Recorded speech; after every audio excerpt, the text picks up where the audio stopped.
This is Audible.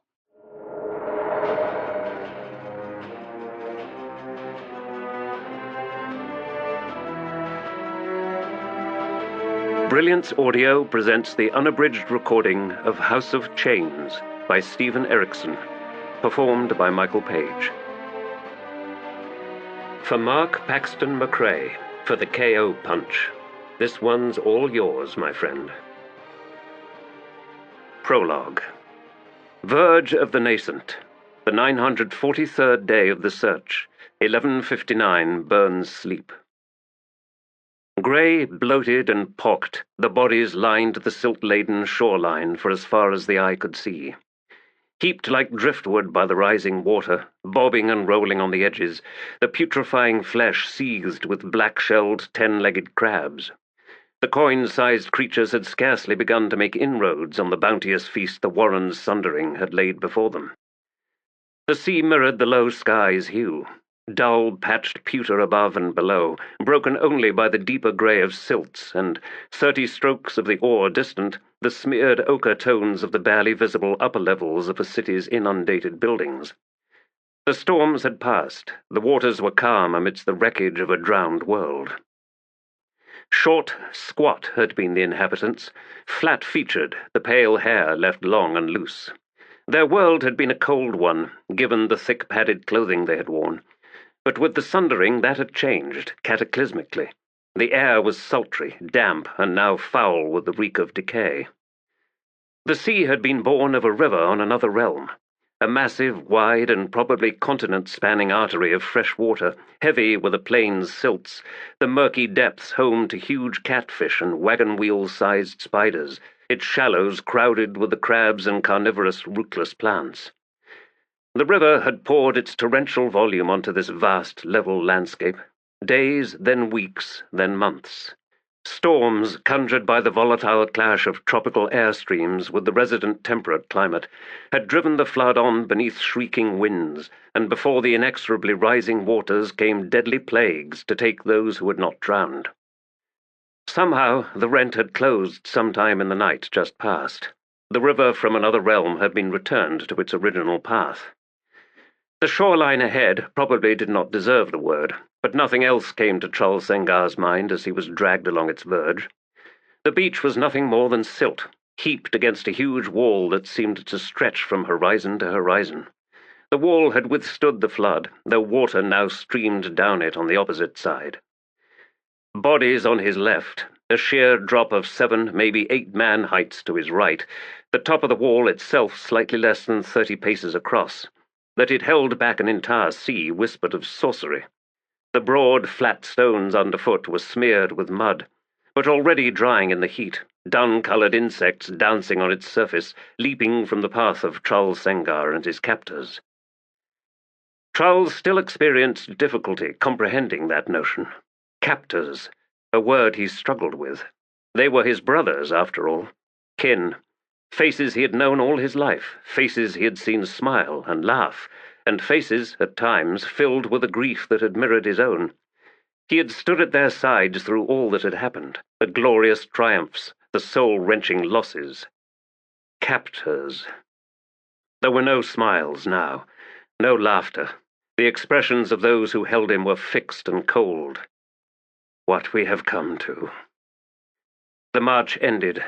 Hands pushed Charles Sengar down, heedless of his bruises, the cuts and the gouges that still leaked blood. Massive iron rings had been set, for some unknown purpose, by this world's now dead inhabitants along the top of the wall, anchored in the heart of the huge stone blocks.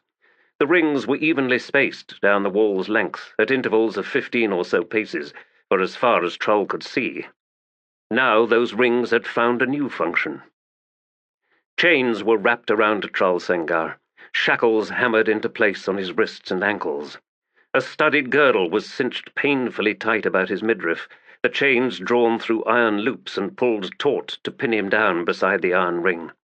A hinged metal press was affixed to his jaw, his mouth forced open and the plate pushed in and locked in place over his tongue. The shorning followed. A dagger inscribed a circle on his forehead, followed by a jagged slash to break that circle, the point pushed deep enough to gouge the bone. Ash was rubbed into the wounds. His long single braid was removed with rough hacks that made a bloody mess of his nape. A thick, cloying unguent was then smeared through his remaining hair, massaged down to the pate. Within a few hours the rest of his hair would fall away, leaving him permanently bald. The shorning was an absolute thing, an irreversible act of severance. He was now outcast. To his brothers he had ceased to exist. He would not be mourned. His deeds would vanish from memory along with his name. His mother and father would have birthed one less child. This was, for his people, the most dire punishment, worse than execution by far. Yet Trull Sengar had committed no crime. And this is what we have come to. They stood above him, perhaps only now comprehending what they had done. A familiar voice broke the silence. "We will speak of him now, and once we have left this place, he will cease to be our brother." "We will speak of him now," the others intoned. Then one added, "He betrayed you." The first voice was cool, revealing nothing of the gloat that Trull Sengar knew would be there. "You say he betrayed me?" "He did, brother." "What proof do you have?" "By his own tongue." "Is it just you who claims to have heard such betrayal spoken?" "No, I too heard it, brother. And I." "And what did our brother say to you all?" "He said that you had severed your blood from ours, that you now served a hidden master, that your ambition would lead us all to our deaths, our entire people." "He spoke against me, then?" "He did." "By his own tongue he accused me of betraying our people." "He did." "And have I? Let us consider this charge. The Southlands are aflame. The enemy's armies have fled. The enemy now kneels before us and begs to be our slaves. From nothing was forged an empire, and still our strength grows. Yet, to grow stronger, what must you, my brothers, do? We must search. Aye, and when you find what must be sought, we must deliver to you, brother. Do you see the need for this? We do. Do you understand the sacrifice I make for you, for our people, for our future? We do. Yet even as you searched, this man, our once brother, spoke against me. He did. Worse, he spoke to defend the new enemies we had found. He did. He called them the pure kin and said we should not kill them. And had they been in truth pure kin, then they would not have died so easily. Thus, he betrayed you, brother. He betrayed us all." There was silence. "Ah, now you would share out this crime of yours, and they hesitate." "He betrayed us all, did he not, brothers?" "Yes." The word arrived rough, beneath the breath, mumbled, a chorus of dubious uncertainty. No one spoke for a long moment, then, savage with barely bridled anger, "Thus, brothers, and should we not heed this danger? This threat of betrayal, this poison, this plague that seeks to tear our family apart? Will it spread? Will we come here yet again? We must be vigilant, brothers, within ourselves, with each other. Now we have spoken of him, and now he is gone. He is gone. He never existed. He never existed. Let us leave this place, then." "Yes, let us leave." Trull Sengar listened until he could no more hear their boots on the stones, nor feel the tremble of their dwindling steps. He was alone, unable to move, seeing only the mud-smeared stone at the base of the iron ring. The sea rustled the corpses along the shoreline. Crabs scuttled. Water continued to seep through the mortar, insinuate the cyclopean wall with the voice of muttering ghosts, and flow down on the other side. Among his people, it was a long-known truth, perhaps the only truth, that nature fought but one eternal war, one foe. That further, to understand this was to understand the world, every world. Nature has but one enemy, and that is imbalance. The wall held the sea. And there are two meanings to this. My brothers, can you not see the truth of that? Two meanings. The wall holds the sea. For now. This was a flood that would not be denied. The deluge had but just begun, something his brothers could not understand, would perhaps never understand. Drowning was common among his people. Drowning was not feared, and so Tralsengar would drown, soon.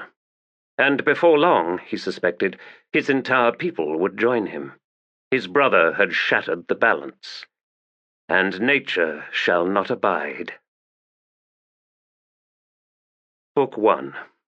Faces in the Rock. The slower the river, the redder it runs. Nathi saying. Chapter 1. Children from a dark house choose shadowed paths. Nathi folk saying. The dog had savaged a woman, an old man, and a child before the warriors drove it into an abandoned kiln at the edge of the village. The beast had never before displayed an uncertain loyalty. It had guarded the Urid lands with fierce zeal, one with its kin in its harsh but just duties. There were no wounds on its body that might have festered and so allowed the spirit of madness into its veins. Nor was the dog possessed by the foaming sickness. Its position in the village pack had not been challenged. Indeed, there was nothing at all, to give cause to the sudden turn. The warriors pinned the animal to the rounded back wall of the clay kiln with spears, stabbing at the snapping, shrieking beast until it was dead. When they withdrew their spears, they saw the shafts chewed and slick with spit and blood. They saw iron dented and scored. Madness, they knew, could remain hidden, buried far beneath the surface, a subtle flavor turning blood into something bitter. The shamans examined the 3 victims. 2 had already died of their wounds, but the child still clung to life. In solemn procession he was carried by his father to the faces in the rock, laid down in the glade before the 7 gods of the Teblor, and left there.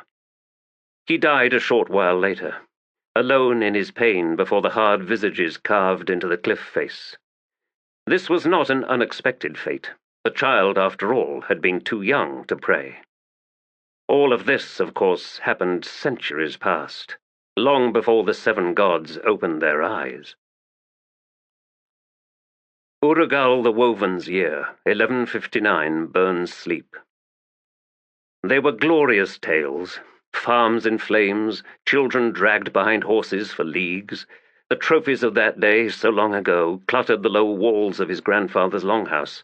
Scarred skull-pates, frail-looking mandibles, odd fragments of clothing made of some unknown material, now smoke-blackened and tattered, small ears nailed to every wooden post that reached up to the thatched roof. Evidence that Silver Lake was real, that it existed in truth beyond the forest-clad mountains, down through hidden passes, a week, perhaps 2, distant from the lands of the Urid clan. The way itself was fraught, passing through territories held by the Sunyd and Rathids clans, a journey that was itself a tale of legendary proportions. Moving silent and unseen through enemy camps, shifting the hearthstones to deliver deepest insult, eluding the hunters and trackers day and night until the borderlands were reached, then crossed, the vista ahead unknown, its riches not even yet dreamed of. Karsa Orlong lived and breathed his grandfather's tales. They stood like a legion, defiant and fierce, before the pallid, empty legacy of Sunyd, Pahlk's son and Karsa's father. Sunyd, who had done nothing in his life, who tended his horses in his valley and had not once ventured into hostile lands. Sunyd, who was both his father's and his son's greatest shame. True, Sunyd had more than once defended his herd of horses from raiders from other clans, and defended well, with honourable ferocity and admirable skill. But this was only to be expected from those of Urid blood. Urugal the Woven was the clan's face in the rock, and Urugal was counted among the fiercest of the 7 gods. The other clans had reason to fear the Urid. Nor had Sunyd proved less than masterful in training his only son in the fighting dances. Karsa's skill with the bloodwood blade far surpassed his years. He was counted among the finest warriors of the clan. While the Urid disdained use of the bow, they excelled with spear and atlatl, with the toothed disc and the black rope, and Sunyd had taught his son an impressive efficiency with these weapons as well. Nonetheless, such training was to be expected from any father in the Urid clan. Karsa could find no reason for pride in such things. The fighting dances were but preparation, after all. Glory was found in all that followed, in the contests, the raids, in the vicious perpetuation of feuds. Karsa would not do as his father had done. He would not do nothing. No, he would walk his grandfather's path, more closely than anyone might imagine. Too much of the clan's reputation lived only in the past. The Urid had grown complacent in their position of preeminence among the Teblor. Pahlk had muttered that truth more than once, the nights when his bones ached from old wounds and the shame that was his son burned deepest. A return to the old ways, and I, Karsa Orlong, shall lead. Delum Thord is with me, as is Bairoth Gild. All in our first year of scarring. We have counted coup, we have slain enemies, stolen horses, shifted the hearthstones of the Kelid and the Burid. And now, with the new moon and in the year of your naming, Urugal, we shall weave our way to Silver Lake, to slay the children who dwell there. He remained on his knees in the glade, head bowed beneath the faces in the rock, knowing that Urugal's visage, high on the cliff face, mirrored his own savage desire, and that those of the other gods, all with their own clans, barring Sibal, who was the unfound, glared down upon Karsa with envy and hate. None of their children knelt before them, after all, to voice such bold vows. Complacency plagued all the clans of the Teblor, Karsa suspected. The world beyond the mountains dared not encroach, had not attempted to do so in decades. No visitors ventured into Teblor lands, nor had the Teblor themselves gazed out beyond the borderlands with dark hunger, as they had often done generations past. The last man to have led a raid into foreign territory had been his grandfather. To the shores of Silver Lake, where farms squatted like rotted mushrooms and children scurried like mice. Back then, there had been 2 farms, a half-dozen outbuildings. Now, Karsa believed, there would be more, 3, even 4 farms. Even Pahlk's day of slaughter would pale to that delivered by Karsa, Delum, and Bairoth. So I vow, beloved Urugal, and I shall deliver unto you a feast of trophies such as never before blackened the soil of this glade. Enough, perhaps, to free you from the stone itself, so that once more you will stride in our midst, a deliverer of death upon all our enemies. I, Karsa Orlong, grandson of Pahlk Orlong, so swear. And should you doubt, Urugal, know that we leave this very night. The journey begins with the descent of this very sun.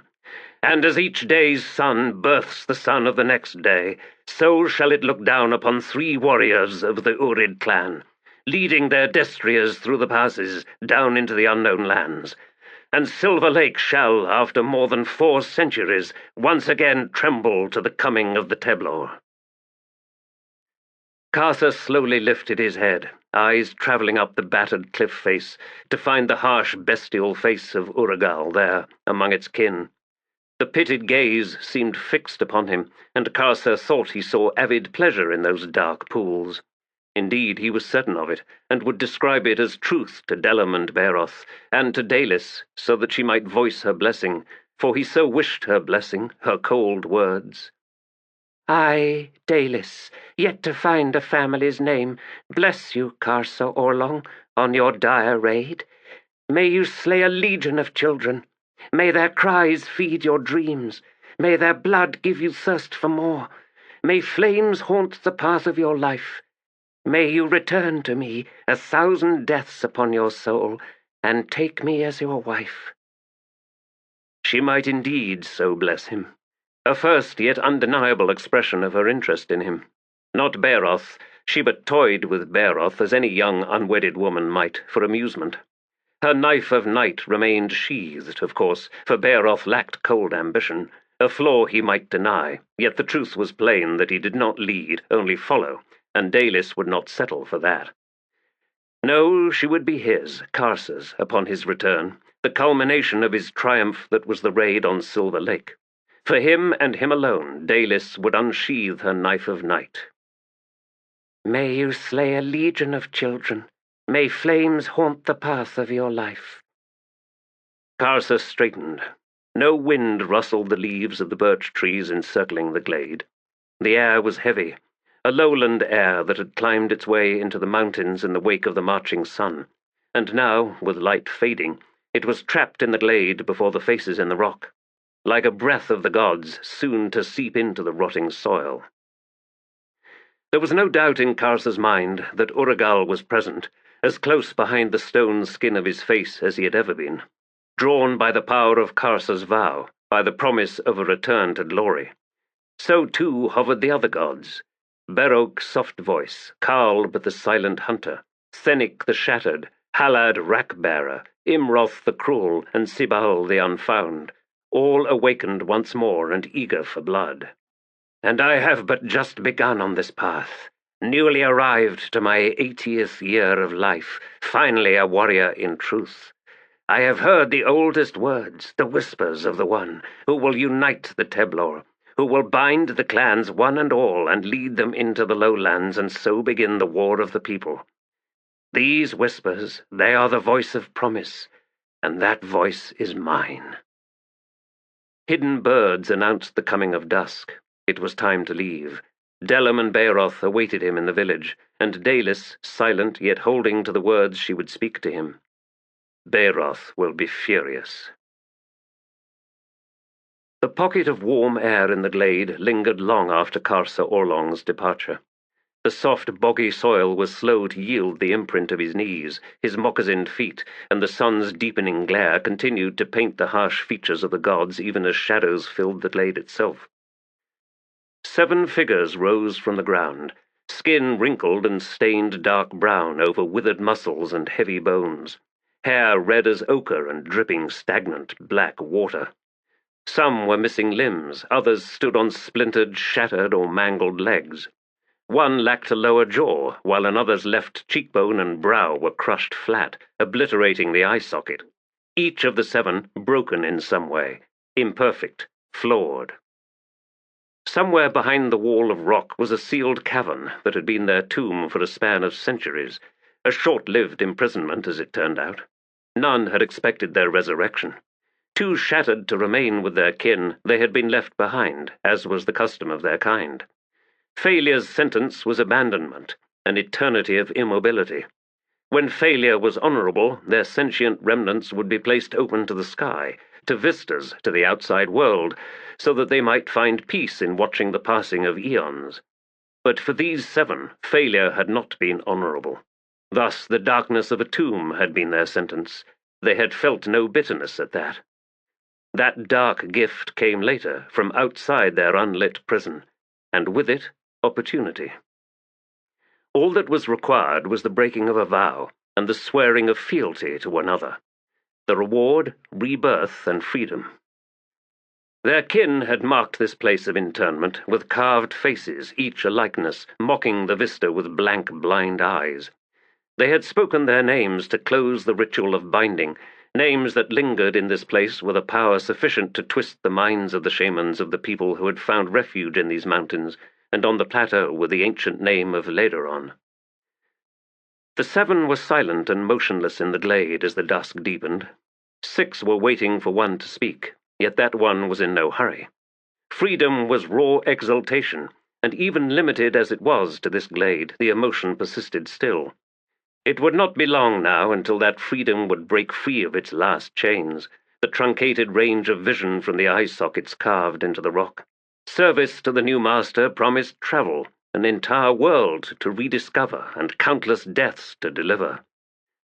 Oroal, whose name meant mossy bone, and who was known to the Teblor as Uragal, finally spoke. "He will suffice." Sinbal, lichen for moss, who was Sibal the Unfound, did not hide the skepticism in her voice. "You place too much faith in these fallen Teblor. Teblor. They know naught, even their true name." "Be glad that they do not," said Bairoth, his voice a rough rasp through a crushed throat. Neck twisted and head leaning to one side, he was forced to turn his entire body to stare at the rock face. "In any case, you have your own children, Sinbal, who are the bearers of the truth. For the others, lost history is best left lost for our purposes. Their ignorance is our greatest weapon." "Dead ash tree speaks the truth," Urual said. "We could not have so twisted their faith were they cognizant of their legacy." Sinbal shrugged disdainfully. "The one named Pahlk also sufficed. In your opinion, Urual, a worthy prospect to lead my children, it seemed. Yet he failed." "Our fault, not his," Haranal growled. "We were impatient, too confident of our efficacy. Sundering the vows stole much of our power."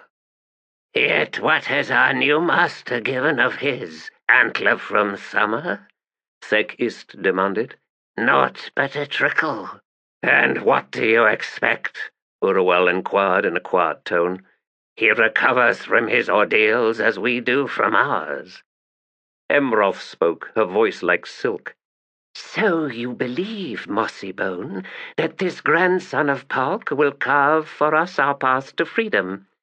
"I do." "And if we are disappointed yet again?" "Then we begin anew.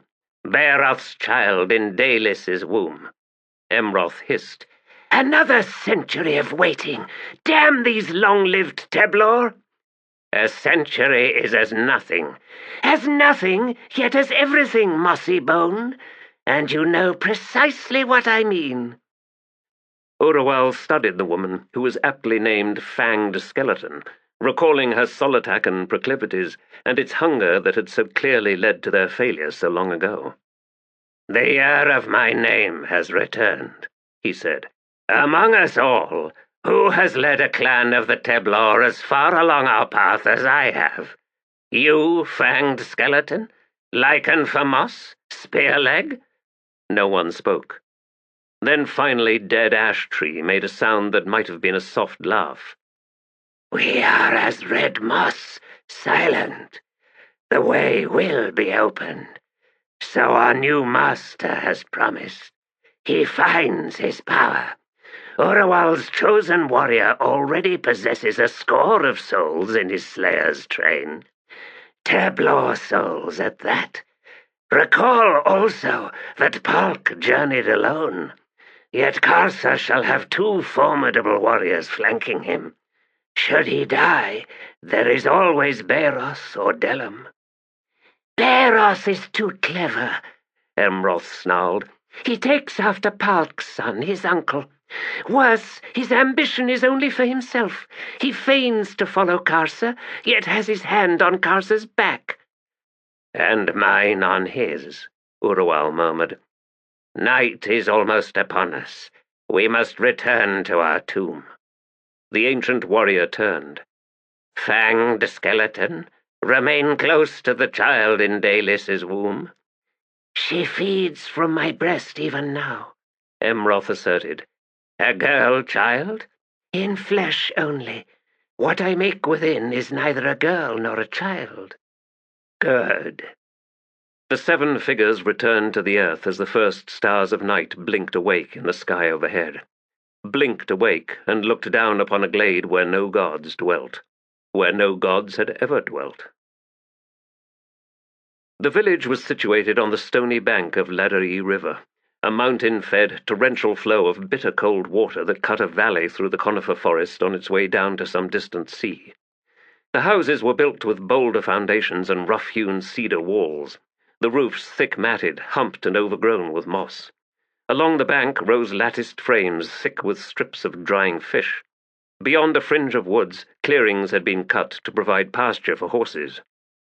Mist-dimmed firelight flickered through the trees as Karsa reached his father's house, passing the dozen horses standing silent and motionless in the glade. Their only threat came from raiders, for these beasts were bred killers, and the mountain wolves had long since learned to avoid the huge animals.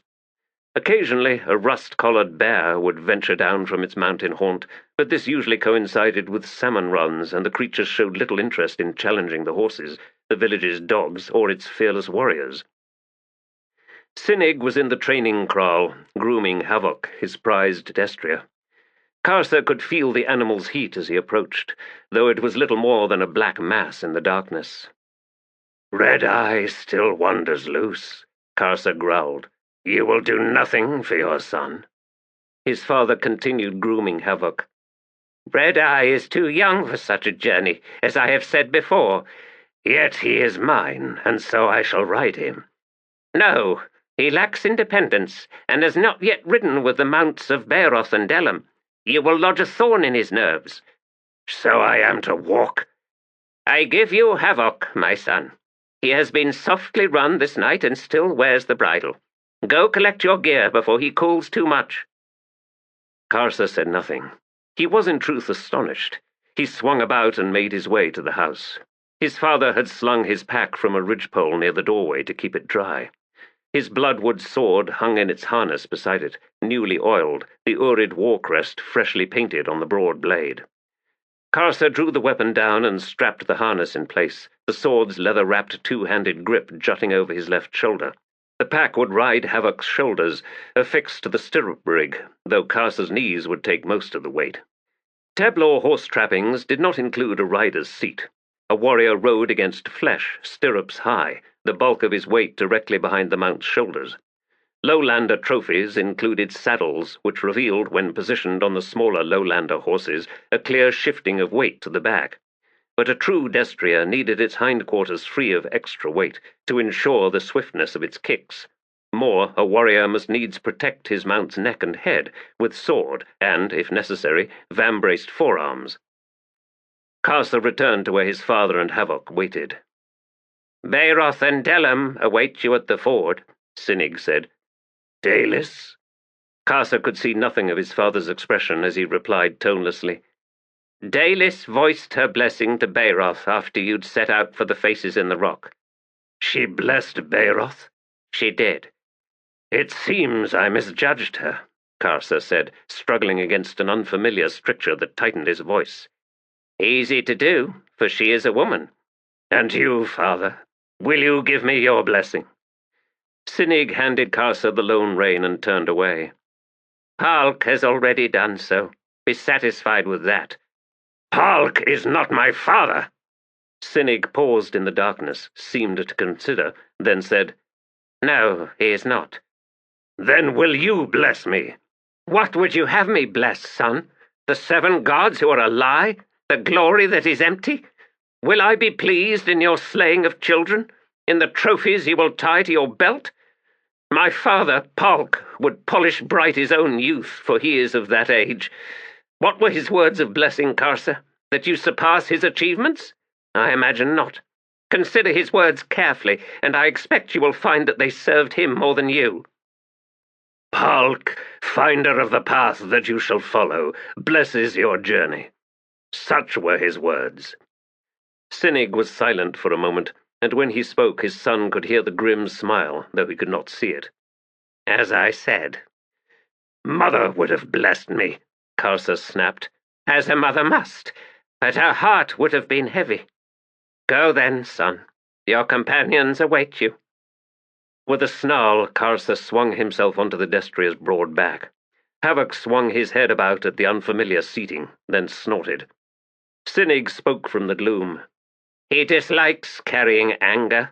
Calm yourself, son." "A warhorse afraid of anger is next to useless. Havoc shall have to learn who rides him now." At that, Karsa drew a leg back, and with a flick of the single rein, swung the destria smartly round. A gesture with his rein hand sent the horse forward onto the trail.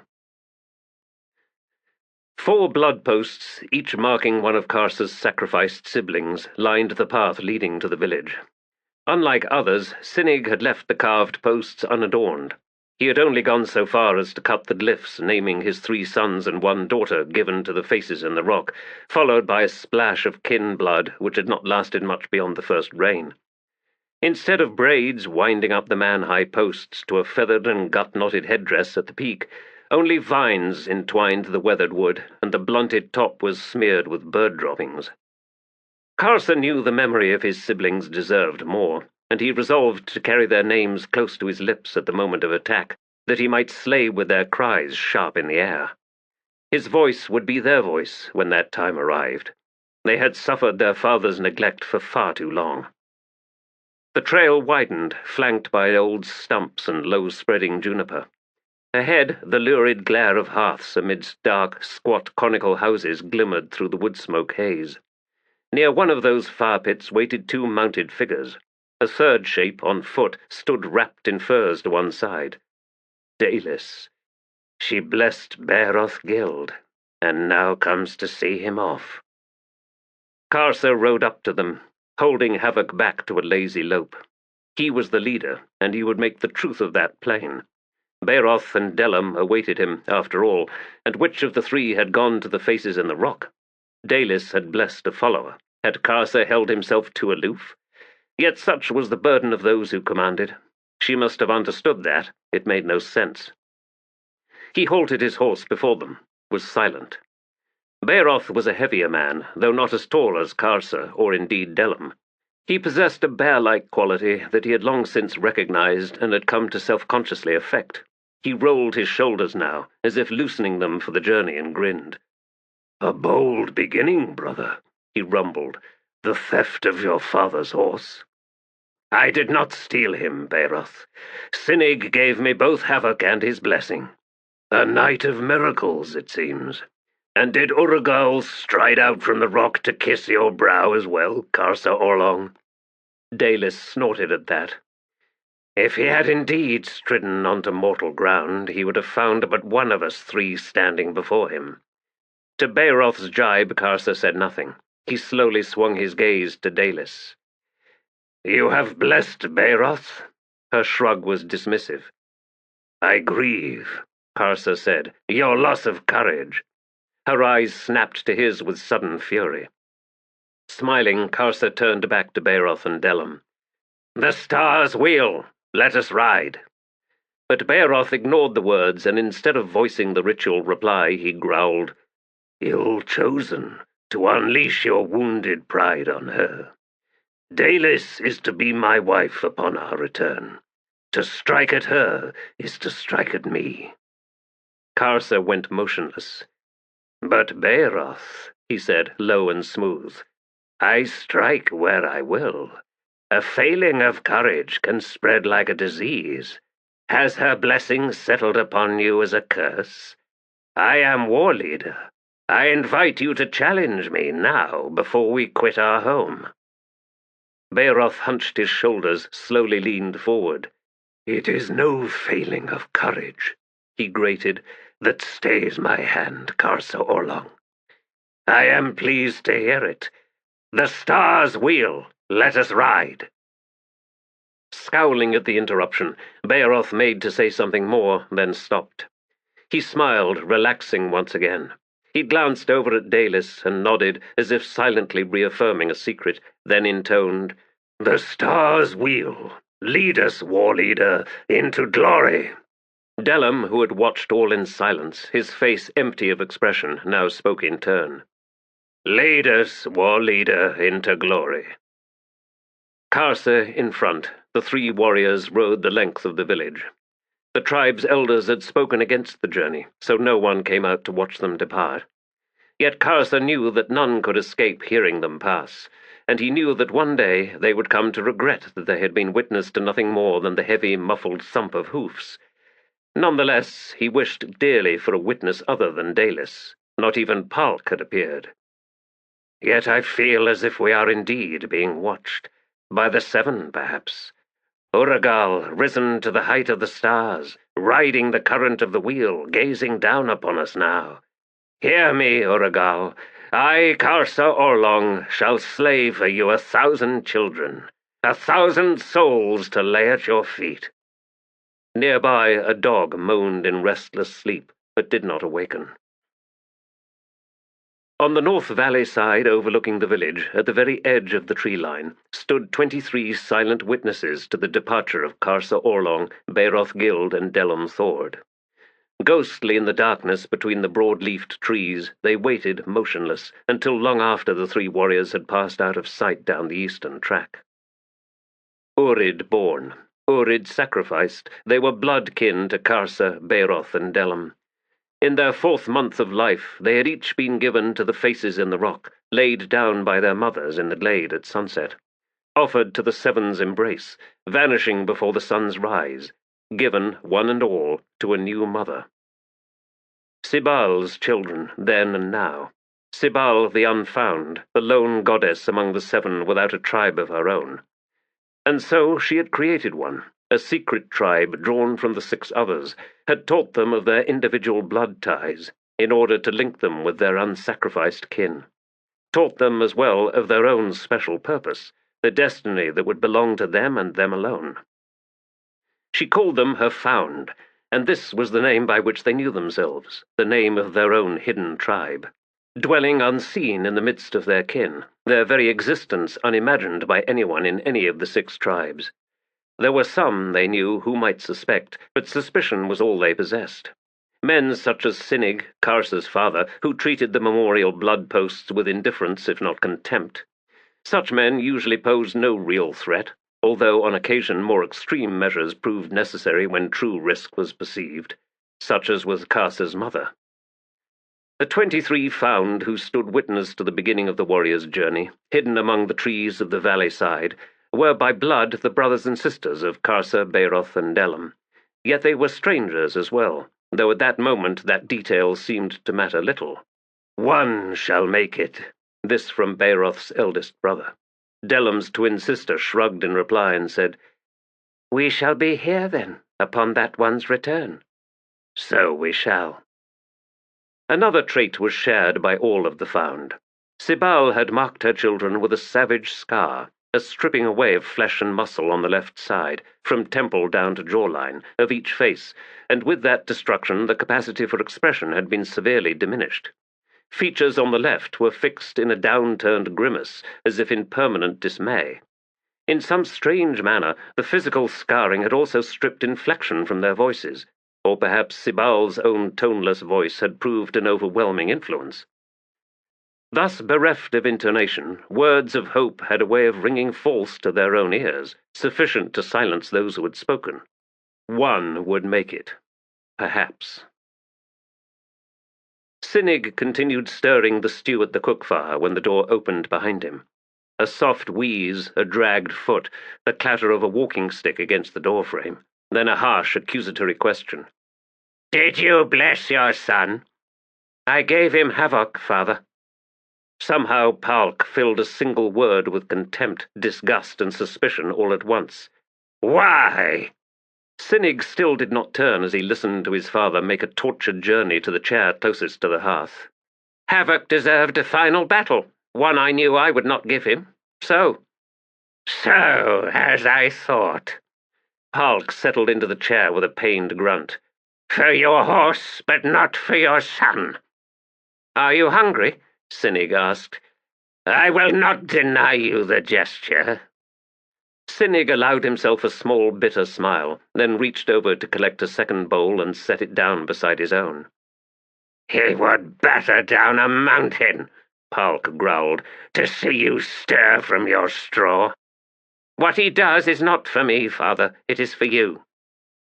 "He perceives only the fiercest glory possible will achieve what is necessary, the inundation of the shame that is you, Sunyd.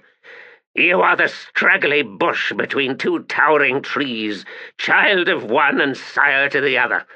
This is why he reached out to me. Reached out! Do you fret and chafe there in the shadows between Karsa and me? Too bad. The choice was always yours." Sunyd filled both bowls and straightened to hand one to his father. "The scar around an old wound feels nothing," he said. "To feel nothing is not a virtue."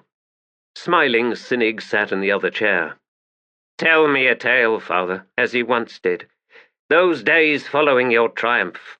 Tell me again of the children you killed, of the women you cut down. Tell me of the burning homesteads, the screams of the cattle and sheep trapped in the flames. I would see those fires once more rekindled in your eyes. Stir the ashes, father." "When you speak these days, son, all I hear is that damned woman." "Eat, father, lest you insult me in my home." "I shall." "You were ever a mindful guest." True. No more words were exchanged until both men had finished their meals. Then Sunyd set down his bowl. He rose and collected Pahlk's bowl as well, then turning, he threw it into the fire. His father's eyes widened. Sunyd stared down at him. Neither of us shall live to see Karsa's return. The bridge between you and me is now swept away. Come to my door again, father, and I shall kill you.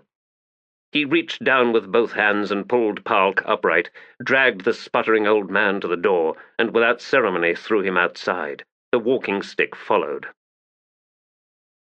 They travelled the old trail that paralleled the spine of the mountains. Old rock slides obscured the path here and there, dragging firs and cedars down towards the valley below, and in these places bushes and broad-leafed trees had found a foothold, making passage difficult. 2 days and 3 nights ahead lay Rathid lands, and of all the other Teblor tribes it was the Rathid with whom the Urid feuded the most.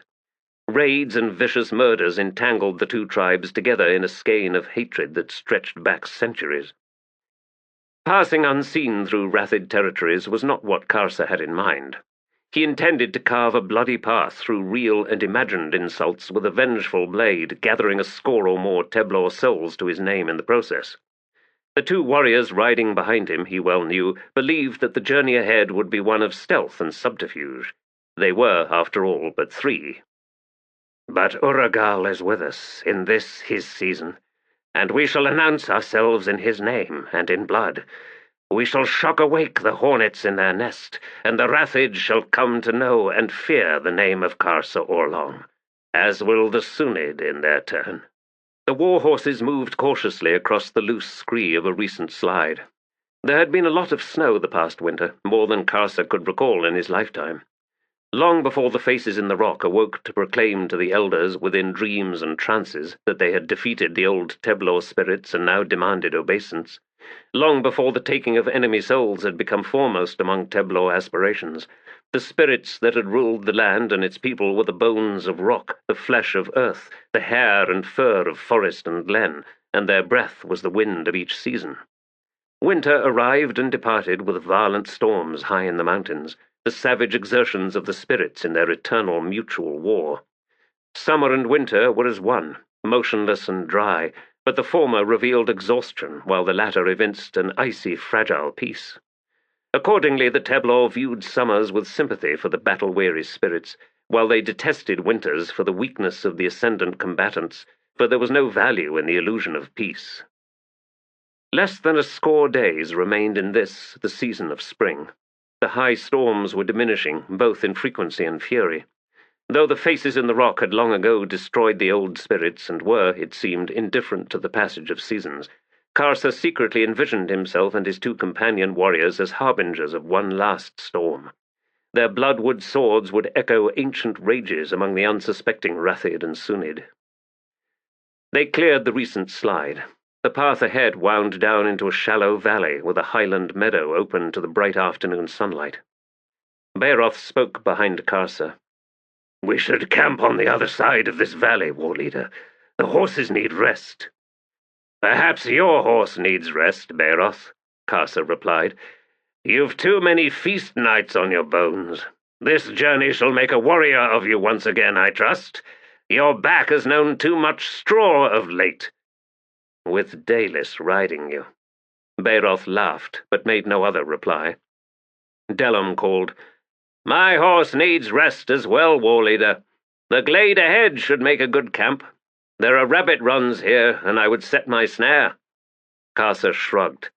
"2 weighted chains about me, then. The war cries of your stomachs leave me deafened. So be it. We shall camp." There would be no fire, so they ate the rabbits Delum had caught raw. Once, such fare would have been risky, for rabbits often carried diseases that could only be killed by cooking, most of them fatal to the Teblor. But since the coming of the faces in the rock, illnesses had vanished among the tribes. Madness, it was true, still plagued them, but this had nothing to do with what was eaten or drunk. At times, the elders had explained, the burdens laid upon a man by the 7 proved too powerful. A mind must be strong, and strength was found in faith. For the weak man, for the man who knew doubt, rules and rights could become a cage, and imprisonment led to madness. They sat around a small pit Delum had dug for the rabbit bones, saying little through the course of the meal. Overhead, the sky slowly lost its color, and the stars had begun their wheel. In the gathering gloom, Karsa listened to Bairoth sucking at a rabbit's skull. He was ever last to finish, for he left nothing, and would even gnaw, on the next day, the thin layer of fat from the underside of the skin. Finally, Bairoth tossed the empty skull into the pit and sat back, licking his fingers. "I have given," Delum said, "some thought as to the journey ahead. Through Ratids and Sunyd lands. We should not take trails that set us against skyline or even bare rock. Therefore, we must take lower paths. Yet these are ones that will lead us closest to camps. We must, I think, shift our travelling tonight." "Better, then," Bairoth nodded. "To count coup. To turn the hearthstones and steal feathers. Perhaps a few lone sleeping warriors can give us their souls." Karsa spoke.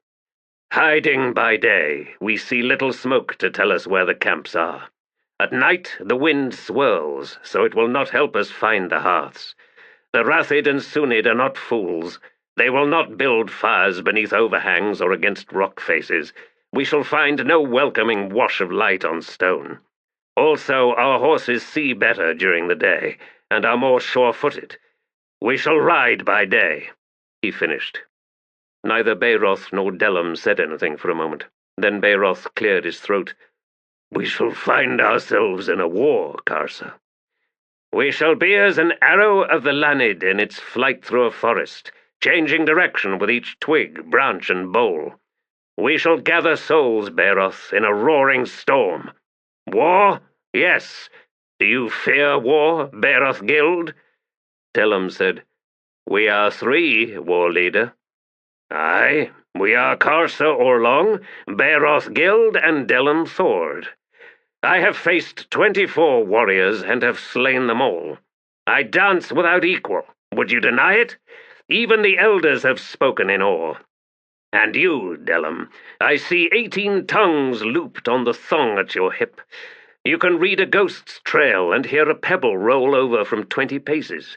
And Bairoth, in the days when all he carried was muscle, you, Bairoth, did you not break a Urid's spine with your bare hands? Did you not drag a war-horse down? That ferocity but sleeps within you, and this journey shall awaken it once more.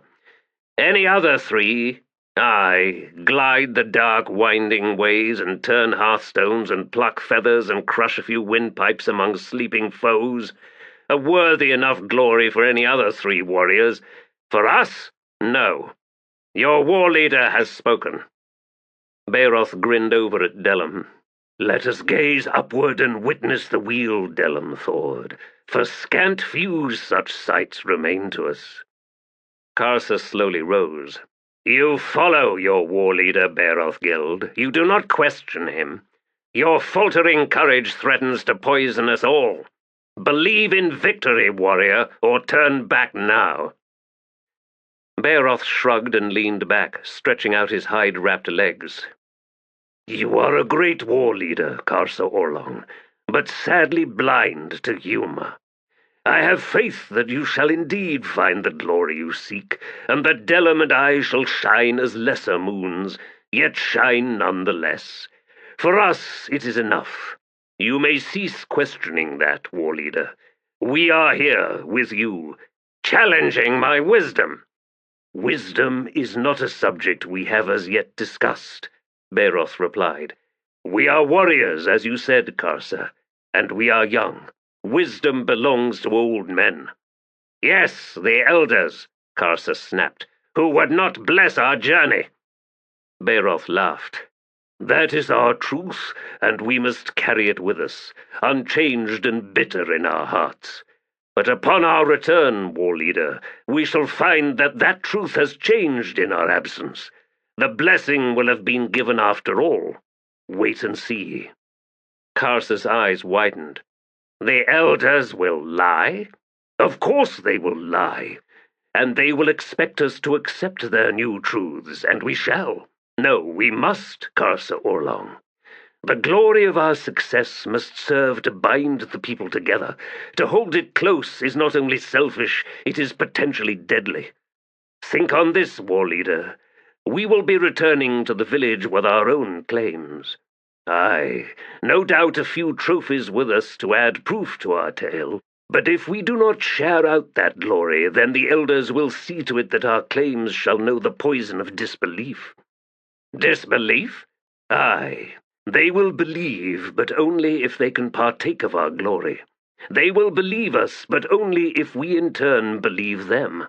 Their reshaping of the past, the blessing that was not given, now given, all the villagers lining our ride out.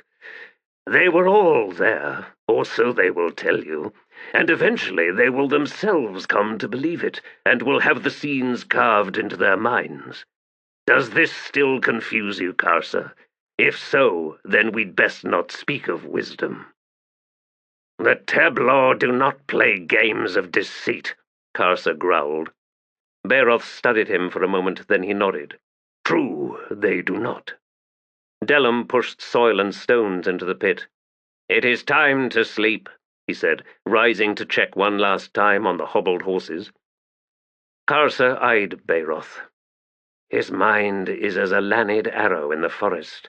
But will that aid him when our bloodwood blades are out and battle cries sound on all sides? This is what comes when muscle turns to fat and straw clings to your back. Dueling with words will win you nothing, Bairoth Gild, except perhaps that your tongue will not dry out as quickly on a Rathid warrior's belt. At least 8, Delum murmured, with perhaps 1 youth.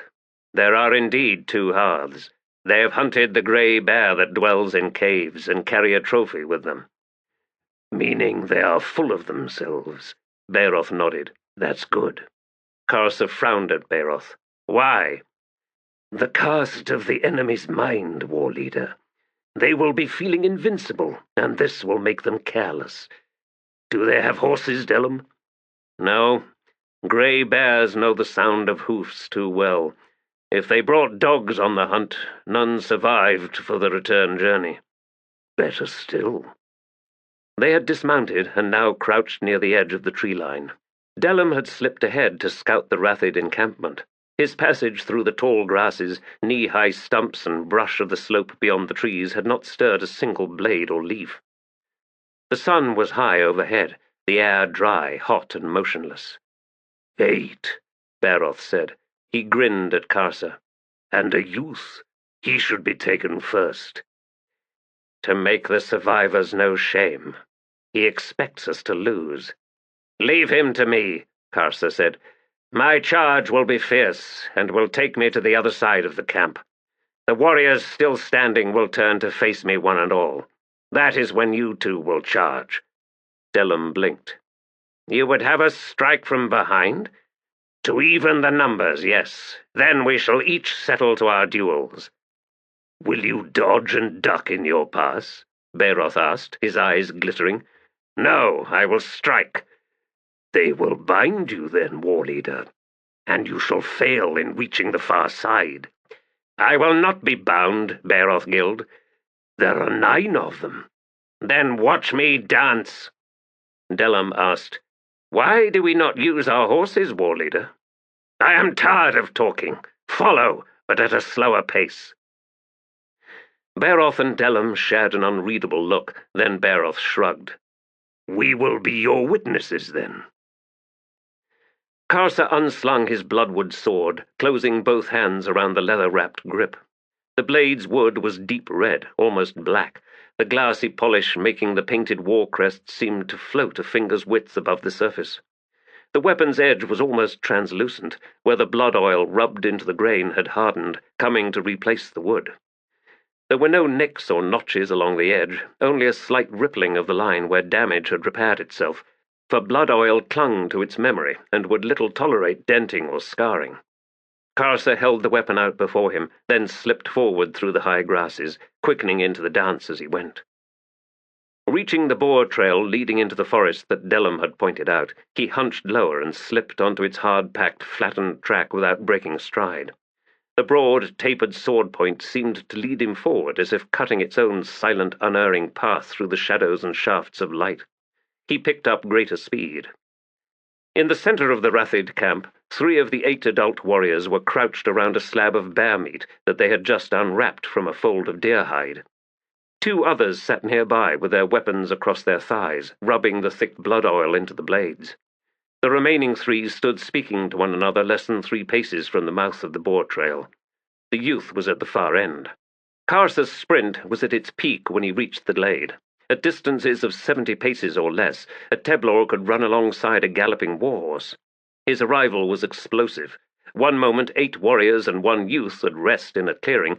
The next, the tops of the heads of 2 of the standing warriors were cut off in a single horizontal blow.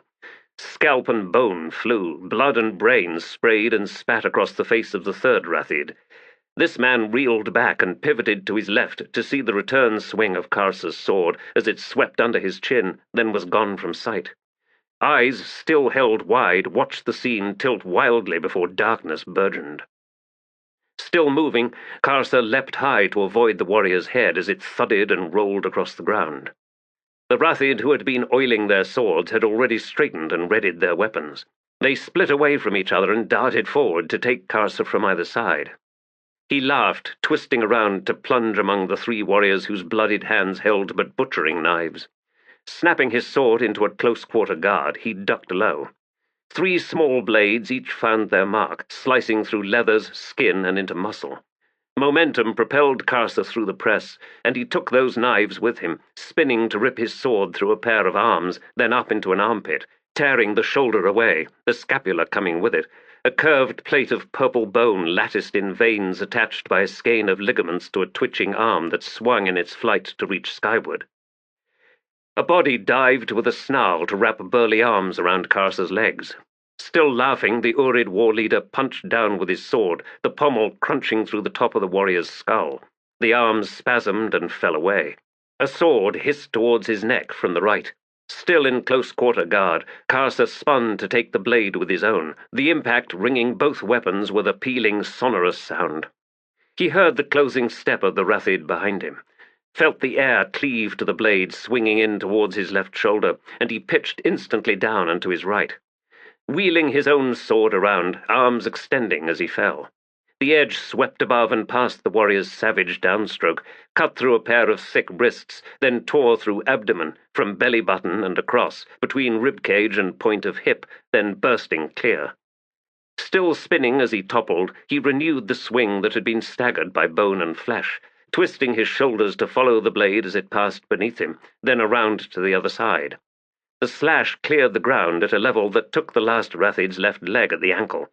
Then the ground hammered into Karsa's right shoulder. Rolling away, his sword trailing crossways across his own body, deflecting but not quite defeating a downward blow, fire tearing into his right hip. Then he was beyond the warrior's reach, and the man was shrieking and stumbling an awkward retreat. Karsa's roll brought him upright once more, into a crouch that spurted blood down his right leg, that sent stinging stabs into his left side, his back beneath his right shoulder blade, and his left thigh where the knives were still buried. He found himself facing the youth. No more than 40, not yet at his full height, lean of limb as the unready often were, eyes filled with horror. Karsa winked, then wheeled around to close on the one-footed warrior. His shrieks had grown frenzied, and Karsa saw that Bairoth and Delum had reached him and had joined in the game, their blades taking the other foot and both hands. The Rathid was on the ground between them, limbs jerking and spurting blood across the trampled grass. Karsa glanced back to see the youth fleeing towards the woods. The war leader smiled. Bairoth and Delum began chasing the floundering Rathid warrior about, chopping pieces from his flailing limbs. They were angry, Karsa knew. He had left them nothing. Ignoring his 2 companions and their brutal torture, he plucked the butchering knife from his thigh. Blood welled but did not spurt, telling him that no major artery or vein had been touched. The knife in his left side had skittered along ribs and lay embedded flat beneath skin and a few layers of muscle. He drew the weapon out and tossed it aside. The last knife, sunk deep into his back, was harder to reach, and it took a few attempts before he managed to find a short clasp of its smeared handle and then pull it out. A longer blade would have reached his heart. As it was, it would probably be the most irritating of the 3 minor wounds. The sword cut into his hip and through part of a buttock was slightly more serious. It would have to be carefully sewn, and would make both riding and walking painful for a while. Loss of blood or a fatal blow had silenced the dismembered Rathid, and Karsa heard Bairoth's heavy steps approach. Another scream announced Delum's examination of the other fallen. "War leader." Anger made the voice taut. Karsa slowly turned. "Bairoth Gild?" The heavy warrior's face was dark. "You let the youth escape. We must hunt him now, and it will not be easy, for these are his lands, not ours." "He is meant to escape," Karsa replied. Bairoth scowled. "You're the clever one," Karsa pointed out. "Why should this baffle you so?" "He reaches his village." "Aye, and tells of the attack. 3 Urid warriors. There is rage and frenzied preparations." Bairoth allowed himself a small nod as he continued. "A hunt sets out, seeking 3 Urid warriors, who are on foot. The youth is certain on this. Had the Urid had horses, they would have used them, of course. 3 against 8, to do otherwise is madness. So the hunt confines itself in what it seeks, in its frame of thought, in all things. 3 Urid warriors on foot." Delum had joined them, and now eyed Karsa without expression. Karsa said, "Delum Thord would speak." "I would, war leader. The youth, you have placed an image in his mind. It will harden there, its colors will not fade, but sharpen. The echo of screams will become louder in his skull. Familiar faces, frozen eternal in expressions of pain. This youth, Karsa Orlong, will become an adult. And he will not be content to follow, he will lead. He must lead, and none shall challenge his fierceness, the gleaming wood of his will, the oil of his desire. Karsa Orlong, you have made an enemy for the Urid, an enemy to pale all we have known in the past." "One day," Karsa said, "that Rathid war leader shall kneel before me. This I vow, here, on the blood of his kin, I so vow." The air was suddenly chill. Silence hung in the glade except for the muted buzz of flies. Delum's eyes were wide, his expression one of fear. Bairoth turned away. "That vow shall destroy you, Karsa Orlong. No Rathid kneels before an Urid, unless you prop his lifeless corpse against a tree stump. You now seek the impossible, and that is a path to madness." "One vow among many I have made," Karsa said, "and each shall be kept. Witness, if you dare." Bairoth paused from studying the grey bear's fur and defleshed skull, the Rathid trophies, and glanced back at Karsa. "Do we have a choice?" "If you still breathe, then the answer is no, Bairoth Gild." "Remind me to tell you one day, Karsa Orlong." "Tell me of what?" "What life is like for those of us in your shadow." Delum stepped close to Karsa. "You have wounds that need mending, war leader." "Aye, but for now only the sword cut. We must return to our horses and ride." "Like a lanied arrow." "Aye, just so, Delum Thord." Bairoth called out, "Karsa Orlong, I shall collect for you your trophies." "Thank you, Bairoth Gild. We shall take that fur and skull as well. You and Delum may keep those." Delum turned to face Bairoth. "Take them, brother. The grey bear better suits you than me." Bairoth nodded his thanks, then waved towards the dismembered warrior. "His ears and tongue are yours, Delum Thord." "It is so, then." Among the Teblor, the Rathid bred the fewest horses. Despite this, there were plenty of wide runs from glade to glade down which Karsa and his companions could ride. In one of the clearings they had come upon an adult and 2 youths tending to 6 destriers. They had ridden them down, blades flashing, pausing only to collect trophies and gather up the horses, each taking 2 on a lead. An hour before darkness fell, they came to a forking of the trail, rode down the lower of the two for 30 paces, then released the leads and drove the Rathid horses on.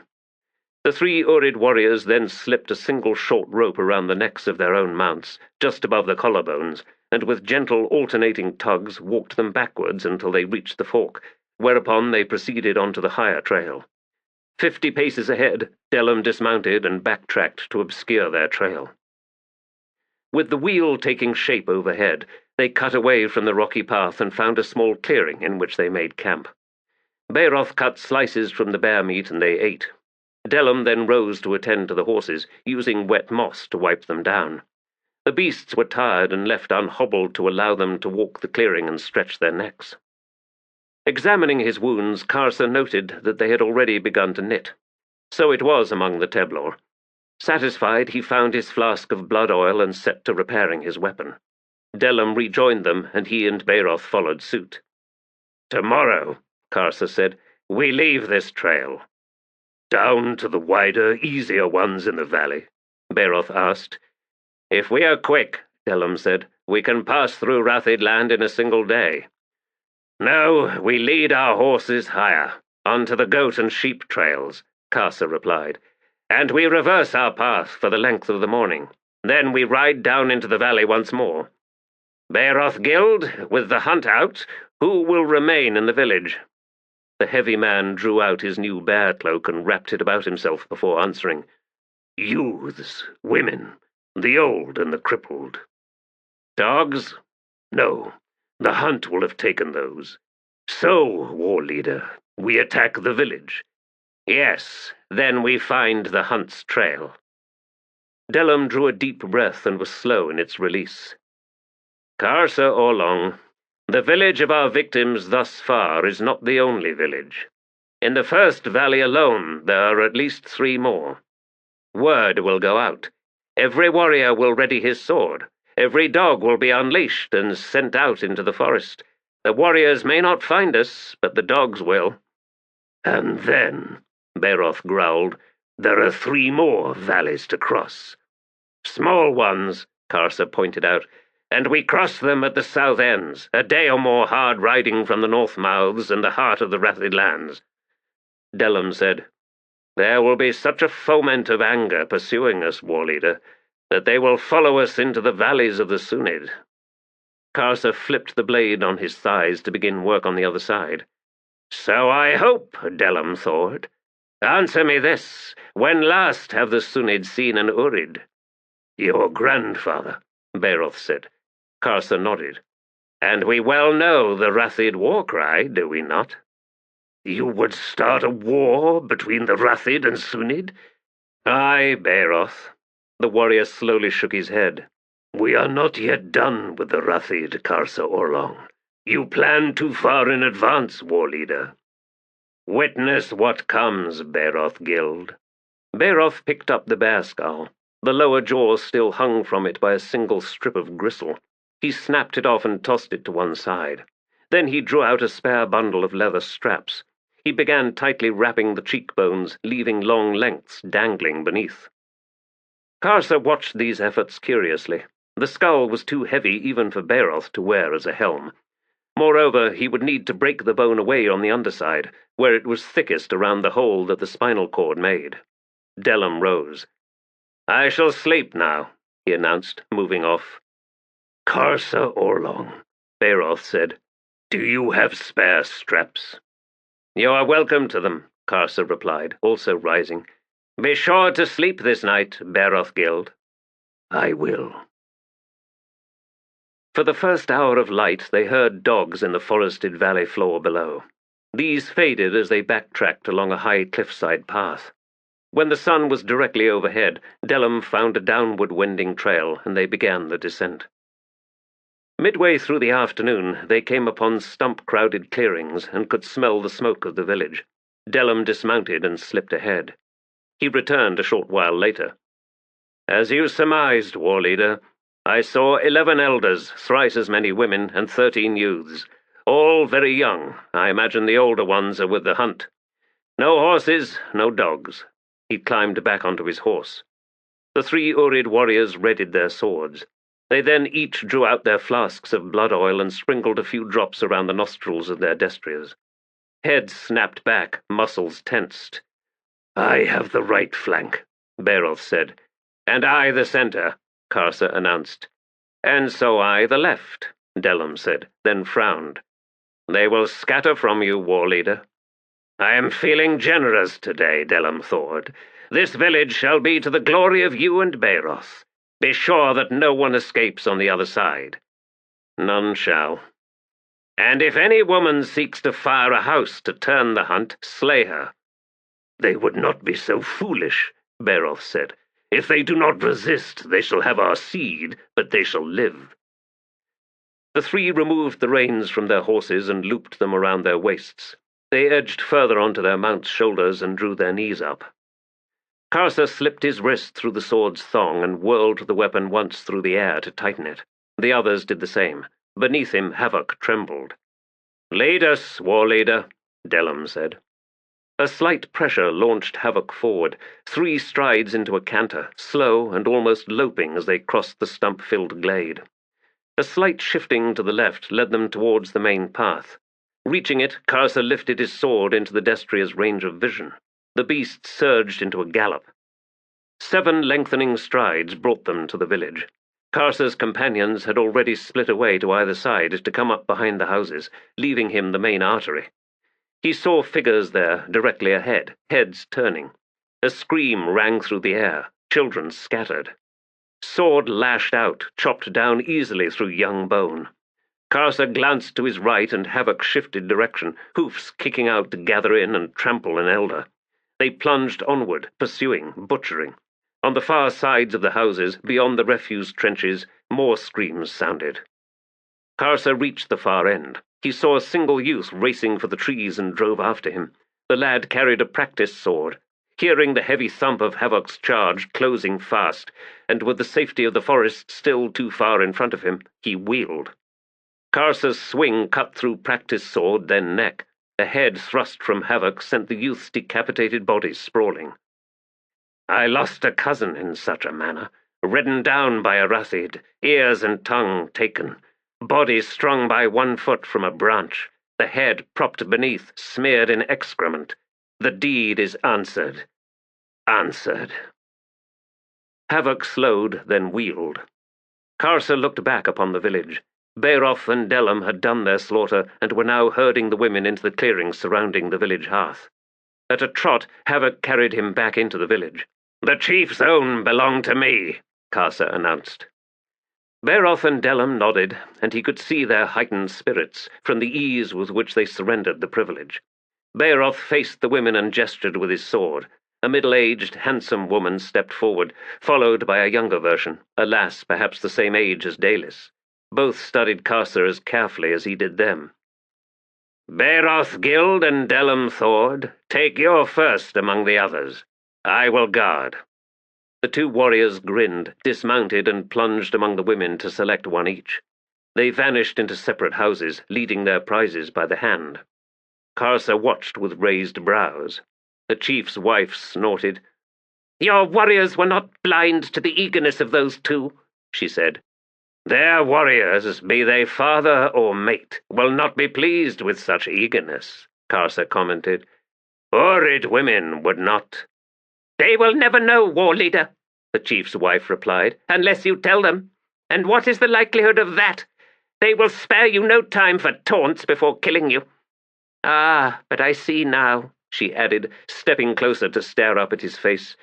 "You sought to believe that Urid women are different, and now you realize the lie of that. All men are fools, but now you are perhaps a little less so, as truth steals into your heart. What is your name, war leader?" "You talk too much," Karsa growled. Then he drew himself straight. "I am Karsa Orlong, grandson of Pahlk." "Pahlk?" "Aye," Karsa grinned. "I see you recall him." "I was a child, but yes, he is well known among us." "He lives still and sleeps calm despite the curses you have laid upon his name." She laughed. "Curses? There are none. Pahlk bowed his head to beg passage through our lands." "You lie!" She studied him, then shrugged. As you say. One of the women cried out from one of the houses, a cry more pleasure than pain. The chief's wife turned her head. How many of us will take your seed, war leader? Karsa settled back. All of you, 11 each. And how many days will that take? You want us to cook for you as well? Days? You think as an old woman. We are young, and if need be, we have blood oil. The woman's eyes widened. The others behind her began murmuring and whispering. The chief's wife spun and silenced them with a look. Then she faced Karsa once more. You have never used blood oil in this fashion before, have you? It is true, you will know fire in your loins. You will know stiffness for days to come. But, war leader, you do not know what it will do to each of us women. I do, for I too was young and foolish once. Even my husband's strength could not keep my teeth from his throat, and he carries the scars still. There is more. What for you will last less than a week haunts us for months. And so, Karsa replied, if we do not kill your husbands, you will upon their return. I am pleased. You 3 will not survive the night. It will be interesting, do you not think? Karsa smiled. Who among Bairoth, Delum, and me will find need for it first? He addressed all the women. I suggest to each of you to be eager, so you are not the first to fail us. Bairoth appeared, nodded at Karsa. The chief's wife sighed and waved her daughter forward. No, Karsa said. The woman stopped, suddenly confused. But will you not want a child from this? Your first will carry the most seed. Aye, it will. Are you past bearing age? After a long moment, she shook her head. Karsa Orlong, she whispered, you invite my husband to set upon you a curse. He will burn blood on the stone lips of Imroth herself. Yes, that is likely.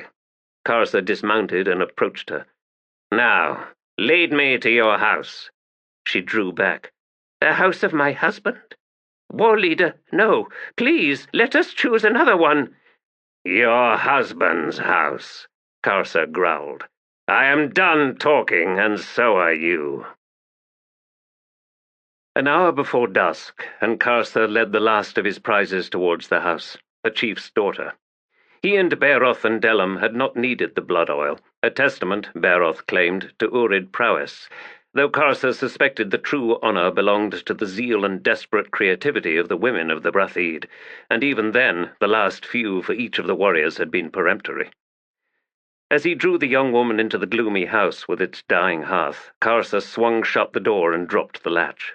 She turned to face him, a curious tilt to her chin. Mother said you were surprisingly gentle. He eyed her. She is as Dalis, yet not. There is no dark streak within this one. That is a difference.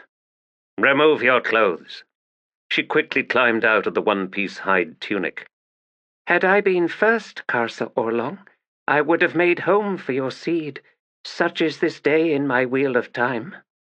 You would have been proud? She paused to give him a startled look, then shook her head. You have slain all the children, all the elders. It will be centuries before our village recovers, and indeed it may not, for the anger of the warriors may turn them on each other and on us women, should you escape. Escape? Lie down there, where your mother did. Karsa Orlong is not interested in escape. He moved forward to stand over her. Your warriors will not be returning. The life of this village is ended, and within many of you there shall be the seed of the Urid. Go there, all of you, to live among my people. And you and your mother go to the village where I was born. Await me. Raise your children, my children, as Urid. You make bold claims, Karsa Orlong.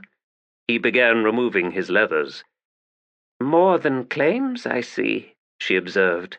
No need, then, for blood oil. We will save the blood oil, you and I, for my return.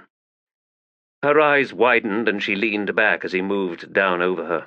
In a small voice she asked, Do you not wish to know my name? No, he growled. I will call you Dalis. and he saw nothing of the shame that filled her young, beautiful face, nor did he sense the darkness his words clawed into her soul. Within her, as within her mother, Karsa Orlong's seed found a home. A late storm had descended from the mountains, devouring the stars. Treetops thrashed to a wind that made no effort to reach lower, creating a roar of sound overhead and a strange calm among the boles. Lightning flickered, but the thunder's voice was long in coming. They rode through an hour of darkness, then found an old campsite near the trail the hunt had left. The Rathid warriors had been careless in their fury, leaving far too many signs of their passage. Delum judged that there were 12 adults and 4 youths on horseback in this particular party, perhaps a third of the village's entire strength. The dogs had already been set loose to range in packs on their own, and none accompanied the group the Urid now pursued. Karsa was well pleased. The hornets were out of the nest, yet flying blind. They ate once more of the aging bear meat, then Bairoth once again unwrapped the bear skull and resumed winding straps, this time around the snout, pulling them taut between the teeth. The ends left dangling were long, an arm and a half in length. Karsa now understood what Bairoth was fashioning. Often 2 or 3 wolf skulls were employed for this particular weapon. Only a man of Bairoth's strength and weight could manage the same with the skull of a grey bear. "Bairoth Gild, what you create shall make a bright thread in the legend we are weaving." The man grunted. "I care nothing for legends, war leader, but soon we shall be facing Rathid on destriers." Karsa smiled in the darkness, said nothing. A soft wind flowed down from upslope. Delum lifted his head suddenly and rose in silence. "I smell wet fur," he said. There had been no rain as yet. Karsa removed his sword harness and laid the weapon down. "Bairoth," he whispered, "remain here. Delum, take with you your brace of knives. Leave your sword." He rose and gestured. "Lead." "War leader," Delum murmured, "it is a pack driven down from the high ground by the storm. They have no scent of us, yet their ears are sharp." "Do you not think," Karsa asked, "that they would have set to howling if they had heard us?" Bairoth snorted. "Delum, beneath this roar they have heard nothing." But Delum shook his head. "There are high sounds and there are low sounds, Bairoth Gild, and they each travel their own stream." He swung to Karsa. "To your question, war leader, this answer. Possibly not, if they are unsure whether we are Urid or Rathid." Karsa grinned. "Even better. Take me to them, Delum Thord.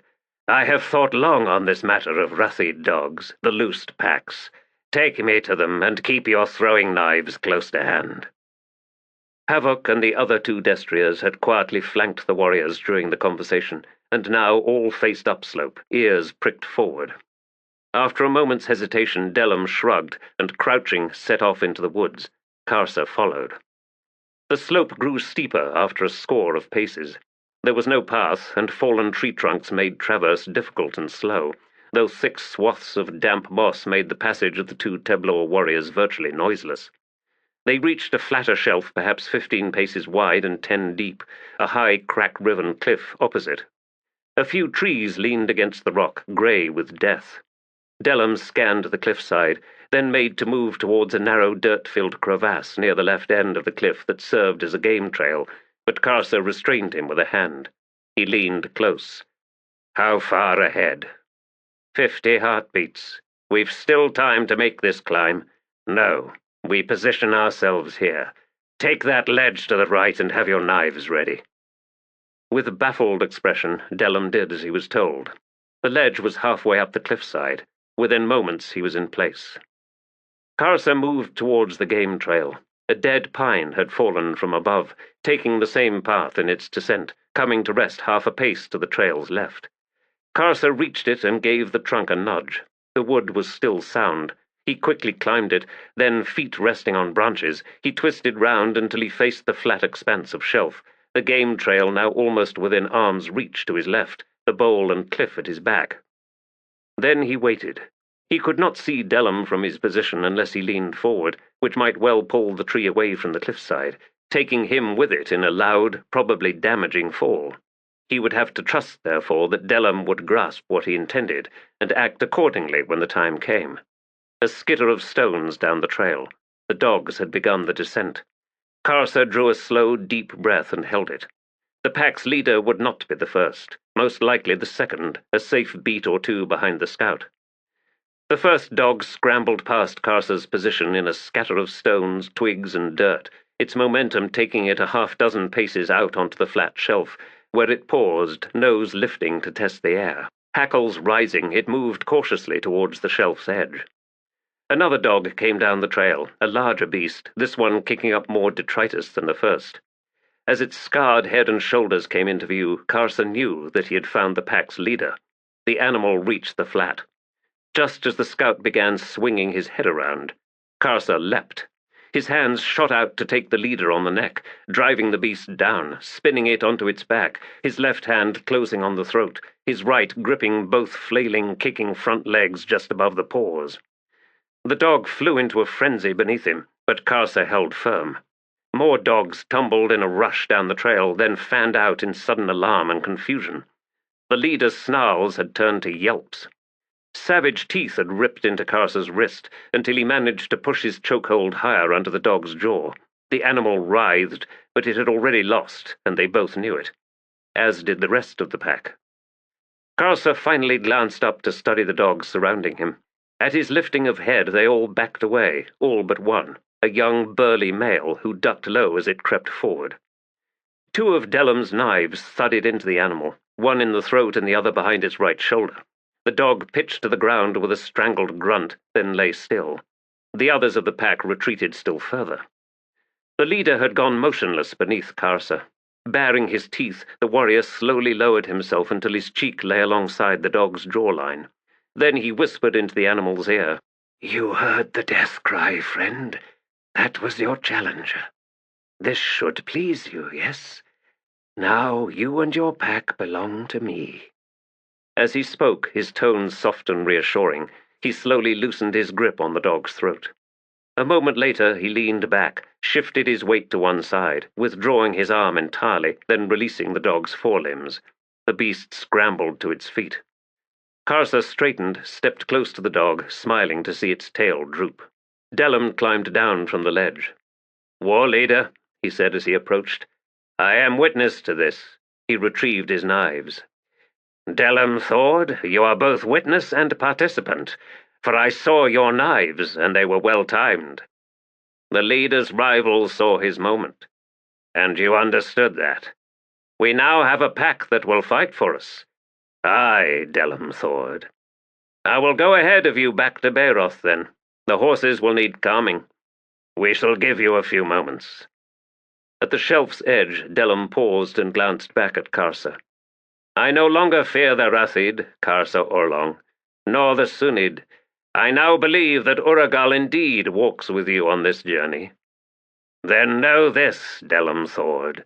I am not content to be champion among the Urid. One day all the Teblor shall kneel to me. This, our journey to the outlands, is but a scouting of the enemy we shall one day face. Our people have slept for far too long." "Karsa Orlong, I do not doubt you." Karsa's answering grin was cold. "Yet you once did." To that Delum simply shrugged, then he swung about and set off down the slope. Karsa examined his chewed wrist, then looked down at the dog and laughed. "You've the taste of my blood in your mouth, beast. Uragal now races to clasp your heart, and so you and I, we are joined. Come, walk at my side. I name you Nor." There were 11 adult dogs in the pack and 3 not quite full-grown. They fell in step behind Karsa and Nor, leaving their lone fallen kin unchallenged ruler of the shelf beneath the cliff, until the flies came. Towards midday, the 3 Urid warriors and their pack descended into the middle of the 3 small valleys on their southeasterly course across Rathid lands. The hunt they tracked had clearly been driven to desperation, to have travelled so far in their search. It was also evident that the warriors ahead had avoided contact with other villages in the area. Their lengthening failure had become a shame that haunted them. Karsa was mildly disappointed in that, but he consoled himself that the tale of their deeds would travel none the less, sufficient to make their return journey across Rathid territory a deadlier and more interesting task. Delum judged that the hunt was barely a third of a day ahead. They had slowed their pace, sending outriders to either side in search of a trail that did not yet exist. Karsa would not permit himself a gloat concerning that, however.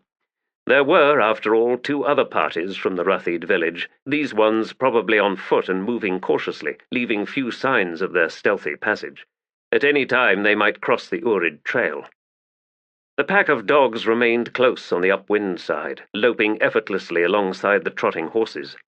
Bairoth had simply shaken his head at hearing Delum's recount of Karsa's exploits, though of Karsa's ambitions Delum curiously said nothing. They reached the valley floor, a place of tumbled stone amidst birch, black spruce, aspen, and alder.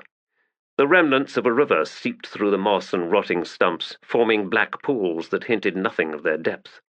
Many of these sinkholes were hidden among boulders and treefalls. Their pace slowed as they cautiously worked their way deeper into the forest. A short while later they came to the first of the mud-packed wooden walkways the Rathid of this valley had built long ago and still maintained, if only indifferently. Lush grasses filling the joins attested to this particular one's disuse, but its direction suited the Urid warriors, and so they dismounted and led their horses up onto the raised track. It creaked and swayed beneath the combined weight of horses, Teblor, and dogs. "We'd best spread out and stay on foot," Bairoth said. Karsa crouched and studied the roughly dressed logs. "The wood is still sound," he observed. "But the stilts are seated in mud, war leader." "Not mud, Bairoth Gild. Peat." "Karsa Orlong is right," Delum said, swinging himself back onto his destrier. "The way may pitch, but the cross struts underneath will keep it from twisting. We ride down the center in single file." "There is little point," Karsa said to Bairoth, "in taking this path if we then creep along it like snails." "The risk, war leader, is that we become far more visible." "Best we move along it quickly, then." Bairoth grimaced. "As you say, Karsa Orlong." Delum in the lead, they rode at a slow canter down the center of the walkway. The pack followed. To either side, the only trees that reached to the eye level of the mounted warriors were dead birch, their leafless black branches wrapped in the web of caterpillar nests. The living trees, aspen and alder and elm, reached no higher than chest height with their fluttering canopy of dusty green leaves. Taller black spruce was visible in the distance. Most of these looked to be dead or dying. "The old river is returning," Delum commented. "This forest slowly drowns." Karsa grunted, then said, "This valley runs into others that all lead northward, all the way to the Urid fissure. Pahlk was among the Teblor elders who gathered there 60 years ago. The river of ice filling the fissure had died suddenly and had begun to melt." Behind Karsa, Bairoth spoke. "We never learned what the elders of all the tribes discovered up there, nor if they had found whatever it was they were seeking." "I did not know they were seeking anything in particular," Delum muttered. "The death of the ice river was heard in 100 valleys, including our own. Did they not travel to the fissure simply to discover what had happened?" Karsa shrugged. "Pahlk told me of countless beasts that had been frozen within the ice for numberless centuries, becoming visible amidst the shattered blocks. Fur and flesh thawing, the ground and sky alive with crows and mountain vultures. There was ivory, but most of it was too badly crushed to be of any worth. The river had a black heart, or so its death revealed, but whatever lay within that heart was either gone or destroyed. Even so, there were signs of an ancient battle in that place. The bones of children, weapons of stone, all broken." "This is more than I have ever—" Bairoth began, then stopped. The walkway, which had been reverberating to their passage, had suddenly acquired a deeper, syncopating thunder. The walkway ahead made a bend, 40 paces distant to the left, disappearing behind trees. The pack of dogs began snapping their jaws in voiceless warning. Karsa twisted round and saw, 200 paces behind them on the walkway, a dozen Rathid warriors on foot. Weapons were lifted in silent promise. Yet the sound of hoofs, Karsa swung forward again to see 6 riders pitch around the bend. War cries rang in the air. "Clear a space!" Bairoth bellowed, driving his horse past Karsa and then Delum. The bear's skull sprang into the air, snapping as it reached the length of the straps, and Bairoth began whirling the massive bound skull over his and his horse's head, using both hands, his knees high on his destrier's shoulders. The whirling skull made a deep droning sound. His horse loped forward. The Rathid riders were at full charge. They rode 2 abreast, the edge of the walkway less than half an arm's length away on either side. They had closed to within 20 paces of Bairoth when he released the bear skull. When 2 or 3 wolf skulls were used in this fashion, it was to bind or break legs, but Bairoth's target was higher. The skull struck the destrier on the left with a force that shattered the horse's chest. Blood sprayed from the animal's nose and mouth. Crashing down, it fouled the beast beside it, no more than a crack of a single hoof against its shoulder, but sufficient to make it veer wildly and plunge down off the walkway. Legs snapped. The Rathid warrior flew over his horse's head. The rider of the first horse landed with bone-breaking impact on the walkway at the very hoofs of Bairoth's destrier. Those hoofs punched down on the man's head in quick succession, leaving a shattered mess. The charge floundered. Another horse went down, stumbling with a scream over the wildly kicking beast that now blocked the walkway. Loosing the Urid war cry, Bairoth drove his mount forward. A surging leap carried them over the first downed destrier. The Rathid warrior from the other fallen horse was just clambering clear and had time to look up to see Bairoth's sword blade reach the bridge of his nose. Delum was suddenly behind his comrade. 2 knives darted through the air, passing Bairoth on his right. There was a sharp report as a Rathid's heavy sword blade slashed across to block one of the knives, then a wet gasp as the second knife found the man's throat. 2 of the enemy remained, 1 each for Delum and Bairoth, and so the duels could begin. Karsa, after watching the effect of Bairoth's initial attack, had wheeled his mount round. Sword in his hands, blade flashing into Havok's vision, and they were charging back down the walkway towards the pursuing band. The dog packs split to either side to avoid the thundering hoofs, then raced after rider and horse. Ahead, 8 adults and 4 youths. A barked order sent the youths to either side of the walkway, then down. The adults wanted room, and seeing their obvious confidence as they formed an inverted V spanning the walkway, weapons ready, Karsa laughed. They wanted him to ride down into the center of that inverted V, a tactic that, while it maintained Havok's fierce speed, also exposed horse and rider to flanking attacks. Speed counted for much in the engagement to come. The Rathid's expectations fit neatly into the attacker's intent, had that attacker been someone other than Karsa Orlong. "Uragal!" he bellowed, lifting himself high on Havok's shoulders. "Witness!" He held his sword, point forward over his destrier's head, and fixed his gaze on the Rathid warrior on the V's extreme left. Havok sensed the shift in attention and angled his charge just moments before contact, hoofs pounding along the very edge of the walkway. The Rathid directly before them managed a single backward step, swinging a 2-handed overhead chop at Havok's snout as he went. Karsa took that blade on his own, even as he twisted and threw his right leg forward, his left back. Havok turned beneath him, surged in towards the center of the walkway. The V had collapsed, and every Rathid warrior was on Karsa's left. Havok carried him diagonally across the walkway. Keening his delight, Karsa slashed and chopped repeatedly, his blade finding flesh and bone as often as weapon. Havok pitched around before reaching the opposite edge, and lashed out his hind legs. At least one connected, flinging a shattered body from the bridge. The pack then arrived, snarling bodies hurling onto the Rathid warriors, most of whom had turned when engaging Karsa, and so presented exposed backs to the frenzied dogs. Shrieks filled the air. Karsa spun Havok round. They plunged back into the savage press. 2 Rathid had managed to fight clear of the dogs, blood spraying from their blades as they backed up the walkway.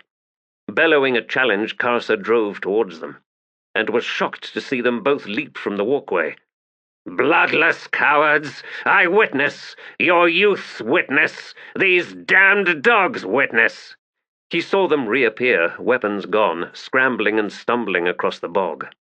Delum and Bairoth arrived, dismounting to add their swords to the maniacal frenzy of the surviving dogs as they tore unceasing at fallen Rathid. Karsa drew Havoc to one side, eyes still on the fleeing warriors, who had been joined now by the 4 youths. "I witness! Uragal witnesses!" Nor, black and grey hide barely visible beneath splashes of gore, panted up to stand beside Havoc, his muscles twitching but no wounds showing. Karsa glanced back and saw that 4 more dogs remained, whilst a 5th had lost a foreleg and limped a red circle off to one side. "Delum, bind that one's leg.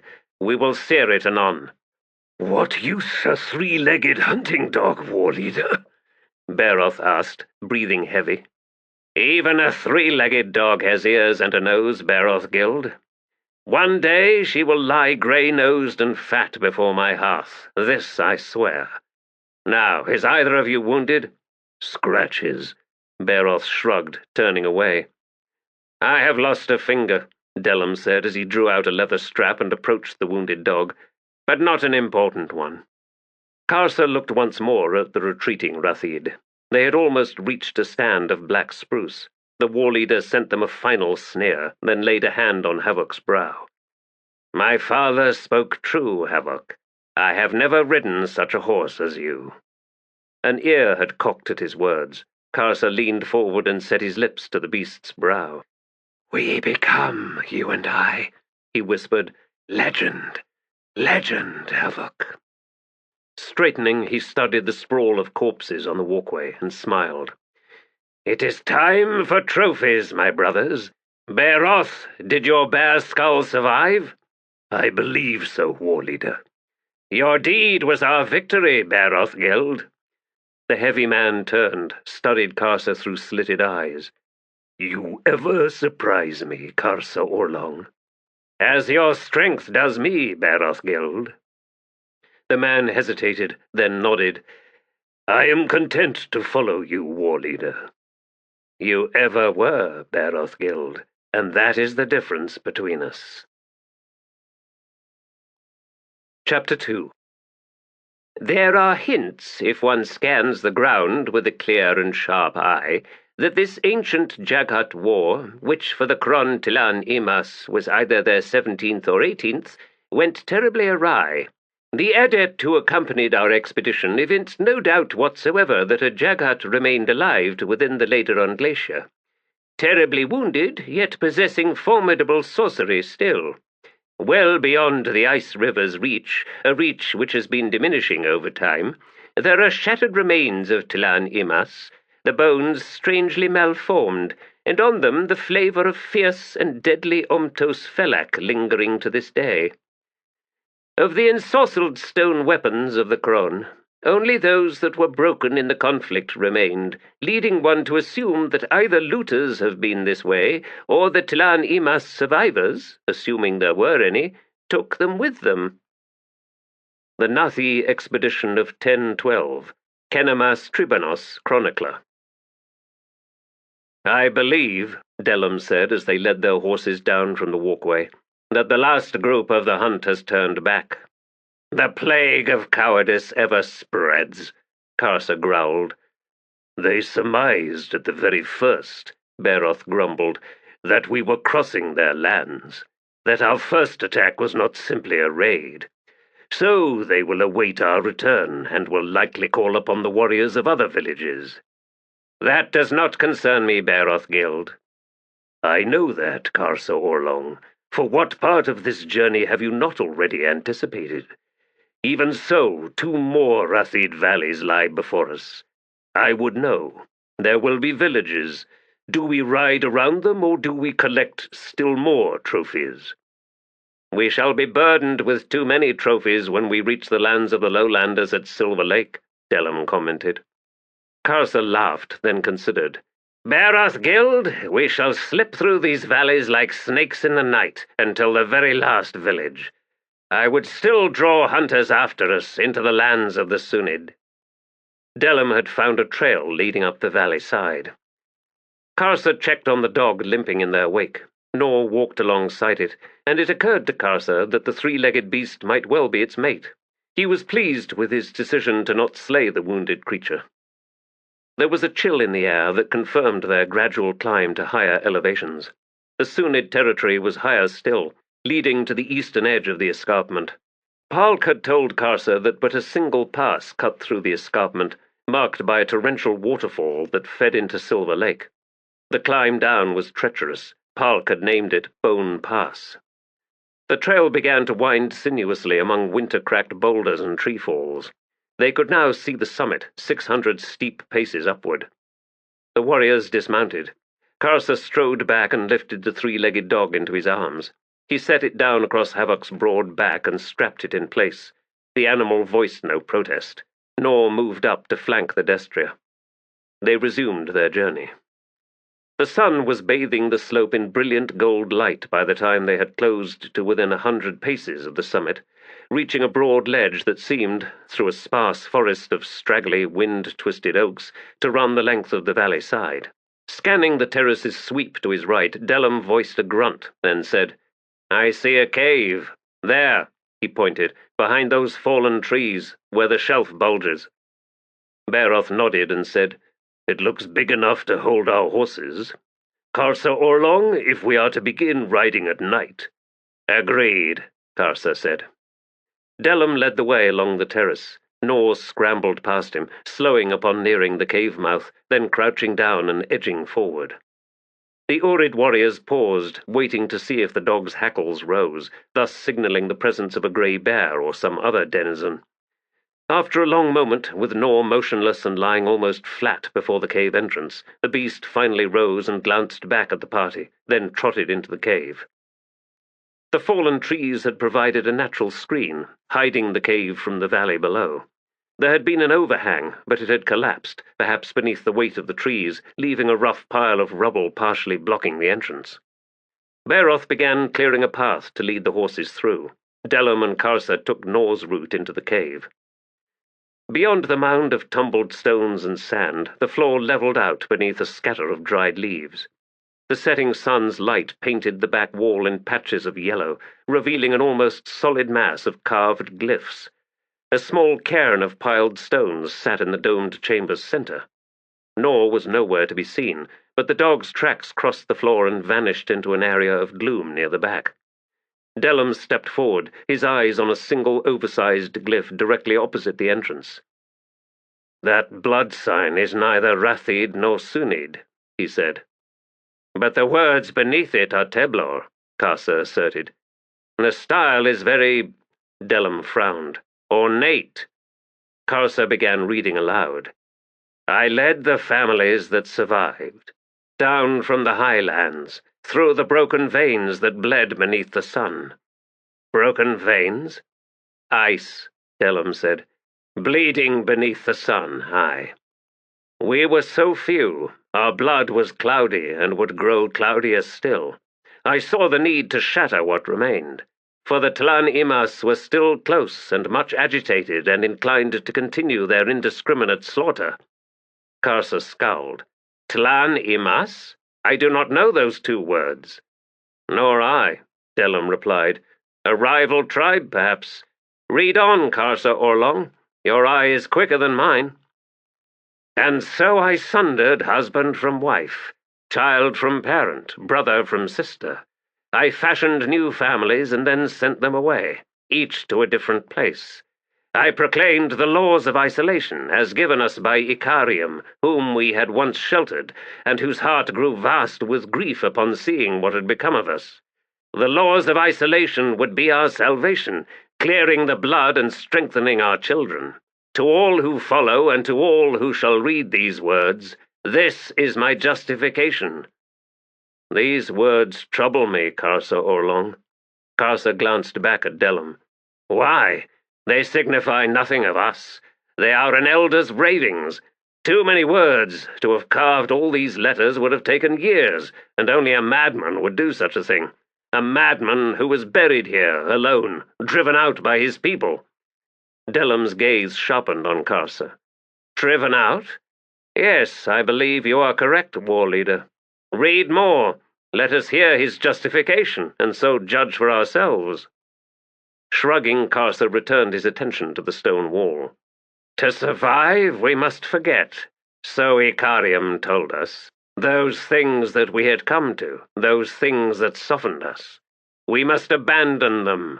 We must dismantle I know not that word, and shatter each and every stone, leaving no evidence of what we had been. We must burn another word I do not know, and leave naught but ash. We must forget our history and seek only our most ancient of legends, legends that told of a time when we lived simply, in the forests, hunting, culling fish from the rivers, raising horses, when our laws were those of the raider, the slayer, when all was measured by the sweep of a sword. Legends that spoke of feuds, of murders and rapes. We must return to those terrible times, to isolate our streams of blood, to weave new, smaller nets of kinship. New threads must be born of rape, for only with violence would they remain rare occurrences and random. To cleanse our blood, we must forget all that we were, yet find what we had once been. Down here, Delum said, squatting. Lower down. I recognize words. Read here, Karsa Orlong. It's dark, Delum Thord, but I shall try. Ah, yes. These are names. I have given these new tribes names, the names given by my father for his sons. And then a list. Barid, Sunyd, Falid, Urad, Gelad, Manid, Rathid, and Lanid. These, then, shall be the new tribes. It grows too dark to read on, Delum Thord, nor, he added, fighting a sudden chill, do I desire to. These thoughts are spider-bitten, fever-twisted into lies. Falid and Lanid are... Karsa straightened. No more, Delum Thord. The name of Icarium has lived on in our... Enough! Karsa growled. There is nothing of meaning here in these words. As you say, Karsa Orlong. Nor emerged from the gloom, where a darker fissure was now evident to the two Teblor warriors. Delum nodded towards it. The carver's body lies within. Where he no doubt crawled to die, Karsa sneered. Let us return to Bairoth. The horses can be sheltered here. We shall sleep outside. Both warriors turned and strode back to the cave mouth. Behind them, Nor stood beside the cairn a moment longer. The sun had left the wall, filling the cave with shadows. In the darkness, the dog's eyes flickered. 2 nights later, they sat on their horses and looked down into the valley of the Sunyd. The plan to draw Rathid pursuers after them had failed, for the last 2 villages they had come across had been long abandoned. The surrounding trails had been overgrown, and rains had taken the charcoal from the fire pits, leaving only red-rimmed black stains in the earth. And now, across the entire breadth and length of the Sunyd Valley, they could see no fires. They have fled, Bairoth muttered. But not from us, Delum replied. If the Sunyd villages prove to be the same as those Rathid ones, this is a flight long past. Bairoth grunted. Where, then, have they gone? Shrugging, Karsa said, There are Sunyd valleys north of this one, 12 or more, and some to the south as well. Perhaps there has been a schism. It matters little to us, except that we shall gather no more trophies until we reach Silver Lake. Bairoth rolled his shoulders. War leader, when we reach Silver Lake, will our raid be beneath the wheel or the sun? With the valley before us empty, we could camp at night. These trails are unfamiliar, forcing us to go slowly in the dark. You speak the truth, Bairoth Gild. Our raid will be in daylight. Let us make our way down to the valley floor, then, and find us a place to camp. The Wheel of Stars had travelled 1/4 of its journey by the time the Urid warriors reached level ground and found a suitable campsite. Delum had, with the aid of the dogs, killed 6 rock hares during the descent, which he now skinned and spit while Bairoth built a small fire. Karsa saw to the horses, then joined his 2 companions at the hearth. They sat, waiting in silence for the meat to cook, the sweet smell and sizzle strangely unfamiliar after so many meals of raw food. Karsa felt a lassitude settle into his muscles, and only now realized how weary he had become. The hares were ready. The 3 warriors ate in silence. Delum has spoken, Bairoth said when they were done, of the words written in the cave. Karsa shot Delum a glare. Delum Thord spoke when he should not have. Within the cave, a madman's ravings, nothing more. I have considered them, Bairoth persisted, and I believe there is truth hidden within those ravings, Karsa Orlong. Pointless belief, Bairoth Gild. I think not, war leader. The names of the tribes, I agree with Delum when he says there are among them the names of our tribes.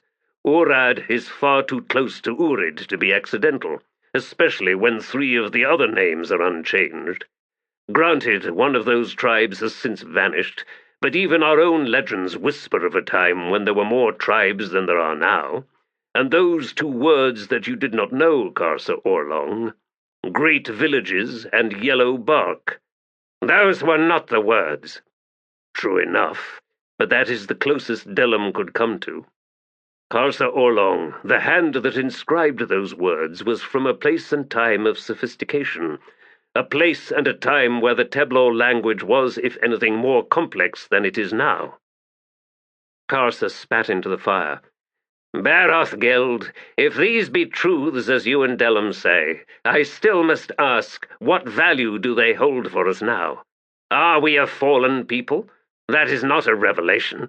Our legends all speak of an age of glory, long past, when 100 heroes strode among the Teblor, heroes that would make even my own grandfather, Pahlk, seem but a child among men. Delum's face in the firelight was deeply frowning as he cut in. And this is what troubles me, Karsa Orlong. Those legends and their tales of glory, they describe an age little different from our own. Aye, more heroes, greater deeds, but essentially the same in the manner of how we lived. Indeed, it often seems that the very point of those tales is one of instruction, a code of behavior, the proper way of being a Teblor. Bairoth nodded. And there, in those carved words in the cave, we are offered the explanation. A description of how we would be, Delum nodded. No, of how we are. None of it matters, Karsa growled. We were a defeated people, Delum continued, as if he hadn't heard, reduced to a broken handful. He looked up, met Karsa's eyes across the fire. How many of our brothers and sisters who are given to the faces in the rock, how many of them were born flawed in some way? Too many fingers and toes, mouths with no palates, faces with no eyes. We've seen the same among our dogs and horses, war leader. Defects come of inbreeding. That is a truth. The elder in the cave, he knew what threatened our people, so he fashioned a means of separating us, of slowly clearing our cloudy blood, and he was cast out as a betrayer of the Teblor. We were witness in that cave to an ancient crime. We are fallen, Bairoth said, then laughed. Delum's gaze snapped to him. And what is it that you find so funny, Bairoth Gild? If I must needs explain, Delum Thord, then there is no point. Bairoth's laughter had chilled Karsa. You have both failed to grasp the true meaning of all this. Bairoth grunted. The meaning you said did not exist, Karsa Orlong? The fallen know but one challenge, Karsa resumed, and that is to rise once more. The Teblor were once few, once defeated. So be it. We are no longer few, nor have we known defeat since that time. Who from the lowlands dares venture into our territories? The time has come, I now say, to face that challenge. The Teblor must rise once more. Bairoth sneered. And who will lead us? Who will unite the tribes? I wonder. Hold, Delum rumbled, eyes glittering. Bairoth Gild, from you I now hear unseemly envy. With what we 3 have done, with what our war leader has already achieved, tell me, Bairoth Gild, do the shadows of the ancient heroes still devour us whole? I say they do not. Karsa Orlong now walks among those heroes, and we walk with him. Bairoth slowly leaned back, stretching his legs out beside the hearth. As you say, Delum Thord. The flickering light revealed a broad smile that seemed directed into the flames. Who from the lowlands dares venture into our territories? Karsa Orlong, we travel an empty valley, Empty of Teblor, aye. But what has driven them away?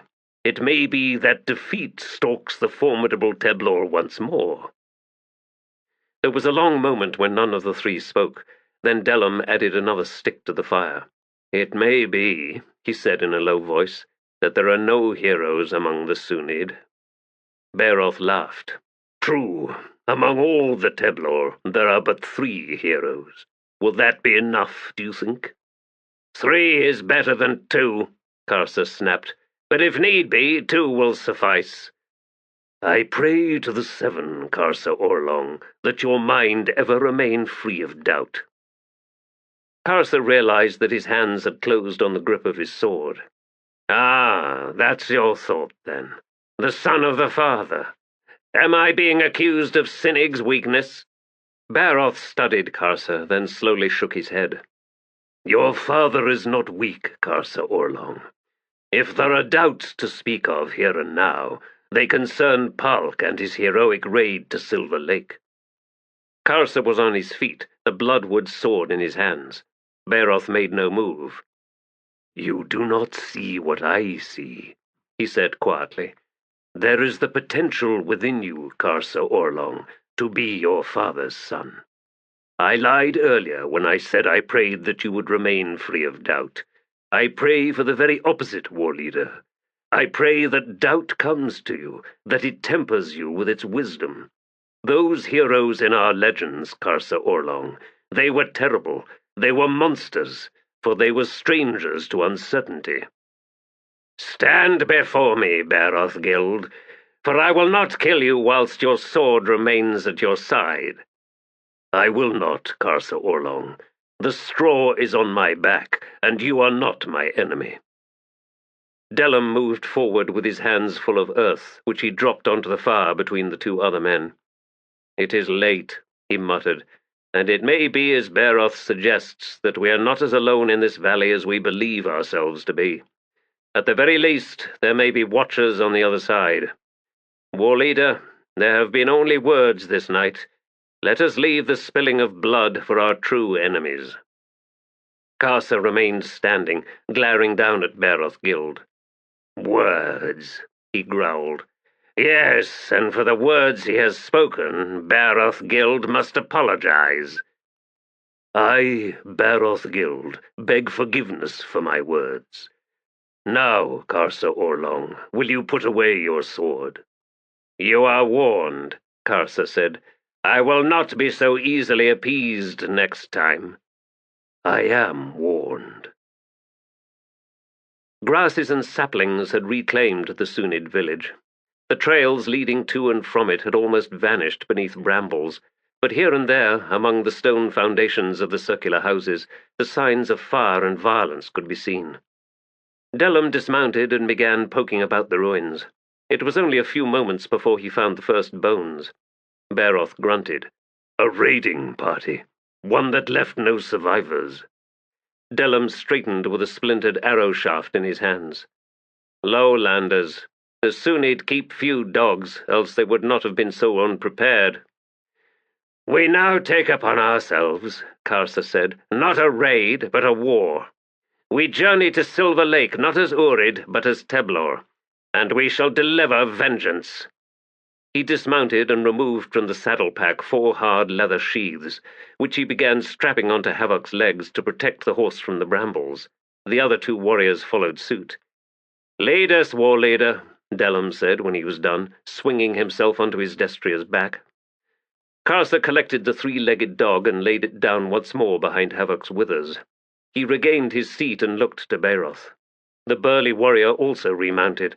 His eyes were hooded as he met Karsa's gaze. Lead us, war leader. We shall ride as fast as the land allows, Karsa said, drawing the 3-legged dog onto his thighs. Once beyond this valley, we head northward, then east once more. By tomorrow night, we shall be close to Bone Pass, the southward wind that will take us to Silver Lake. And if we come across lowlanders on the way? Then, Bairoth Gild, we shall begin gathering trophies. But none must be allowed to escape, for our attack on the farm must come as a complete surprise, lest the children flee. They skirted the village until they came to a trail that led them into the forest. Beneath the trees there was less undergrowth, allowing them to ride at a slow canter. Before long the trail began climbing the valley side. By dusk they reached the summit. Horses steaming beneath them, the three warriors reined in. They had come to the edge of the escarpment. To the north and east, and still bathed in golden sunlight, the horizon was a jagged line of mountains, their peaks capped in snow with rivers of white stretching down their flanks. Directly before them, after a sheer drop of 300 or more paces, lay a vast forested basin. "I see no fires," Delum said, scanning the shadow-draped valley. "We must now skirt this edge northward," Karsa said. "There are no trails breaking the cliffside here." "The horses need rest," Delum said, "but we are highly visible here, war leader." "We shall walk them on, then," Karsa said, dismounting. When he set the three-legged dog onto the ground, Nor moved up alongside her. Karsa collected Havok's single rein. A game trail followed the ridgeline along the top for another 30 paces before dropping slightly, sufficient to remove the silhouette they made against the sky. They continued on until the Wheel of Stars had completed a fifth of its passage, whereupon they found a high-walled cul-de-sac just off the trail in which to make camp. Delum began preparing the meal while Bairoth rubbed down the horses. Taking Nor and his mate with him, Karsa scouted the path ahead. Thus far, the only tracks they had seen were those from mountain goats and wild sheep.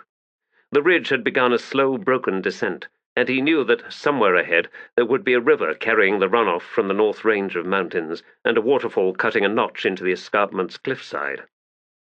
Both dogs shied suddenly in the gloom, bumping into Karsa's legs as they backed away from another dead end to the left. Laying a hand down to calm Nor, he found the beast trembling. Karsa drew his sword.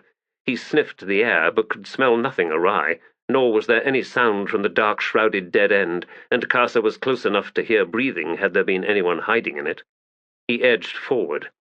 A massive flat slab dominated the stone floor, leaving only a forearm's space on the three sides where rose the rock walls. The surface of the slab was unadorned, but a faint grey light seemed to emanate from the stone itself. Karsa moved closer, then slowly crouched down before the lone, motionless hand jutting from the slab's nearmost edge. It was gaunt yet whole, the skin a milky blue-green, the nails chipped and ragged, the fingers patched in white dust. Every space within reach of that hand was etched in grooves, cut deep into the stone floor, as deep as the fingers could reach, in a chaotic, cross-hatched pattern. The hand, Karsa could see, was neither Teblor nor lowlander, but in size somewhere in between, the bones prominent, the fingers narrow and overlong, and seeming to bear far too many joints. Something of Karsa's presence, his breath perhaps as he leaned close in his study, was sensed, for the hand spasmed suddenly, jerking down to lie flat, fingers spread on the rock. And Karsa now saw the unmistakable signs that animals had attacked that hand in the past. Mountain wolves and creatures yet fiercer. It had been chewed, clawed, and gnawed at, though it seemed never broken. Motionless once more, it lay pressed against the ground. Hearing footsteps behind him, Karsa rose and turned. Delum and Bairoth, weapons out, made their way up the trail. Karsa strode to meet them. Bairoth rumbled, "Your two dogs came skulking back to us." "What have you found, war leader?" Delum asked in a whisper. "A demon," he replied, "pinned for eternity beneath that stone. It lives still." "The forecastle." "Even so. There is much truth in our legends, it seems." Bairoth moved past and approached the slab. He crouched down before the hand and studied it long in the gloom. Then he straightened and strode back. "The forecastle, the demon of the mountains, the one who sought peace." "In the time of the spirit wars, when our old gods were young," Delum said. "What, Karsa Orlong, do you recall of that tale? It was so brief, nothing more than torn pieces. The elders themselves admitted that most of it had been lost long ago, before the Seven awoke." "Pieces," Karsa agreed. "The spirit wars were 2, perhaps 3 invasions, and had little to do with the Teblor. Foreign gods and demons. Their battles shook the mountains, and then but one force remained. In those tales, Delum interjected, are the only mention of Icarium. Karsa Orlong, it may be that the Tlan Imas, spoken of in that elder's cave, belonged to the spirit wars, and that they were the victors, who then left never to return. It may be that it was the spirit wars that shattered our people. Bairoth's gaze remained on the slab. Now he spoke. The demon must be freed. Both Karsa and Delum turned to him, struck silent by the pronouncement. Say nothing, Bairoth continued, until I have finished. The forecastle was said to have come to the place of the spirit wars, seeking to make peace between the contestants. That is one of the torn pieces of the tale. For the demon's effort, it was destroyed. That is another piece. Icarium too sought to end the war, but he arrived too late, and the victors knew they could not defeat him, so they did not even try. A third piece. Delum Thord, the words in the cave also spoke of Icarium, yes? They did, Bairoth Gild. Icarium gave the Teblor the laws that ensured our survival. Yet, were they able, the Tlani Mas would have laid a stone on him as well. After these words, Bairoth fell silent. Karsa swung about and walked to the slab. Its luminescence was fitful in places, hinting of the sorcery's antiquity, a slow dissolution of the power invested in it. Teblor elders worked magic, but only rarely. Since the awakening of the faces in the rock, sorcery arrived as a visitation, locked within the confines of sleep or trance. The old legends spoke of vicious displays of overt magic, of dread weapons tempered with curses, but Karsa suspected these were but elaborate inventions to weave bold colors into the tales. He scowled. I have no understanding of this magic, he said. Bairoth and Delum joined him. The hand still lay flat, motionless. I wonder if the demon can hear our words, Delum said. Bairoth grunted. Even if it could, why would it understand them? The lowlanders speak a different tongue. Demons must also have their own. Yet he came to make peace. He cannot hear us, Karsa asserted. He can do no more than sense the presence of someone, of something. Shrugging, Bairoth crouched down beside the slab. He reached out, hesitated, then settled his palm against the stone. It is neither hot nor cold. Its magic is not for us. It is not meant to ward, then, only hold, Delum suggested. The three of us should be able to lift it. Karsa studied Bairoth. What do you wish to awaken here, Bairoth Gild? The huge warrior looked up, eyes narrowing. Then his brows rose and he smiled. A bringer of peace. There is no value in peace. There must be peace among the Teblor, or they shall never be united. Karsa cocked his head, considering Bairoth's words. This demon may have gone mad, Delum muttered. How long trapped beneath this rock? There are three of us, Bairoth said. Yet this demon is from a time when we had been defeated, and if it was these Tlani Mas who imprisoned this demon, they did so because they could not kill him. Bairoth Gild, we three would be as nothing to this creature. We will have earned its gratitude. The fever of madness knows no friends. Both warriors looked to Karsa. We cannot know the mind of a demon, he said, but we can see one thing, and that is how it still seeks to protect itself. This lone hand has fended off all sorts of beasts. In that I see a holding on to purpose. The patience of an immortal, Bairoth nodded. I see the same as you, Karsa Orlong. Karsa faced Delum. Delum Thord, do you still possess doubts? I do, war leader, yet I will give your effort my strength, for I see the decision in your eyes. So be it. Without another word, the three Urid positioned themselves along one side of the stone slab. They squatted, hands reaching down to grip the edge. With the fourth breath, Karsa instructed. The stone lifted with a grinding, grating sound, a sifting of dust. A concerted heave sent it over, to crack against the rock wall. The figure had been pinned on its side. The immense weight of the slab must have dislocated bones and crushed muscle, but it had not been enough to defeat the demon, for it had, over millennia, gouged out a rough, uneven pit for half the length of its narrow, strangely elongated body. The hand trapped beneath that body had clawed out a space for itself first, then had slowly worked grooves for hip and shoulder. Both feet, which were bare, had managed something similar. Spider webs and the dust of ground stone covered the figure like a dull grey shroud, and the stale air that rose from the space visibly swirled in its languid escape, heavy with a peculiar insect-like stench. The three warriors stood looking down on the demon. It had yet to move, but they could see its strangeness even so. Elongated limbs, extra-jointed, the skin stretched taut and pallid as moonlight. A mass of blue-black hair spread out from the face-down head, like fine roots, forming a latticework across the stone floor. The demon was naked and female. The limbs spasmed. Bairoth edged closer and spoke in a low, soothing tone. "You are freed, demon.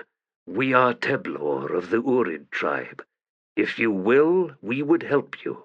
Tell us what you require." The limbs had ceased their spasming, and now but trembled. Slowly the demon lifted her head. The hand that had known an eternity of darkness slipped free from under her body, probed out over the flat stone floor. The fingertips cut across strands of hair, and those strands fell to dust. The hand settled in a way that matched its opposite. Muscles tautened along the arms, neck, and shoulders, and the demon rose in jagged, shaking increments. She shed hair in black sheets of dust until her pate was revealed, smooth and white. Bairoth moved to take her weight, but Karsa snapped a hand out to restrain him. "No, Bairoth Gild. She has known enough pressure that was not her own. I do not think she would be touched, not for a long time, perhaps never again." Bairoth's hooded gaze fixed on Karsa for a long moment. Then he sighed and said, "Karsa Orlong, I hear wisdom in your words. Again and again you surprise me. No, I did not mean to insult.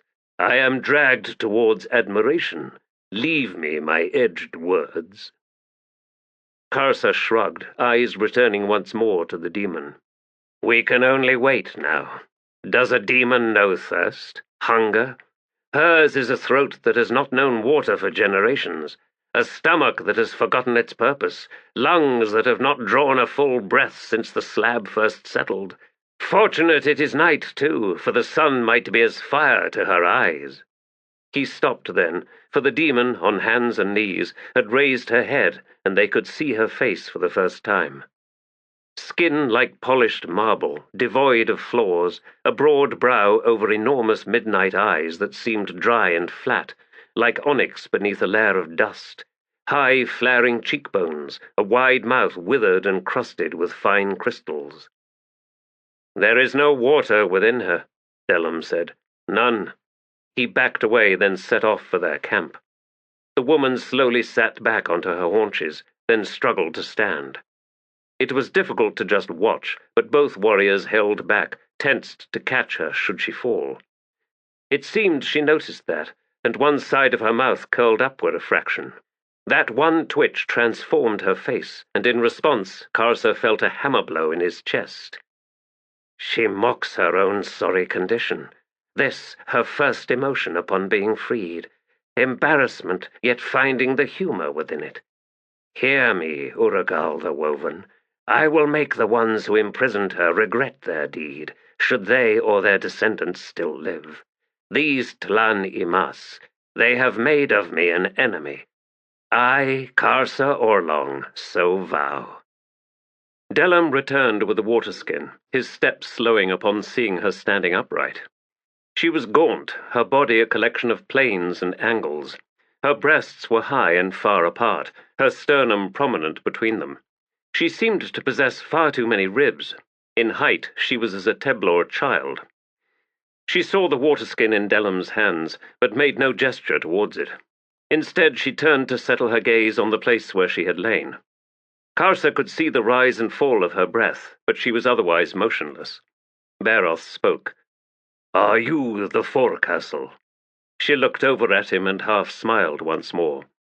"We are Teblor," Bairoth continued, at which her smile broadened slightly in what was to Karsa clear recognition, though strangely flavored with amusement. She understands you, Karsa observed. Delum approached with the waterskin. She glanced at him and shook her head. He stopped. Karsa now saw that some of the dustiness was gone from her eyes, and that her lips were now slightly fuller. She recovers, he said. Freedom was all she needed, Bairoth said.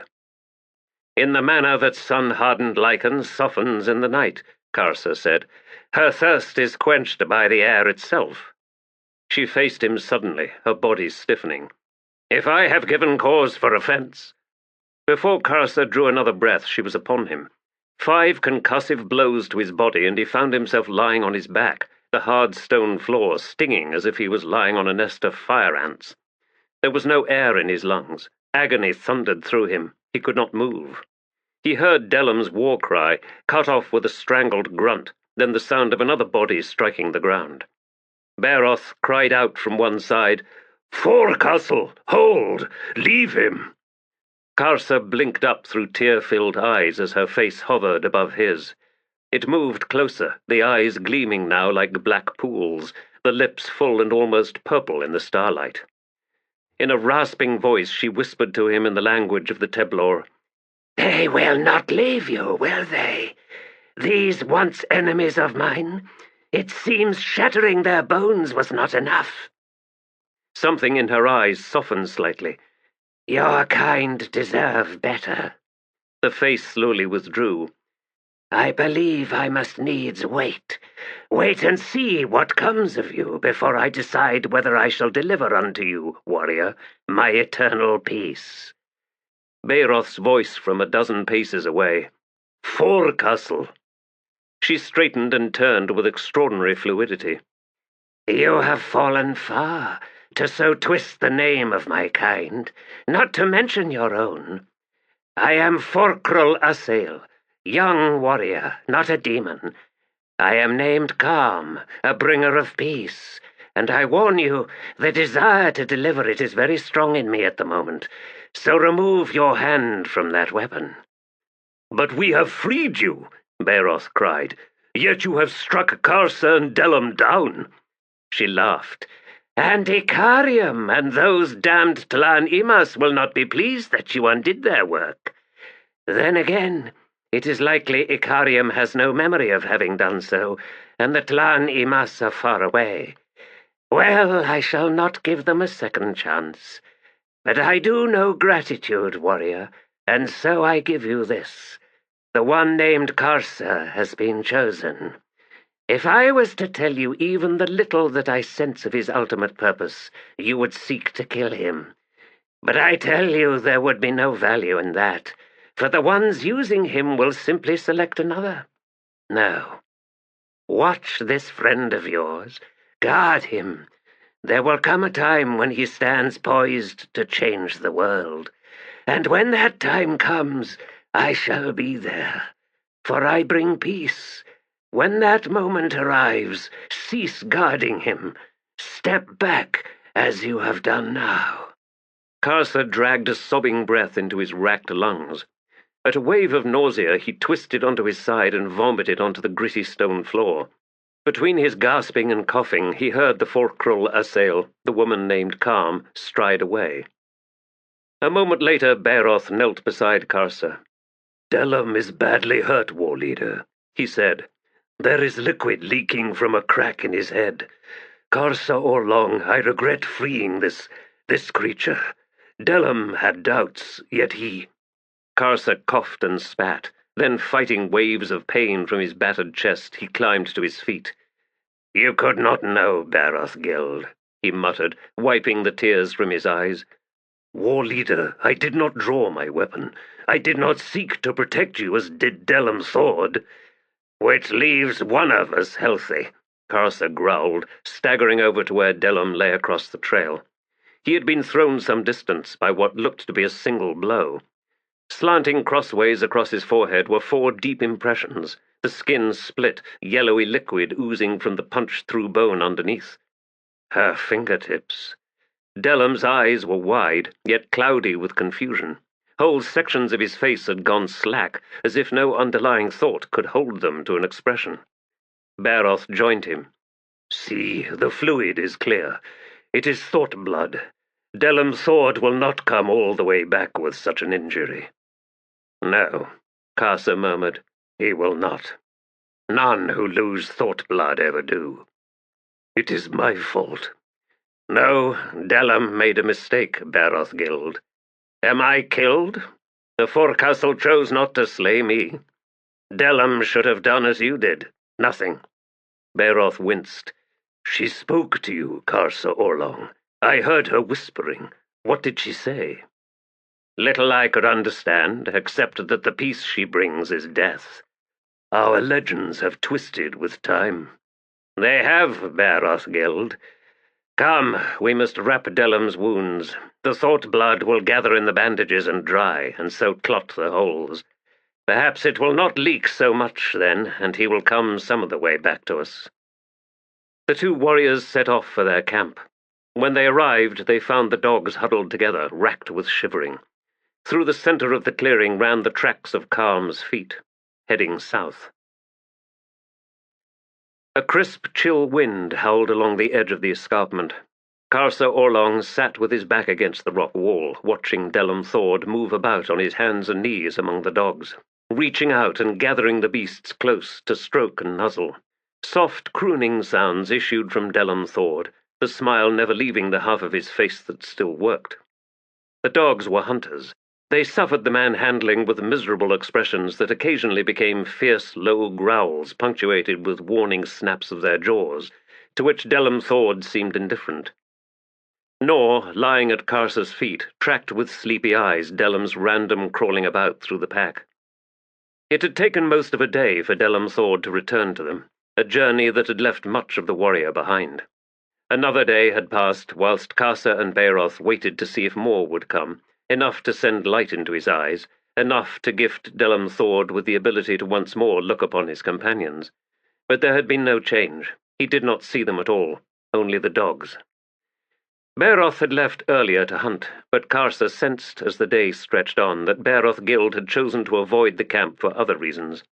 Freeing the demon had taken Delum from them, and it had been Bairoth's words that had yielded a most bitter reward.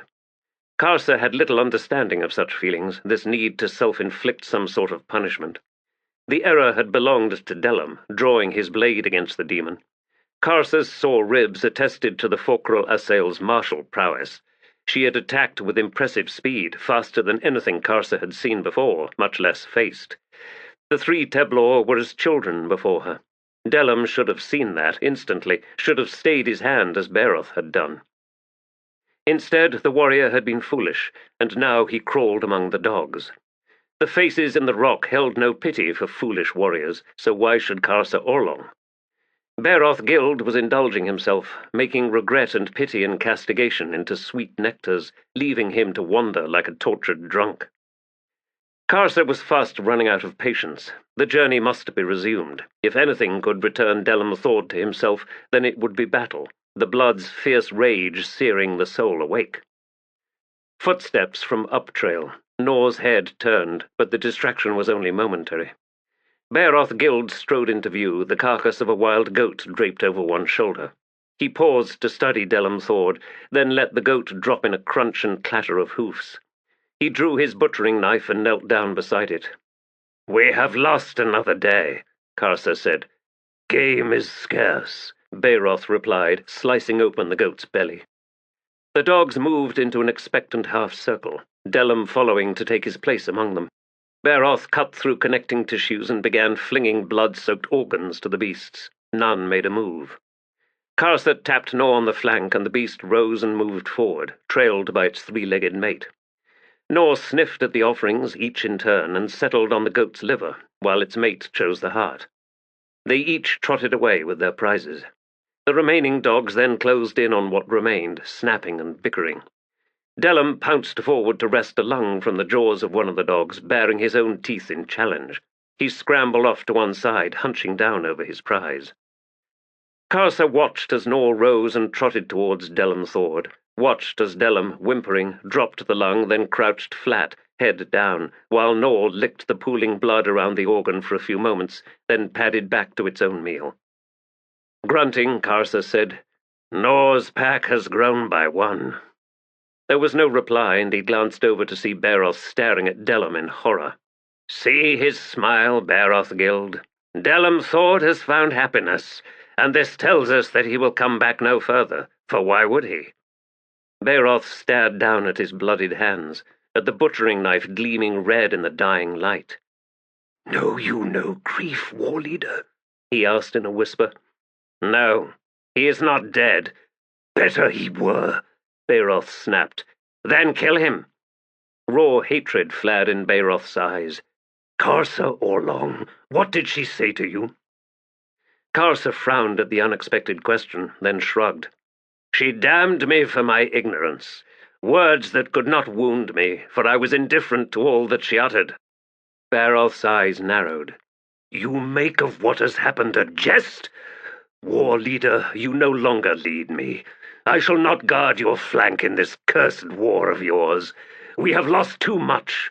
There is weakness in you, Bairoth Gild. I have known that all along. For years I have known that.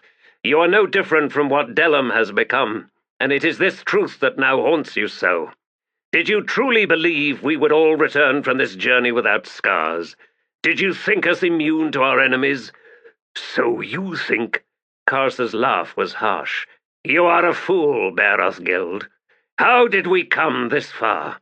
Through Ratids and Sunyd lands? Through the battles we have fought? Our victory was no gift of the Seven. Success was carved by our skill with swords and by my leadership. Yet all you saw in me was bravado, as would come from a youth fresh to the ways of the warrior. You deluded yourself, and it gave you comfort.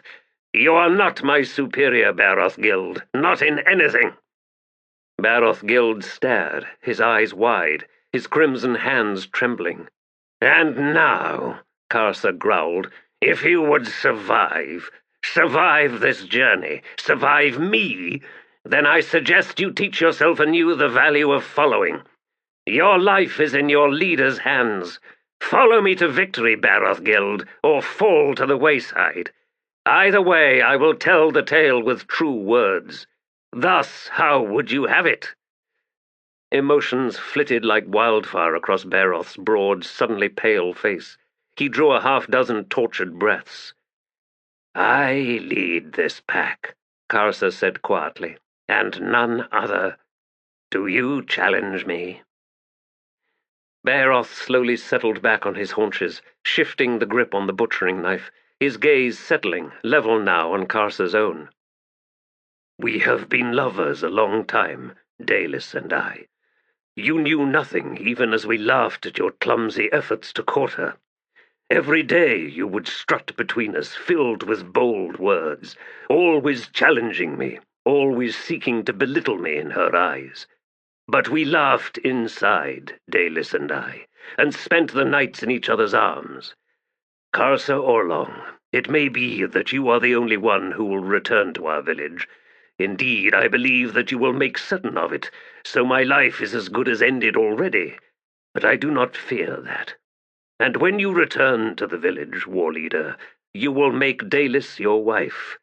But one truth shall remain with you until the end of your days, and that is, with Delus it was not I who followed, but you, and there is nothing you can do to change that. Karsa slowly bared his teeth. Delus, my wife? I think not. No, instead I shall denounce her to the tribe. To have lain with a man not her husband. She shall be shorn, and then I shall claim her as my slave. Bairoth launched himself at Karsa, knife flashing through the gloom. His back to the stone wall, Karsa could only manage a sideways roll that gave him no time to find his feet before Bairoth was upon him, one arm wrapping about his neck, arching him back, the hard knife blade scoring up his chest, point driving for his throat. Then the dogs were upon them both, thundering, bone-jarring impacts, snarls, the clash of canines, teeth punching through leather. Bairoth screamed, pulled away, arm releasing Karsa. Rolling onto his back, Karsa saw the other warrior stumbling, dogs hanging by their jaws from both arms. nor, with his teeth sunk into Bairoth's hip, other beasts flinging themselves forward, seeking yet more holds, stumbling then crashing to the ground. "Away!" Karsa bellowed.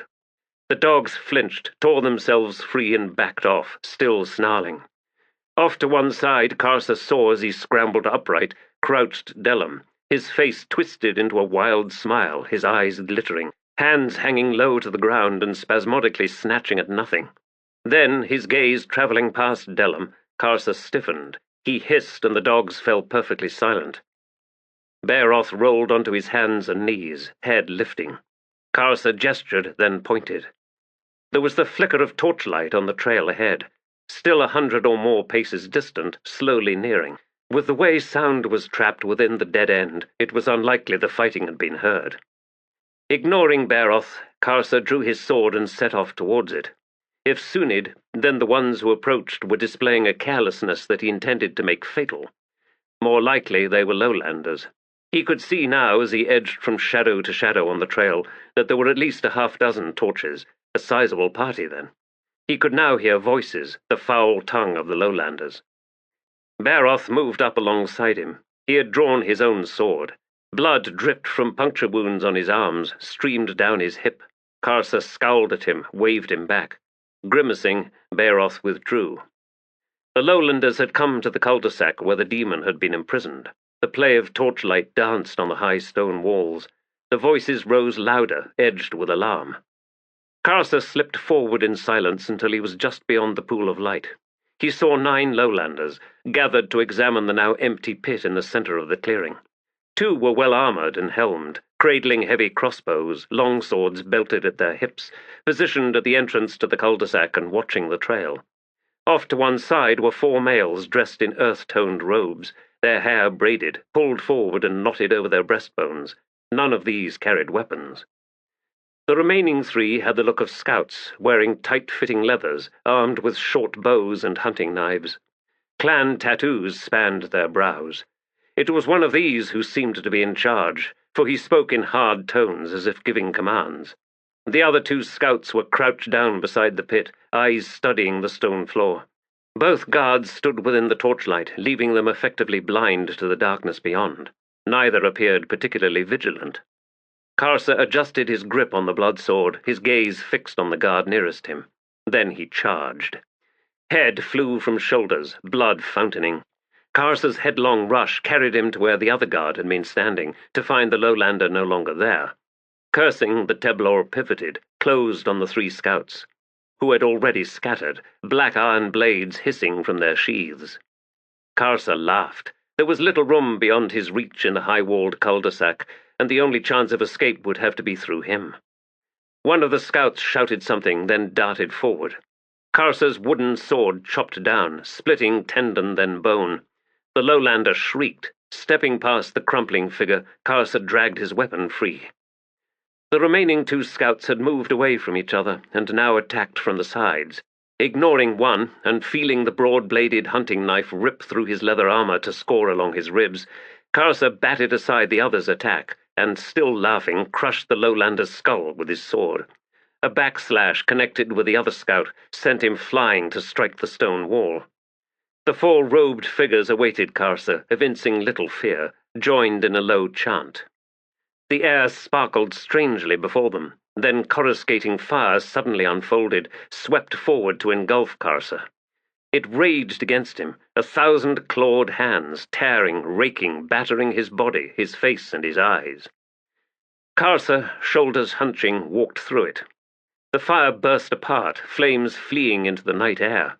Shrugging the effects off with a soft growl, Karsa approached the 4 lowlanders. Their expressions, calm and serene and confident a moment ago, now revealed disbelief that swiftly shifted to horror as Karsa's sword ripped into them. They died as easily as had the others, and moments later the Teblor stood amidst twitching bodies, blood gleaming dark on his sword's blade. Torches lay on the stone floor here and there, fitfully throwing smoky light to dance against the cul-de-sac's walls. Bairoth Gild strode into view. "The second guard escaped up the trail, war leader," he said. "The dogs now hunt." Karsa grunted. Karsa Orlong, you have slain the first group of children. The trophies are yours." Reaching down, Karsa closed the fingers of one hand in the robes of one of the bodies at his feet. He straightened, lifting the corpse into the air, and studied its puny limbs, its small head with its peculiar braids. A face lined, as would be a Teblor's after centuries upon centuries of life, yet the visage he stared down upon was scaled to that of a Teblor newborn.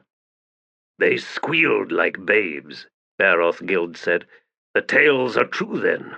These lowlanders are like children indeed." "Yet not," Karsa said, studying the aged face now slack in death. "They died easily." "Aye, they did." Karsa flung the body away. "Bairoth Gild, these are our enemies. Do you follow your war leader?" "For this war I shall," Bairoth replied. "Karsa Orlong, we shall speak no more of our village. What lies between us must await our eventual return." "Agreed." Two of the pack's dogs did not return, and there was nothing of strutting victory in the gaits of Nor and the others as they padded back into the camp at dawn. Surprisingly, the lone guard had somehow escaped. Delum Thord, his arms wrapped about Nor's mate, as they had been throughout the night, whimpered upon the pack's return. Bairoth shifted the supplies from his and Karsa's destriers to Delum's warhorse, for it was clear that Delum had lost all knowledge of riding. He would run with the dogs. As they readied to depart, Bairoth said, "It may be that the guard came from Silver Lake, that he will bring to them warning words of our approach." "We shall find him," Karsa growled from where he crouched, threading the last of his trophies onto the leather cord. "He could only have eluded the dogs by climbing, so there will be no swiftness to his flight. We shall seek sign of him. If he has continued on through the night, he will be tired. If not, he will be close." Straightening, Karsa held the string of severed ears and tongues out before him, studied the small mangled objects for a moment longer, then looped his collection of trophies round his neck. He swung himself onto Havok's back, collected the lone rein. Nor's pack moved ahead to scout the trail, Delum among them, the three-legged dog cradled in his arms. They set off. Shortly before midday, they came upon signs of the last lowlander, 30 paces beyond the corpses of the two missing dogs, a crossbow quarrel buried in each one, a scattering of iron armor, straps and fittings. The guard had shed weight. "This child is a clever one," Bairoth Gild observed. "He will hear us before we see him, and will prepare an ambush." The warrior's hooded gaze flicked to Delum. "More dogs will be slain." Karsa shook his head at Bairoth's words. "He will not ambush us, for that will see him killed, and he knows it. Should we catch up with him, he will seek to hide. Evasion is his only hope, up the cliffside, and then we will have passed him, and so he will not succeed in reaching Silver Lake before us." "We do not hunt him down?" Bairoth asked in surprise. "No, we ride for Bone Pass." "Then he shall trail us. War leader, an enemy loose at our backs." "A child. Those quarrels might well kill a dog, but they are as twigs to us, Teblor. Our armor alone will take much of those small barbs." "He has a sharp eye, Karsa Orlong, to slay 2 dogs in the dark. He will aim for where our armor does not cover us." Karsa shrugged. "Then we must outpace him beyond the pass." They continued on. The trail widened as it climbed, the entire escarpment pushing upward in its northward reach. Riding at a fast trot, they covered league after league until, by late afternoon, they found themselves entering clouds of mist, a deep roaring sound directly ahead. The path dropped away suddenly. Reining in amidst the milling dogs, Karsa dismounted. The edge was sheer. Beyond it, and on his left, a river had cut a notch 1,000 paces or more deep into the cliffside, down to what must have been a ledge of some sort, over which it then plunged another 1,000 paces to a mist-shrouded valley floor. A dozen or more thread-thin waterfalls drifted out from both sides of the notch, issuing from fissures in the bedrock. The scene, Karsa realized after a moment, was all wrong. They had reached the highest part of the escarpment's ridge. A river, cutting a natural route through to the lowlands, did not belong in this place.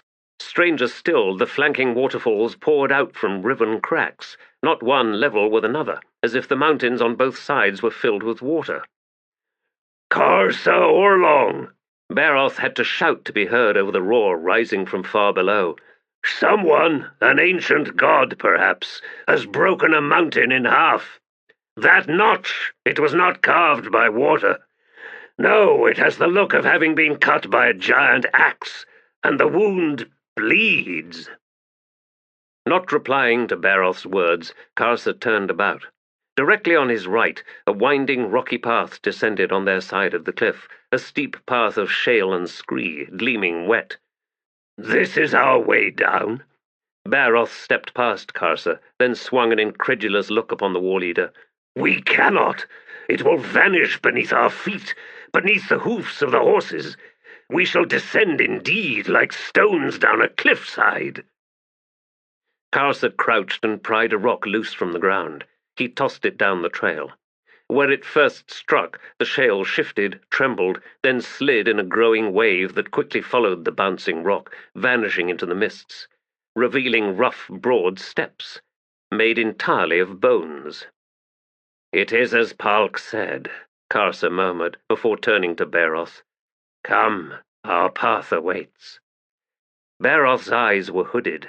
"It does indeed, Karsa Orlong. Beneath our feet there shall be a truth." Karsa scowled. "This is our trail down from the mountains. Nothing more, Bairoth Gild." The warrior shrugged. "As you say, war leader." Karsa in the lead, they began the descent. The bones were lowlander in scale, yet heavier and thicker, hardened into stone. Here and there antlers and tusks were visible, as well as artfully carved bone helms from larger beasts. An army had been slain, their bones then laid out, intricately fashioned into these grim steps. The mists had quickly laid down a layer of water, but each step was solid, broad and slightly angled back, the pitch reducing the risk of slipping. The Teblor's pace was slowed only by the cautious descent of the destriers. It seemed that the rock slide Karsa had triggered had cleared the way as far down as the massive shelf of stone where the river gathered before plunging over to the valley below. With the roaring tumble of water growing ever closer on their left, and jagged, raw rock on their right, the warriors descended more than 1,000 paces, and with each step the gloom deepened around them. Pale, ghostly light, broken by shreds of darker, opaque mists, commanded the ledge that spread out on this side of the waterfall. The bones formed a level floor of sorts, abutting the rock wall to the right, and appearing to continue on beneath the river that now roared, massive and monstrous, less than 20 paces away on their left. The horses needed to rest. Karsa watched Bairoth make his way towards the river, then glanced over at Delum, who huddled now among Nor's pack, wet and shivering. The faint glow emanating from the bones seemed to carry a breath unnaturally cold. On all sides the scene was colourless, strangely dead. Even the river's immense power felt lifeless. Bairoth approached. "War leader, these bones beneath us, they continue under the river to the other side. They are deep, almost my height where I could see. Tens of thousands have died to make this. Tens of tens. This entire shelf. Bairoth Gild, we have rested long enough. There are stones coming down from above. Either the guard descends, or there will be another slide to bury what we have revealed. There must be many such slides, for the lowlanders used this on the way up, and that could not have been more than a few days ago. Yet we arrived to find it buried once more." Sudden unease flickered through Bairoth's expression, and he glanced over to where small stones of shale pattered down from the trail above. There were more now than there had been a moment ago. They gathered the horses once more and approached the shelf's edge. The descent before them was too steep to hold a slide, the steps switchbacking for as far down as the Teblor could see. The horses balked before it. "Karsa Orlong, we shall be very vulnerable on that path."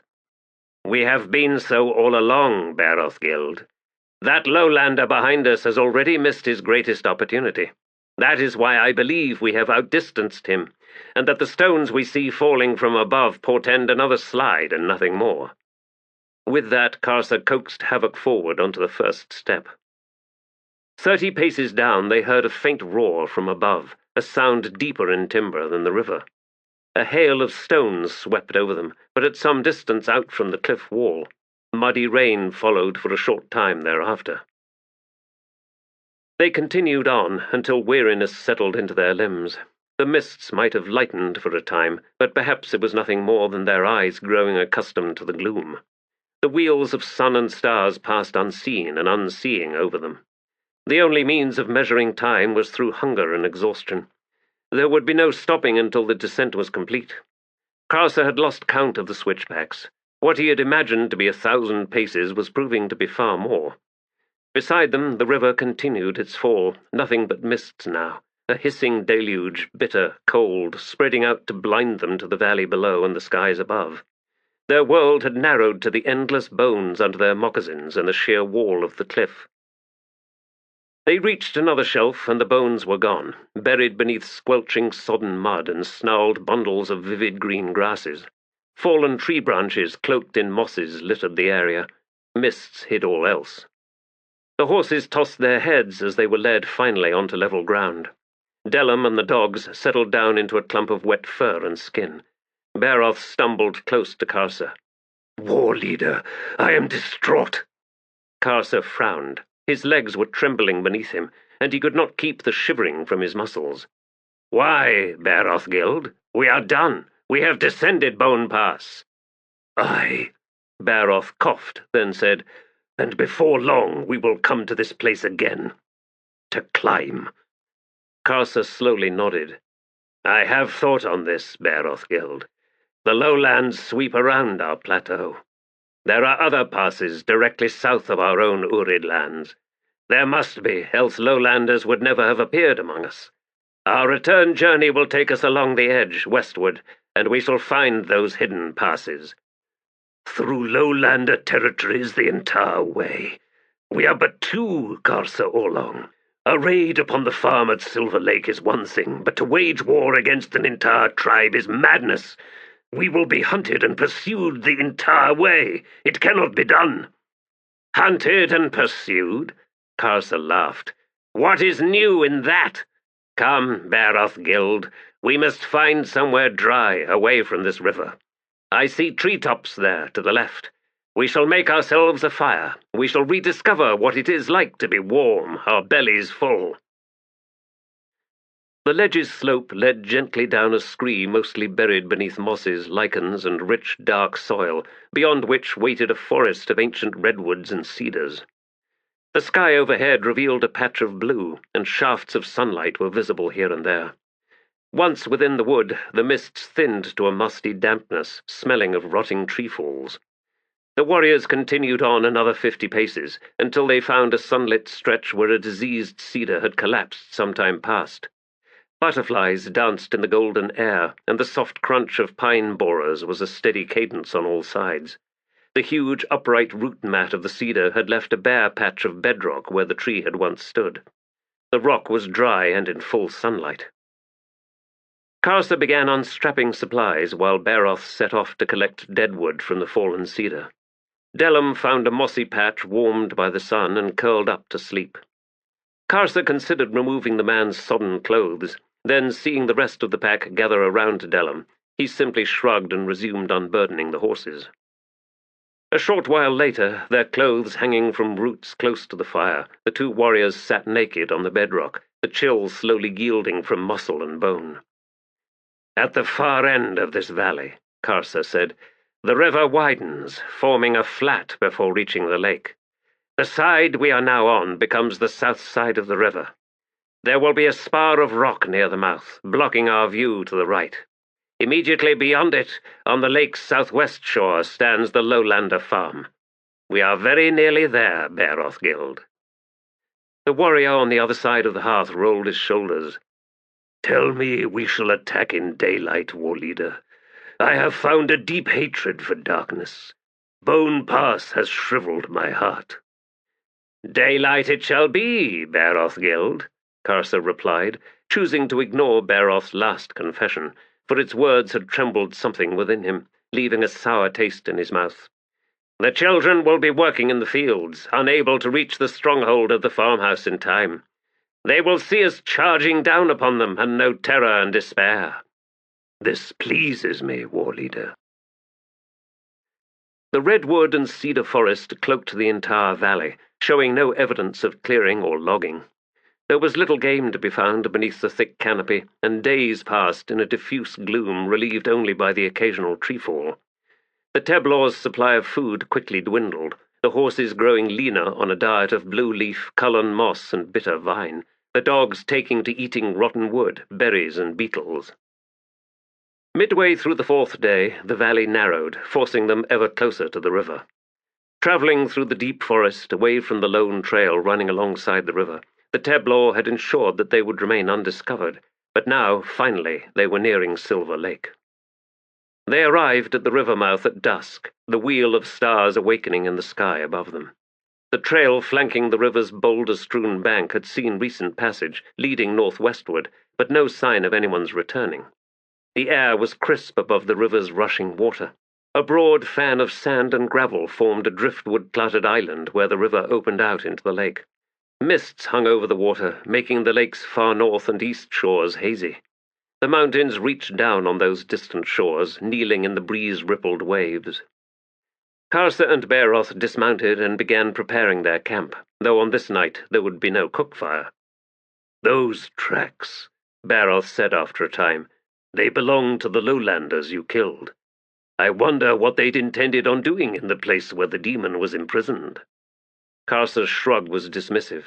"Perhaps they'd planned on freeing her." "I think not, Karsa Orlong. The sorcery they used to assail you was god-aspected. I believe they came to worship, or perhaps the demon's soul could be drawn out from the flesh in the manner of the faces in the rock. Perhaps, for the lowlanders, it was the site of an oracle, or even the home of their god." Karsa studied his companion for a long moment, then said, "Bairoth Gild, there is poison in your words. That demon was not a god. It was a prisoner of the stone. The faces in the rock are true gods. There is no comparison to be made." Bairoth's heavy brows rose. "Karsa Orlong, I make no comparison. The lowlanders are foolish creatures, whilst the Teblor are not. The lowlanders are children and are susceptible to self-deception. Why would they not worship that demon? Tell me, did you sense a living presence in that sorcery when it struck you?" Karsa considered. "There was something. Scratching and hissing and spitting. I flung it away, and it then fled. So it was not the demon's own power." "No, it wasn't, for she was gone. Perhaps they worshipped the stone that had pinned her down. There was magic in that as well."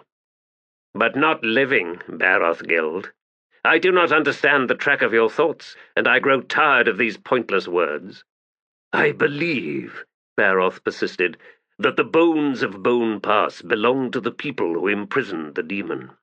And this is what troubles me, Karsa Orlong, for those bones are much like the lowlanders. Sicker, yes, but still childlike. Indeed, it may be that the lowlanders are kin to that ancient people." "What of it?" Karsa rose. "I will hear no more of this. Our only task now is to rest, then rise with the dawn and prepare our weapons. Tomorrow we slay children." He strode to where the horses stood beneath the trees. Delum sat nearby amidst the dogs, Nor's three-legged mate cradled in his arms. One hand stroked the beast's head in mindless repetition. Karsa stared at Delum for a moment longer, then turned away to prepare his bedding. The river's passage was the only sound as the wheel of stars slowly crossed the sky. At some point in the night the breeze shifted, carrying with it the smell of wood smoke and livestock, and, once, the faint bark of a dog. Lying awake on his bed of moss, Karsa prayed to Urgal that the wind would not turn with the sun's rise. There were always dogs on lowlander farms, kept for the same reason as Teblor kept dogs. Sharp ears and sensitive noses, quick to announce strangers. But these would be lowlander breeds, smaller than those of the Teblor. Nor and his pack would make short work of them, and there would be no warning, so long as the wind did not shift. He heard Bairoth rise and make his way over to where the pack slept. Karsa glanced over to see Bairoth crouched down beside Delum. Dogs had lifted their heads questioningly, and were now watching as Bairoth stroked Delum's upturned face. It was a moment before Karsa realized what he was witnessing. Bairoth was painting Delum's face in the battle mask, black, grey, and white, the shades of the Urid. The battle mask was reserved for warriors who knowingly rode to their deaths. It was an announcement that the sword would never again be sheathed. But it was a ritual that belonged traditionally to aging warriors who had elected to set forth on a final raid, and thus avoid dying with straw on their backs. Karsa rose. If Bairoth heard his approach, he gave no sign. There were tears running down the huge warrior's broad, blunt face, whilst Delum, lying perfectly still, stared up at him with wide, unblinking eyes. "He does not comprehend," Karsa growled, "but I do. Bairoth Gild, you dishonor every Urid warrior who has worn the battle mask." "Do I, Karsa Orlong? Those warriors grown old, setting out for a final fight. There is nothing of glory in their deed, nothing of glory in their battle mask. You are blind if you think otherwise. The paint hides nothing. The desperation remains undisguised in their eyes. They come to the ends of their lives and have found that those lives were without meaning. It is that knowledge that drives them from the village, drives them out to seek a quick death." Bairoth finished with the black paint and now moved on to the white, spreading it with 3 fingers across Delum's wide brow. "Look into our friend's eyes, Karsa Orlong. Look closely." "I see nothing," Karsa muttered, shaken by Bairoth's words. "Delum sees the same, war leader. He stares at nothing. Unlike you, however, he does not turn away from it. Instead, he sees with complete comprehension, sees and is terrified." "You speak nonsense, Bairoth Gild." "I do not. You and I, we are Teblor. We are warriors. We can offer Delum no comfort, and so he holds on to that dog, the beast with misery in its eyes. For comfort is what he seeks now. It is indeed all he seeks. Why do I gift him the battle mask? He will die this day, Karsa Orlong, and perhaps that will be comfort enough for Delum Thord. I pray to Uragal that it be so." Karsa glanced skyward. "The wheel is nearly done. We must ready ourselves." "I am almost finished, war leader." The horses stirred as Karsa rubbed blood oil into his sword's wooden blade. The dogs were on their feet now, pacing restlessly. Bairoth completed his painting of Delum's face and headed off to attend to his own weapons. The 3-legged dog struggled in Delum's arms, but he simply held the beast all the tighter until a soft growl from Nor made the whimpering warrior release it. Karsa strapped the boiled leather armor onto Havok's chest, neck, and legs. When he was done, he turned to see Bairoth already astride his own horse. Delum's destrier had also been armored, but it stood without a rein. The animals were trembling. "War leader, your grandfather's descriptions have been unerring thus far. Tell me of the farmstead's layout." "A log house the size of 2 Urid houses, with an upper floor beneath a steep roof. Heavy shutters with arrow slits, a thick, quickly barred door at the front and at the back. There are 3 outbuildings. The one nearest the house and sharing one wall holds the livestock. Another is a forge, whilst the last one is of sod and likely was the first home before the log house was built. There is a landing on the lakeshore as well, and mooring poles. There will be a corral for the small lowlander horses." Bairoth was frowning. "War leader, how many lowlander generations have passed since Pahlk's raid?" Karsa swung himself onto Havok's back. He shrugged in answer to Bairoth's question. "Enough! Are you ready, Bairoth Gild?" "Lead me, war leader." Karsa guided Havok onto the trail beside the river. The mouth was on his left. To the right rose a high, raw mass of rock, treed on top, leaning out towards the lakeshore. A wide strand of round-stoned beach wound between the pinnacle and the lake. The wind had not changed. The air smelled of smoke and manure. The farm's dogs were silent. Karsa drew his sword, angled the glistening blade near Havok's nostrils. The destrier's head lifted. Trot to canter, onto the pebbled beach, lake on the left, rock wall sliding past to the right. Behind him he heard Bairoth's horse, hoofs crashing down into the stones, and further back the dogs, Delum and his horse, the latter lagging to stay alongside its once master. Once clear of the pinnacle, they would shift hard right, and in moments be upon the unsuspecting children of the farm. Canter to gallop. Rock wall vanishing, flat planted fields.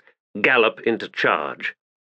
The farm, smoke-blackened ruins barely visible through tall corn plants, and just beyond it, sprawled all along the lake's shore and back, all the way to the foot of a mountain, a town.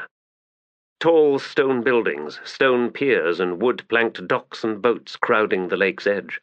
A wall of stones enclosing most of the structures inland, perhaps the height of a full-grown lowlander. A main road, a gate flanked by squat, flat-topped towers, wood smoke drifting in a layer above the slate rooftops. Figures on those towers. More lowlanders, more than could be counted, all scurrying about now as a bell started clanging, running towards the gate from the cornfields, farming implements tossed aside. Bairoth was bellowing something behind Karsa, not a war cry, a voice pitched with alarm. Karsa ignored it, already closing in on the first of the farmers. He would take a few in passing, but not slacken his pace. Leave these children to the pack. He wanted the ones in the town, cowering behind the now closing gate, behind the puny walls. Sword flashed, taking off the back of a farmer's head. Havoc ran down another, trampling the shrieking woman under his hoofs. The gate boomed as it shut. Karsa angled Havoc to the left of it, eyes on the wall as he leaned forward. A crossbow quarrel flitted past, striking the furrowed ground 10 paces to his right. Another whistled over his head. No lowlander horse could clear this wall, but Havoc stood at 26 hands, almost twice the height and mass of the lowlander breeds, and muscles bunching, legs gathering, the huge destrier leapt, sailing over the wall effortlessly. To crash, front hoofs first, onto the sloped roof of a shack. Slate tiles exploded, wood beams snapped. The small structure collapsed beneath them, chickens scattering as Havoc stumbled, legs clawing for purchase, then surged forward onto the muddy cart ruts of the street beyond. Another building, this one stone-walled, reared up before them. Havoc slewed to the right. A figure suddenly appeared at the building's entrance, a round face, eyes wide. Karsa's crossover chop split the lowlander's skull where he stood just beyond the threshold, spinning him in place before his legs folded beneath him. Hoofs pounding, Havoc swept Karsa down the street towards the gate. He could hear slaughter in the fields and the road beyond. Most of the workers had been trapped outside the town, it seemed. A dozen guards had succeeded in dropping a bar and had begun fanning out to take defensive positions when the war leader burst upon them. Iron helm crunched, was torn from the dying child's head as if biting at the blade as it was dragged free. A backhanded slash separated another child's arm and shoulder from his body. Trampling a third guard, Havoc pivoted, flinging his hindquarters around to strike a fourth child, sending him flying to crash up against the gate, sword spinning away. A long sword, its blade as puny as a long knife's to Karsa's eyes, struck his leather-armored thigh, cutting through 2, perhaps 3 of the hardened layers before bouncing away. Karsa drove his sword's pommel into the lowlander's face, felt bone crack. A kick sent the child reeling. Figures were scattering in panic from his path. Laughing, Karsa drove Havoc forward. He cut down another guard, whilst the others raced down the street. Something punched the Teblor's back, then a brief, stinging blossom of pain. Reaching over, Karsa dragged the quarrel free and flung it away. He dropped down from the horse, eyes on the barred gate. Metal latches had been locked over the bar, holding the thick plank in place. Taking 3 strides back, Karsa lowered one shoulder, then charged it. The iron pins holding the hinges between blocks of mortared stone burst free with the impact, sending the entire gate toppling outward. The tower on Karsa's right groaned and sagged suddenly. Voices cried out inside it. The stone wall began to fold. Cursing, the Teblor scrambled back towards the street as the entire tower collapsed in an explosion of dust. Through the swirling white cloud, Bairoth rode, threads of blood and gore whipping from his blood sword, his mount leaping to clear the rubble. The dogs followed, and with them Delum and his horse. Blood smeared Delum Thord's mouth, and Karsa realized with a faint ripple of shock that the warrior had torn out a farmer's throat with his own teeth, as would a dog. Hoofs spraying mud, Bairoth reined in. Karsa swung himself back onto Havoc, twisting the destrier around to face down the street. A square of pikemen approached at a trot, their long-poled weapons wavering, iron blades glinting in the morning light. They were still 30 paces distant. A quarrel glanced off the rump of Bairoth's horse, coming from a nearby upper-floor window. From somewhere outside the wall came the sound of galloping horses. Bairoth grunted. "Our withdrawal shall be contested, war leader." "Withdrawal?" Karsa laughed. He jutted his chin towards the advancing pikemen. "There can be no more than 30, and children with long spears are still children, Bairoth Gild. Come, let us scatter them." With a curse, Bairoth unlimbered his bear-skull bowlers. "Precede me, then, Karsa Orlong, to hide my preparation." Baring his teeth in fierce pleasure, Karsa urged Havoc forward. The dogs fanned out to either side, Delum positioning himself on the war leader's far right. Ahead, the pikes slowly lowered, hovering at chest height as the square halted to plant their weapons. Upper-floor windows on the street opened then, and faces appeared, looking down to witness what would come. "Orogal!"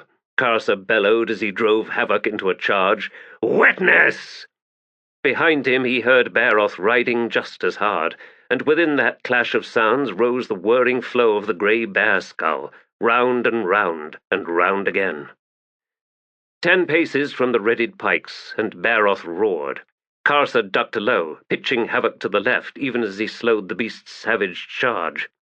Something massive and hissing whipped past him, and Karsa twisted to see the huge bowlers strike the square of soldiers. Deadly chaos, 3 of the 5 rows on the ground, piercing screams. Then the dogs were among them, followed by Delum's horse. Wheeling his destrier once again, Karsa closed on the shattered square, arriving in time to be alongside Bairoth as the 2 Teblor rode into the press. Batting aside the occasional floundering pike, they slaughtered the children the dogs had not already taken down, in the passage of 20 heartbeats. "War leader!" Dragging his blood sword from the last victim, Karsa turned at Bairoth's bellow. Another square of soldiers, this time flanked by crossbowmen, 50, perhaps 60 in all, at the street's far end. Scowling, Karsa glanced back towards the gate. 20 mounted children, heavily armored in plate and chain, were slowly emerging through the dust. More on foot, some armed with short bows, others with double-bladed axes, swords or javelins. "Lead me, war leader." Karsa glared at Bairoth. "And so I shall, Bairoth Gild." He swung Havoc about. "This side passage, down to the shoreline. We shall ride around our pursuers. Tell me, Bairoth Gild, have we slain enough children for you?" "Aye, Karsa Orlong." "Then follow!" The side passage was a street almost as wide as the main one, and it led straight down to the lake. Dwellings, trader stores, and warehouses lined it. Shadowy figures were visible in windows, in doorways, and at alley mouths as the Teblor raiders thundered past. The street ended 20 paces before the shoreline. The intervening space, through which a wide wood-planked loadway ran down to the docks and piers, was filled with heaps of detritus, dominant among them a huge pile of bleached bones, from which poles rose, skulls affixed to their tops. Teblor skulls. Amidst this stretch of rubbish, squalid huts and tents filled every clear patch, and scores of children had emerged from them, bristling with weapons, their rough clothing bedecked with Teblor charms and scalps, their hard eyes watching the warriors approach as they began readying long-handled axes, 2-handed swords, thick-shafted halberds, whilst yet others strung robust recurved bows and knocked over long barbed arrows, which they began to draw, taking swift aim. Bairoth's roar was half horror, half rage as he sent his destrier charging towards these silent, deadly children. Arrows flashed. Bairoth's horse screamed, stumbled, then crashed to the ground. Bairoth tumbled, his sword spinning away through the air as he struck, then broke through a sapling-walled hut. More arrows flew. Karsa shifted Havoc sharply, watched an arrow hiss past his thigh. Then he was among the first of the lowlanders. Bloodsword clashed against an axe's bronze-sheathed shaft, the impact tearing the weapon from the man's hands. Karsa's left hand shot out to intercept another axe as it swung towards Havok's head. He plucked it from the man, sent it flying, then lunged forward the same hand to take the lowlander by the neck, lifting him clear as they continued on. A single bone-crunching squeeze left the head lolling, the body twitching and spilling piss. Karsa flung the corpse away. Havok's onward plunge was brought to a sudden halt. The destrier shrieked, slewed to one side, blood gushing from its mouth and nostrils, dragging with it a heavy pike, its iron head buried deep in the horse's chest. The beast stumbled, then, with a drunken weave, it began toppling. Karsa, screaming his fury, launched himself from the dying destrier's back. A sword point rose to meet him, but Karsa batted it aside. He landed atop at least 3 tumbling bodies, hearing bones snap beneath him as he rolled his way clear. Then he was on his feet, blood swords slashing across the face of a lowlander, ripping black-bearded jaw from skull. An edged weapon scored deep across his back. Spinning, Karsa swung his blade under the attacker's outstretched arms, chopped deep between ribs, jamming at the breastbone. He tugged fiercely, tearing his sword free, the dying lowlander's body cartwheeling past him. Heavy weapons, many of them bearing knotted Teblor fetishes, surrounded him, each striving to drink Urid blood. They fouled each other as often as not, yet Karsa was hard-pressed, blocking the others as he fought his way clear. He killed 2 of his attackers in the process. Now he heard another fight, nearby, from where Bairoth had crashed into the hut, and here and there the snap and snarl of the dogs. His attackers had been silent until a moment ago. Now all were screaming in their gibbering tongue, their faces filled with alarm, as Karsa wheeled once more, and seeing more than a dozen before him, attacked. They scattered, revealing a half-crescent line of lowlanders with bows and crossbows. Strings thrummed. Searing pain along Karsa's neck, twin punches to his chest, another against his right thigh. Ignoring them all, the war leader charged the half-crescent. More shouts, sudden pursuit from the ones who had scattered, but it was too late for that. Karsa's sword was a blur as he cut into the archers, figures turning to run, dying, spinning away in floods of blood, skulls shattering. Karsa carved his way down the line and left a trail of 8 figures, some writhing and others still, behind him, by the time the first set of attackers reached him. He pivoted to meet them, laughing at the alarm in their tiny, wizened, dirt-smeared faces. Then he lunged into their midst once more. They broke, flinging weapons away, stumbling and scrambling in their panic. Karsa killed one after another, until there were no more within reach of his bloodsword. He straightened then. Where Bairoth had been fighting, 7 lowlander bodies lay in a rough circle, but of the Teblor warrior there was no sign. The screams of a dog continued from further up the street, and Karsa ran towards the sound. He passed the quarrel-studded corpses of the rest of the pack, though he did not see Nor among them. They had killed a number of lowlanders before they had finally fallen.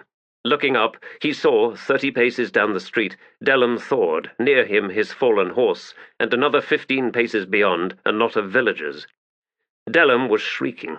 He had taken a dozen or more quarrels and arrows, and a javelin had been thrust right through his torso, just above the left hip.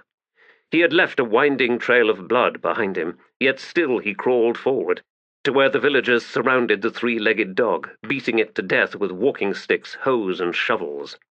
Wailing, Delum dragged himself on, the javelin scraping alongside him, blood streaming down the shaft. Even as Karsa began to run forward, a figure raced out from an alley mouth, coming up slightly behind Delum, a long-handled shovel in its hands, lifting high. Karsa screamed a warning. Delum did not so much as turn, his eyes fixed on the now dead 3-legged dog, as the shovel struck the back of his head. There was a loud crunch. The shovel pulled away, revealing a flat patch of shattered bone and twisted hair. Delum toppled forward and did not move. His slayers spun at Karsa's charge, an old man, his toothless mouth opening wide in sudden terror. Karsa's downward chop cut the man in half down to the hips. Tearing his bloodsword free, the war leader plunged on, towards the dozen or so villagers still gathered around the pulped corpse of the 3-legged dog. They saw him and scattered. 10 paces beyond lay Nor, leaving his own blood trail as, back legs dragging, he continued towards the body of his mate. He raised his head upon seeing Karsa, pleading eyes fixed on the war leaders. Bellowing, Karsa ran down two of the villagers and left their twitching corpses sprawled in the muddy street. He saw another, armed with a rust-pitted mattock, dart between two houses. The Teblor hesitated, then with a curse he swung about and moments later was crouched beside Nor, a shattered hip. Karsa glanced up the street to see the pike-wielding soldiers closing at a jog. 3 mounted men rode in their wake, shouting out commands. A quick look towards the lakeside revealed more horsemen gathering, heads turned in his direction. The war leader lifted Nor from the ground, tucking the beast under his left arm. Then he set off in pursuit of the mattock-wielding villager. Rotting vegetables crowded the narrow aisle between the 2 houses, which at the far end opened out into a pair of corralled runs. As he emerged into the track between the 2 fenced lines, he saw the man, still running, 20 paces ahead. Beyond the corrals was a shallow ditch carrying sewage down to the lake. The child had crossed it and was plunging into a tangle of young alders. There were more buildings beyond it, either barns or warehouses. Karsa raced after him, leaping across the ditch, the hunting dog still under his arm. The jostling was giving it great pain, the Teblor knew. He contemplated slitting its throat. The child entered a barn, still carrying his mattock. Following, Karsa ducked low as he plunged through the side doorway. Sudden gloom. There were no beasts in the stalls. The straw, still piled high, looked old and damp. A large fishing boat commanded the wide center aisle, flipped over and resting on wooden horses. Double sliding doors to the left, one of them slightly pushed back, the ropes from the handle gently swinging back and forth. Karsa found the last, darkest stall, where he set Nor down on the straw. "I shall return to you, my friend," he whispered. "Failing that, find a way to heal, then journey home. Home among the Urid." The Teblor cut a thong of leather from his armor strappings. He tore from his belt bag a handful of bronze sigils bearing the tribal signs, then strung the thong through them. None hung loose, and so would make no sound. He tied the makeshift collar round Nor's thick, muscled neck. Then he laid one hand lightly upon the dog's shattered hip and closed his eyes. "I gift this beast the soul of the Teblor, the heart of the Urid. Uragal, hear me. Heal this great fighter, then send him home. For now, bold Uragal, hide him." He withdrew his hand and opened his eyes. The beast looked up at him calmly. "Make fierce your long life, Nor. We will meet again. This I vow upon the blood of all the children I have slain this day." Shifting grip on his bloodsword, Karsa turned away and departed the stall without another backward glance. He padded towards the sliding door, looked out. A warehouse stood opposite, high-ceilinged with a loading loft beneath its slate-tiled roof. From within the building came the sounds of bolts and bars dropping into place. Smiling, Karsa darted across to where the loading chains dangled from pulleys, his eyes on the doorless loft platform high overhead. As he prepared to sling his sword back over a shoulder, he saw with a start that he was festooned with arrows and quarrels, and realized for the first time that much of the blood sheathing his body was his own. Scowling, he pulled the darts out. There was more blood, particularly from his right thigh and the 2 wounds in his chest. A long arrow in his back had buried its barbed head deep into muscle. He attempted to drag the arrow free, but the pain that resulted came close to making him faint. He settled for snapping the shaft just behind the iron head, and this effort alone left him chilled and sweating. Distant shouts alerted him to a slowly closing cordon of soldiers and townsfolk, all hunting him. Karsa closed his hands around the chains, then began climbing. Every time he lifted his left arm, his back flashed with agony. But it had been the flat of a mattock's blade that had felled Nor, a 2-handed blow from behind, the attack of a coward, and nothing else mattered. He swung himself onto the platform's dusty floorboards, padded silently away from the opening as he drew his sword once more. He could hear breathing, harsh and ragged, below, low whimpering between gasps, a voice praying to whatever gods the child worshipped. Karsa made his way towards the gaping hole in the center of the platform, careful to keep his moccasins from dragging, lest sawdust drift down from between the floorboards. He came to the edge and looked down. The fool was directly beneath him, crouched down, trembling, the mattock held ready as he faced the barred doors. He had soiled himself in his terror.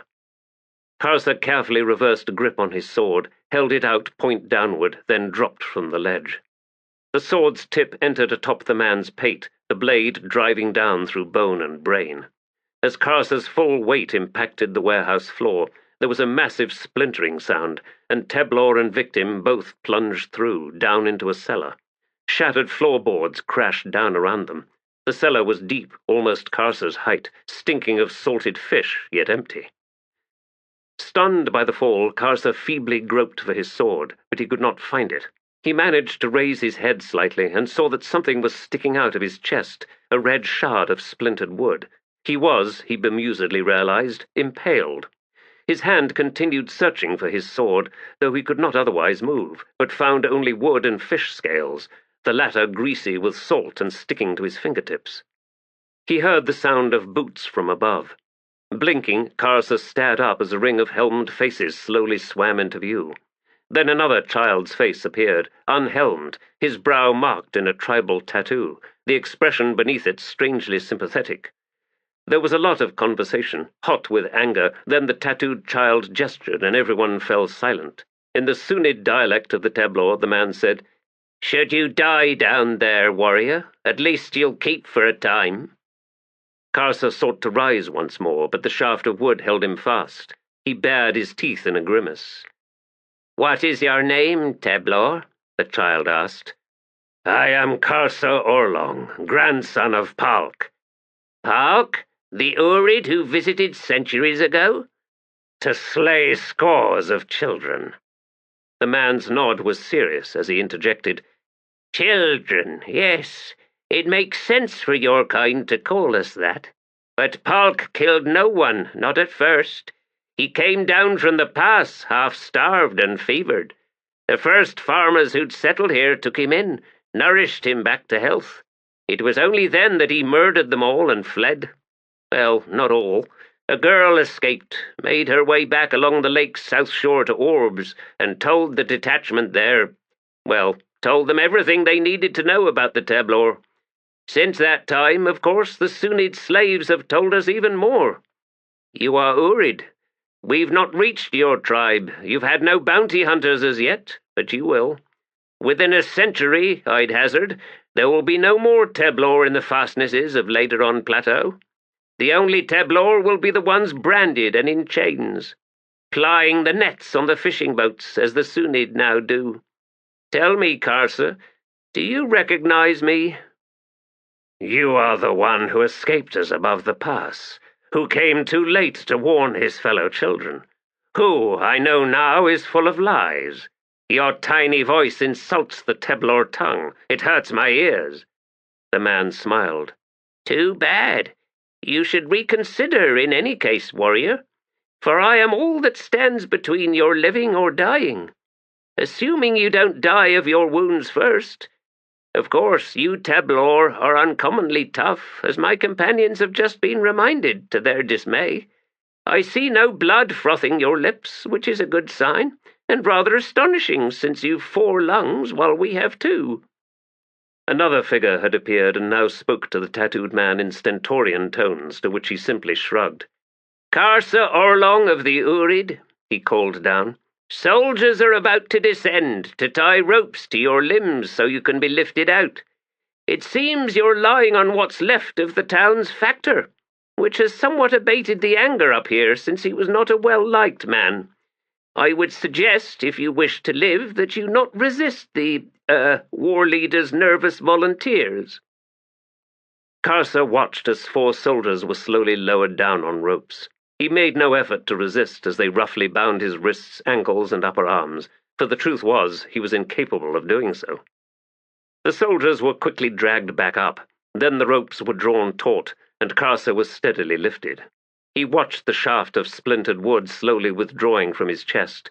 It had entered high, just above his right shoulder blade, through muscles, reappearing just to the right of his clavicle on that side. As he was pulled free, pain overwhelmed him.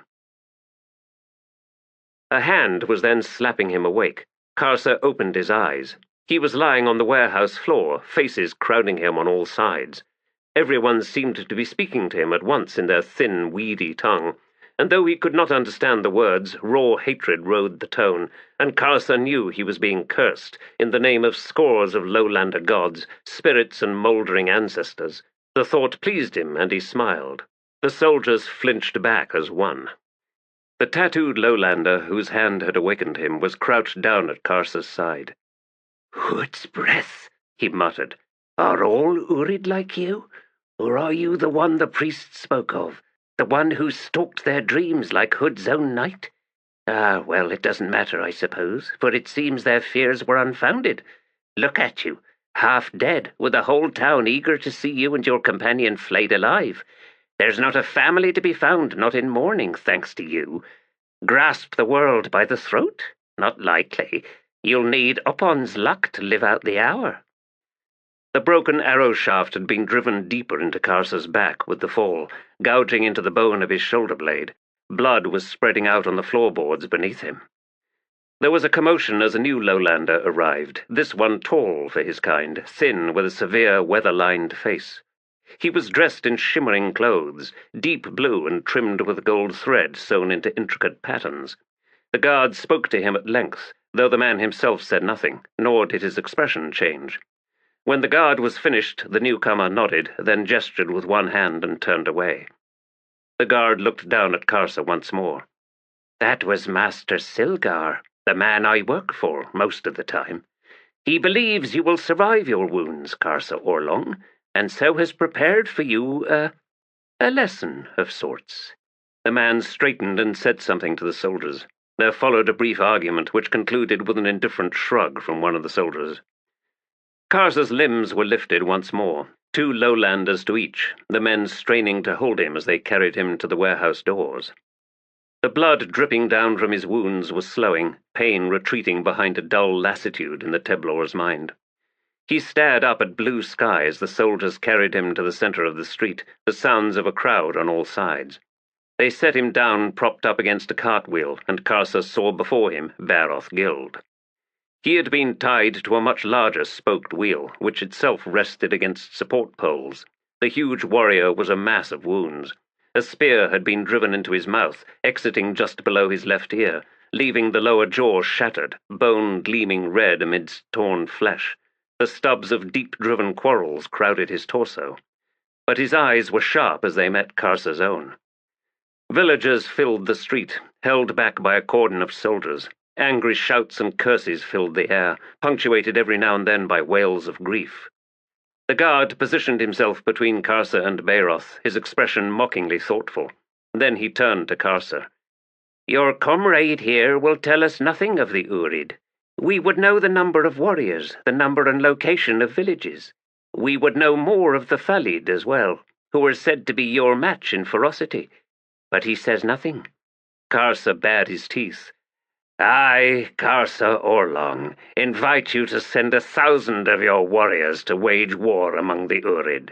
None shall return, but the trophies will remain with us. Send 2,000, it matters not." The guard smiled. "You will answer our questions then, Karsa Orlong?" "I will, for such words will avail you naught." "Excellent." The guard gestured with one hand. A lowlander stepped up to Bairoth Gild, drawing his sword. Bairoth sneered at Karsa. He snarled, the sound a mangled roar that Karsa nevertheless understood.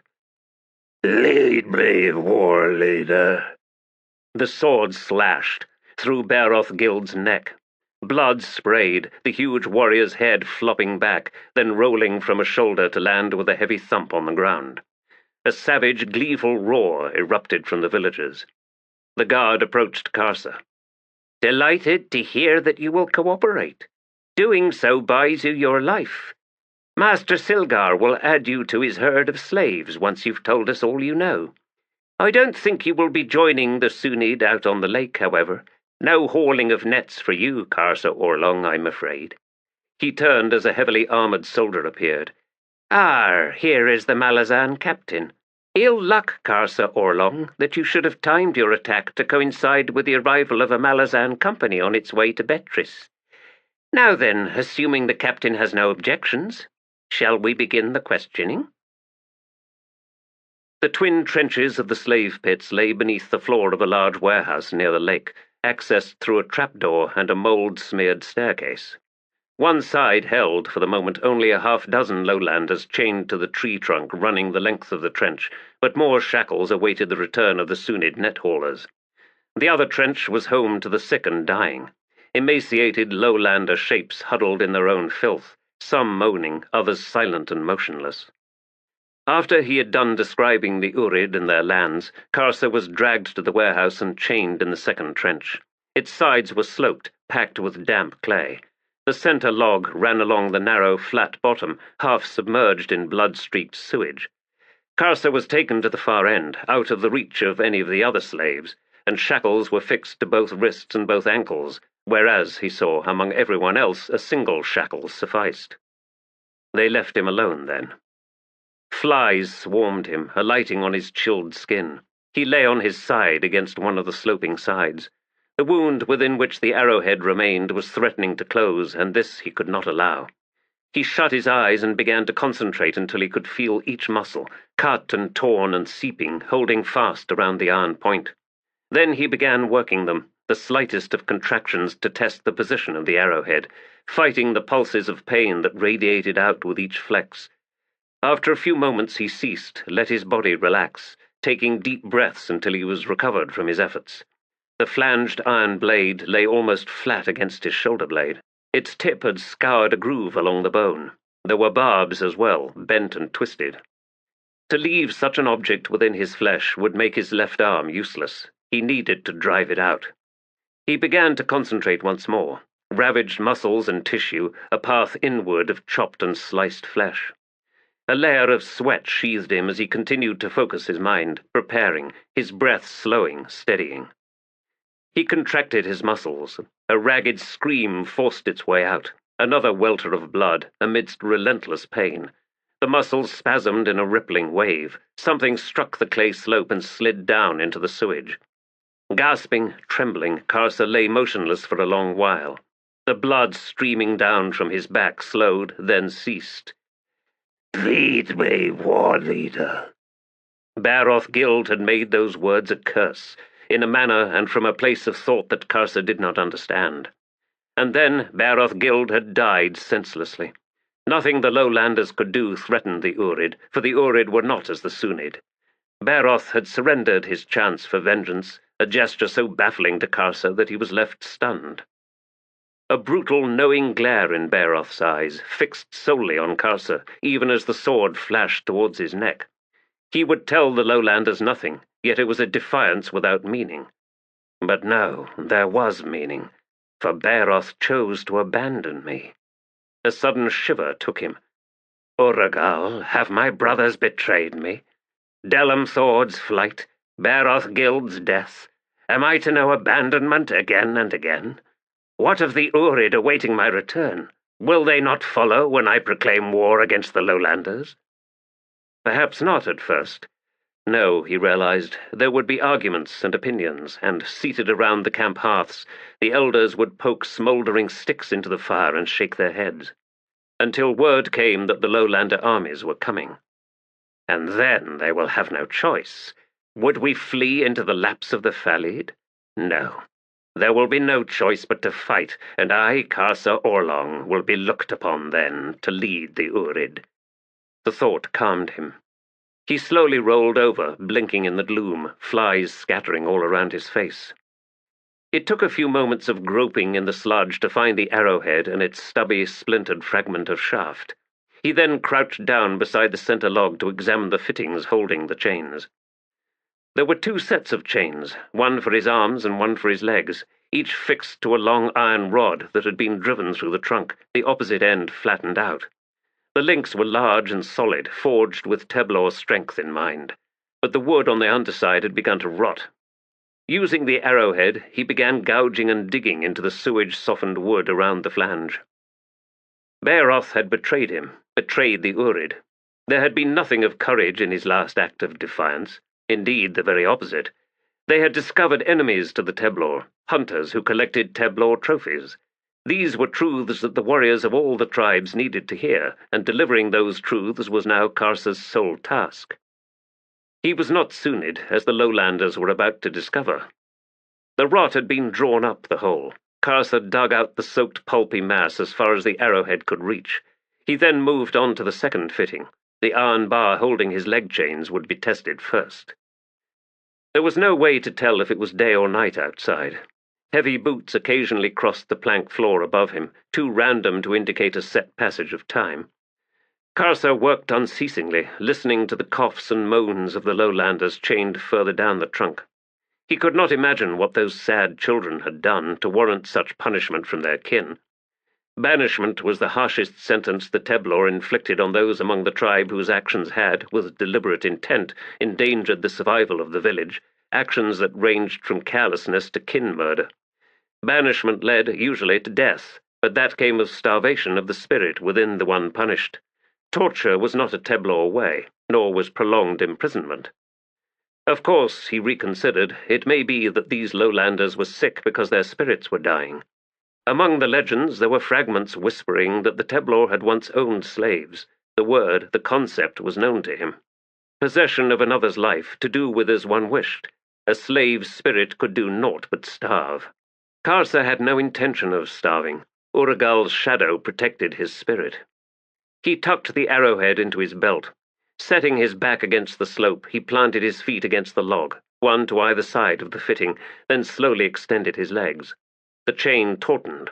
On the underside of the trunk, the flange was pulled into the wood with a steady splintering, grinding sound. The shackles dug into his hide-wrapped ankles. He began to push harder. There was a solid crunch, then the flange would go no further. Karsa slowly relaxed. A kick sent the bar thumping free on the other end. He rested for a few moments, then resumed the process once more. After a dozen tries, he had managed to pull the bar up the span of 3 fingers from where it had been at the beginning. The flange's edges were bent now, battered by their assault on the wood.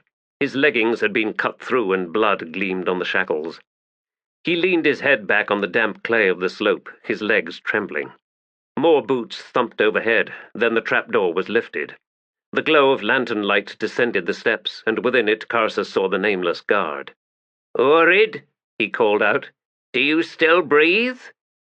"Come closer," Karsa challenged in a low voice, "and I will show you the extent of my recovery." The lowlander laughed. "Master Silgar saw true, it seems. It will take some effort to break your spirit, I suspect." The guard remained standing halfway down the steps. "Your Sunyd kin will be returning in a day or 2. "I have no kin who accept the life of slavery." "That's odd, since you clearly have, else you would have contrived to kill yourself by now." "You think I am a slave because I am in chains? Come closer then, child." "Child, yes. Your strange affectation persists even while we children have you at our mercy. Well, never mind. The chains are but the beginning, Karsa Orlong. You will indeed be broken, and had you been captured by the bounty hunters high on the plateau, by the time they delivered you to this town, you'd have had nothing left of Teblor pride, much less defiance. The Sunyd will worship you, Karsa Orlong, for killing an entire camp of bounty hunters." "What is your name?" Karsa asked. "Why?" The Urid warriors smiled in the gloom. "For all your words, you still fear me." "Hardly." But Karsa heard the strain in the guard's tone, and his smile broadened. "Then tell me your name." "Damisk. My name is Damisk. I was once a tracker in the Grey Dog army during the Malazan conquest." "Conquest? You lost then? Which of our spirits has broken, Damisk Grey Dog?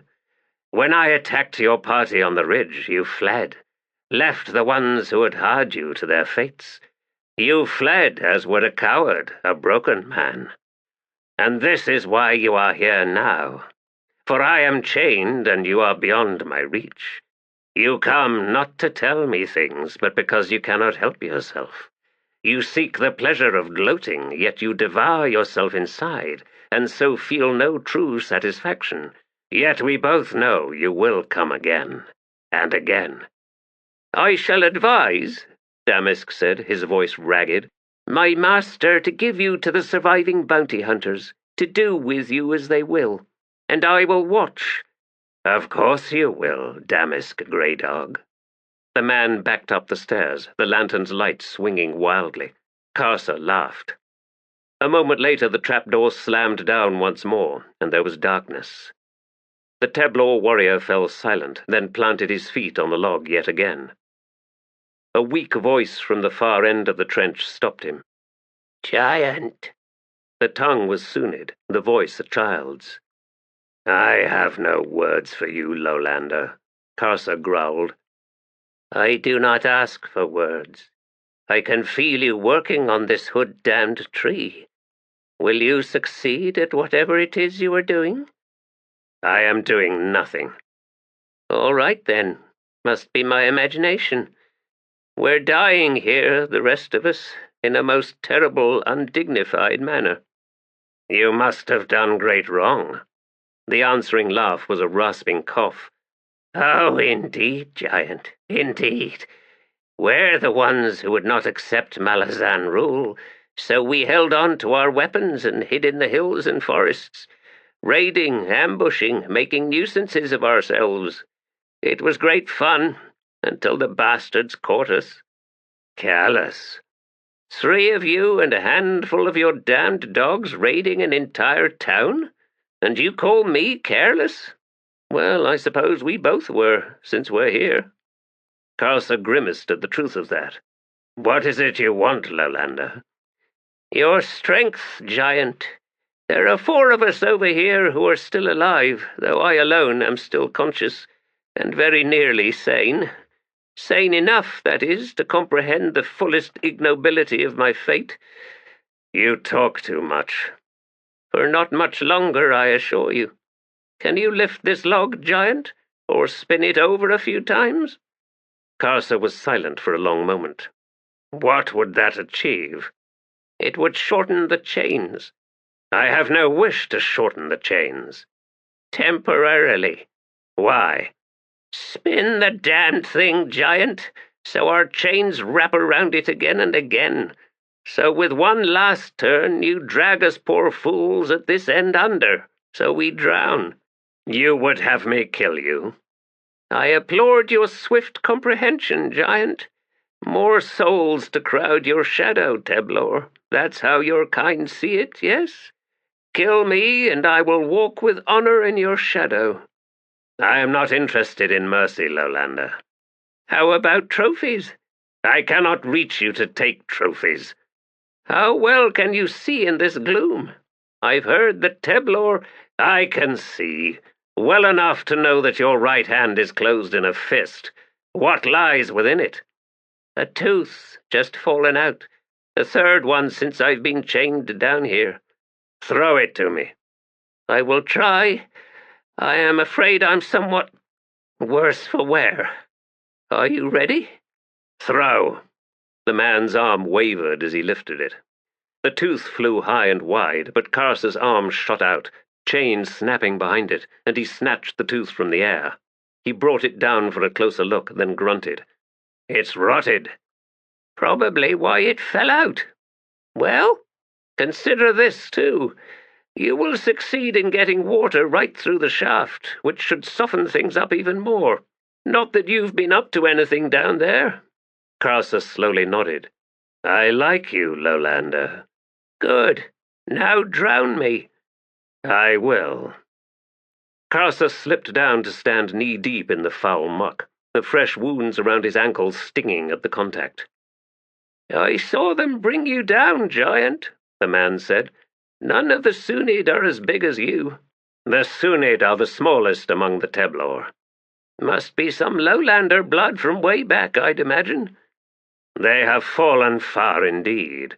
Karsa lowered both arms, chains dragging until his hands rested beneath the log. My thanks to you, Teblor. Karsa lifted, twisted the log, then set it down once more, gasping.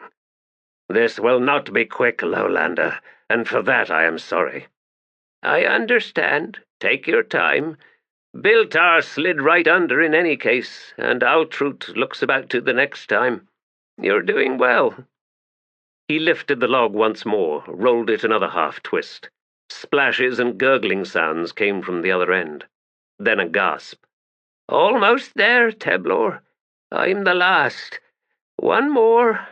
I'll roll myself under it so it pins me down. Then you are crushed, not drowned. In this muck? No worries there, Teblor. I'll feel the weight, true, but it won't cause me much pain. You lie. So what? It's not the means, it's the end that matters. All things matter, Karsa said, preparing once more. I shall twist it all the way round this time, Lowlander. It will be easier now that my own chains are shorter. Are you ready? A moment, please, the man sputtered. Karsa lifted the log, grunting with the immense weight pulling down on his arms. I've had a change of heart. I haven't. Karsa spun the log, then dropped it. Wild thrashing from the other end, chains sawing the air, then frantic coughing. Surprised, Karsa looked up. A brown-smeared figure flailed about, sputtering, kicking.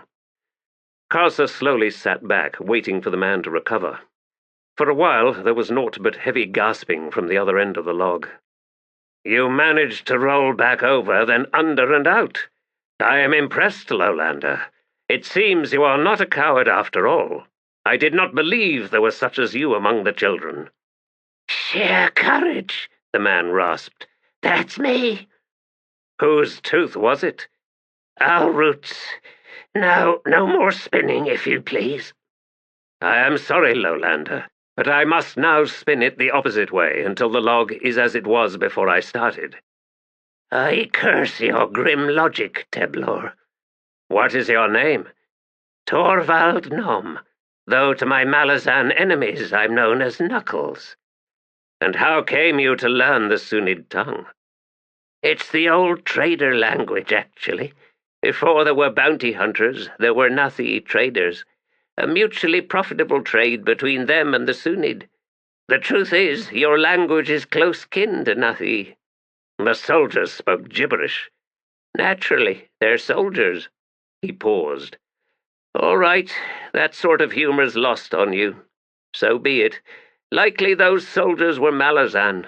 I have decided that the Malazans are my enemy. Something we share then, Teblor. We share naught but this tree trunk, Lowlander. If you prefer, though I feel obliged to correct you on one thing. Hate-worthy as the Malazans are, the Nathi these days are no better. You've no allies among the lowlanders, Teblor, be sure of that. Are you a Nathi? No, I'm Daru, from a city far to the south. The house of Nom is vast, and certain families among it are almost wealthy. We've a Nom in the council, in fact, in Darujistan. Never met him. Alas, my own family's holdings are more, modest. Hence my extended travels and nefarious professions. You talk too much, Torvald Nom. I am ready to turn this log once more. Damn, I was hoping you'd forgotten about that. The iron bar's end was more than halfway through the trunk, the flange a blunt, shapeless piece of metal. Karsa could not keep the aching and trembling from his legs, even as the rest periods between efforts grew ever longer. The larger wounds in his chest and back, created by the splinter of wood, had reopened, leaking steadily to mix with the sweat soaking his clothes. The skin and flesh of his ankles were shredded. Torvald had succumbed to his own exhaustion shortly after the log had been returned to its original position, groaning in his sleep whilst Karsa laboured on. For the moment, as the Urid warrior rested against the clay slope, the only sounds were his own ragged gasps, underscored by softer, shallow breaths from the far end of the trunk.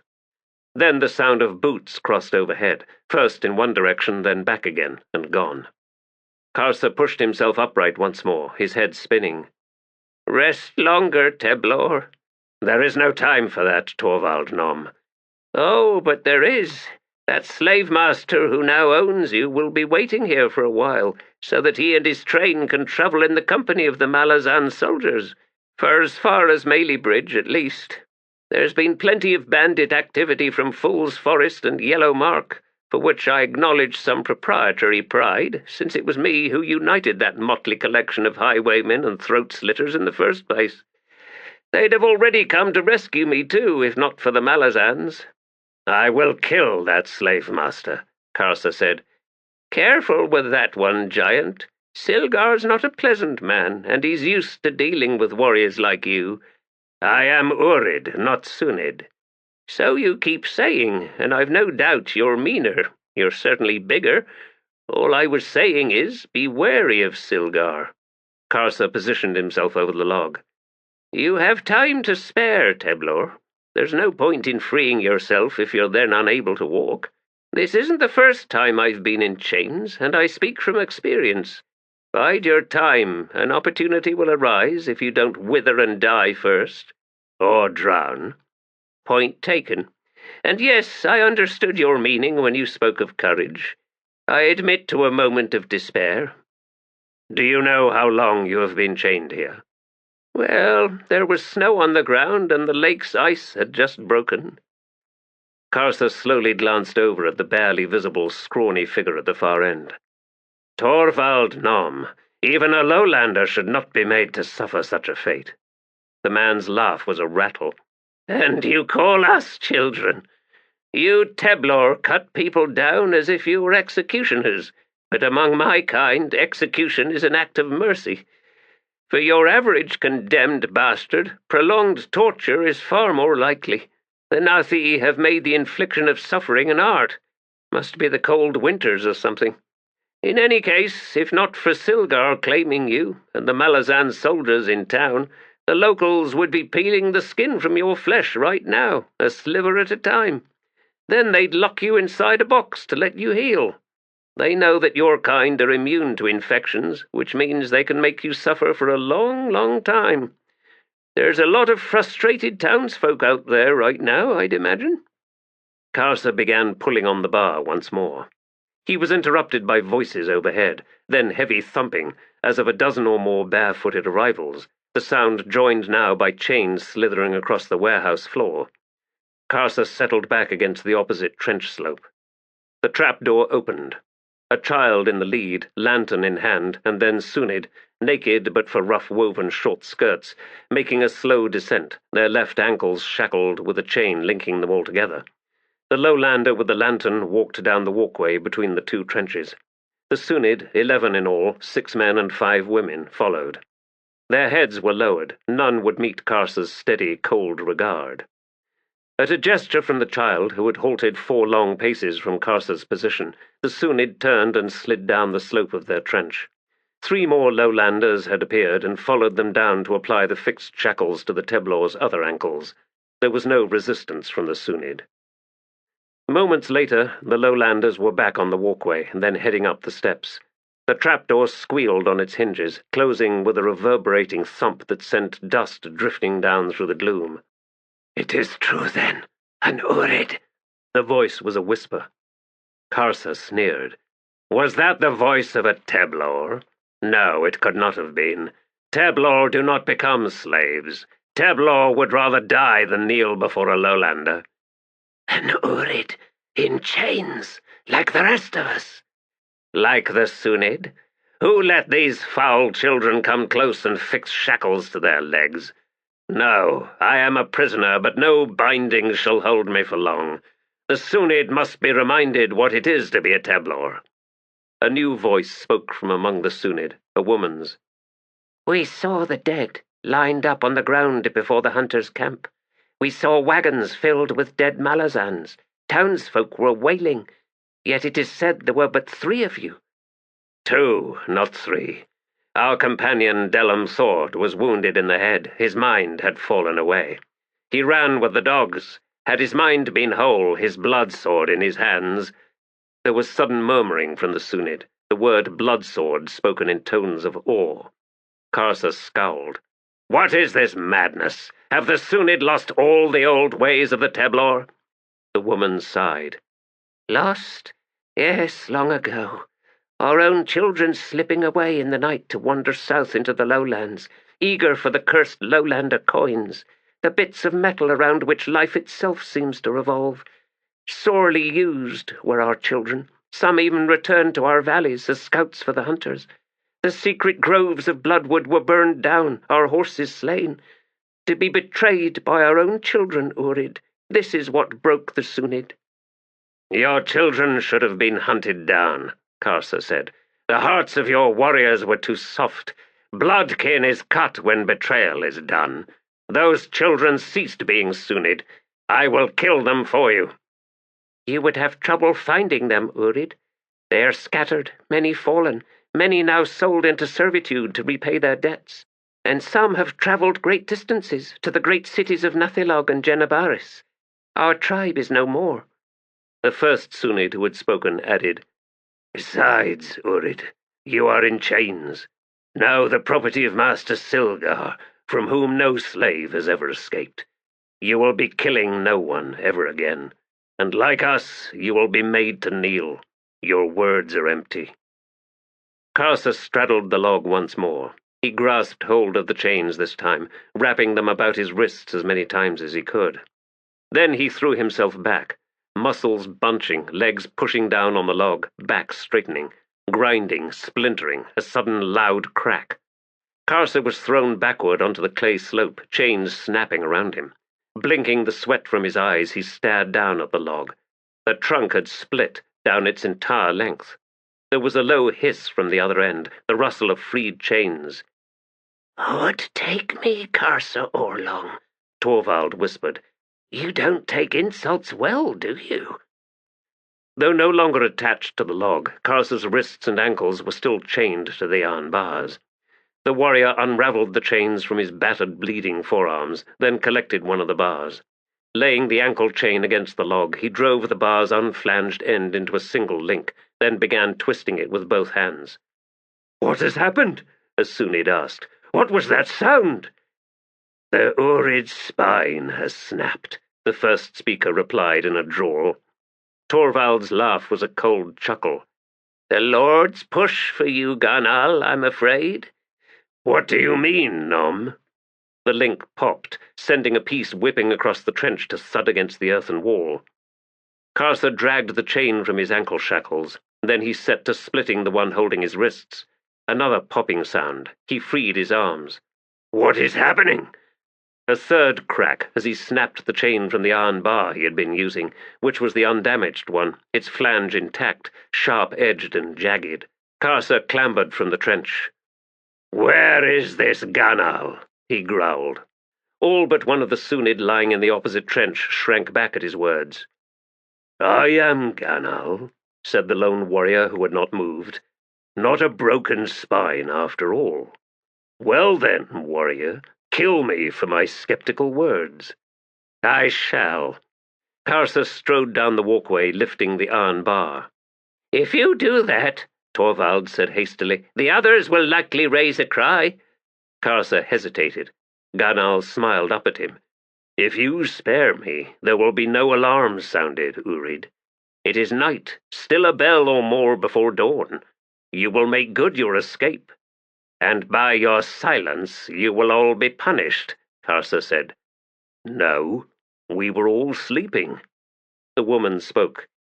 "Bring the Urid in all your numbers. When you have slain everyone in this town, then you can settle judgment upon us Sunyd, as will be your right." Karsa hesitated, then he nodded. "Ganal, I give you more of your miserable life, but I shall come once more, and I shall remember you." "I have no doubt, Urid," Ganal replied. "Not any more." "Karsa," Torvald said, "I may be a lowlander and all." "I shall free you, child," the Urid replied, turning from the Sunyd trench. "You have shown courage." He slid down to the man's side. "You are too thin to walk," he observed, "unable to run. Do you still wish for me to release you?" "Thin? I haven't lost more than half a stone, Karsa Orlong. I can run." "You sounded poorly earlier on." "Sympathy." "You sought sympathy from an Urid?" The man's bony shoulders lifted in a sheepish shrug. "It was worth a try." Karsa pried the chain apart. Torvald pulled his arms free. "Beru's blessing on you, lad." "Keep your lowlander gods to yourself." "Of course. Apologies. Anything you say." Torvald scrambled up the slope. On the walkway he paused. "What of the trapdoor, Karsa Orlong?" "What of it?" the warrior growled, climbing up and moving past the lowlander. Torvald bowed as Karsa went past, a scrawny arm sweeping out in a graceful gesture. "Lead me, by all means." Karsa halted on the first step and glanced back at the child. "I am war leader," he rumbled. "You would have me lead you, lowlander?" Ganal said from the other trench, "Careful how you answer, Daru. There are no empty words among the Teblor." "Well, it was naught but an invitation to precede me up the steps." Karsa resumed his climb. Directly beneath the trapdoor, he examined its edges. He recalled that there was an iron latch that was lowered when locked, making it flush with the surrounding boards. Karsa jammed the chain-fixing end of the iron bar into the join beneath the latch. He drove it in as far as he could, then began levering, settling his full weight in gradual increments. A splintering snap, the trapdoor jumping up slightly, Karsa set his shoulders against it and lifted. The hinges creaked. The warrior froze, waited, then resumed, slower this time. As his head cleared the hatchway, he could see faint lantern glow from the far end of the warehouse, and saw, seated around a small round table, 3 lowlanders. They were not soldiers. Karsa had seen them earlier in the company of the slave-master, Silgar. There was the muted clatter of bones on the tabletop. That they had not heard the trapdoor's hinges was, to Karsa's mind, remarkable. Then his ears caught a new sound, a chorus of creaks and groans, and outside the howl of a wind. A storm had come in from the lake, and rain had begun spraying against the north wall of the warehouse. "Uragal," Karsa said under his breath. "I thank you. And now, witness." One hand holding the trapdoor over him, the warrior slowly slid onto the floor. He moved far enough to permit Torvald's equally silent arrival, then he slowly lowered the hatch until it settled. A gesture told Torvald to remain where he was, understanding indicated by the man's fervent nod. Karsa carefully shifted the bar from his left hand to his right, then made his way forward. Only one of the 3 guards might have seen him, from the corner of his eye, but his attention was intent on the bones skidding over the tabletop before him. The other 2 had their backs to the room. Karsa remained low on the floor until he was less than 3 paces away, then he silently rose into a crouch. He launched himself forward, the bar whipping horizontally, connecting with first one unhelmed head, then on to the second. The 3rd guard stared open-mouthed. Karsa's swing finished with his left hand grasping the red-smeared end of the bar, which he then drove crossways into the lowlander's throat. The man was thrown back over his chair, striking the warehouse doors and falling in a heap. Karsa set the bar down on the tabletop, then crouched down beside one of the victims and began removing his sword belt. Torvald approached. "Hood's own nightmare," he muttered. "That's what you are, Urid." "Take yourself a weapon," Karsa directed, moving on to the next corpse.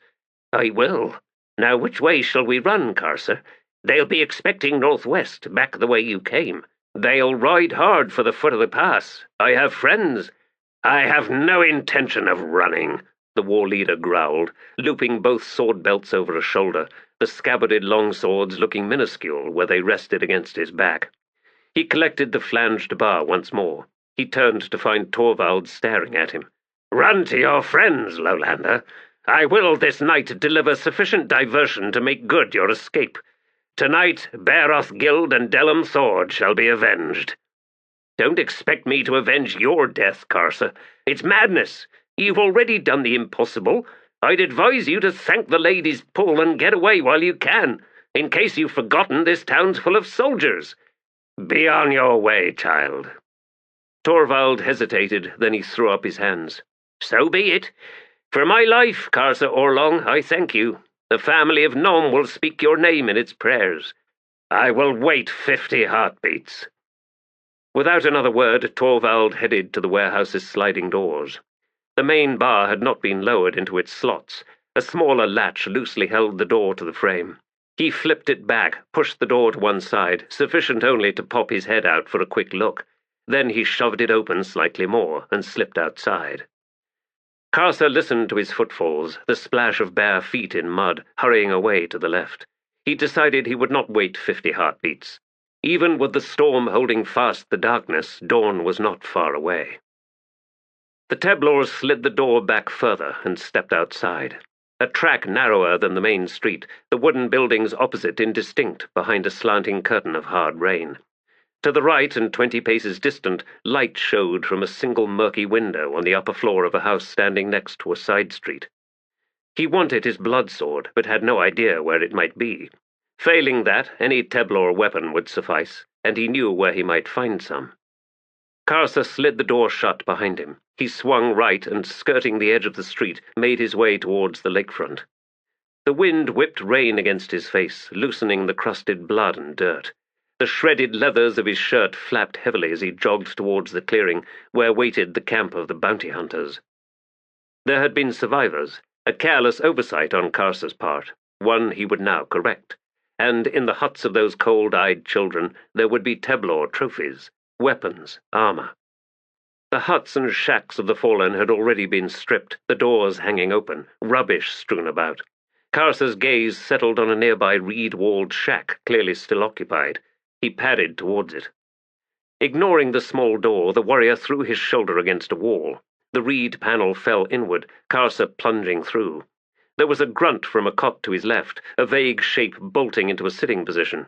Iron bar swung down. Blood and bits of bone sprayed the walls. The figure sank back down.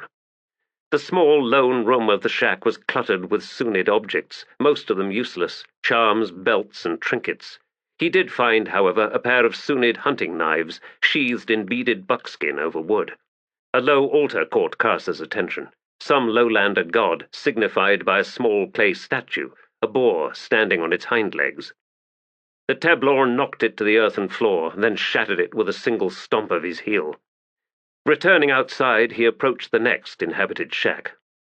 The wind howled off the lake, white-maned waves crashing up the pebbled beach. The sky overhead was still black with clouds, the rain unceasing.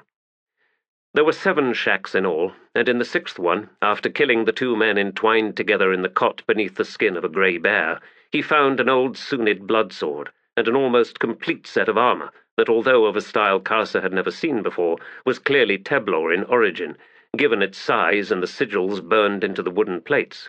It was only when he began strapping it on that he realized that the grey, weathered wood was bloodwood, bleached by centuries of neglect. In the 7th hut he found a small jar of blood oil, and took the time to remove the armor and rub the pungent salve into its starved wood. He used the last of it to ease the sword's own thirst. He then kissed the gleaming blade, tasting the bitter oil. The effect was instantaneous. His heart began pounding, fire ripping through his muscles, lust and rage filling his mind. He found himself back outside, staring at the town before him through a red haze. The air was foul with the stench of lowlanders. He moved forward, though he could no longer feel his legs, his gaze fixing on the bronze-banded door of a large timbered house. Then it was flying inward, and Karsa was entering the low-ceilinged hallway beyond the threshold. Someone was shouting upstairs. He found himself on the landing, face to face with a broad-shouldered, bald child. Behind him cowered a woman with grey-streaked hair, and behind her, now fleeing, a half-dozen servants. The bald child had just taken down from the wall a longsword still in its jewel-studded scabbard. His eyes glittered with terror, his expression of disbelief remaining frozen on his features even as his head leapt from his shoulders. And then Karsa found himself in the last room upstairs, ducking to keep his head beneath the ceiling as he stepped over the last of the servants, the house silent behind him. Before him, hiding behind a poster bed, a young female lowlander. The Teblor dropped his sword.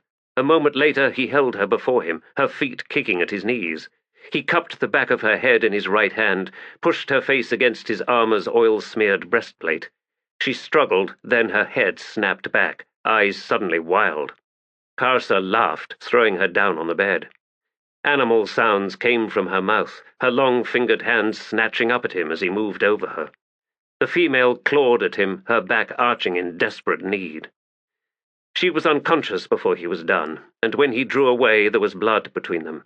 She would live, he knew. Blood oil was impatient with broken flesh. He was outside in the rain once more, sword in his hands. The clouds were lightening to the east. Karsa moved on to the next house.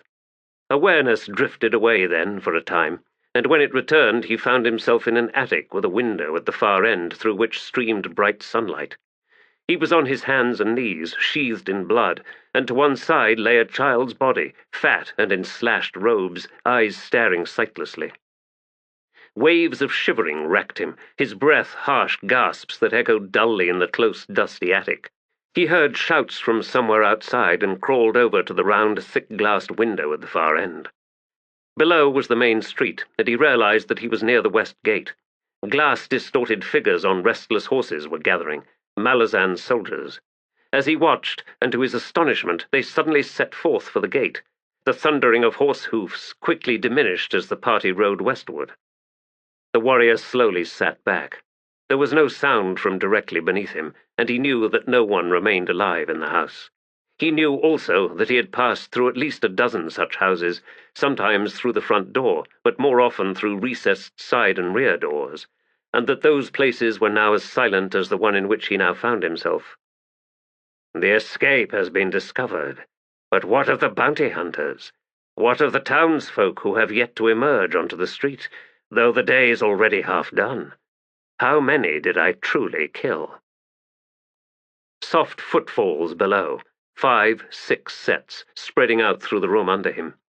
Karsa, his senses still heightened beyond normal by the blood oil, sniffed the air, but their scent had yet to reach him.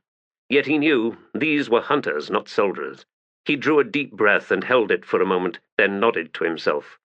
Yes, the slave-masters' warriors, deeming themselves cleverer than the Malazans, still wanting me for their master. Karsa made no move. Any shift of weight would be heard, he well knew. Twisting his head slowly, he glanced back at the attic's hatch. It was closed. He'd no recollection of doing so probably it was the trapdoor's own weight that had dropped it back into place. But how long ago? His gaze flicked to the child's corpse. The blood dripping from his gaping wounds was thick and slow. Some time had passed then. He heard someone speak, and it was a moment before he realized that he could understand the language. "A bell, sir, maybe more." "So where," another asked, "is merchant Malenteas? Here's his wife, their 2 children, 4 servants. Did he own more?" There was more movement. "Check the lofts." "Where the servants slept? I doubt fat old Malenteas could have climbed that ladder." "Here!" another voice cried from further in. "The attic stairs are down." "All right, so the merchant's terror gave him wings. Go up and confirm the grim details, Astab, and be quick. We need to check the next house." "Hood's breath, Borog. I nearly lost my breakfast in the last place. It's all quiet up there. Can't we just leave it at that? Who knows, the bastard might be chopping up the next family right now." There was silence. Then, "All right, let's go.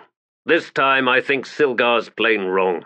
That Urid's path of slaughter is straight for the west gate, and I'd lay a year's column he's heading for Tlan Pass right now." "Then the Malazans will run him down." "Aye, they will. Come on." Karsa listened as the hunters converged on the front door, then headed back outside. The Teblor remained motionless for another dozen heartbeats. Silgar's men would find no further scenes of slaughter westward along the street. This fact alone would bring them back. He padded across to the trapdoor, lifted it clear, and made his way down the blood-spattered wooden steps. There were corpses strewn along the length of the hallway, the air foul with the reek of death. He quickly moved to the back door. The yard outside was churned mud and puddles, a heap of pavestones off to one side awaiting the arrival of labourers. Beyond it was a newly built low stone wall, an arched gate in its centre. The sky overhead was broken with clouds carried on a swift wind. Shadows and patches of sunlight crawled steadily over the scene. There was no one in sight. Karsa crossed the yard at a sprint. He crouched down at the arched gate. Opposite him ran a rutted, narrow track, parallel to the main street, and beyond it a row of irregular heaps of cut brush amidst tall yellow grasses. The back walls of houses reared behind the heaps.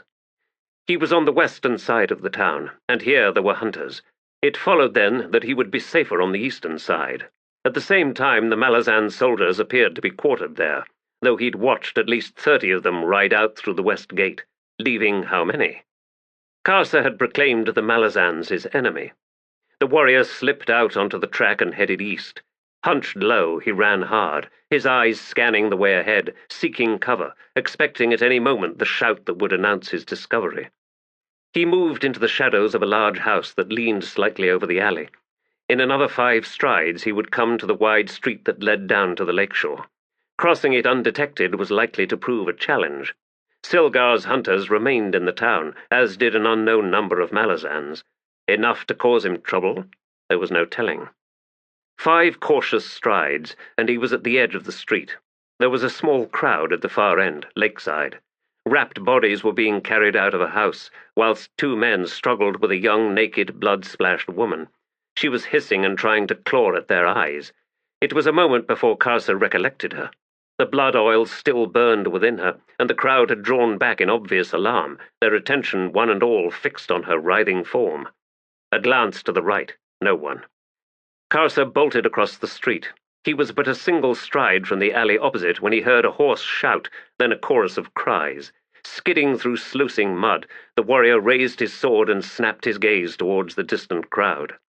To see only their backs as they fled like panicked deer, leaving the wrapped corpses strewn in their wake.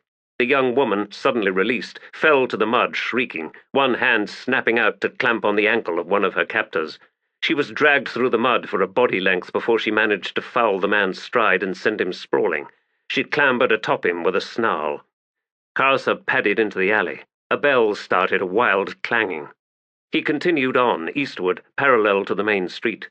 The far end, 30 or more paces distant, seemed to face onto a long, stone-walled, single-level building, the windows visible bearing heavy shutters. As he raced towards it, he saw 3 Malazan soldiers dart across his field of vision. All were helmed, visors lowered, and none turned their heads. Karsa slowed his pace as he neared the alley's end. He could see more of the building ahead now. It looked somehow different from all the others in the town, its style more severe, pragmatic, a style the Teblor could admire. He halted at the alley mouth. A glance to his right revealed that the building before him fronted onto the main street, beyond which was a clearing to match that of the west gate, the edge of the town wall visible just beyond. To his left and closer to hand, the building came to an end, with a wooden corral flanked by stables and outbuildings. Karsa returned his attention to his right and leaned out slightly further. The 3 Malazan soldiers were nowhere to be seen. The bell was still pealing somewhere behind him, yet the town seemed strangely deserted. Karsa jogged towards the corral. He arrived with no alarms raised, stepped over the railing and made his way along the building's wall towards the doorway. It had been left open. The antechamber within held hooks, racks, and shelves for weapons, but all such weapons had been removed. The close, dusty air held the memory of fear. Karsa slowly entered. Another door stood opposite, this one shut. A single kick sent it crashing inward. Beyond, a large room with a row of cots on either side. Empty. The echoes of the shattered door fading, Karsa ducked through the doorway and straightened, looking around, sniffing the air. The chamber reeked of tension. He felt something like a presence still there, yet somehow managing to remain unseen. The warrior cautiously stepped forward. He listened for breathing, heard nothing, took another step. The noose dropped down from above, over his head and down onto his shoulders. Then a wild shout, and it snapped tight around his neck. As Karsa raised his sword to slice through the hemp rope, 4 figures descended behind him, and the rope gave a savage yank, lifting the Teblor off his feet. There was a sudden splintering from above, followed by a desultory curse. Then the crossbeams snapped. The rope slackened, though the noose remained taut around Karsa's throat. Unable to draw breath, he spun, sword cleaving in a horizontal slash that passed through empty air. The Malazan soldiers, he saw, had already dropped to the floor and rolled away. Karsa dragged the rope free of his neck, then advanced on the nearest scrambling soldier.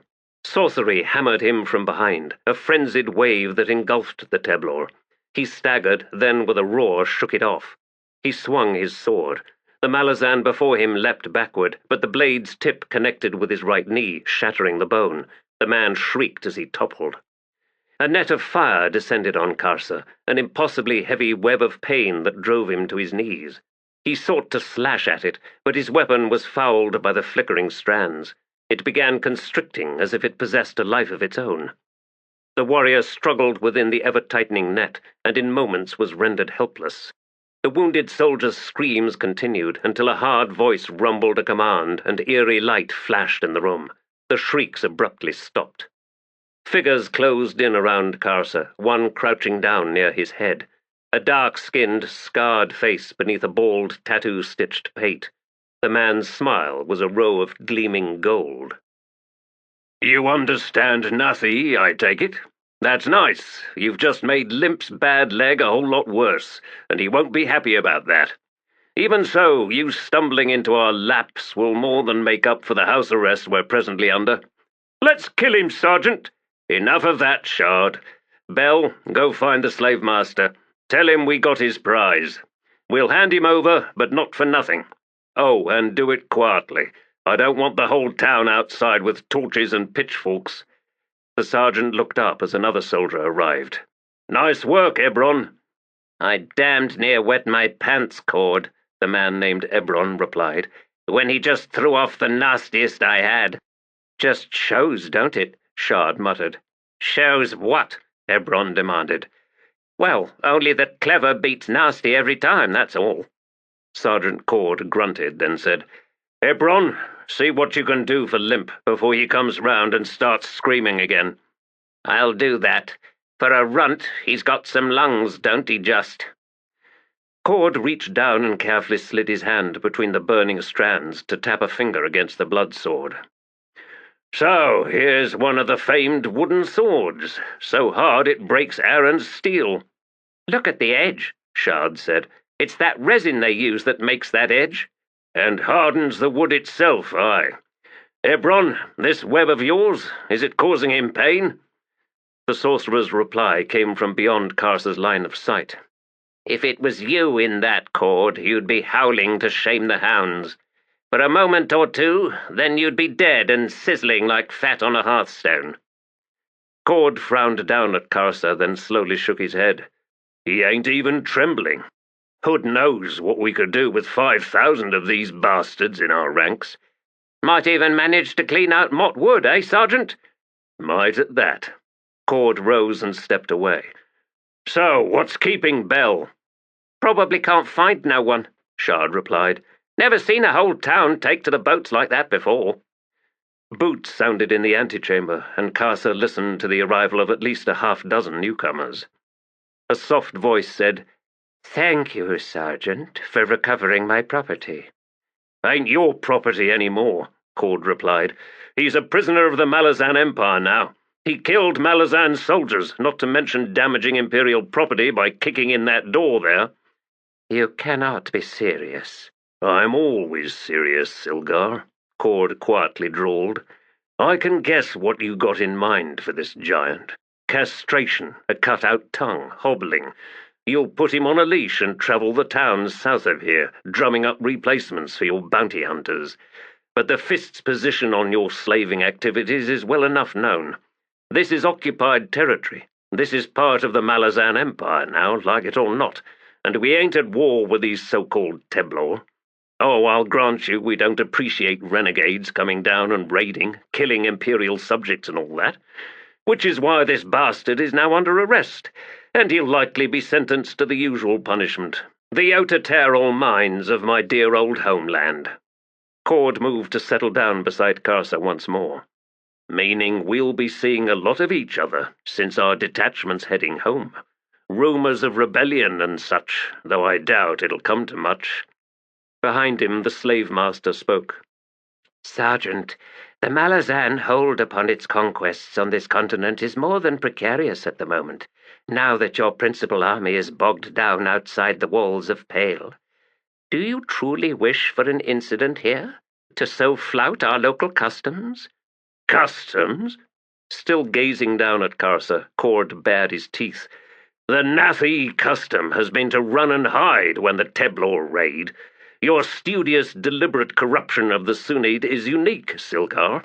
Your destruction of that tribe was a business venture on your part. Damned successful it was, too.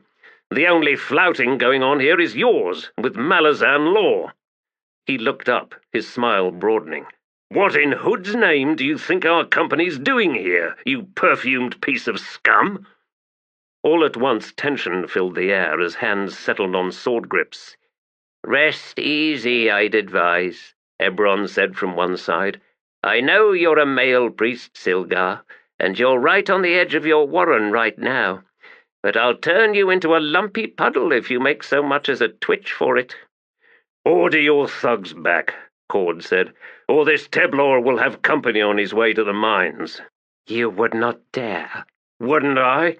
"Your captain would—" "No, he wouldn't." "I see. Very well. Damask, take the men outside for a moment." Karsa heard receding footsteps. "Now then, Sergeant," Silgar continued after a moment. "How much?" "Well, I admit I was considering some kind of exchange, but then the town's bells stopped, which tells me we're out of time. Alas! Captain's back. There, the sound of the horses coming fast.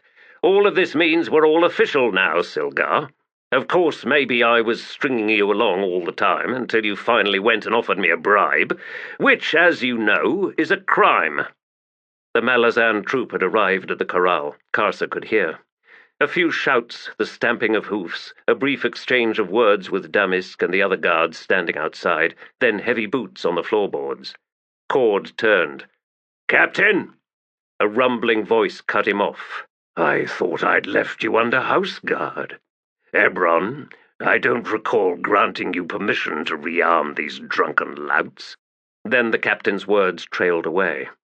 Karsa sensed the smile on Cord's face as he said, "The Teblor attempted an assault on our position, sir, which no doubt sobered you up quick." "That it did, sir. Accordingly, our clever sorcerer here decided to give us back our weapons so that we could effect the capture of this overgrown savage. Alas, Captain, matters have since become somewhat more complicated." Silgar spoke. "Captain Kindly, I came here to request the return of my slave, and was met with overt hostility and threats from this squad here. I trust their poor example is not indicative of the depths to which the entire Malazan army has fallen." "That they're definitely not, slave master," Captain Kindly replied. "Excellent. Now, if we could—" "He tried to bribe me, sir," Cord said in a troubled, distressed tone. There was silence. Then the captain said, "Ebron, is this true?" "Afraid it is, Captain." There was cool satisfaction in Kindly's voice as he said, "How unfortunate. Bribery is a crime, after all." "I was just saying the same thing, sir," Cord noted. "I was invited to make an offer," Silgar hissed. "No, you wasn't," Ebron replied. Captain Kindly spoke. "Lieutenant Pors, place the slave master and his hunters under arrest. Detach 2 squads to oversee their incarceration in the town jail. Put them in a separate cell from that bandit leader we captured on the way back. The infamous Knuckles is likely to have few friends locally. Barring those we strung up beside the road east of here, that is. Oh, and send in a healer for Limp.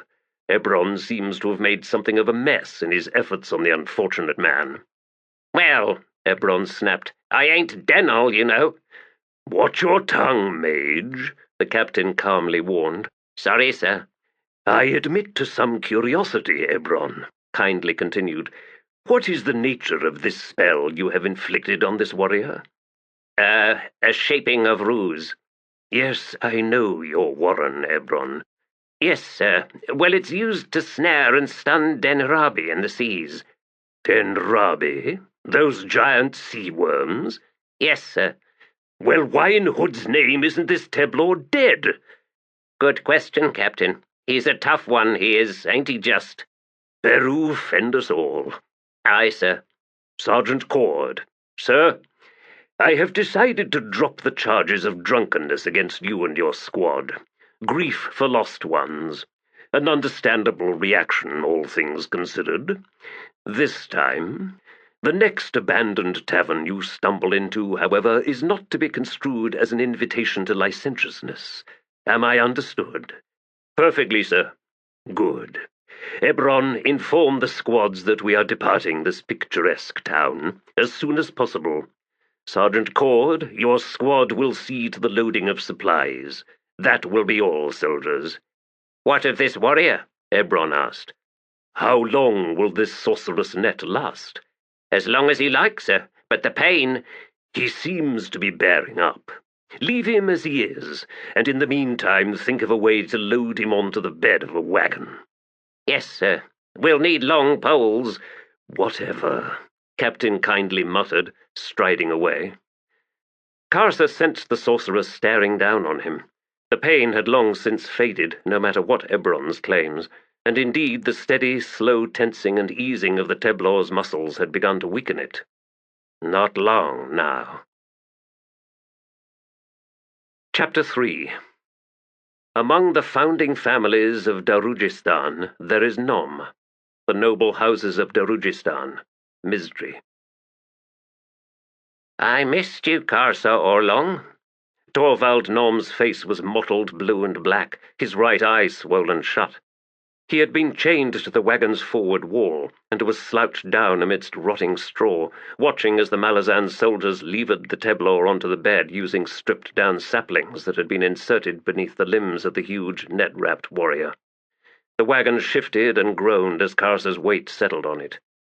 "Pity the damned oxen," Shard said, dragging one of the saplings free, his breath harsh and his face red with exertion. A second wagon stood nearby, just within the field of Karsa's vision as he lay motionless on the weathered boards. In its back sat Silgar, Damisk, and 3 other Nathi lowlanders. The slave-master's face was white and patchy, the blue and gold trim of his expensive clothes stained and wrinkled. Seeing him, Karsa laughed. Silgar's head snapped around, dark eyes fixing like knives on the Urid warrior. "Taker of slaves," Karsa sneered. The Malazan soldier, Shard, climbed onto the wagon's wall and leaned over to study Karsa for a moment. Then he shook his head. "Ebron," he called out, "come look! That web ain't what it was!" The sorcerer clambered up beside him, his eyes narrowed. "Could take him," he muttered. "Get us some chains, Shard. Heavy ones, and lots of them. Tell the captain, too, and hurry." The soldier dropped out of sight. Ebron scowled down at Karsa. "You got Otaterol in your veins? Nerus knows that spell should have killed you long ago. What's it been, 3 days now? Failing that, the pain should have driven you mad. But you're no madder than you were a week ago, are you?" His scowl deepened. "There's something about you. Something—" Soldiers were suddenly clambering up on all sides, some dragging chains whilst others held back slightly with crossbows cocked. "Can we touch this?" one asked, hesitating over Karsa. "You can now," Ebron replied, then spat. Karsa tested the magical constraints in a single concerted surge that forced a bellow from his throat. Strands snapped, answering shouts, wild panic. As the Urid began dragging himself free, his sword still in his right hand, something hard cracked into the side of his head. Blackness swept over him. He awoke lying on his back, spread-eagled on the bed of the wagon as it rocked and jolted beneath him. His limbs were wrapped in heavy chains that had been spiked to the boards. Others crisscrossed his chest and stomach. Dried blood crusted the left side of his face, sealing the lid of that eye. He could smell dust wafting up from between the boards as well as his own bile. Torvald spoke from somewhere beyond Karsa's head. "So you're alive after all? Despite what the soldiers were saying, you looked pretty much dead to me. You certainly smell that way. Well, almost. In case you're wondering, friend, it's been 6 days. That gold-toothed sergeant hit you hard, broke the shovel's shaft." A sharp, throbbing pain bloomed in Karsa's head as soon as he tried to lift it clear of the foul-smelling boards. He grimaced, settling once more. "Too many words, lowlander. Be quiet." "Quiet's not in my nature, alas. Of course, you don't have to listen. Now, you might think otherwise, but we should be celebrating our good fortune. Prisoners of the Malazans is an improvement over being Silgar's slaves. Granted, I might end up getting executed as a common criminal, which is, of course, precisely what I am, but more likely we're both off to work in the Imperial mines in 7 cities. Never been there, but even so, it's a long trip, land and sea. There might be pirates, storms, who knows? Might even be the mines aren't so bad as people say. What's a little digging? I can't wait for the day they put a pickaxe in your hands. Oh my, won't you have some fun? Lots to look forward to, don't you think? Including cutting out your tongue." Humour? Could take me, I didn't think you had it in you, Karsa Orlong. Anything else you want to say? Feel free. I'm hungry. We'll reach Culverin Crossing by tonight. The pace has been torturously slow, thanks to you, since it appears you weigh more than you should, more even than Silgar and his 4 thugs. Ebron says you don't have normal flesh. Same for the Sunyd, of course. But with you it's even more so.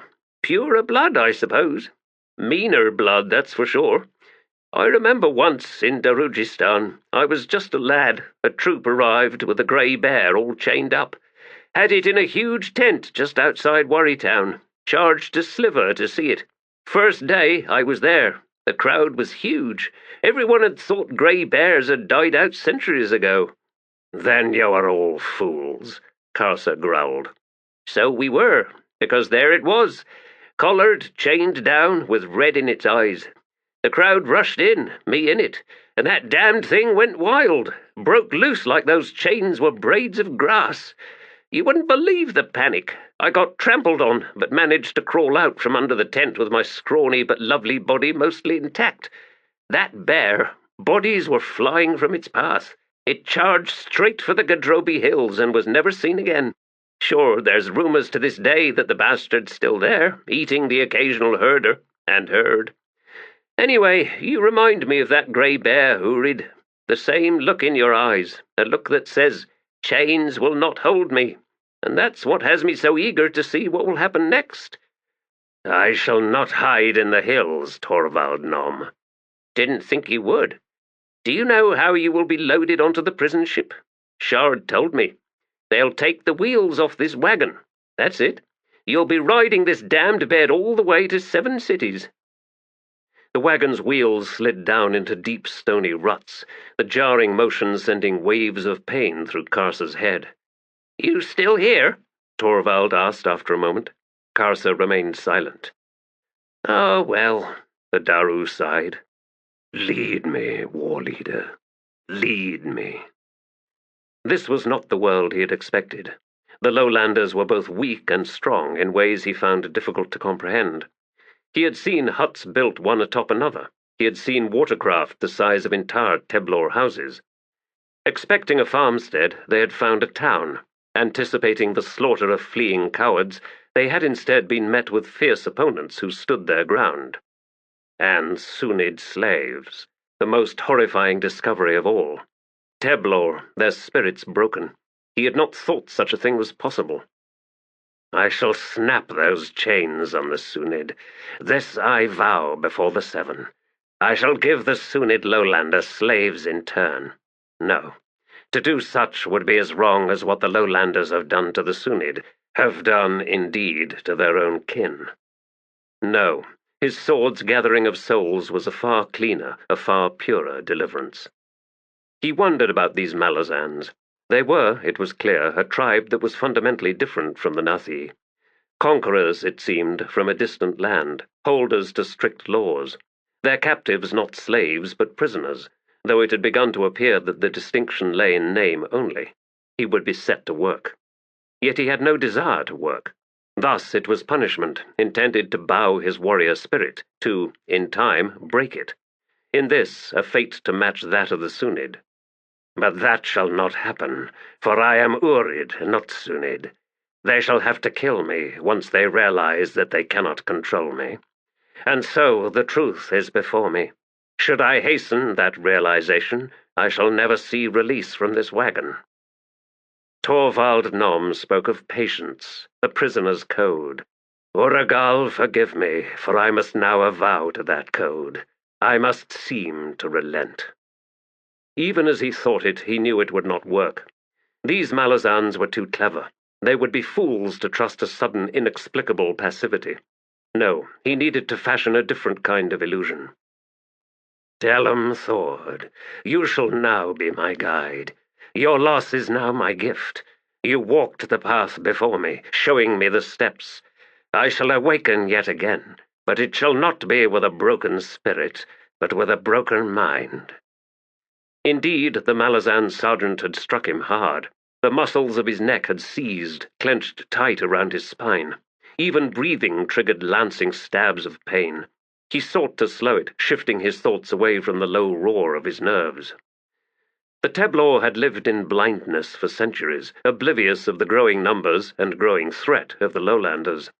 Borders, once defended with vicious determination, had for some reason been abandoned, left open to the poisoning influences from the south. It was important, Karsa realized, to discover the cause of this moral failing. The Sunyd had never been among the strongest of the tribes, yet they were Teblor nonetheless, and what befell them could in time befall all the others. This was a difficult truth, but to close one's eyes to it would be to walk the same path yet again. There were failings that must be faced. Pahlk, his own grandfather, had been something far less than the warrior of glorious deeds that he pretended to be. Had Pahlk returned to the tribe with truthful tales, then the warnings within them would have been heard. A slow but inexorable invasion was underway, one step at a time. A war on the Teblor that assailed their spirit as much as it did their lands. Perhaps such warnings would have proved sufficient to unite the tribes. He considered this, and darkness settled upon his thoughts. No, Pahlk's failing had been a deeper one. It was not his lies that were the greatest crime, it was his lack of courage, for he had shown himself unable to wrest free of the strictures binding the Teblor. His people's rules of conduct, the narrowly crafted confines of expectations, its innate conservatism that crushed dissent with the threat of deadly isolation, these were what had defeated his grandfather's courage. Yet not, perhaps, my father's. The wagon jolted once more beneath him. I saw your mistrust as weakness, your unwillingness to participate in our tribe's endless deadly games of pride and retribution. I saw this as cowardice. Even so, what have you done to challenge our ways? Nothing. Your only answer was to hide yourself away, and to belittle all that I did, to mock my zeal, preparing me for this moment. Very well, father. I can see the gleam of satisfaction in your eyes now. But I tell you this, you delivered naught but wounds upon your son, and I have had enough of wounds. Uragal was with him. All the seven were with him. Their power would make him impervious to all that besieged his Teblor spirit. He would, one day, return to his people, and he would shatter their rules. He would unite the Teblor, and they would march behind him, down into the lowlands. Until that moment, all that came before, all that afflicted him now, was but preparation. He would be the weapon of retribution, and it was the enemy itself that now honed him. Blindness curses both sides, it seems. Thus the truth of my words shall be shown. Such were his last thoughts before consciousness once more faded away. Excited voices awoke him. It was dusk, and the air was filled with the smell of horses, dust, and spiced foods. The wagon was motionless under him, and he could now hear, mingled with the voices, the sounds of many people and a multitude of activities, underscored by the rush of a river. Ah, awake once more, Torvald Nom said. Karsa opened his eyes, but did not otherwise move. This is Culverin Crossing, the Daru went on, and it's a storm swirling with the latest news from the south.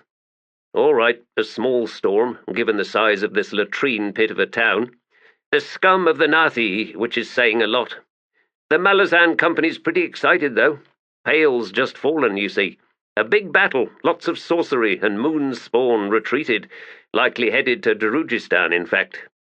Beru, take me, I wish I was there right now, watching it crossing the lake. What a sight that'd be. The company, of course, are wishing they'd been there for the battle. Idiots, but that's soldiers for you. And why not? Shard's voice snapped as the wagon rocked slightly and the man appeared. The Ashok Regiment deserves better than to be stuck up here hunting bandits and slavers. The Ashok Regiment is you, I presume, Torvald said. Aye, damned veterans too, one and all. So why aren't you down south, Corporal? Shard made a face, then turned away with narrowed eyes. She don't trust us, that's why, he murmured. We're 7 cities, and the bitch don't trust us. Excuse me, Torvald said, but if she, and by that I take you to mean your Empress, doesn't trust you, then why is she sending you home? Isn't 7 cities supposedly on the edge of rebellion? If there's a chance of you turning renegade, wouldn't she rather have you here on Genebakis? Shard stared down at Torvald Nom. "Why am I talking to you, thief? You might damn well be one of her spies, a claw for all I know." "If I am, Corporal, you haven't been treating me very well. A detail I'd be sure to put in my report. This secret one, the one I'm secretly writing, that is. Shard, wasn't it? As in a piece of broken glass, yes? And you called the Empress bitch." "Shut up," the Malazan snarled. "Just making a rather obvious point, Corporal." "That's what you think," Shard sneered as he dropped back down from the side of the wagon and was lost from sight. Torvald Nom said nothing for a long moment, then, "Karsa Orlong, do you have any idea what that man meant by that last statement?" Karsa spoke in a low voice. "Torvald Nom, listen well. A warrior who followed me, Delum Thord, was struck on the head. His skull cracked and leaked thought blood. His mind could not walk back up the path. He was left helpless, harmless. I, too, have been struck on the head. My skull is cracked and I have leaked thought blood." "Actually, it was drool." "Be quiet. Listen, and answer when you will in a whisper. I have awakened now twice, and you have observed," Torvald interjected in a soft murmur, "that your mind's lost on the trail or something. Is that what I have observed? You babble meaningless words, sing childhood songs and the like? All right, fine, I'll play along, on one condition." "What condition?" "That whenever you manage to escape, you free me as well. A small thing, you might think, but I assure you—" "Very well. I, Karsa Orlong of the Urid, give my word." "Good. I like the formality of that vow. Sounds like it's real." "It is. Do not mock me, else I kill you once I have freed you." "Ah, now I see the hidden caveat. I must twist another vow from you, alas." The Teblor growled with impatience, then relented and said, "I, Karsa Orlong, shall not kill you once I have freed you, unless given cause." "Explain the nature of those causes." "Are all Daru like you?" "It needn't be an exhaustive list. Cause being, say, attempted murder, betrayal, and mockery, of course. Can you think of any others?" "Talking too much." "Well, with that one, we're getting into very grey, very murky shades, don't you think? It's a matter of cultural distinctions." "I believe Darujistan shall be the first city I conquer."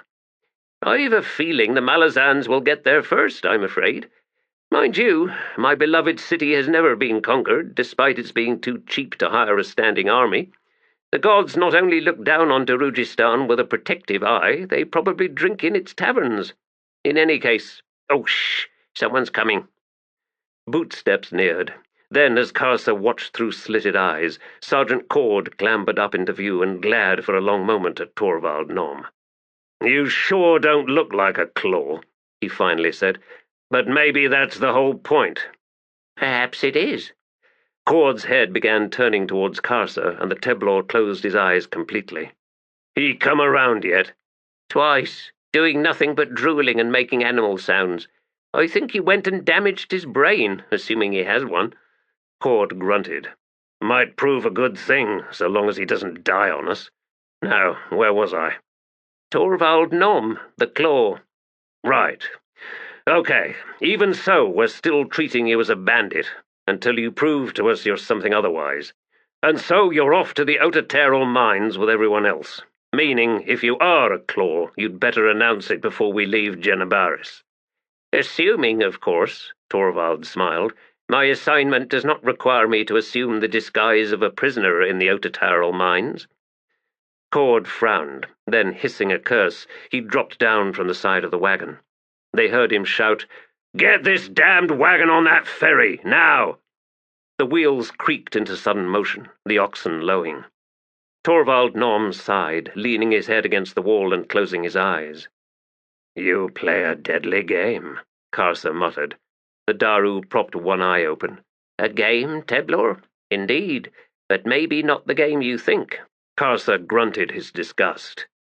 "Be not so quick to dismiss—" "I am," the warrior replied, as the oxen dragged the wagon onto a ramp of wooden boards. "My causes shall be attempted murder, betrayal, mockery, and being one of these claws." "And talking too much?" It seems I shall have to suffer that curse.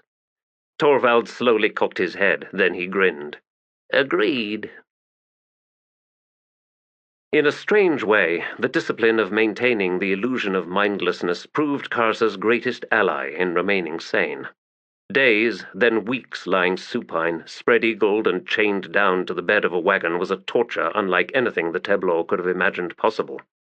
Vermin crawled all over his body, covering him in bites that itched incessantly. He knew of large animals of the deep forest being driven mad by blackflies and midges, and now he understood how such an event could occur. He was washed down with buckets of icy water at the end of each day, and was fed by the drover guiding the wagon, an ancient foul-smelling Nathi who would crouch down beside his head with a smoke-blackened iron pot filled with some kind of thick, seed-filled stew.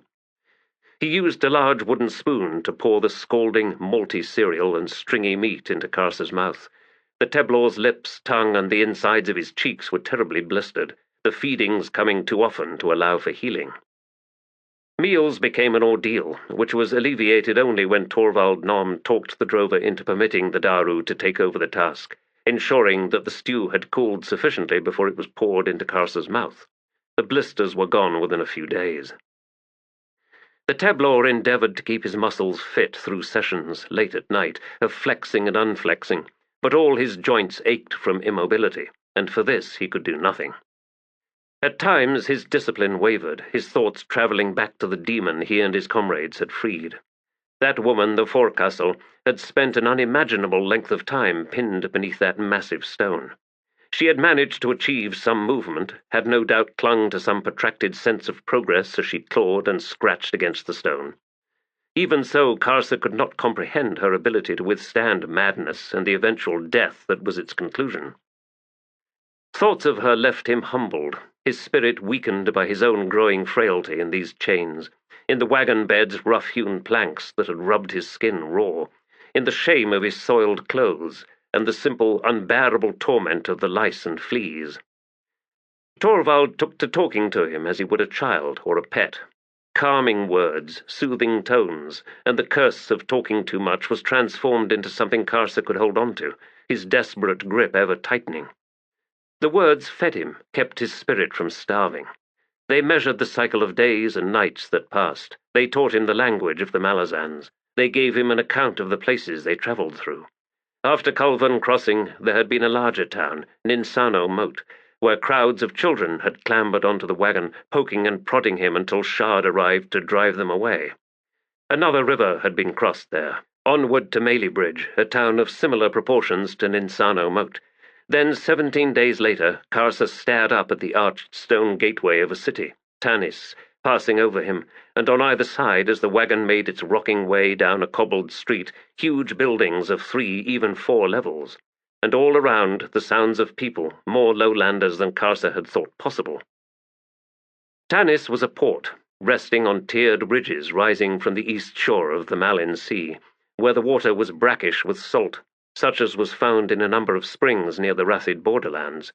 Yet the Malin Sea was no turgid, tiny pool. It was vast, for the journey across it to the city called Malenteas consumed 4 days and 3 nights. It was the transferring onto the ship that resulted in Karsa's being lifted upright, unwheeled wagon bed included, for the first time, creating a new kind of torture as the chains took his full weight. His joints screamed within him and gave voice as Karsa's shrieks filled the air, continuing without surcease until someone poured a fiery burning liquid down his throat, enough to fill his stomach, after which his mind sank away. When he awoke, he found that the platform that held him remained upright, strapped to what Torvald called the main mast. The Daru had been chained nearby, having assumed the responsibility for Karsa's care. The ship's healer had rubbed salves into Karsa's swollen joints, deadening the pain, but a new agony had arrived, raging behind his eyes. "Hurting?" Torvald Nom murmured. "That's called a hangover, friend. A whole bladder of rum was poured into you, lucky bastard that you are. You heaved half of it back up, of course, but it had sufficiently worsened in the interval to enable me to refrain from licking the deck, leaving my dignity intact. Now we both need some shade, or we'll end up fevered and raving, and believe me, you've done enough raving for both of us already. fortunately in your Teblor tongue, which few if any aboard understand. Aye, we've parted ways with Captain Kindly and his soldiers for the moment. They're crossing on another ship. By the way, who is Dalis? No, don't tell me. You've made quite a list of rather horrible things you've got planned for this Dalis, whoever he or she is. Anyway, you should have your sea legs by the time we dock in Malenteas, which should prepare you somewhat for the horrors of Menengal Ocean. I hope. Hungry? The crew, mostly Malazans, gave Karsa's position wide berth. The other prisoners had been locked below, but the wagon bed had proved too large for the cargo hatch, and Captain Kindly had been firm on his instructions not to release Karsa in any circumstances, despite his apparent feeble-mindedness.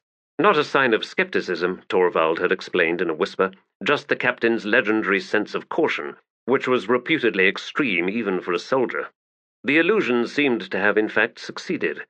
Karsa had been bludgeoned into a harmless ox, devoid of any glimmer of intelligence in his dull eyes, his endless ghastly smile evincing permanent incomprehension. A giant, once warrior, now less than a child, comforted only by the shackled bandit Torvald Nom and his incessant chatter. Eventually they'll have to unchain you from that wagon bed, the Daru once muttered in the darkness as the ship rolled on towards Malenteas. But maybe not until we arrive at the mines. You'll just have to hold on, Karsa Orlong, assuming you're still pretending you've lost your mind, and these days I admit you've got even me convinced. You are still sane, aren't you? Karsa voiced a soft grunt, though at times he himself was unsure. Some days had been lost entirely, simply blank patches in his memory, more frightening than anything else he'd yet to experience. Hold on, he did not know if he could. The city of Malenteas had the appearance of having been 3 separate cities at one time. It was midday when the ship drew into the harbour, and from his position against the mainmast, Karsa's view was mostly unobstructed. 3 enormous stone fortifications commanded 3 distinct rises in the land, the centre one set back further from the shoreline than the other 2. Each possessed its own peculiar style of architecture. The keep to the left was squat, robust, and unimaginative, built of a golden, almost orange limestone that looked marred and stained in the sunlight. The centre fortification, hazy through the wood smoke rising from the maze of streets and houses filling the lower tiers between the hills, appeared older, more decrepit, and had been painted, walls, domes, and towers, in a faded red wash. The fortification on the right was built on the very edge of the coastal cliff. The sea below roiling amidst tumbled rocks and boulders, the cliff itself rotted, pockmarked, and battle-scarred. Ship-launched projectiles had battered the keep's sloped walls at some time in the past. Deep cracks radiated from the wounds, and one of the square towers had slumped and shifted, and now leaned precariously outward. Yet a row of pennants fluttered beyond the wall. Around each keep, down the slopes and in the flat lowest stretches, buildings crowded every available space, mimicking its particular style. Borders were marked by wide streets, winding inland, where one style faced the other down their crooked lengths. 3 tribes had settled here, Karsa concluded, as the ship eased its way through the crowds of fisher boats and traders in the bay. Torvald Nom rose to his feet in a rustle of chains, scratching vigorously at his snarled beard. His eyes glittered as he gazed at the city. Malenteas, he sighed. Nathi, Janabari, and Korhivi, side by side by side. And what keeps them from each other's throats? Naught but the Malazan overlord and 3 companies from the Ashok regiment. See that half-ruined keep over there, Karsa? That's from the war between the Nathi and the Korhivi. The whole Nathi fleet filled this bay, flinging stones at the walls, and they were so busy with trying to kill each other that they didn't even notice when the Malazan forces arrived. Dujek 1 arm, 3 legions from the 2nd, the bridge burners, and 2 high mages. That's all Dujek had, and by day's end the Nathi fleet was on the bay's muddy bottom. The Janabari royal line, holed up in their blood-red castle, were all dead, and the Korhivi keep had capitulated. The ship was approaching a berth alongside a broad stone pier, sailors scampering about on all sides. Torvald was smiling. All well and good, you might be thinking. The forceful imposition of peace and all that. Only the city's fist is about to lose 2 of his 3 companies. Granted, replacements are supposedly on the way. But when? From where? How many? See what happens, my dear Teblor, when your tribe gets too big? Suddenly, the simplest things become ungainly, unmanageable. Confusion seeps in like fog, and everyone gropes blind and dumb. A voice cackled from slightly behind and to Karsa's left. A bandy-legged, bald officer stepped into view, his eyes on the berth closing ahead, a sour grin twisting his mouth. In Nathi, he said, "The bandit chief pontificates on politics, speaking from experience, no doubt, what with having to manage a dozen unruly highwaymen. And why are you telling this brainless fool anyway? Ah, of course, a captive and uncomplaining audience." "Well, there is that," Torvald conceded. "You were the first mate? I was wondering, sir, about how long we'd be staying here in Malenteas." "You were wondering, were you? Fine. Allow me to explain the course of events for the next day or two. 1. No prisoners leave this ship. 2. We pick up 6 squads of the 2nd Company. 3. We sail on to Genebaris. You're then shipped off and I'm done with you." "I sense a certain unease in you, sir," Torvald said. "Have you security concerns regarding fair Malenteas?" The man's head slowly turned. He regarded the Daru for a moment, then grunted. "You're the one might be a claw. Well, if you are, add this to your damned report. There's Crimson Guard in Malenteas, stirring up the Corhivi. The shadows ain't safe, and it's getting so bad that the patrols don't go anywhere unless there's 2 squads at the minimum. And now 2/3 of them are being sent home. The situation in Malenteas is about to get very unsettled." "The Empress would certainly be remiss to discount the opinions of her officers," Torvald replied. The first mate's eyes narrowed. "She would at that." He then strode ahead, bellowing at a small group of sailors who'd run out of things to do. Torvald tugged at his beard, glanced over at Karsa and winked. "Crimson Guard. That's troubling indeed. For their Malazans, that is." Days vanished. Karsa became aware once again as the wagon bed pitched wildly under him. His joints were afire as his weight was shifted, chains snapping taut to jolt his limbs. He was being wheeled through the air, suspended from a pulley beneath a creaking framework of beams. Ropes whipped about, voices shouting from below. Overhead, seagulls glided above masts and rigging. Figures clung to that rigging, staring down at the Teblor. The pulleys squealed, and Karsa watched the sailors get smaller. Hands gripped the bed's edges on all sides, steadying it. The end nearest his feet dropped further, drawing him slowly upright. He saw before him the mid and foredecks of a huge ship, over which swarmed haulers and stevedores, sailors and soldiers. Supplies were piled everywhere, the bundles being shifted below decks through gaping hatches. The bed's bottom end scraped the deck. Shouts, a flurry of activity, and the Teblor felt the bed lifted slightly, swinging free once more. Then it was lowered again, and this time Karsa could both hear and feel the top edge thump against the mainmast. Ropes were drawn through chains to bind the platform in place. Workers stepped away then, staring up at Karsa, who smiled. Torvald's voice came from one side. "Aye, it's a ghastly smile, but he's harmless, I assure you all. No need for concern, unless of course you happen to be a superstitious lot." There was a solid crack, and Torvald Nom's body sprawled down in front of Karsa. Blood poured from his shattered nose. The Daru blinked stupidly, but made no move to rise. A large figure strode to stand over Torvald. Not tall, but wide, and his skin was dusky blue. He glared down at the bandit chief, then studied the ring of silent sailors facing him. "It's called sticking the knife in and twisting," he growled in Malazan, "and he got every damned one of you." He turned and studied Torvald Nom once more. "Another stab like that one, prisoner, and I'll see your tongue cut out and nailed to the mast.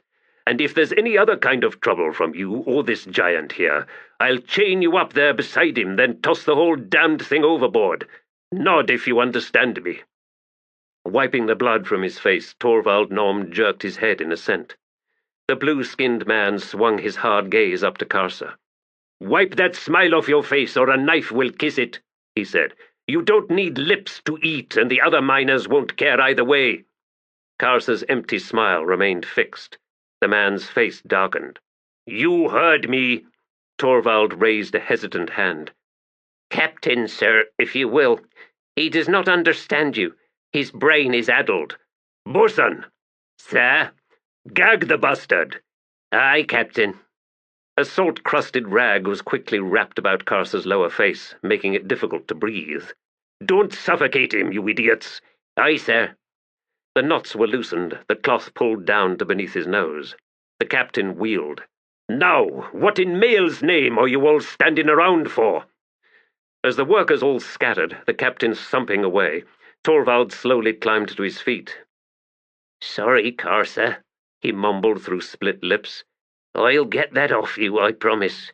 It may take a little time, alas.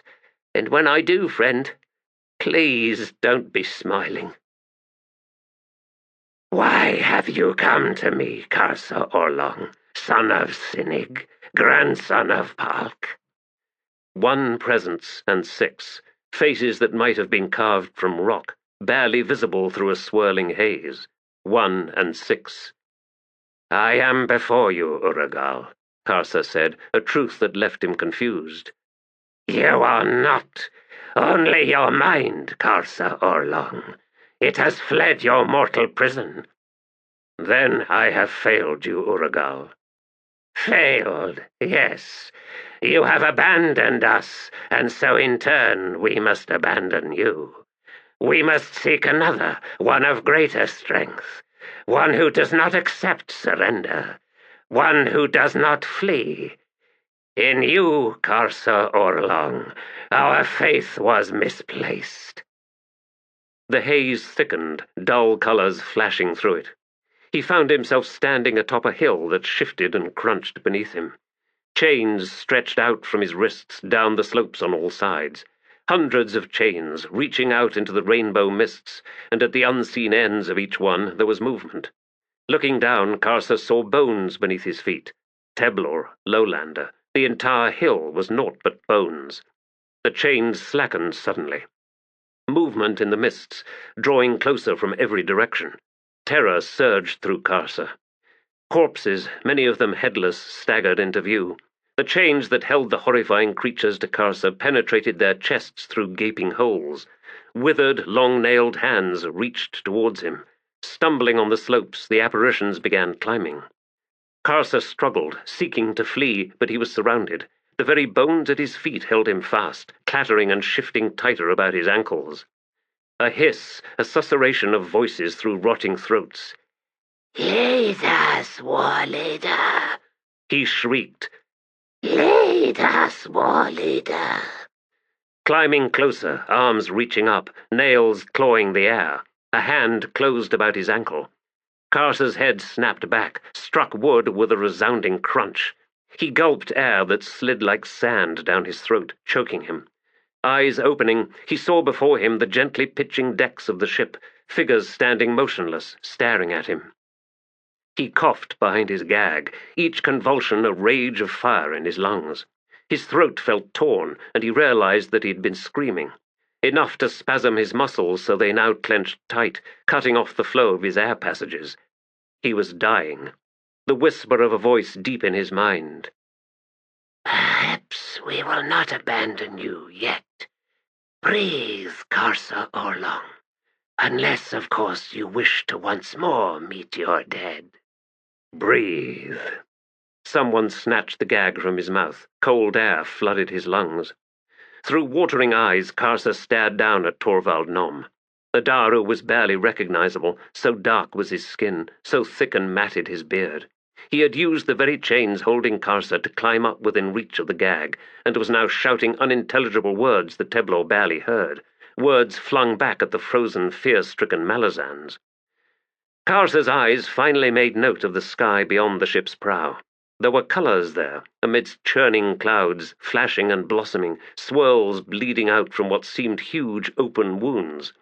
The storm, if that was what it was, commanded the entire sky ahead. And then he saw the chains snapping down through the clouds to crack thunderously on the horizon. Hundreds of chains, impossibly huge, black, whipping in the air with explosions of red dust, crisscrossing the sky. Horror filled his soul. There was no wind, the sails hung limp, the ship lolled on lazy, turgid seas, and the storm was coming. A sailor approached with a tin cup filled with water, lifted it up to Torvald, who took it and brought it to Karsa's scabbed, crusted lips. The brackish liquid entered his mouth, burning like acid. He drew his head away from the cup. Torvald was speaking in low tones, words that slowly grew comprehensible to Karsa. Long lost to us. Only your beating heart and the rise and fall of your chest told us you still lived. It has been weeks and weeks, my friend. You'd keep hardly anything down. There's almost nothing left of you. You're showing bones where no bones should be. And then this damned becalming, day after day, not a cloud in the sky, until 3 bells passed. 3 bells when you stirred, Karsa Orlong, when you tilted your head back and began screaming behind your gag. Here, more water. You must drink. Karsa, they're saying you've called this storm. Do you understand? They want you to send it away. They'll do anything. They'll unchain you, set you free. Anything, friend, anything at all. Just send this unholy storm away. Do you understand? Ahead he could see now. The seas were exploding with each lash of the black monstrous chains, twisting spouts of water skyward as each chain retreated upward once more. The billowing, heaving clouds seemed to lean forward over the ocean, closing on their position from all sides now. Karsa saw the Malazan captain descend from the foredeck, the blue-tinged skin on his face a sickly greyish hue. This is no male-blessed squall, Daru, meaning it don't belong. He jerked a trembling finger at Karsa. Tell him he's running out of time. Tell him to send it away. Once he does that, we can negotiate. Tell him, damn you. I have been, Captain, Torvald retorted. But how in Hood's name do you expect him to send anything away when I'm not even sure he knows where he is? Worse, we don't even know for sure if he's responsible. Let's see, shall we? The captain spun round, gestured. A score of crewmen rushed forward, axes in hand. Torvald was dragged down and thrown to the deck. The axes chopped through the heavy ropes binding the platform to the mast. More crew came forward then. A ramp was laid out, angled up to the starboard gunwale. Log rollers were positioned beneath the platform as it was roughly lowered. "Wait!" Torvald cried out. "You can't!" "We can," the captain growled. "At least unchain him." "Not a chance, Torvald." The captain grabbed a passing sailor by the arm. "Find everything this giant owned. All that stuff confiscated from the slave master. It's all going with him. Hurry, damn you!" Chains ripped the seas on all sides, close enough to lift spray over the ship, each detonation causing hull, masts, and rigging to tremble. Karsa stared up at the tumbling storm clouds as the platform was dragged along the rollers up the ramp. "Those chains will sink it," Torvald said. "Maybe, maybe not. What if it lands wrong way up? Then he drowns, and Mail can have him."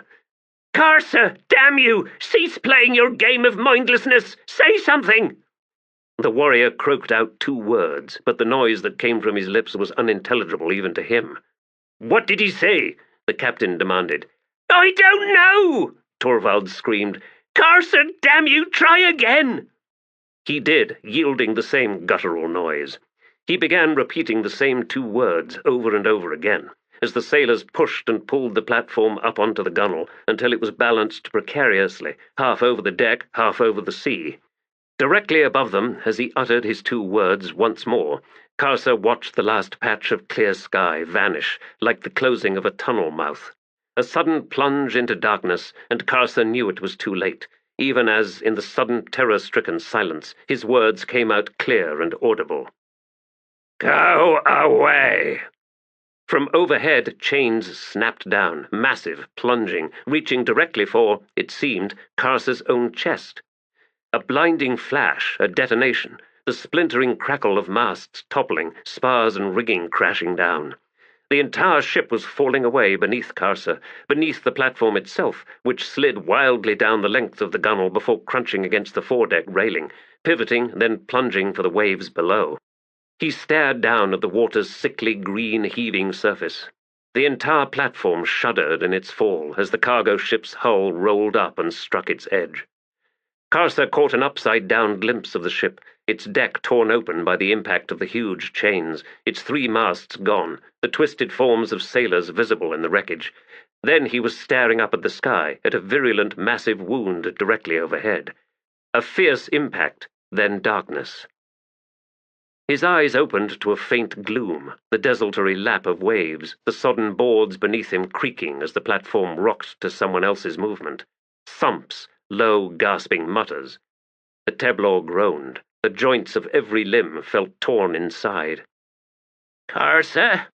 Torvald Nom crawled into view. What has happened?" The shackles remained on the Daru's wrists. The chains connected on the other end to arm-length, roughly broken fragments of the deck.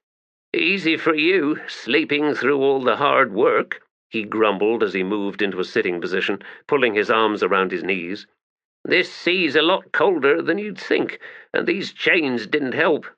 I've nearly drowned 12 times, but you'll be glad to know we now have 3 water casks and a bundle of something that might be food. I've yet to untie its bindings. Oh, and your sword and armor, both of which float, of course." The sky overhead looked unnatural, luminous grey shot through with streaks of darker pewter, and the water smelled of clay and silts. "Where are we?" "I was hoping you'd know. It's pretty damned clear to me that you called that storm down on us. That's the only explanation for what happened." "I called nothing." "Those chains of lightning, Karsa, not one missed its target. Not a single Malazan was left standing. The ship was falling apart. Your platform had landed right side up and was drifting away. I was still working free when Silgar and 3 of his men climbed out of the hold, dragging their chains with them. The hull was riven through, coming apart all around the bastards. Only one had drowned." "I am surprised they didn't kill us." "You were out of reach, at least to start with. Me, they threw overboard. A short while later, after I'd made it to this platform, I saw them in the lone surviving dory. They were rounding the sinking wreck, and I knew they were coming for us.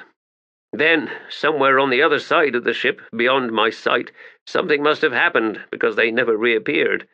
They vanished, dory and all. The ship then went down, though a lot of stuff has been coming back up. So I've been resupplying, collecting rope and wood, too, everything I could drag over here. Karsa, your platform is slowly sinking. None of the water casks are full, so that's added some buoyancy, and I'll be slipping more planks and boards under it, which should help. Even so—" "Break my chains, Torvald Nom."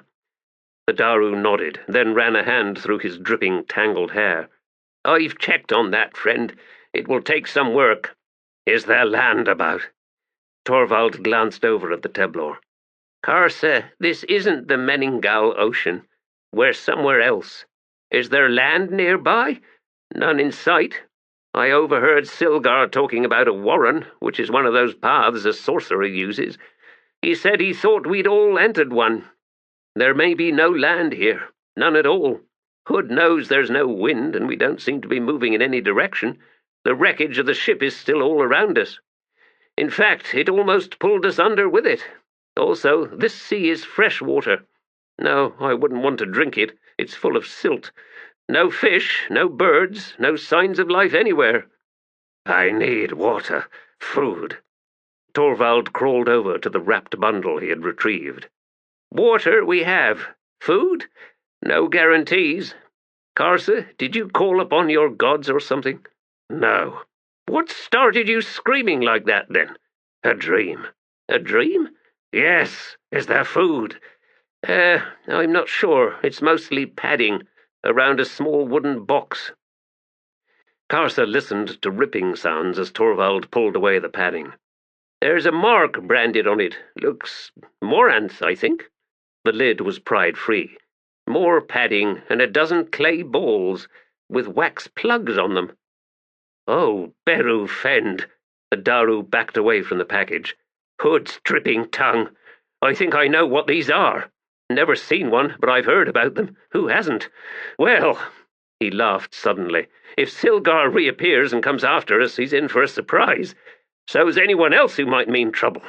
He edged forward again and carefully replaced the padding, then the lid. What have you found? Alchemical munitions, weapons of war.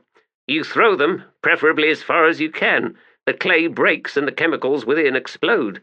What you don't want to happen is have one break in your hand or at your feet, because then you're dead. The Malazans have been using these in the Genebakan campaign. Water, please. Right, there's a ladle here, somewhere. Found it. A moment later, Torvald hovered over Karsa, and the Teblor drank slowly, all the water the ladle contained. Better? Yes. More? Not yet. Free me. I need to get back into the water first, Karsa. I need to push some planks under this raft. Very well.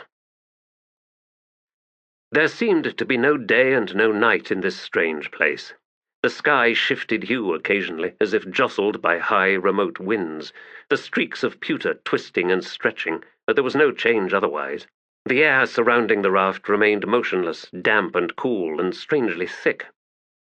The flanges anchoring Karsa's chains were on the underside, holding him in place in a fashion identical to that in the slave trench at Silver Lake. The shackles themselves had been welded shut. Torvald's only recourse was to attempt to widen the holes in the planks where the chains went through, using an iron buckle to dig at the wood. Months of imprisonment had left him weakened, forcing frequent rests, and the buckle made a bloody mess of his hands, but once begun the Daru would not relent. Karsa measured the passing of time by the rhythmic crunching and scraping sounds, noting how each pause to rest stretched longer, until Torvald's breathing told him the Daru had fallen into an exhausted sleep. Then the Teblor's only company was the sullen lap of water as it slipped back and forth across the platform. For all the wood positioned beneath it, the raft was still sinking, and Karsa knew that Torvald would not be able to free him in time. He had never before feared death, but now he knew that Urugal and the other faces in the rock would abandon his soul, would leave it to the hungry vengeance of those thousands of ghastly corpses. He knew his dream had revealed to him a fate that was real and inevitable, and inexplicable. Who had set such horrid creatures upon him? Undead Teblor, undead lowlander, warrior and child, an army of corpses, all chained to him. Why? Lead us, war leader. Where? And now he would drown, here in this unknown place, far from his village. His claims to glory, his vows, all now mocking him, whispering a chorus of muted creaks, soft groans. Torvald. What? What is it? I hear new sounds. The Daru sat up, blinking crusted silt from his eyes. He looked around. Peru Fend. What do you see? The Daru's gaze was fixed on something beyond Karsa's head. Well, it seems there's currents here after all, though which of us has done the moving? Ships, Karsa, a score or more of them, all dead in the water, like us. Floating wrecks, no movement on them, that I can see as yet. Looks like there was a battle, with plenty of sorcery being flung back and forth. Some indiscernible shift drew the ghostly flotilla into Karsa's view, an image on its side to his right. There were two distinct styles of craft. 20 or so were low and sleek, the wood stained mostly black, though where impacts and collisions and other damage had occurred the cedar's natural red showed like gaping wounds. Many of these ships sat low in the water, a few with their decks awash. They were single-masted, square-sailed, the torn and shredded sails also black, shimmering in the pellucid light. The remaining 6 ships were larger, high-decked and 3-masted. They had been fashioned from a wood that was true black, not stained, as was evinced from the gashes and splintered planks marring the broad-bellied hulls. Not one of these latter ships sat level in the water. All leaned one way or the other, 2 of them at very steep angles. "We should board a few," Torvald said. "There will be tools, maybe even weapons. I could swim over. There, that raider. It's not yet awash, and I see lots of wreckage." Karsa sensed the Daru's hesitation. "What is wrong? Swim." I am a little concerned, friend. I seem to have not much strength left, and these chains on me—" The Teblor said nothing for a moment, then he grunted. "So be it. No more can be asked of you, Torvald Nom." The Daru slowly turned to regard Karsa. "Compassion, Karsa Orlong? Is it helplessness that has brought you to this?" Too many empty words from you, lowlander, the Teblor sighed. There are no gifts that come from being. A soft splash sounded, then sputtering and thrashing, the sputtering turning into laughter. Torvald, now alongside the raft, moved into Karsa's line of sight. Now we know why those ships are canted so. And the Teblor saw that Torvald was standing, the water lapping around his upper chest. I can drag us over now. This also tells us we're the ones who've been drifting. And there's something else. What? The Daru had begun pulling the raft along, using Karsa's chains. These ships all grounded during the battle. I think a lot of the hand-to-hand fighting was actually between ships, chest deep in water. How do you know this? Because there's bodies all around me, Karsa Orlong, against my shins, rolling about on the sands. It's an unpleasant feeling, let me tell you. Pull one up. Let us see these combatants. All in good time, Teblor. We're almost there. Also, these bodies, they're, rather soft. We might find something more recognizable if there's any on the ship itself. Here, there was a bump. We're alongside. A moment while I climb aboard. Karsa listened to the Daru's grunts and gasps, the slipping scrabble of his bare feet, the rustle of chains, finally followed by a muted thud. Then silence. Torvald Nom? Nothing. The raft's end beyond Karsa's head bumped alongside the raider's hull, then began drifting along it. Cool water flowed across the surface, and Karsa recoiled at the contact, but could do nothing as it seeped beneath him. Torvald Nom! His voice strangely echoed. No reply.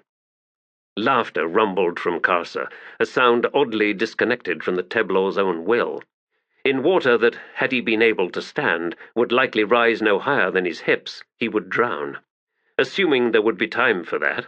Perhaps Torvald Nom had been slain. It would be a bizarre battle if there had been no survivors, and even now, beyond his sight, the Teblor was being looked down upon, his fate hanging in the balance. The raft edged near the ship's prow. A scuffling sound, then, Where? Oh. Torvald Nom? Footsteps, half stumbling, moved alongside from the ship's deck. Sorry, friend. I think I must have passed out. Were you laughing a moment ago? I was. What have you found? Not much. Yet. Bloodstains. Dried. Trails through it. This ship has been thoroughly stripped. Hood below! You're sinking! And I do not think you will be able to do anything about it, lowlander. Leave me to my fate. Take the water and my weapons. But Torvald had reappeared, rope in his hand, sliding down over the gunwale near the high prow and back into the water. Breathing hard, he fumbled with the rope for a moment before managing to slip it underneath the chains. He then drew it along and repeated the effort on the other side of the raft. A third time, down near Karsa's left foot, then a fourth loop opposite. The Teblor could feel the wet, heavy rope being dragged through the chains. "What are you doing?" Torvald made no reply. Still trailing the rope, he climbed back onto the ship. There was another long stretch of silence. Then Karsa heard movement once more, and the rope slowly tautened. Torvald's head and shoulders moved into view. The lowlander was deathly pale. "Best I could do, friend. There may be some more settling, but hopefully not much. I will check again on you in a little while. Don't worry, I won't let you drown. I'm going to do some exploring right now. The bastards couldn't have taken everything." He vanished from Karsa's line of sight. The Teblor waited, racked with shivering as the sea slowly embraced him. The level had reached his ears, muting all sounds other than the turgid swirl of water. He watched the 4 lengths of rope slowly growing tighter above him. It was difficult to recall a time when his limbs had been free to move without restraint, when his raw, suppurating wrists had not known the implacable iron grip of shackles, when he had not felt, deep in his withered body, a vast weakness, a frailty, his blood flowing as thin as water. He closed his eyes and felt his mind falling away. Away. "Uragal, I stand before you once more, before these faces in the rock, before my gods. Uragal, I see no Teblor standing before me. I see no warrior wading through his enemies, harvesting souls. I do not see the dead piled high on the ground, as numerous as a herd of Bedarin driven over a cliff. Where are my gifts? Who is this who claims to serve me? Uragal, you are a bloodthirsty god. A truth a Teblor warrior revels in, as I once did, but now, Uragal, I am no longer so sure. Who stands before us? Not a Teblor warrior, not a servant of mine. Uragal, what are these Bedarin you spoke of? What are these herds? Where among the lands of the Teblor? Karsa! He flinched, opened his eyes. Torvald Nom, a burlap sack over one shoulder, was climbing back down. His feet made contact with the raft, pushing it a fraction deeper. Water stung the outside corners of Karsa's eyes. The sack made numerous clunking sounds as the Daru set it down and reached inside. Tools, Karsa! A shipwright's tools! He drew forth a chisel and an iron-capped mallet. The Teblor felt his heart begin pounding hard in his chest. Torvald set the chisel against a chain link, then began hammering. A dozen swings, the concussions pealing loudly in the still, murky air, then the chain snapped. Its own weight swiftly dragged it through the iron ring off Karsa's right wrist shackle. Then, with a soft rustle, it was gone beneath the sea's surface. Agony lanced through his arm as he attempted to move it. The Teblor grunted, even as consciousness slipped away. He awoke to the sounds of hammering, down beside his right foot, and thundering waves of pain, through which he heard, dimly, Torvald's voice. Heavy, Karsa. You'll need to do the impossible. You'll need to climb. That means rolling over, getting onto your hands and knees, standing, walking. Oh, Hood, you're right. I'll need to think of something else. No food anywhere on this damned ship. There was a loud crack, then the hiss of a chain falling away. That's it. You're free. Don't worry, I've retied the ropes to the platform itself. You won't sink. Free? How's it feel? Never mind, I'll ask that a few days from now. Even so, you're free, Karsa. I promised, didn't I? Let it not be said that Torvald Nom doesn't hold to his... let it not be said that Torvald Nom isn't afraid of new beginnings. Too many words, Karsa muttered. Aye, far too many. Try moving at least. I am. Bend your right arm. I am trying. Shall I do it for you? Slowly. Should I lose consciousness, do not cease, and do the same for the remaining limbs. He felt the lowlander's hands grip his right arm, at the wrist and above the elbow. Then, once again, mercifully, blackness swallowed him. When he came to once more, bundles of sodden cloth had been propped beneath his head, and he was lying on his side, limbs curled. There was dull pain in every muscle, every joint, yet it seemed strangely remote. He slowly lifted his head. He was still on the platform. The ropes that held it to the ship's prow had prevented it from sinking further. Torvald Nom was nowhere in sight. I call upon the blood of the Teblor, Karsa whispered. All that is within me must be used now to heal, to gift me strength. I am freed. I did not surrender. The warrior remains. He remains. He tried to move his arms. Throbs of pain, sharp but bearable. He shifted his legs, gasped at the agony flaring in his hips. A moment of lightheadedness, threatening oblivion once again, that then passed. He tried to push himself to his hands and knees. Every minuscule shift was torture, but he refused to surrender to it.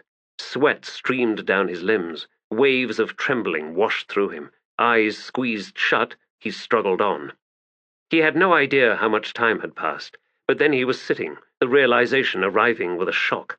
He was sitting, his full weight on his haunches, and the pain was fading. He lifted his arms, surprised and a little frightened by their looseness, horrified by their thinness. As he rested, he looked about. The shattered ships remained, detritus clumped in makeshift rafts between them. Tattered sails hung in shrouds from the few remaining masts. The prow looming beside him held panels crowded with carvings, figures locked in battle. The figures were long-limbed, standing on versions of ships closely resembling the raiders on all sides. Yet the enemy in these reliefs were not, it seemed, the ones the ship's owners had faced here, for the craft they rode in were, if anything, smaller and lower than the raiders. The warriors looked much like Teblor, thick-limbed, heavily muscled, though in stature shorter than their foes. Movement in the water, a gleaming black hump, spike-finned, rising into view, then vanishing again. All at once more appeared, and the surface of the water between the ships was suddenly a swirl. There was life in this sea after all, and it had come to feed. The platform lurched beneath Karsa, throwing him off balance. His left arm shot out to take his weight as he began toppling. A jarring impact, excruciating pain, but the arm held. He saw a bloated corpse roll up into view alongside the raft, then a black shape, a broad, toothless mouth, gaping wide, sweeping up and around the corpse, swallowing it whole.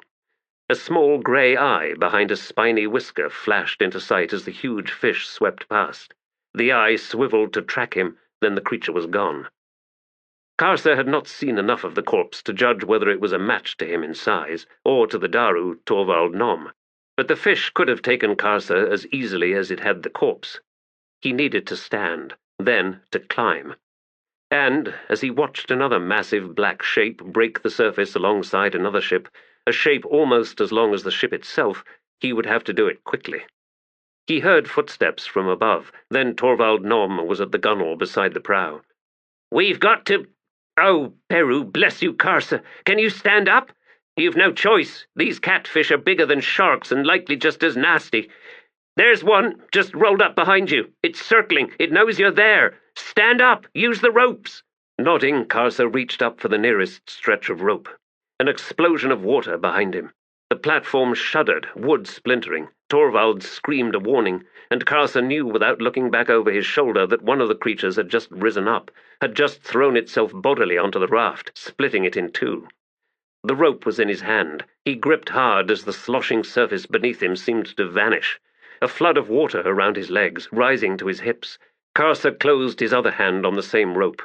"Uragal! Witness!" He drew his legs from the foaming water, then, hand over hand, climbed upward. The rope swung free of the platform's fragments, threw him against the ship's hull. He grunted at the impact, yet would not let go. "Karsa! Your legs!"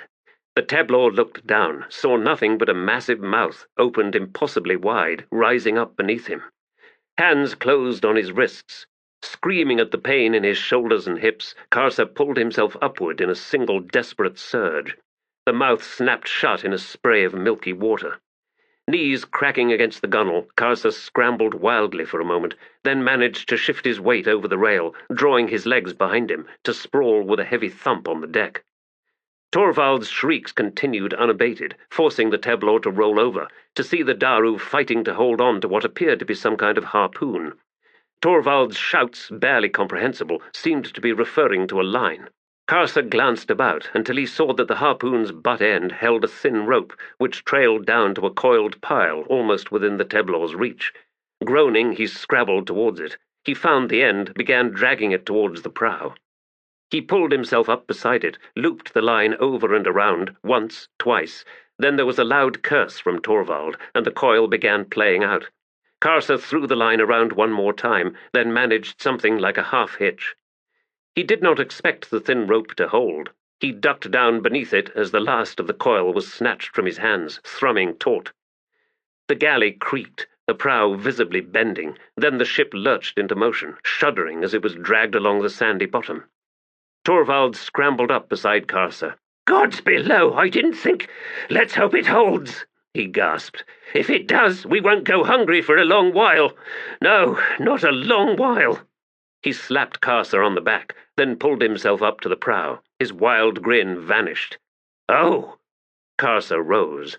The harpoon's end was visible directly ahead, cutting a V through the choppy waves, heading directly for one of the larger three-masted ships. The grinding sound suddenly ceased beneath the raider, and the craft surged forward. "To the stern, Karsa! To the stern!" Torvald made a brief effort to drag Karsa, then gave up with a curse, running full tilt for the galley's stern. Weaving, fighting waves of blackness, the Teblor staggered after the Daru. "Could you not have speared a smaller one?" The impact sent them both sprawling. A terrible splitting sound reverberated down the galley's spine, and all at once there was water everywhere, foaming up from the hatches, sweeping in from the sides. Planks from the hull on both sides parted like groping fingers. Karsa found himself thrashing about in waist-deep water. Something like a deck remained beneath him, and he managed to struggle upright. And bobbing wildly directly in front of him was his original blood-sword. He snatched at it, felt his hand close about the familiar grip. Exultation soared through him, and he loosed an Urid war-cry. Torvald sloshed into view beside him. "If that didn't freeze that fish's tiny heart, nothing will. Come on, we need to get onto that other damned ship. There's more of those bastards closing in all around us." They struggled forward. The ship they had broadsided had been leaning in the other direction. The galley had plunged into its hull, creating a massive hole before itself shattering, the prow with its harpoon lines snapping off and vanishing within the ship's lower decks. It was clear that the huge ship was solidly grounded, nor had the collision dislodged it. As they neared the gaping hole, they could hear wild thrashing from somewhere within, deep in the hold. "Who'd take me?" Torvald muttered in disbelief. "That thing went through the hull first. Well, at least we're not fighting a creature gifted with genius. It's trapped down there, is my guess. We should go hunting." "Leave that to me," Karsa growled. "You? You can barely stand." "Even so, I will kill it." "Well, can't I watch?" "If you insist." There were 3 decks within the ship's hull, insofar as they could see, the bottom one comprising the hold itself, the other 2 scaled to suit tall lowlanders. The hold had been half filled with cargo, which was now tumbling out in the backwash, bundles, bales, and casks. Karsa plunged into waist-deep water, making for the thrashing sounds deeper within.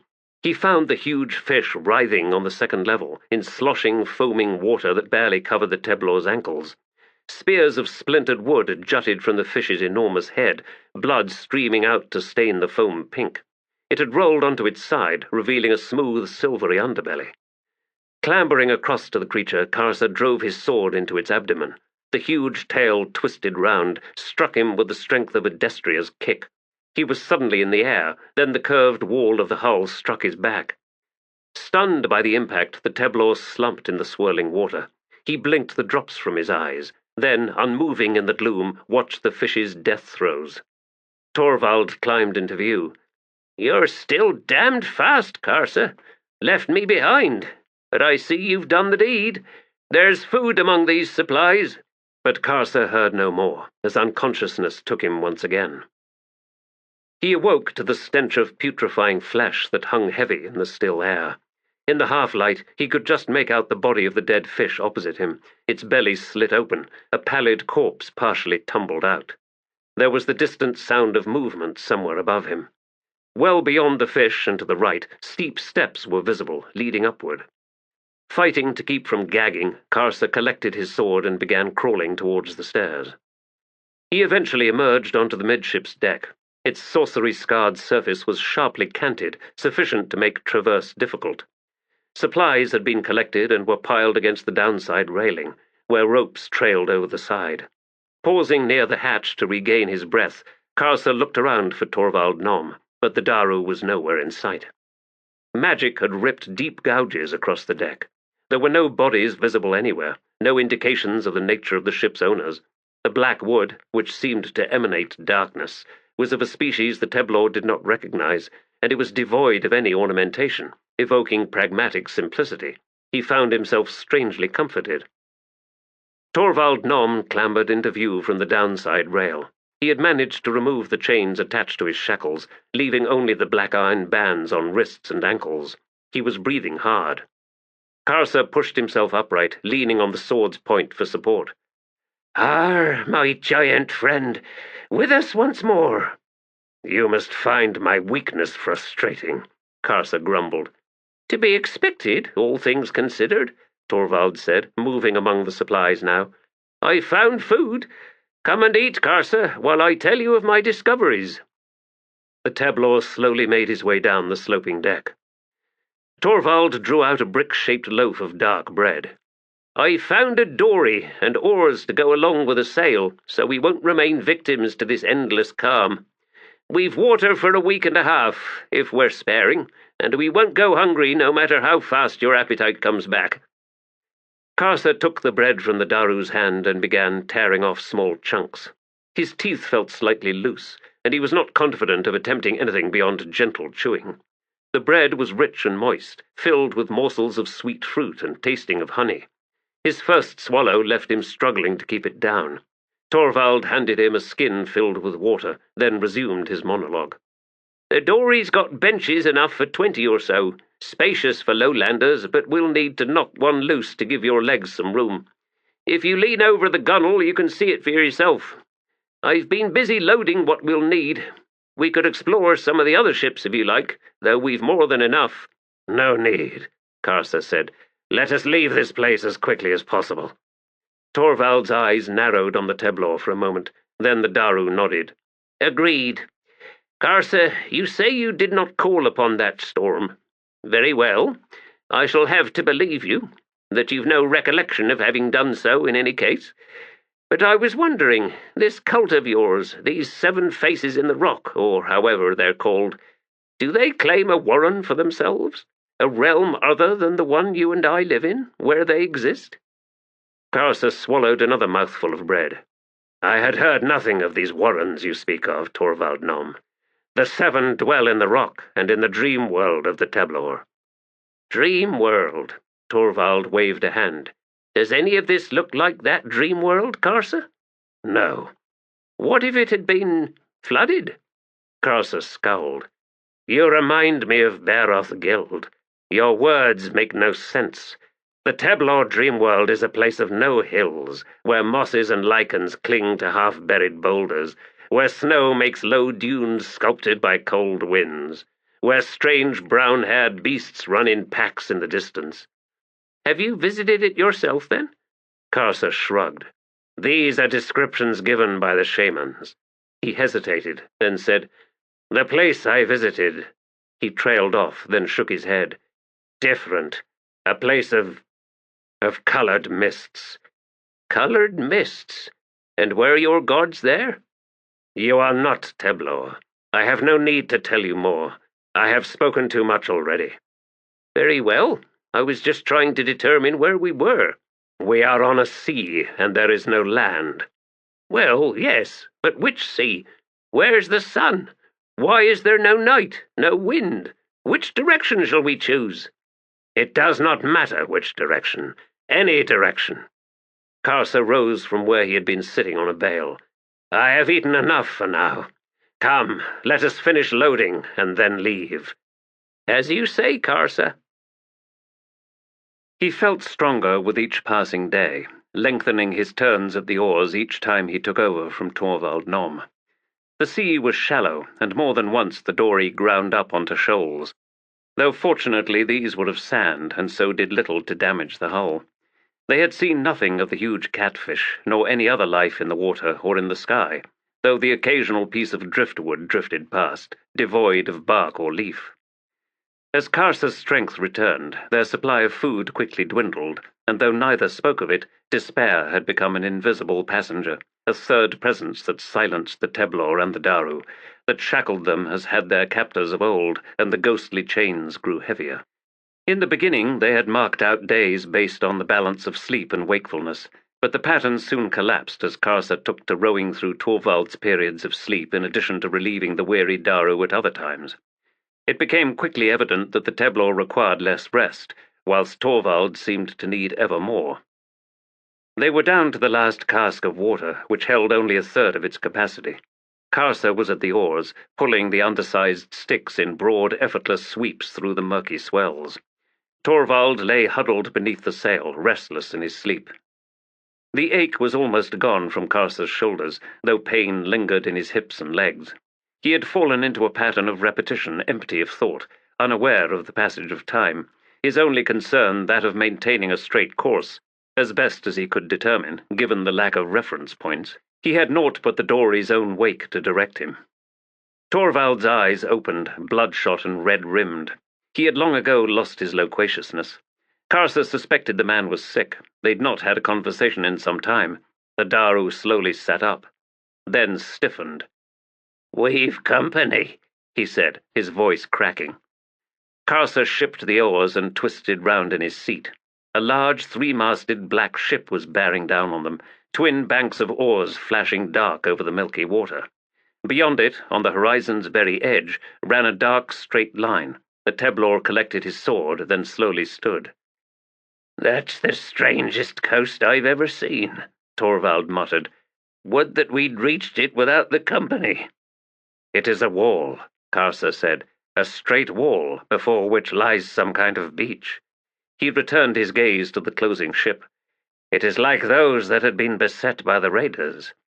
"So it is, only somewhat bigger. Flagship is my guess, though I see no flag." They could see figures now, crowding the high forecastle. Tall, though not as tall as Karsa, and much leaner. "Not human," Torvald muttered. "Karsa, I do not think they will be friendly. Just a feeling, mind you. Still—" "I have seen one of them before," the Teblor replied, "half spilled out from the belly of the catfish." "That beach is rolling with the waves, Karsa. It's flotsam. Must be 2,000-3,000 paces of it. The wreckage of an entire world. As I suspected, this sea doesn't belong here." "Yet there are ships." "Aye, meaning they don't belong here either." Karsa shrugged his indifference to that observation. "Have you a weapon, Torvald Nom?" "A harpoon and a mallet. You will not try to talk first?" Karsa said nothing. The twin banks of oars had lifted from the water, and now hovered motionless over the waves as the huge ship slid towards them. The oars dipped suddenly straight down, the water churning as the ship slowed, then came to a stop.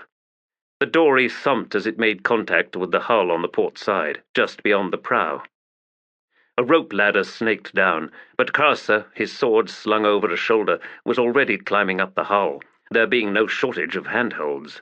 He reached the forecastle rail and swung himself up and over it. His feet found the deck and he straightened. A ring of grey-skinned warriors faced him, taller than lowlanders but still a head shorter than the Teblor. Curved sabres were scabbarded to their hips, and much of their clothing was made of some kind of hide, short-haired, dark and glistening. Their long brown hair was intricately braided, hanging down to frame angular, multi-hued eyes.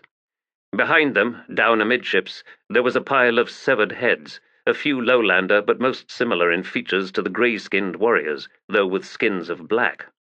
Ice rippled up Karsa's spine as he saw countless eyes among those severed heads shift towards him. One of the grey-skinned warriors snapped something, his expression as contemptuous as his tone. Behind Karsa, Torvald reached the railing. The speaker seemed to be waiting for some sort of response. As the silence stretched, the faces on either side twisted into sneers. The spokesman barked out a command, pointed to the deck. He wants us to kneel, Karsa," Torvald said. "I think maybe we should—" "I would not kneel when chained," Karsa growled. "Why would I do so now?" "Because I count 16 of them, and who knows how many more are below, and they're getting angrier." 16 or 60, Karsa cut in. "They know nothing of fighting Teblor." "How can you—" Karsa saw two warriors shift gauntleted hands towards sword grips. The blood sword flashed out, cut a sweeping horizontal slash across the entire half-circle of grey-skinned warriors. Blood sprayed, bodies reeled, sprawled backward, tumbling over the low railing and down to the mid-deck. The forecastle was clear apart from Karsa, and, a pace behind him, Torvald Nom. The 7 warriors who had been on the mid-deck drew back as one, then, unsheathing their weapons, they edged forward. "They were within my reach," Karsa answered the Daru's question. "That is how I know they know nothing of fighting a Teblor. Now witness while I take this ship." With a bellow he leapt down into the midst of the enemy. The grey-skinned warriors were not lacking in skill, yet it availed them naught. Karsa had known the loss of freedom. He would not accept such again. The demand to kneel before these scrawny, sickly creatures had triggered in him seething fury. 6 of the 7 warriors were down. The last one, shouting, had turned about and was running towards the doorway at the other end of the mid-deck. He paused long enough to drag a massive harpoon from a nearby rack, spinning and flinging it at Karsa. The Teblor caught it in his left hand. He closed on the fleeing man, cutting him down at the doorway's threshold. Ducking and reversing the weapons in his hands, the harpoon now in his right and the blood sword in his left, he plunged into the gloom of the passage beyond the doorway. 2 steps down into a wide galley with a wooden table in its center. A second doorway at the opposite end, a narrow passage beyond, lined by berths, then an ornate door that squealed as Karsa shoved it aside. 4 attackers, a fury of blows exchanged, Karsa blocking with the harpoon and counter-attacking with the bloodsword. In moments, 4 broken bodies dying on the cabin's gleaming wooden floor. A 5th figure seated in a chair on the other side of the room, hands raised, sorcery swirling into the air. With a snarl, Karsa surged forward. The magic flashed, sputtered, then the harpoon's point punched into the figure's chest, tore through and drove into the chair's wood backing. A look of disbelief frozen on the grey face, eyes locking with Karsa's own one last time before all life left them. Uragal, witness a Teblor's rage! Silence following his ringing words, then the slow pat of blood dripping from the sorcerer's chair onto the rug. Something cold rippled through Karsa, the breath of someone unknown, nameless, but filled with rage. Growling, he shrugged it off, then looked around. High-ceilinged for lowlanders, the ship's cabin was all of the same black wood. Oil lanterns glimmered from sconces on the walls. On the table were maps and charts, the drawings on them illegible as far as the Teblor was concerned. A sound from the doorway. Karsa turned. Torvald Noms stepped within, scanning the sprawled corpses, then fixing his gaze on the seated figure with the spear still impaling it. "You needn't worry about the oarsmen," he said. "Are they slaves? Then we shall free them." "Slaves?" Torvald shrugged. "I don't think so. They wear no chains, Karsa. Mind you, they have no heads either. As I said, I don't think we have to concern ourselves with them." He strode forward to examine the maps on the table. "Something tells me these hapless bastards you just killed were as lost as us. They were the victors in the battle of the ships. Little good it did them." Karsa shook the blood from his sword, drew a deep breath. "I kneel to no one." "I could have knelt twice, and that might have satisfied them. Now we're as ignorant as we were before seeing this ship, nor can the 2 of us manage a craft of this size." "They would have done to us as was done to the oarsmen," Karsa asserted. "Possibly." He swung his attention on one of the corpses at his feet, slowly crouched. "Barbaric-looking, these ones. By Daru standards, that is. Sealskin, true seafarers, then, and strong claws and teeth and shells. The one in the captain's chair was a mage?" "Yes. I do not understand such warriors. Why not use swords or spears? Their magic is pitiful, yet they seem so sure of it. And look at his expression." "Surprised, yes," Torvald murmured. He glanced back at Karsa. "They're confident because sorcery usually works. Most attackers don't survive getting hit by magic. It rips them apart." Karsa made his way back to the doorway. After a moment, Torvald followed. They returned to the mizzen deck. Karsa began stripping the corpses lying about, severing ears and tongues before tossing the naked bodies overboard. The Daru watched for a time, then he moved to the decapitated heads. "They've been following everything you do," he said to Karsa. "With their eyes. It's too much to bear." He removed the hide wrapping of a nearby bundle and folded it around the nearest severed head, then tied it tight. Darkness would better suit them, all things considered. Karsa frowned. "Why do you say that, Torvald Nom? Which would you prefer, the ability to see things around you, or darkness?" "These are Tist and apart from a few, and those few look far too much like me." "Who are these Tist and "Just a people. There is some fighting in Caladan Brood's liberation army on Genebakis. An ancient people, it's said. In any case, they worship darkness." Karsa, suddenly weary, sat down on the steps leading to the forecastle. "Darkness," he muttered, "a place where one is left blind. A strange thing to worship." "Perhaps the most realistic worship of all," the Daru replied, wrapping another severed head. "How many of us bow before a god in the desperate hope that we can somehow shape our fate? Praying to that familiar face pushes away our terror of the unknown being the future. Who knows, maybe these Tist and are the only ones among us all who see the truth being oblivion." Keeping his eyes averted, he carefully gathered another black-skinned, long-haired head. "It's a good thing these poor souls have no throats left to utter sounds, else we find ourselves in a ghastly debate." "You doubt your own words, then?" "Always, Karsa. On a more mundane level, words are like gods, a means of keeping the terror at bay. I will likely have nightmares about this until my aged heart finally gives out. An endless succession of heads, with all too cognizant eyes to wrap up in sealskin, and with each one I tie up, pop, another appears. Your words are naught but foolishness. Oh, and how many souls have you delivered unto darkness, Karsa Orlong? The Teblor's eyes narrowed. I do not think it was darkness that they found, he replied quietly. After a moment he looked away, struck silent by a sudden realization. A year ago he would have killed someone for saying what Torvald had just said, had he understood its intent to wound, which in itself was unlikely. A year ago words had been blunt, awkward things, confined within a simple, if slightly mysterious world. But that flaw had been Karsa's alone, not a characteristic of the Teblor in general, for Bairoth Gild had flung many-edged words at Karsa, a constant source of amusement for the clever warrior, though probably dulled by Karsa's own unawareness of their intent. Torvald Nom's endless words, but no more than just that, all that Karsa had experienced since leaving his village, had served as instruction on the complexity of the world. Subtlety had been a venomed serpent slithering unseen through his life. Its fangs had sunk deep many times, yet not once had he become aware of their origin. Not once had he even understood the source of the pain. The poison itself had coursed deep within him, and the only answer he gave, when he gave one at all, was of violence, often misdirected, a lashing out on all sides. Darkness and living blind. Karsa returned his gaze to the Daru kneeling and wrapping severed heads, there on the mizzen deck. And who has dragged the cloth from my eyes?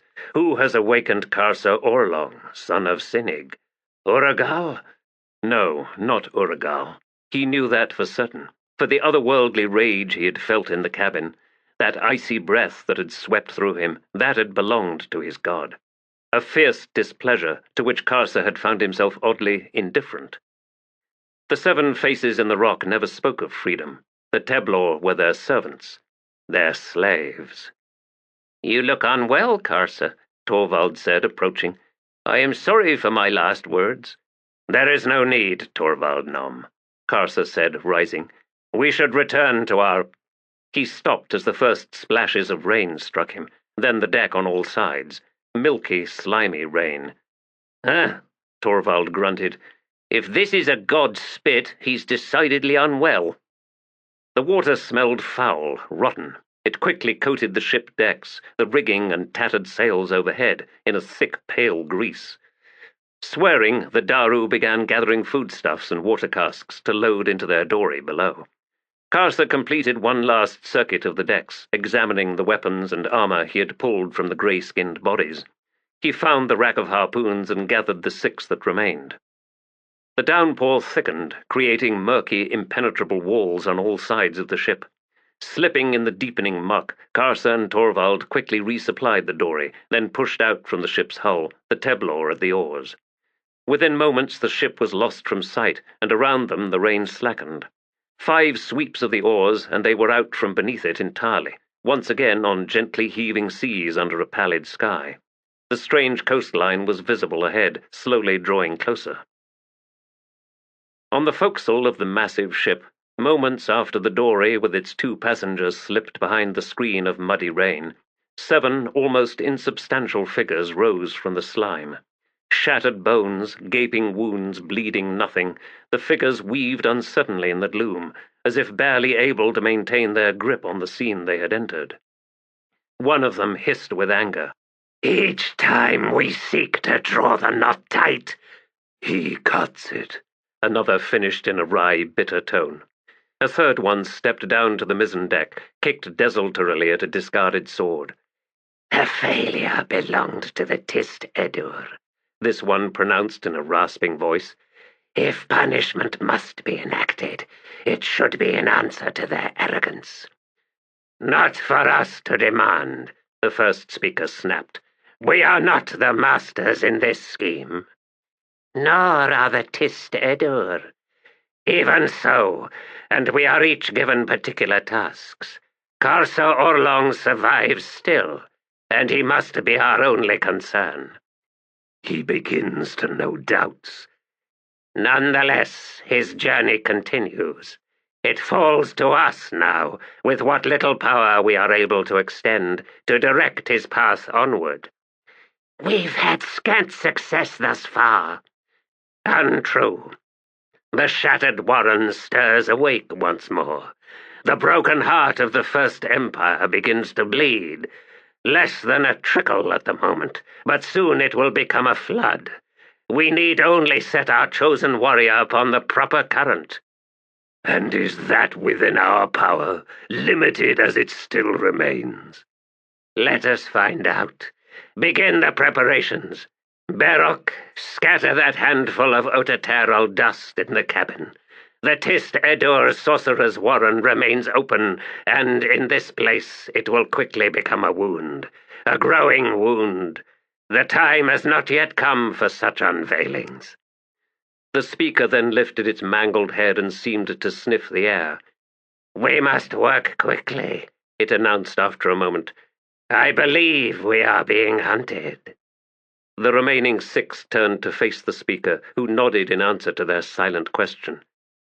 Yes, there are kin upon our trail.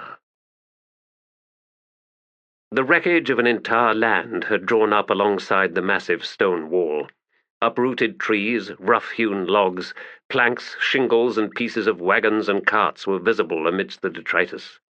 The verges were thick with matted grasses and rotted leaves, forming a broad plain that twisted, rose, and fell on the waves. The wall was barely visible in places, so high was the flotsam, and the level of the water beneath it. Thorvald Nom was positioned at the bow, whilst Karsa rowed. I don't know how we'll get to that wall, the Daru said. You'd better back the oars now, friend, lest we ground ourselves on that mess. There's catfish about. Karsa slowed the dory. They drifted, the hull nudging the carpet of flotsam. After a few moments it became apparent that there was a current, pulling their craft along the edge. Well, Thorvald muttered, that's a first for this sea. Do you think this is some sort of tide? No, Karsa replied, his gaze tracking the strange shoreline in the direction of the current. It is a breach in the wall. Oh, can you see where? Yes, I think so. The current was tugging them along faster now. Karsa continued. There is an indentation in the shoreline, and many trees and logs jammed where the wall should be. Can you not hear the roar? Aye, now I can. Tension rode the Daru's words. He straightened at the bow. I see it. Karsa, we'd better... Yes, it is best we avoid this. The Teblor repositioned himself at the oars. He drew the dory away from the verge. The hull tugged sluggishly beneath them, began twisting. Karsa leaned his weight into each sweep, struggling to regain control. The water swirled around them. Karsa! Thorvald shouted. There's people! Near the breach! I see a wrecked boat! The breach was on the Teblor's left as he pulled the dory across the current. He looked to where Thorvald was pointing, and after a moment he bared his teeth. The slave master and his men. They're waving us over. Karsa ceased sweeping with his left oar. We cannot defeat this current, he announced, swinging the craft around. The further out we proceed, the stronger it becomes. I think that's what happened to Silgar's boat. They managed to ground it just this side of the mouth, stoving it in the process. We should try to avoid a similar fate, Karsa, if we can, that is. Then keep an eye out for submerged logs, the Teblor said as he angled the dory closer to shore. Also, are the lowlanders armed? Not that I can see, Thorvald replied after a moment. They look to be in pretty bad condition. They're perched on a small island of logs. Silgar and Damisk and one other. Borog, I think. Gods, Karsa, they're starved. Take a harpoon, the Teblor growled. That hunger could well drive them to desperation. A touch shoreward, Karsa. We're almost there. There was a soft crunch from the hull, then a grinding, stuttering motion as the current sought to drag them along the verge. Thorvald clambered out, ropes in one hand and harpoon in the other.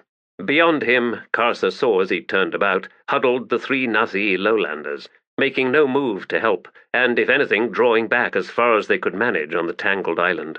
The breach's roar was a still distant thundering, though closer at hand were ominous cracks, tearing and shifting noises. The log jam was coming loose. Torvald made fast the dory with a skein of lines tied to various branches and roots. Karsa stepped ashore, drawing his bloodsword, his eyes levelling on Silgar.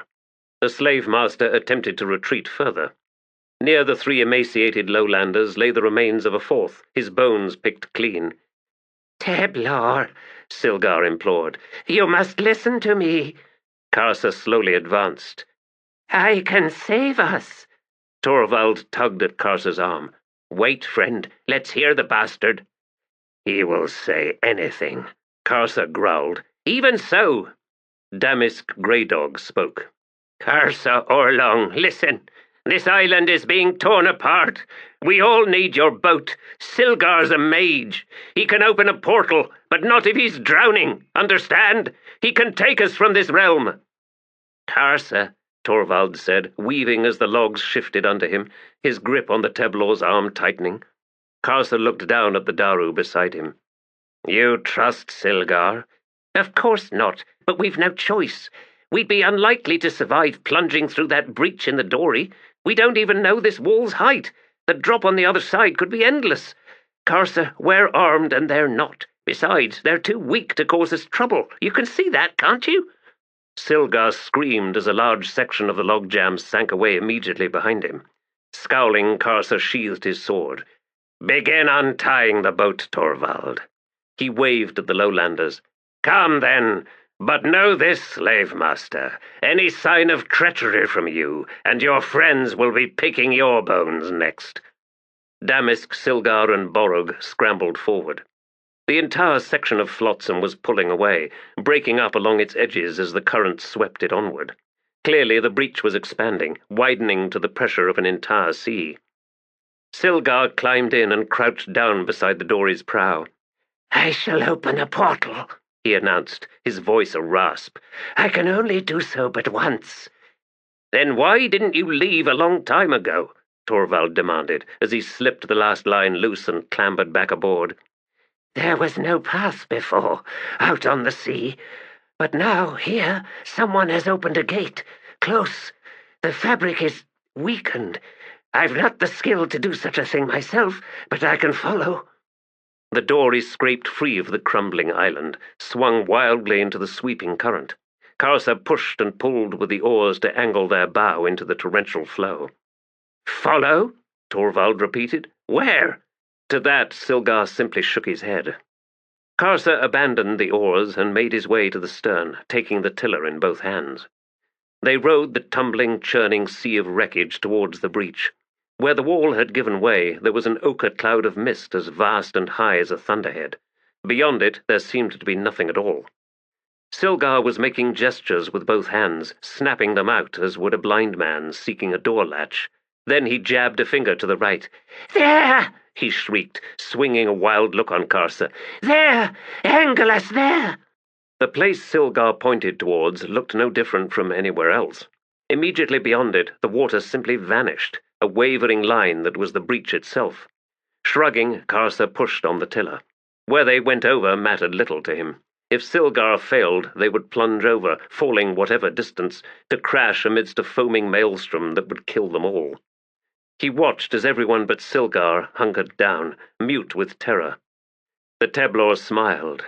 "Oragal!" he bellowed, half rising as the dory raced for the edge. Darkness swallowed them, and then they were falling. A loud explosive crack. The tiller's handle split under Karsa's hands, then the stern hammered into him from behind, throwing the Teblor forward. He struck water a moment later, the impact making him gasp, taking in a mouthful of salty sea before plunging into the chill blackness. He struggled upward until his head broke the surface, but there was no lessening of the darkness, as if they'd fallen down a well or had appeared within a cave. Nearby, someone was coughing helplessly, whilst a little farther off another survivor was thrashing about. Wreckage brushed up against Karsa. The dory had shattered, though the Teblor was fairly certain that the fall had not been overly long. They had arrived at a height of perhaps 2 adult warriors combined. Unless the boat had struck something, it should have survived. "Karsa!" Still coughing, Torvald Nom arrived alongside the Teblor. The Daru had found the shaft of one of the oars, over which he had draped his arms. "What in Hood's name do you think happened?" "We passed through that sorcerer's gate," Karsa explained. "That should be obvious, for we are now somewhere else." "Not as simple as that," Torvald replied. "The blade of this oar. Here, look at the end." Finding himself comfortably buoyant in this salty water, it took only a moment for Karsa to swim to the end of the shaft. It had been cut through, as if by a single blow from an iron sword such as the lowlanders used. He grunted. The distant thrashing sounds had drawn closer. From much farther away, Damisk's voice called out. "Here!" Torvald shouted back. A shape loomed up beside them. It was Silgar, clinging to one of the water casks. "Where are we?" Karsa asked the slave master. "How should I know?" the Nathi snapped. "I did not fashion the gate. I simply made use of it. And it had mostly closed, which is why the floor of the boat did not come with us. It was sheared clean off. Nonetheless, I believe we are in a sea beneath an overcast sky. Were there no ambient light, we'd not be able to see each other right now. Alas, I can hear no coast, though it's so calm there might be no waves to brush the shoreline." "Meaning we could be within a dozen strokes and not know it?" "Yes. Fortunately for us, it is a rather warm sea. We must simply await dawn." "Assuming there is one," Torvald said. "There is," Silgar asserted. "Feel the layers in this water. It's colder down where our feet are, so a sun has looked down upon this sea, I am certain of it." Damisk swam into view, struggling with Borog, who seemed to be unconscious. As he reached out to take hold of the water cask, Silgar pushed him back, then kicked himself further away. "Slave master," Damisk gasped. "This cask barely holds my weight as it is," Silgar hissed. "It's near filled with fresh water, which we're likely to need. What is the matter with Borog?" Torvald moved along to give Damisk a place at the oar shaft. The tattooed guard attempted to drape Borog's arms over it as well, and Torvald drew closer once more to help. "I don't know what's wrong with him," Damisk said. "He may have struck his head, though I can find no wound. He was babbling at first, floundering about, then he simply fell unconscious and nearly slipped under. I was lucky to reach him." Borog's head kept lolling beneath the surface. Karsa reached out and collected the man's wrists. "I will take him," he snarled, turning about and dragging the man's arms around his neck. "A light!" Torvald suddenly shouted. "I saw a light! There!" The others swung round. "I see nothing," Silgar growled. "I did," Torvald insisted. "It was dim, gone now, but I saw it." "Likely an overwrought imagination," Silgar said. "Had I the strength, I'd open my warren." "I know what I saw," the Daru said. "Lead us then, Torvald Nom," Karsa said. "It could be in the wrong direction," Silgar hissed. "We are safer to wait."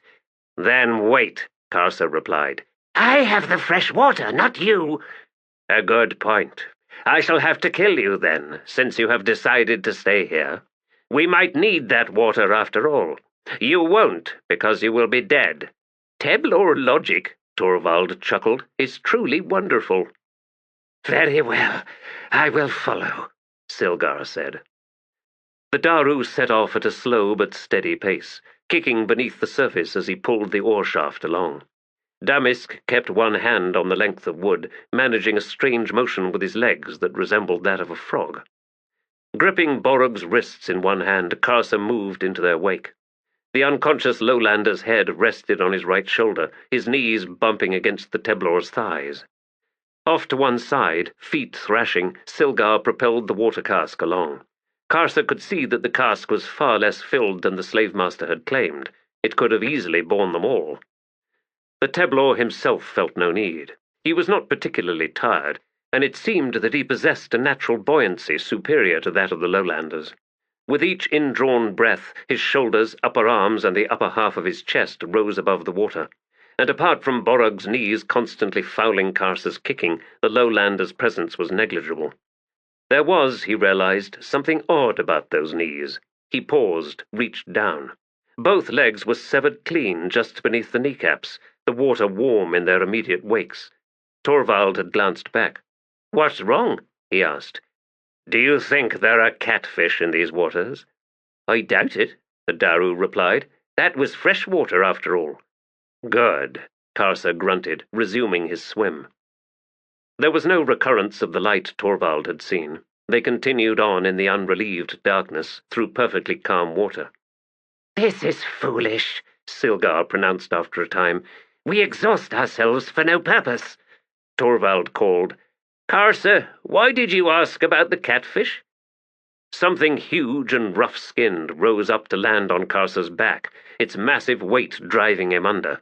Borog's wrists were torn from his grip, the arms whipping back and vanishing.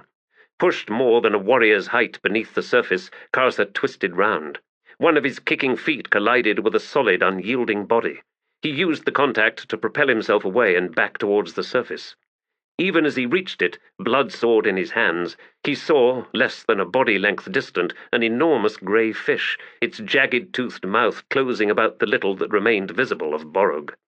Lacerated head, shoulders, and flopping arms. The fish's wide head thrashed wildly back and forth, its strange saucer-like eyes flashing as if lit from within. There was screaming behind Karsa, and he turned. Both Damask and Silgar were kicking wildly in an effort to escape.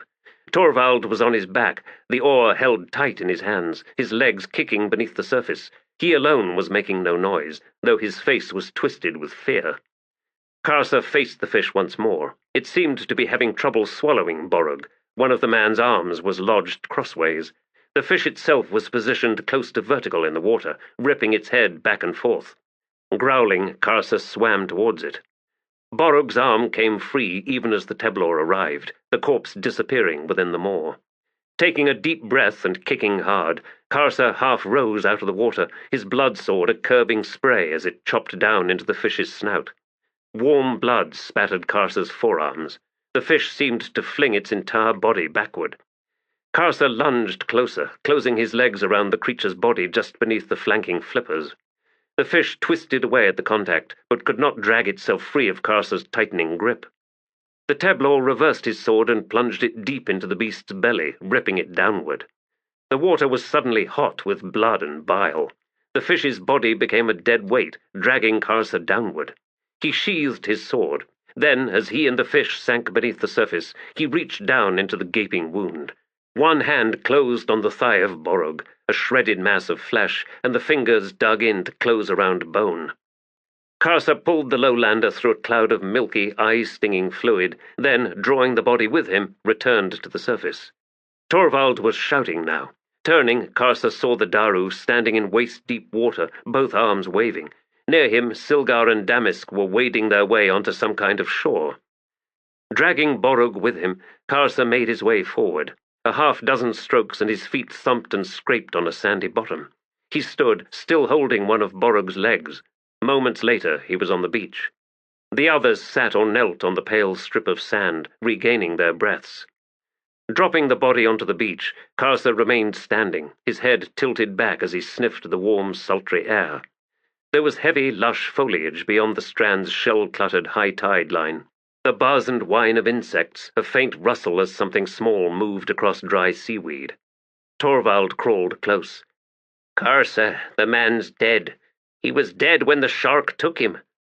"So that was a shark. The sailors on the Malazan ship spoke of sharks." "Karsa, when a shark swallows someone, you don't go after the poor bastard. He's finished." "He was in my care," Karsa rumbled. "The shark had no right to him, whether he was dead or alive." Silgar was on his feet a few paces away. At Karsa's words he laughed, the sound high-pitched, then said, "From a shark's belly to seagulls and crabs. Borog's pathetic spirit no doubt thanks you, Teblor." "I have delivered the lowlander," Karsa replied, "and now return him to your care, slave master. If you wish to leave him for seagulls and crabs, that is for you to decide." He faced the dark sea once more, but could see no sign of the dead shark. "No one would believe me," Torvald muttered. "Believe what, Torvald Nom?" "Oh, I was imagining myself as an old man, years from now, sitting in Quip's bar in Darujistan, telling this tale. I saw it with my own eyes, and even I am having trouble believing it. You were halfway out of the water when you swung that sword down. Helps having 4 lungs, I suppose. Even so—" he shook his head. Karsa shrugged. "The catfish were worse," he said. "I did not like the catfish." "I suggest," Silgar called out, "we get some sleep. Come the dawn, we will discover what there is to discover of this place. For now, thank Mael that we are still alive." "Forgive me," Torvald said, "but I'd rather give thanks to a stubborn Teblor warrior than to any sea god." "Then your faith is sorely misplaced," the slave master sneered, turning away.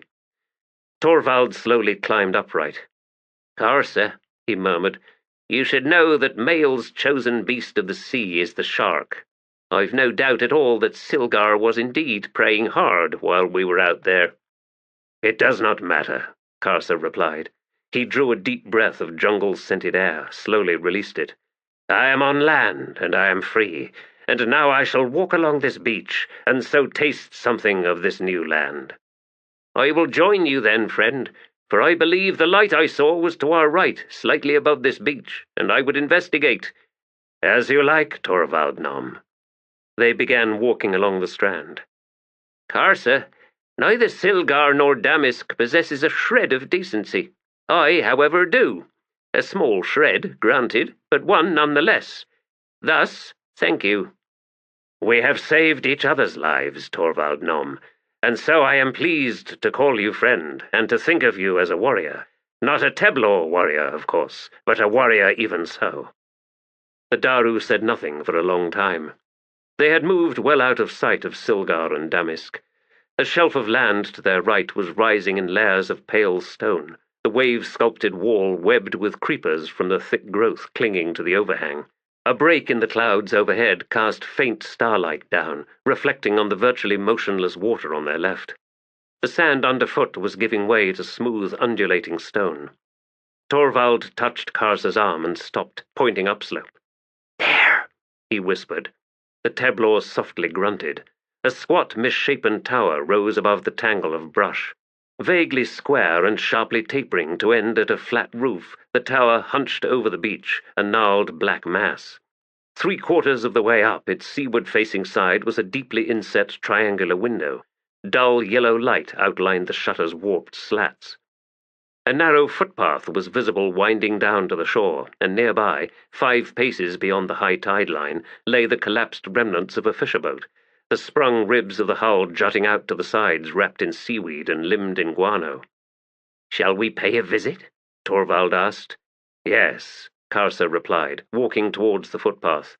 The Daru quickly moved up beside him. "No trophies, though, right?" Shrugging, the Teblor said, "That depends on how we are received." "Strangers on a desolate beach, one of them a giant with a sword almost as tall as me, in the dead of night, pounding on the door. If we're met with open arms, Karsa, it will be a miracle. Worse yet, there's not much likelihood of us sharing a common language." "Too many words," Karsa cut in. They had reached the base of the tower. There was no entrance on the seaward side. The trail curved round to the other side, a well-trod path of limestone dust. Huge slabs of the yellow rock lay in heaps, many of them appearing to have been dragged in from other places and bearing chisel and cut marks. The tower itself was constructed of identical material, though its gnarled aspect remained a mystery until Karsa and Torvald drew closer. The Daru reached out and ran his fingers along one of the cornerstones. "This tower is nothing but fossils," he murmured. "What are fossils?" Karsa asked, studying the strange shapes embedded in the stone. "Ancient life turned to stone. I imagine scholars have an explanation for how such transformation occurred. Alas, my education was sporadic and poorly received. Look, this one. It's a massive shell of some sort. And there, those look like vertebrae, from some snake-like beast." "They are naught but carvings," Karsa asserted. A deep rumbling laugh made them swing round. The man standing at the bend in the path 10 paces ahead was huge by lowlander standards, his skin so dark as to seem black. He wore no shirt, only a sleeveless vest of heavy mail stiffened by rust. His muscles were vast, devoid of fat, making his arms, shoulders, and torso look like they had been fashioned of taut ropes. He wore a belted loincloth of some colourless material. A hat that seemed made of the torn remnant of a hood covered his head, but Karsa could see thick grey-shot beard covering the lower half of the man's face.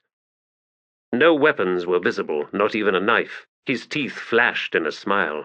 "Screams from the sea, and now a pair of skulkers jabbering in Daru in my tower's front yard." His head tilted upward slightly to regard Karsa for a moment. "At first I'd thought you a Fen, but you're no Fen, are you?" "I am Teblor." "Teblor? Well, lad, you're a long way from home, aren't you?" Torvald stepped forward. "Sir, your command of Daru is impressive, though I am certain I detect a Malazan accent. More by your colour, I'd hazard you are Napan. Are we then on Quan Tali?" "You don't know?" "Alas, sir, I am afraid not." The man grunted, then turned back up the trail. "Carvings, ha!" Torvald glanced back at Karsa, then with a shrug set off after the man. Karsa followed. The door was situated on the inland side. The path forked in front of it, one trail leading to the tower and the other to a raised road that ran parallel to the coastline, beyond which was a dark band of forest. The man pushed open the door and ducked inside. Both Torvald and Karsa had involuntarily paused at the fork, staring up at the enormous stone skull that formed the lintel above the low doorway. It was as long as the Teblor was tall, running the entire width of the wall. The rows of dagger-like teeth dwarfed even that of a grey bear. The man reappeared. "Aye, impressive, isn't it? I've collected most of the bastard's body, too.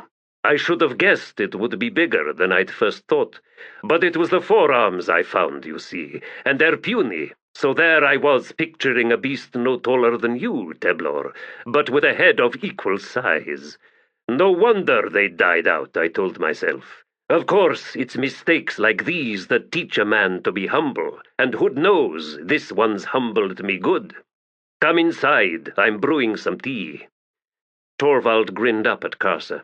"See what happens when you live alone?" The two entered the tower, and were stunned by what awaited them. The tower was hollow, with only a flimsy scaffold projecting out from the seaside wall, just below the lone window.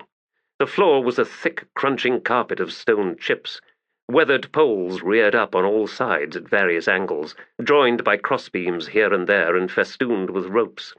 This wooden framework surrounded the lower half of a stone skeleton, standing upright on two thick-boned legs, reminiscent of a bird's, with three-toed, hugely taloned feet.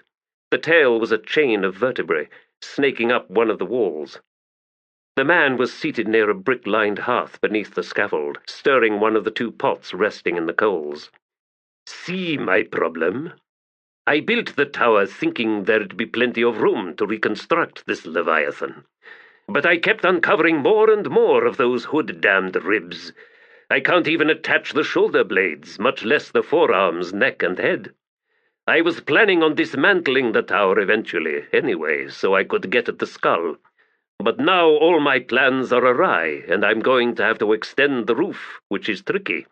Damned tricky." Karsa moved over to the hearth, bent down to sniff at the other pot, wherein a thick, soupy liquid bubbled. "Wouldn't try that," the man said. "It's what I use to fix the bones together. Sets harder than the stone itself. Takes any weight once it's cured." He found some extra clay cups and ladled the herbal tea into them. "Makes good dishware, too." Torvald dragged his eyes from the huge skeleton looming over them and approached to collect his cup. "I am named Torvald Nom." "Nom? Of the House of Nom? Darujistan? Odd, I'd figured you for a bandit, before you became a slave, that is." Torvald threw Karsa a grimace. "It's these damned shackle scars. We need a change of clothes, something with long sleeves, and moccasins that go up to the knees." "Plenty of escaped slaves about," the Napan said, shrugging. "I wouldn't worry too much about it." "Where are we?" "North coast of 7 cities. The sea yonder is the Otatero Sea.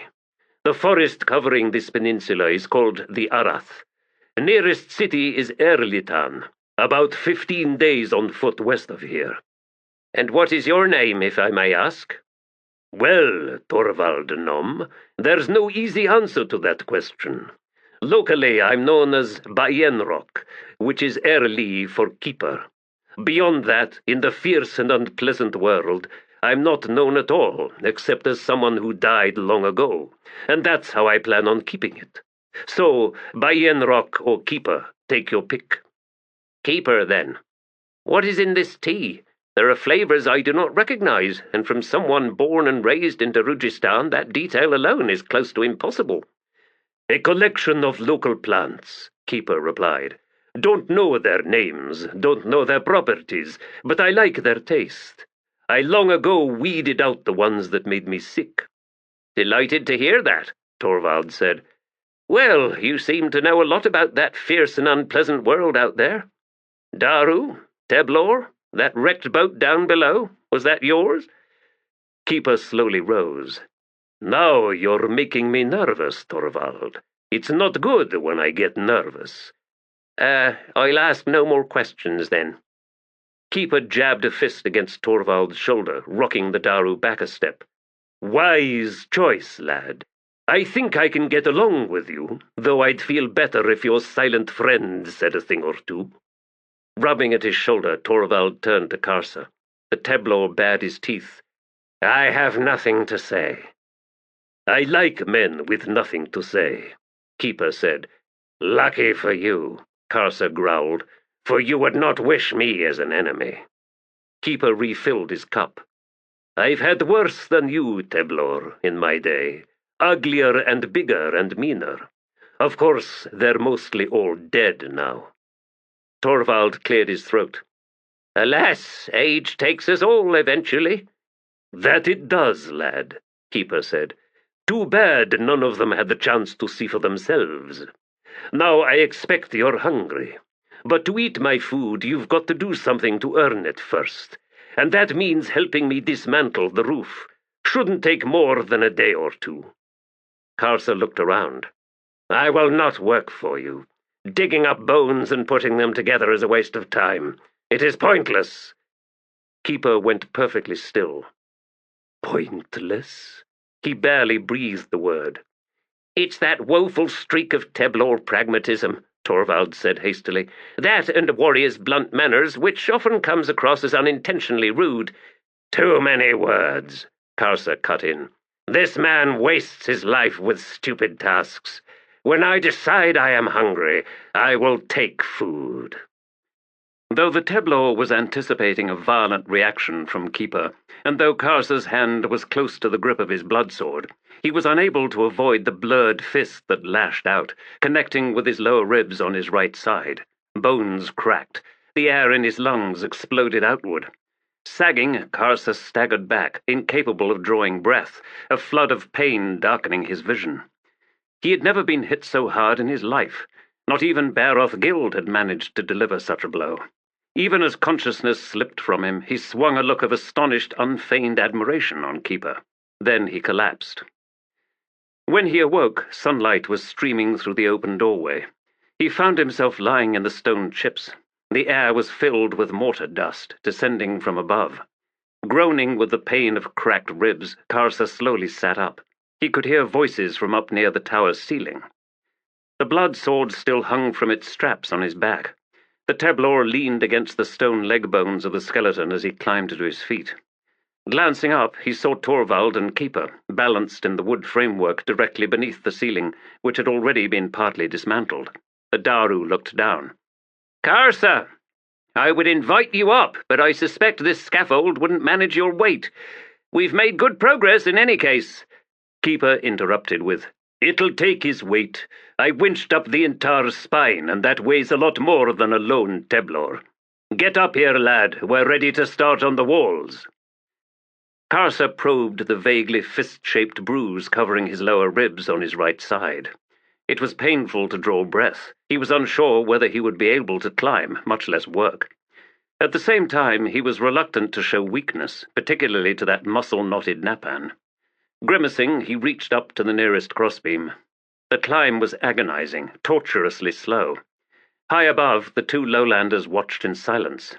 By the time Karsa reached the walkway beneath the ceiling, dragging himself alongside Keeper and Torvald, he was sheathed in sweat. Keeper was staring at him. "Who'd take me?" he muttered. "I was surprised that you managed to stand at all, Teblor.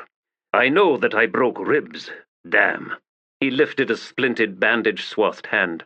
"I broke bones of my own. It's my temper, you see. It's always been a problem. I don't take insults too well. Best just sit there. We'll manage." Karsa sneered. "I am of the Urid tribe. Think you that a lowlander's tap concerns me?" He straightened. The ceiling had been a single slab of limestone, slightly projecting beyond the walls. Its removal had involved chiseling away the mortar at the joins, then simply sliding it to one side until it toppled, crashing into pieces down at the foot of the tower. The mortar around the wall's large, rough blocks had been cut away down to the edge of the scaffold. Karsa set his shoulder against one side and pushed. Both men snatched at the blood-sword's straps as the Teblor toppled forward, a huge section of wall vanishing in front of him. A thunderous concussion from below shook the tower. There was a moment when it seemed that Karsa's weight would drag all three of them over. Then Keeper hooked a leg around a pole, grunting as the straps drew taut at the end of one arm. All hung in balance for a heartbeat. Then the Napan slowly curled his arm, drawing Karsa back onto the platform. The Teblor could do nothing to help. He had come close to fainting when he had pushed the stones over, and pain roared through his skull. He slowly sank to his knees. Gasping, Torvald pulled his hands free of the straps, sat down on the warped boards with a thump. Keeper laughed. "Well, that was easy. Good enough. You've both earned breakfast." Torvald coughed, then said to Karsa, "In case you were wondering, I went back down to the beach at dawn to retrieve Silgar and Damask. But they weren't where we'd left them. I don't think the slave master planned on travelling with us. He likely feared for his life in your company, Karsa, which you have to admit is not entirely unreasonable. I followed their tracks up onto the coast road. They had headed west, suggesting that Silgar knew more of where we are than he'd let on. 15 days to Erittown, which is a major port. If they'd gone east, it would have been a month or more to the nearest city." "You talk too much," Karsa said. "Aye," Keeper agreed. "He does. You two have had quite a journey. I now know more of it than I'd care to. No cause for worry, though, Teblor. I only believed half of it. Killing a shark, well, the ones that frequent this coast are the big ones, big enough to prove too much for the Denrabi. All the small ones get eaten, you see. I've yet to see one offshore here that's less than twice your height in length, Teblor. Splitting one's head open with a single blow, with a wooden sword, in deep water? And what's that other one? Catfish big enough to swallow a man whole? Ah, a good one." Torvald stared at the Napan. "Both true. As true as a flooded world and a ship with headless Tist Andy at the oars." "Well, I believe all that, Torvald. But the shark and the catfish? Do you take me for a fool? Now, let's climb down and cook up a meal.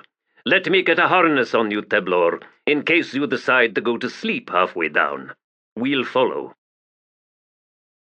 The flatfish that Keeper cut up and threw into a broth of starchy tubers had been smoked and salted.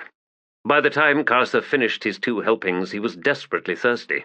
Keeper directed them to a natural spring close to the tower, where both he and Torvald went to drink deep of the sweet water.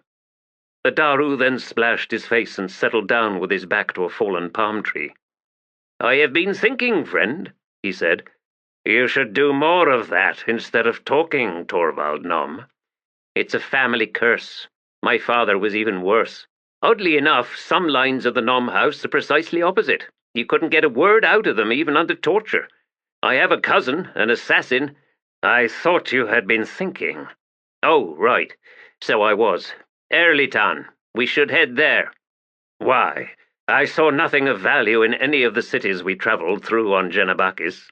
They stink, they're too loud, and the lowlanders scurry about like cliff mice. It's a port, Karsa, a Malazan port. That means there are ships setting out from it, heading for Genabakis. Isn't it time to go home, friend? We could work for our passage. Me, I'm ready to enter the embrace of my dear family, the long-lost child returned, wiser, almost reformed. As for you, I'd think your tribe would be, delighted to have you back.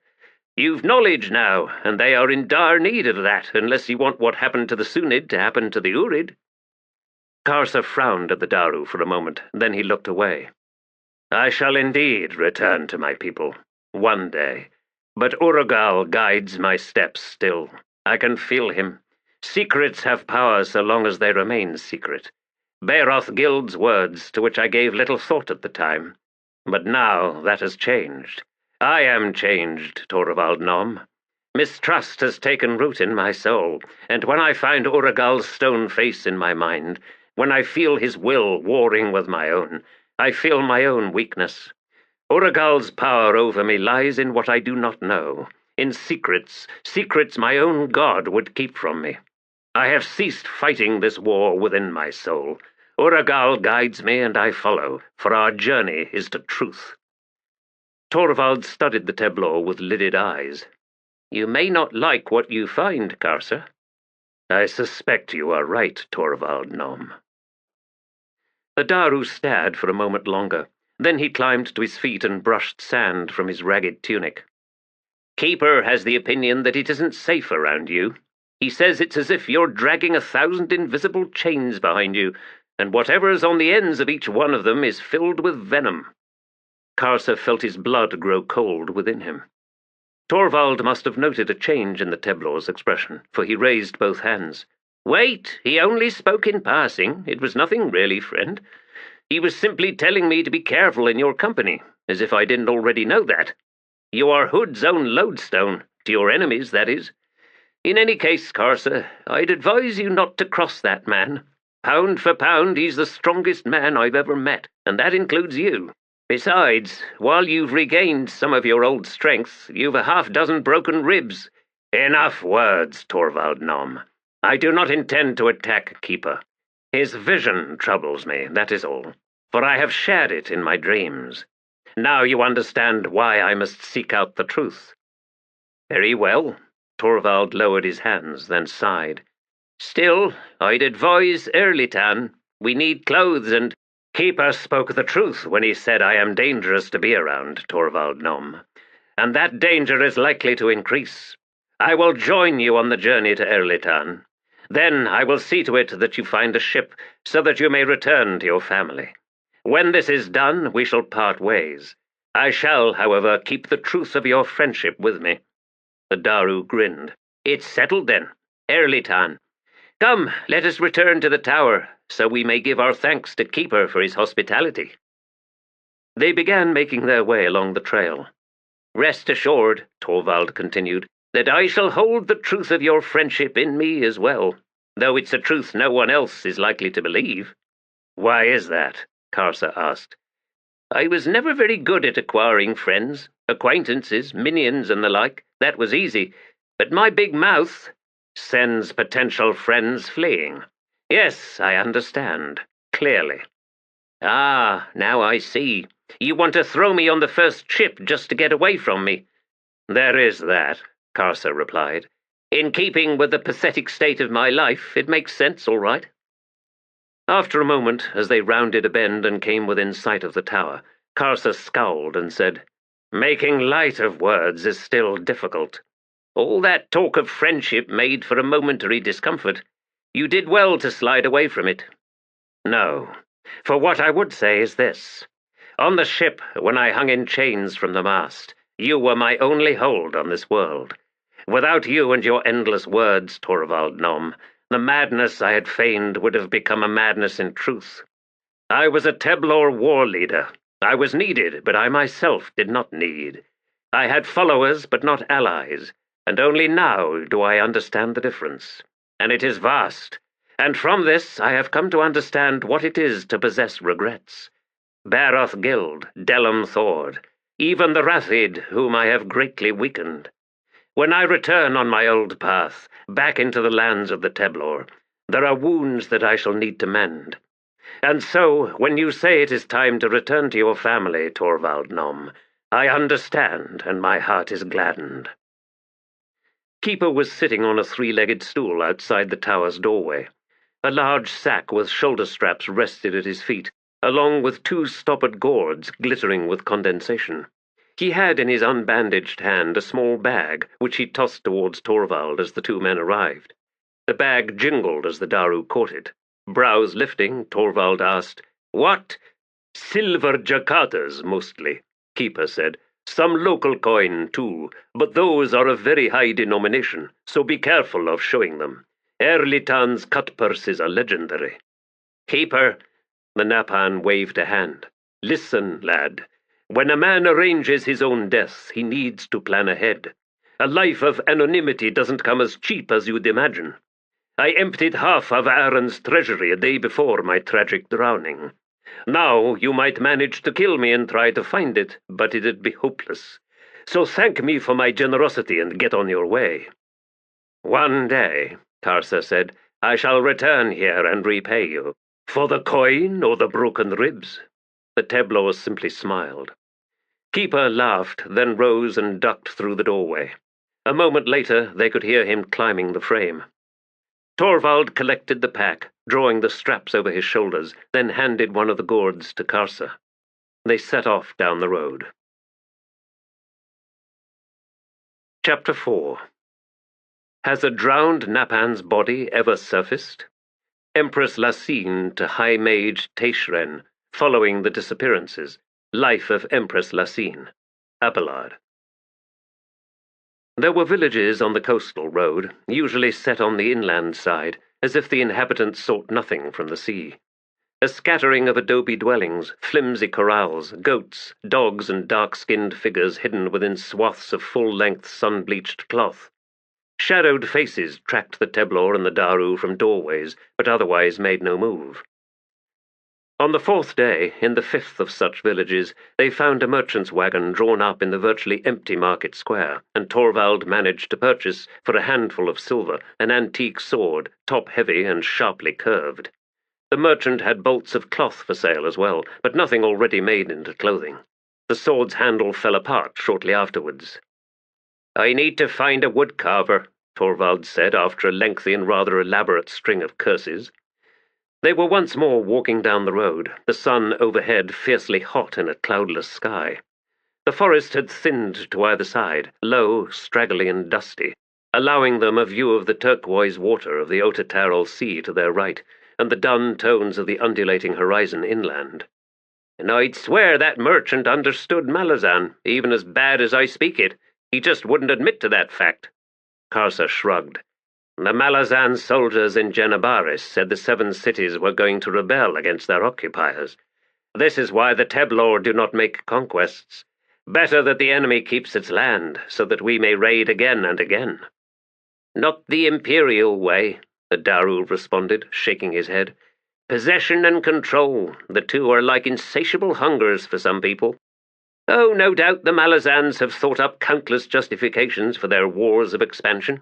It's well known that 7 cities was a rat's warren of feuds and civil wars, leaving most of the population suffering and miserable and starving under the heels of fat warlords and corrupt priest-kings, and that, with the Malazan conquest, the thugs ended up spiked to the city walls or on the run, and the wilder tribes no longer sweep down out of the hills to deliver mayhem on their more civilized kin, and the tyranny of the priesthoods was shattered, putting an end to human sacrifice and extortion. And of course the merchants have never been richer or safer on these roads. So, all in all, this land is rife for rebellion." Karsa stared at Torvald for a long moment, then said, "Yes, I can see how that would be true." The Daru grinned. "You're learning, friend. The lessons of civilization." "Just so. There's little value in seeking to find reasons for why people do what they do, or feel the way they feel. Hatred is a most pernicious weed, finding root in any kind of soil. It feeds on itself." "With words." "Indeed, with words. Form an opinion, say it often enough, and pretty soon everyone's saying it right back at you, and then it becomes a conviction, fed by unreasoning anger and defended with weapons of fear. At which point words become useless, and you're left with a fight to the death." Karsa grunted. A fight beyond death, I would say. True enough, generation after generation. Are all the people of Darujistan like you, Torvald Nom? More or less. Contentious bastards. We thrive on argument, meaning we never go past the stage of using words. We love words, Karsa, as much as you love cutting off heads and collecting ears and tongues. Walk down any streets, in any districts, and everyone you speak to will have a different opinion, no matter what the subject. Even the possibility of being conquered by the Malazans. I was thinking a moment ago, that shark choking on Borog's body. I suspect, should Darujistan ever become part of the Malazan Empire, the Empire will be like that shark, and Darujistan like Borog. We'll choke the beast that swallows us. The shark did not choke for very long. That's because Borog was too dead to say anything about it. An interesting distinction, Torvald Nom. Well, of course, us Daru are a subtle folk. They were approaching another village, this one distinct from the others they had walked through for having a low stone wall encircling it. 3 large limestone buildings rose from its centre. Nearby was a pen crowded with goats, loudly complaining in the heat. You'd think they'd be out wandering, Torvald commented as they came closer. Unless they are about to be slaughtered. All of them? Karsa sniffed the air. I smell horses. I don't see any. The road narrowed at the wall, spanning a trench before passing through a crumbling, leaning arch. Karsa and Torvald crossed the bridge and passed under the arch, emerging onto the village's main street. There was no one in sight, not entirely unusual, as the locals usually retreated into their homes at the Teblor's arrival, although in this case the doors of those dwellings were firmly shut, the windows shuttered. Karsa drew his blood-sword. We have walked into an ambush, he said. Torvald sighed. I think you are right. He had wrapped his sword's tang in spare leather strapping taken from the pack, a temporary and not entirely successful effort to make the weapon useful. The Daru now slid the scimitar from its cracked wooden scabbard. At the far end of the street, beyond the large buildings, horsemen now appeared. 12, then 2, then 3. They were covered from head to toe in loose, dark blue clothing, their faces hidden behind scarves. Short, recurved bows, arrows nocked, were trained on Karsa and Torvald. Horse hoofs from behind made them turn, to see a score more riders coming through the archway, some with bows, others with lances. Karsa scowled. How effective are those tiny bows? He asked the Daru beside him. Sufficient to punch arrows through chain, Torvald replied, lowering his sword, and we're wearing no armor in any case. A year ago, and Karsa would have attacked nonetheless. Now he simply reslung his blood-sword. The riders behind them closed, then dismounted. A number approached with chains and shackles. Beru fend, Torvald muttered. Not again. Karsa shrugged. Neither resisted as the shackles were fitted onto their wrists and ankles. There was some difficulty in dealing with the Teblor in this matter. When the shackles clicked into place, they were so tight as to cut off the blood flow to Karsa's hands and feet. Torvald, watching, said in Malazan, Those will need to be changed, lest he lose his appendages.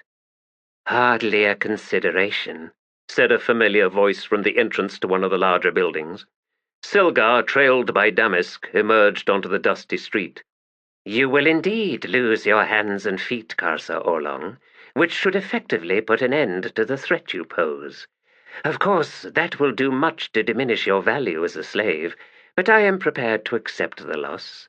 Is this how you repay saving your miserable lives? Torvald demanded.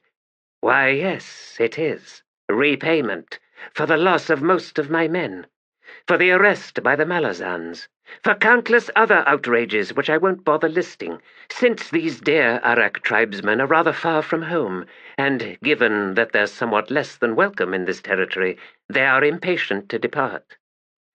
Karsa could no longer feel his hands and feet. As one of the Arak tribesmen pushed him forward, he stumbled, then fell to his knees. A thick knout cracked into the side of his head. Sudden rage gripped the Teblor. He lashed out his right arm, ripping the chain from an Arak's hands, and swung it full into the face of his attacker. The man screamed. The others closed in then, wielding their knouts, clubs made from black braided hair, until Karsa fell senseless to the ground. When he finally regained consciousness, it was dusk.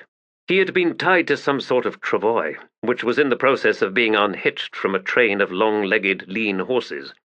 Karsa's face was a mass of bruises, his eyes almost swollen shut, his tongue and the inside of his mouth cut and nicked by his own teeth. He looked down at his hands. They were blue, the fingertips darkening to black. They were dead weights at the ends of his limbs, as were his feet. The tribesmen were making camp a short distance from the coastal road. To the west, at the horizon's very edge, was the dull yellow glow of a city. A half-dozen small, virtually smokeless fires had been lit by the Arak, using some sort of dung for fuel. Karsa saw, 20 paces distant, the slave-master and Damask seated among a group of the tribesmen. The hearth closest to the Teblor was being used to cook suspended skewers of tubers and meat. Torvald sat nearby, working on something in the gloom. None of the Araks seemed to be paying the two slaves any attention. Karsa hissed. The Daru glanced over. "Don't know about you," he whispered, "but I'm damned hot. Got to get out of these clothes. I'm sure you are as well. I'll come over and help you in a moment." There was the faint sound of ripping seams. "At last," Torvald murmured, dragging his tunic free. Naked, he began edging closer to Karsa. "Don't bother trying to say anything, friend. I'm surprised you can even breathe with the way they beat you. In any case, I need your clothes." He came up alongside the Teblor, spared a glance towards the tribesmen, none of whom had noticed him, then reached up and began tugging at Karsa's tunic. There was but a single seam, and it had already been stretched and sundered in places. As he worked, Torvald continued whispering. "Small fires, smokeless, camping in a basin despite the insects, talking in mumbles, very quiet. And Silgar's words earlier, that stupid gloat, had the Arak understood him, they would probably have skinned the idiot on the spot. Well, from his stupidity was born my brilliance, as you'll soon see. It'll likely cost me my life, but I swear I'll be here even as a ghost, just to see what comes. Ah, done. Stop shivering, you're not helping things at all." He pulled the tattered tunic from Karsa, then took it with him back to his original position. He then tore handfuls of grasses from the ground, until he had 2 large piles. Bundling both pieces of tunic, he then stuffed them with the grass. Flashing Karsa a grin, he crawled over to the nearest hearth, bundles in tow. He pushed them up against the glowing fragments of dung, then retreated. Karsa watched as first one caught fire, then the other. Flames flared into the night, a roar of sparks and snake-like blades of grass lifting high. Shouts from the Arak, figures rushing over, scrambling for handfuls of earth, but there was little of that in the basin, only pebbles and hard, sun-dried clay. Horse blankets were found, thrown over the roaring flames. The panic that then swept through the tribesmen left the 2 slaves virtually ignored, as the Arak rushed to break camp, repack supplies, saddle their horses. Through it all, Karsa heard a single word repeated numerous times, a word filled with fear. Graal. Silgar appeared as the Arak gathered their horses. His face was filled with fury. "For that, Torvald Nom, you have just forfeited your life." "You won't make it to Erittown," the Daru predicted with a hard grin. 3 tribesmen were approaching, hook-bladed knives in their hands. "I will enjoy watching your throat cut," Silgar said. "The Graal have been after these bastards all this time, slave master. Hadn't you realized that? Now, I've never heard of the Graal, but your Arak friends have one and all pissed onto their hearths, and even a Daru like me knows what that means. They don't expect to live through the night, and not one of them wants to spill his bladder when he dies. 7 cities taboo, I gather." The first Arak reached Torvald, one hand snapping out to take the Daru by the hair, pushing Torvald's head back and lifting the knife. The ridgeline behind the Arak was suddenly swarming with dark figures, silently sweeping down into the camp. The night was broken by screams. The Arak crouched before Torvald, snarled and tore the knife across the Daru's throat. Blood spattered the hard clay. Straightening, the tribesman wheeled to run for his horse. He managed not a single step, for a half-dozen shapes came out of the darkness, silent as wraiths. There was a strange whipping sound, and Karsa saw the Arak's head roll from his shoulders. His 2 companions were both down. Silgar was already fleeing. As a figure rose before him, he lashed out. A wave of sorcery struck the attacker, dropped the man to the ground, where he writhed in the grip of crackling magic for a moment before his flesh exploded. Ululating cries pealed through the air. The same whipping sound sang in the darkness from all sides. Horses screamed. Karsa dragged his gaze from the scene of slaughter and looked over at Torvald's slumped body. To his amazement, the Daro was still moving, feet kicking furrows in the pebbles, both hands up at his throat. Silgar returned to Karsa's position, his lean face gleaming with sweat. Damisk appeared behind him, and the slave-master gestured the tattooed guard forward. Damisk held a knife. He quickly cut at the bindings holding Karsa to the travois. "No easy out for you," he hissed. "We're leaving, by Warren, and we're taking you with us. Silgar's decided to make you his plaything. A lifetime of torture." "Enough babbling," Silgar snapped. "They're almost all dead. Hurry!" Damisk cut the last rope. Karsa laughed, then managed to form words. "What would you have me do now? Run?" Snarling, Silgar moved closer. There was a flare of blue light, then the three of them were plunging into fetid, warm water. Unable to swim, the weight of his chains dragging him down, Karsa sank into the midnight depths. He felt a tug on his chains, then saw a second flash of lurid light. His head, then his back, struck hard cobbles. Dazed, he rolled onto his side. Silgar and Damisk, both coughing, knelt nearby. They were on a street, flanked on one side by enormous warehouses, and on the other by stone jetties and moored ships. At the moment, there was no one else in sight. Silgar spat, then said, "Damisk, get those shackles off him. He bears no criminal brand, so the Malazans won't see him as a slave. I won't be arrested again, not after all this. The bastard is ours, but we've got to get him off the street. We've got to hide." Karsa watched Damisk crawl to his side, fumbling with keys, watched as the Nathi unlocked the shackles on his wrists, then his ankles. A moment later, the pain struck as blood flowed back into near-dead flesh. The Teblor screamed. Silgar unleashed magic once more, a wave that descended on the Teblor like a blanket, that he tore off with unthinking ease, his shriek slicing into the night air, echoing back from nearby buildings, ringing out across the crowded harbour. "You there!" Malazan words, a bellow, then the swiftly approaching clash and clatter of armoured soldiers. "An escaped slave, sirs," Silgar said hastily. "We have, as you can see, just recaptured him." "Escaped slave?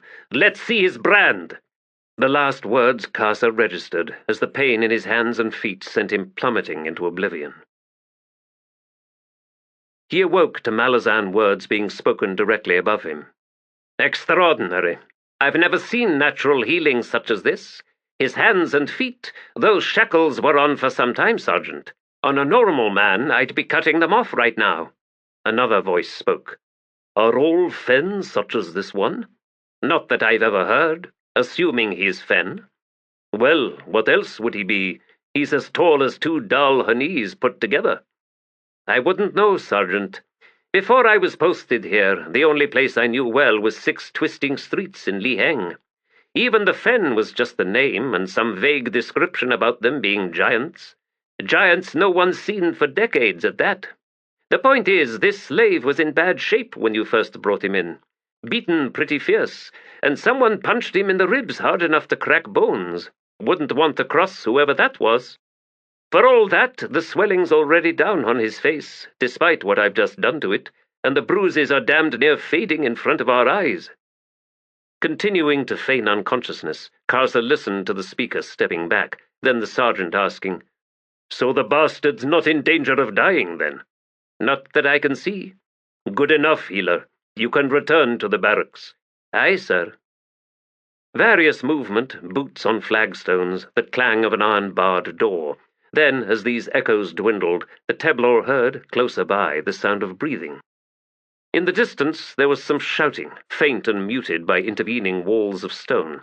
Yet Karsa thought he recognized the voice as belonging to the slave-master, Silgar. The Teblor opened his eyes. A low, smoke-stained ceiling, not high enough to permit him to stand upright. He was lying on a straw-littered, greasy floor. There was virtually no light, apart from a dim glow reaching in from the walkway beyond the barred door. His face hurt, a strange stinging sensation prickling on his cheeks, forehead, and along his jaw. Karsa sat up. There was someone else in the small windowless cell, hunched in a dark corner. The figure grunted and said something in one of the languages of the 7 cities. A dull ache remained in Karsa's hands and feet. The inside of his mouth was dry and felt burnt, as if he'd just swallowed hot sand. He rubbed at his tingling face. A moment later the man tried Malazan. "You'd likely understand me if you were Fen." "I understand you, but I am not one of these Fen." "I said it sounds like your master isn't enjoying his stay in the stocks." "He has been arrested?" "Of course. The Malazans like arresting people. You'd know Brand. At the time. Keeping you as a slave is therefore illegal under imperial law." "Then they should release me." "Little chance of that. Your master confessed that you were being sent to the Otateral mines. You were on a ship out of Genebaris that you'd cursed. Said curse then leading to the ship's destruction and the deaths of the crew and the marines. The local garrison is only half convinced by that tale, but that's sufficient. You're on your way to the island, as am I." Karsa rose. The low ceiling forced him to stand hunched over. He made his way, hobbling to the barred door. "Aye, you could probably batter it down," the stranger said, "but then you'll be cut down before you manage 3 steps from this jail. We're in the middle of the Malazan compound. Besides, we're about to be taken outside in any case, to join the prisoners' line chained to a wall. In the morning, they'll march us down to the Imperial jetty and load us onto a transport." "How long have I been unconscious?" "The night you were carried in, the day after, the next night. It's now midday." "And the slave master has been in the stocks all this time?" "Most of it." "Good," Karsa growled. "What of his companion? The same?" "The same." "And what crime have you committed?" Karsa asked. "I consort with dissidents. Of course," he added, "I am innocent." "Can you not prove that?" "Prove what?" "Your innocence." "I could if I was." The Teblor glanced back at the figure crouched in the corner. "Are you, by any chance, from Darujistan?" "Darujistan? No. Why do you ask?" Karsa shrugged. He thought back to Torvald Nom's death. There was a coldness surrounding the memory, but he could sense all that it held at bay. The time for surrender, however, was not now. The barred door was set in an iron frame, the frame fixed to the stone blocks with large iron bolts. The Teblor gave it a shake. Dust sifted out from around the bolts, pattered onto the floor. "I see you're a man who ignores advice," the stranger observed. "These Malazans are careless." "Overconfident, I'd suggest. Then again, perhaps not. They've had dealings with Fen, with Trell, Bargast, a whole host of oversized barbarians. They're tough and sharper than they let on. They put an Otateral anklet on that slave master. No magic from him anymore." Karsa turned. "What is this Otateral everyone speaks of?" "A bane to magic." "And it must be mined." "Yes, it's usually a powder found in layers like sandstone. Resembles rust."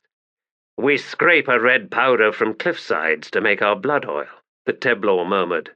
"What is blood oil?" "We rub it into our swords and into our armor. To bring on battle madness, we taste it." The stranger was silent for a moment, though Karsa could feel the man's eyes on him. "And how well does magic work against you?"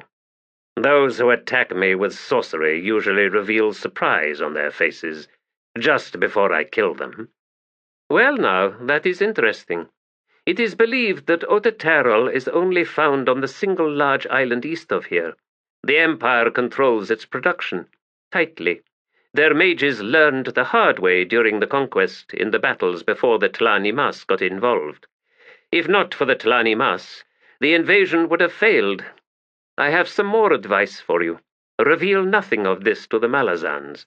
If they discover there is another source of Otateral, a source they do not control, well, they will send into your homeland, wherever that is, every regiment they possess. They will crush your people, utterly." Karsa shrugged. "The Teblor have many enemies." The stranger slowly sat straighter. "Teblor? That is what you call yourselves? Teblor? After a moment he leaned back again and softly laughed. What do you find so amusing? An outer door clanged open, and Karsa stepped back from the barred door as a squad of soldiers appeared. The three at the front had unsheathed their swords, while the four behind them held large cocked crossbows. One of the swordsmen stepped up to the door. He paused upon seeing Karsa. "Careful!" he called to his companions. "The savage has awakened." He studied the Teblor and said, "Do nothing stupid, Fen. It matters nothing to us whether you live or die. The mines are crowded enough for them not to miss you. Understand me?" Karsa bared his teeth, said nothing. "You there, in the corner, on your feet. It's time for some sunshine." The stranger slowly straightened. He was wearing little more than rags. Lean and dark-skinned, his eyes were a startling light blue. "I demand a proper trial, as is my right under imperial law." The guardsman laughed. "Give it up. You've been identified. We know precisely who you are. Aye, your secret organization is not as seamless as you might think. Betrayed by one of your own. How does that feel? Let's go. You come out first. Jib, you and Gulfstream keep your crossbows on that Fen. I don't like his smile, especially now," he added. "Oh, look," another soldier said. "You've confused the poor ox. Bet he doesn't even know his entire face is one big tattoo. Scrawl did good work, though. Best I've seen in a long while." "Right," another drawled. "And how many escaped prisoner tattoos have you seen, Jib?" "Just one, and it's a work of art." The source of the stinging sensation on Karsa's face was revealed now. He reached up, seeking to feel something of the pattern, and slowly began tracing lines of slightly raised, damp strips of raw skin. They were not contiguous. He could make no sense of what the tattoo portrayed. "Shattered," the other prisoner said as he walked over to the door, which the first guard unlocked and swung open. "The brand makes your face look like it's been shattered." Two guards escorted the man outside, whilst the others, nervously eyeing Karsa, waited for their return. One of the crossbowmen, whose high forehead revealed white blotches, leading the Teblor to speculate that he was the one named Gulfstream, leaned back against the opposite wall and said, "I don't know. I'm thinking Scrawl made it too big. He was ugly enough to start with. Now he looks damned terrifying." "So what?" another guard drawled. "There's plenty of hill-grubbing savages that carve up their own faces to frighten weak-kneed recruits like you, Gulfstream. Bargast and Semk and Kundril, but they all break against a Malazan legion just the same." "Well, ain't none of them being routed these days, though, are they?" "That's only because the Fist's cowering in his keep and wants us all to put him to bed every night. Noble-born officers, what do you expect?" "Might change when the reinforcements arrive," Gulfstream suggested. "The Ashok regiment knows these parts." "And that's the problem," the other retorted. "If this rebellion actually happens this time, who's to say they won't turn renegade? We could get smiling throats in our own barracks. It's bad enough with the Red Blades stirring things up in the streets." The guards returned. "You, Fen, now it's your turn. Make it easy for us, and it'll be easy for you. Walk, slow, not too close, and trust me, the mines ain't so bad, considering the alternatives. All right, come forward now." Karsa saw no reason to give them trouble. They emerged onto a sunlit compound. Thick, high walls surrounded the broad parade ground. A number of squat, solid-looking buildings projected out from 3 of the 4 walls. Along the 4th wall there was a line of prisoners shackled to a heavy chain that ran its entire length, bolted to the foundation stones at regular intervals. Near the heavily fortified gate was a row of stocks, of which only 2 were occupied, Silgar and Damask. On the slave-master's right ankle there glinted a copper-coloured ring. Neither man had lifted his head at Karsa's appearance, and the Teblor considered shouting to attract their attention. Instead, he simply bared his teeth at seeing their plight. As the guards escorted him to the line of chained prisoners, Karsa turned to the one named Jib and spoke in Malazan. "What will be the slave-master's fate?" The man's helmed head jerked up in surprise. Then he shrugged. "Ain't been decided yet. He claims to be rich back in Janabakis." Karsa sneered. He can buy his way out from his crimes, then. Not under imperial law. If they're serious crimes, that is. Might be he'll just be fined. He may be a merchant who deals in flesh, but he's still a merchant. Always best to bleed him where it hurts most. Enough jawing, Jib, another guard growled. They approached one end of the line, where oversized shackles had been attached. Once more Karsa found himself in irons, though these were not tight enough to cause him pain. The Teblor noted that he was beside the blue-eyed native. The squad checked the fittings one more time, then marched away. There was no shade, though buckets of well water had been positioned at intervals down the line. Karsa remained standing for a time, then finally settled down to sit with his back against the wall, matching the position of most of the other prisoners. There was little in the way of conversation as the day slowly dragged on. Towards late afternoon, shade finally reached them, though the relief was momentary, as biting flies soon descended. As the sky darkened overhead, the blue-eyed native stirred, then said in a low voice, "Giant, I have a proposal for you." Karsa grunted. "What?" "It's said that the mining camps are corrupt, meaning one can carve out favors, make life easier. The kind of place where it pays to have someone guarding your back. I suggest a partnership." Karsa thought about it, then he nodded. "Agreed. But if you attempt to betray me, I will kill you." "I could see no other answer to betrayal," the man said. "I am done talking," Karsa said. "Good, so am I." He thought to ask the man's name, but there would be time enough for that later. For now, he was content to stretch the silence, to give space for his thoughts. It seemed Urgal was willing him to these Otateral mines after all. Karsa would have preferred a more direct, a simpler journey, such as the one the Malazans had originally intended. "Too many blood-soaked digressions, Urgal. Enough." Night arrived. A pair of soldiers appeared with lanterns and sauntered down the line of prisoners, checking the fetters one more time before heading off to the barracks. From where he slumped, Karsa could see a handful of soldiers stationed at the gate, whilst at least one patrolled the walkway along each wall. Two more stood outside the steps of the headquarters. The Teblor settled his head against the stone wall and closed his eyes. Some time later he opened them again. He had slept. The sky was overcast, the compound a mottled pattern of light and darkness. Something had awoken him. He made to stand, but a hand stayed him. He looked over to see the native huddled motionless beside him, head lowered as if still asleep. The hand on the Teblor's arm tightened a moment, then withdrew.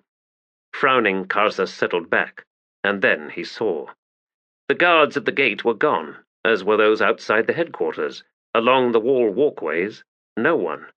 Then, alongside a nearby building, movement, a figure sliding through shadows in silence, followed by another, padding along with far less stealth, one gloved hand reaching up to steady itself every now and then.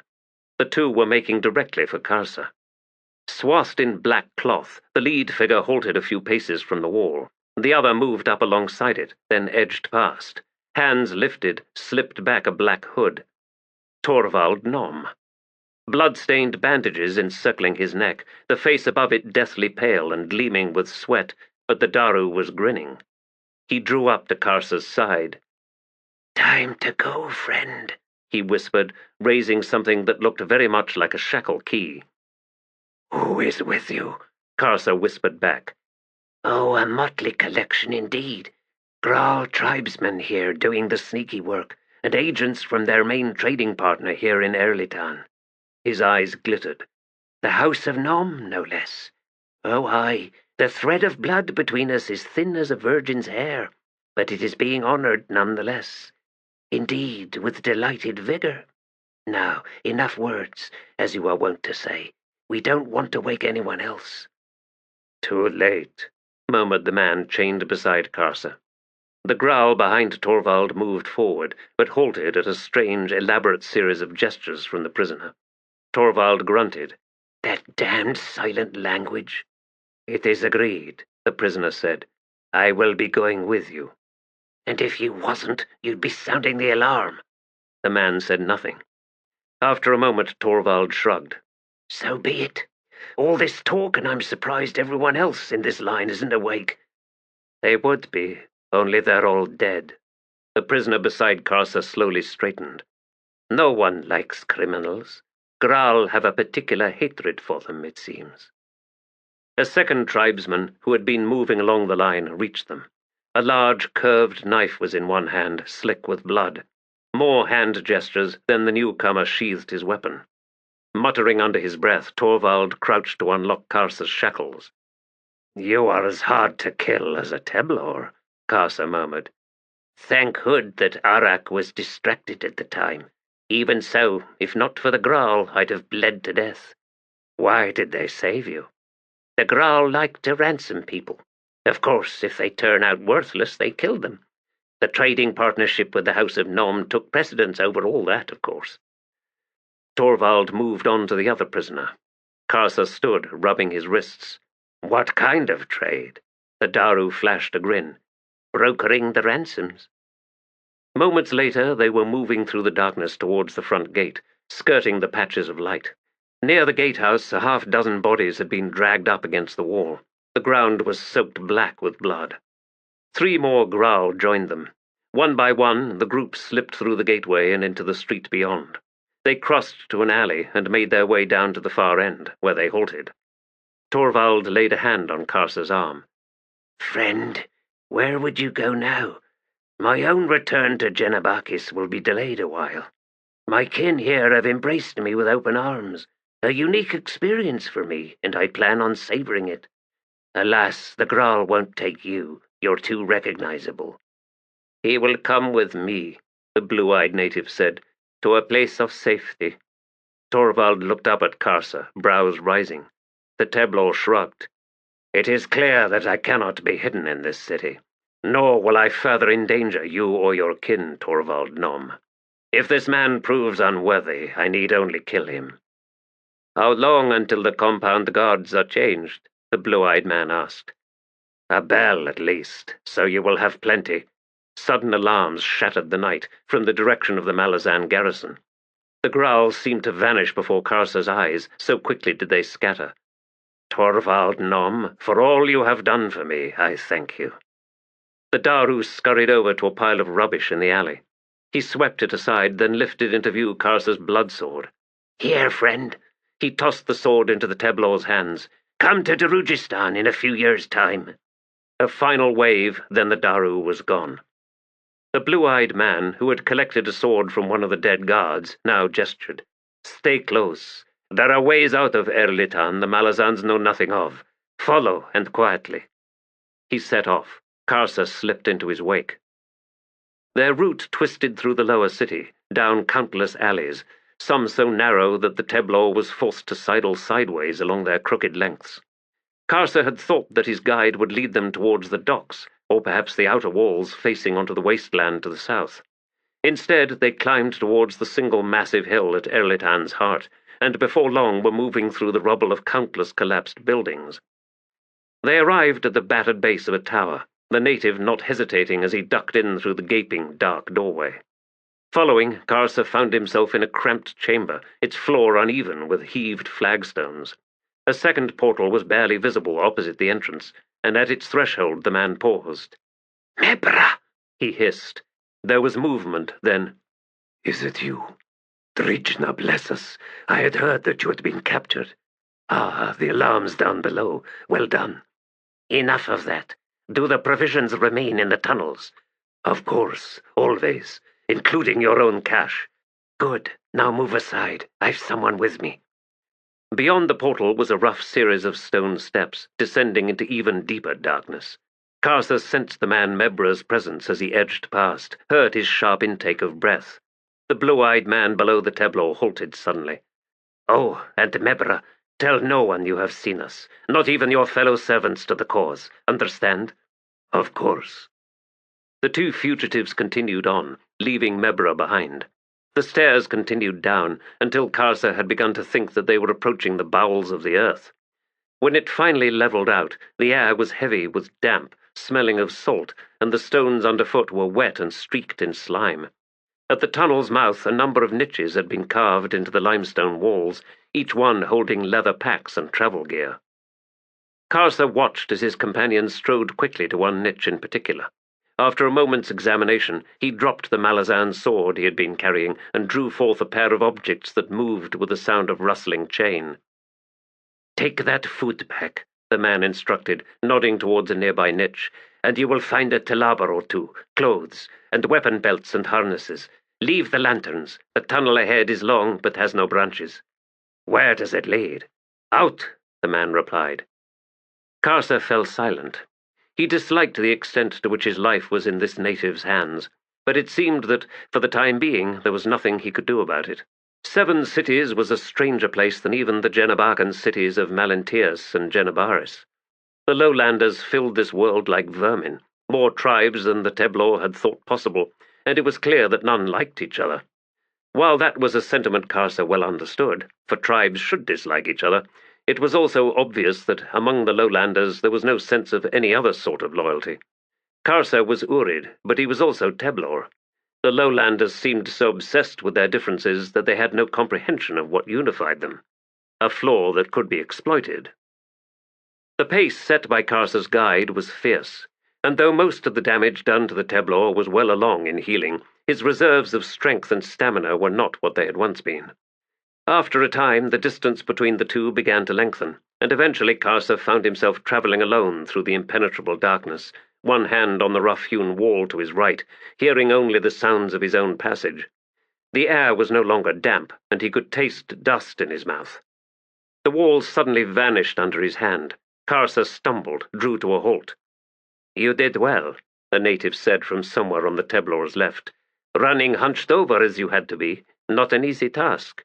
Look up." He did, and slowly straightened. There were stars overhead.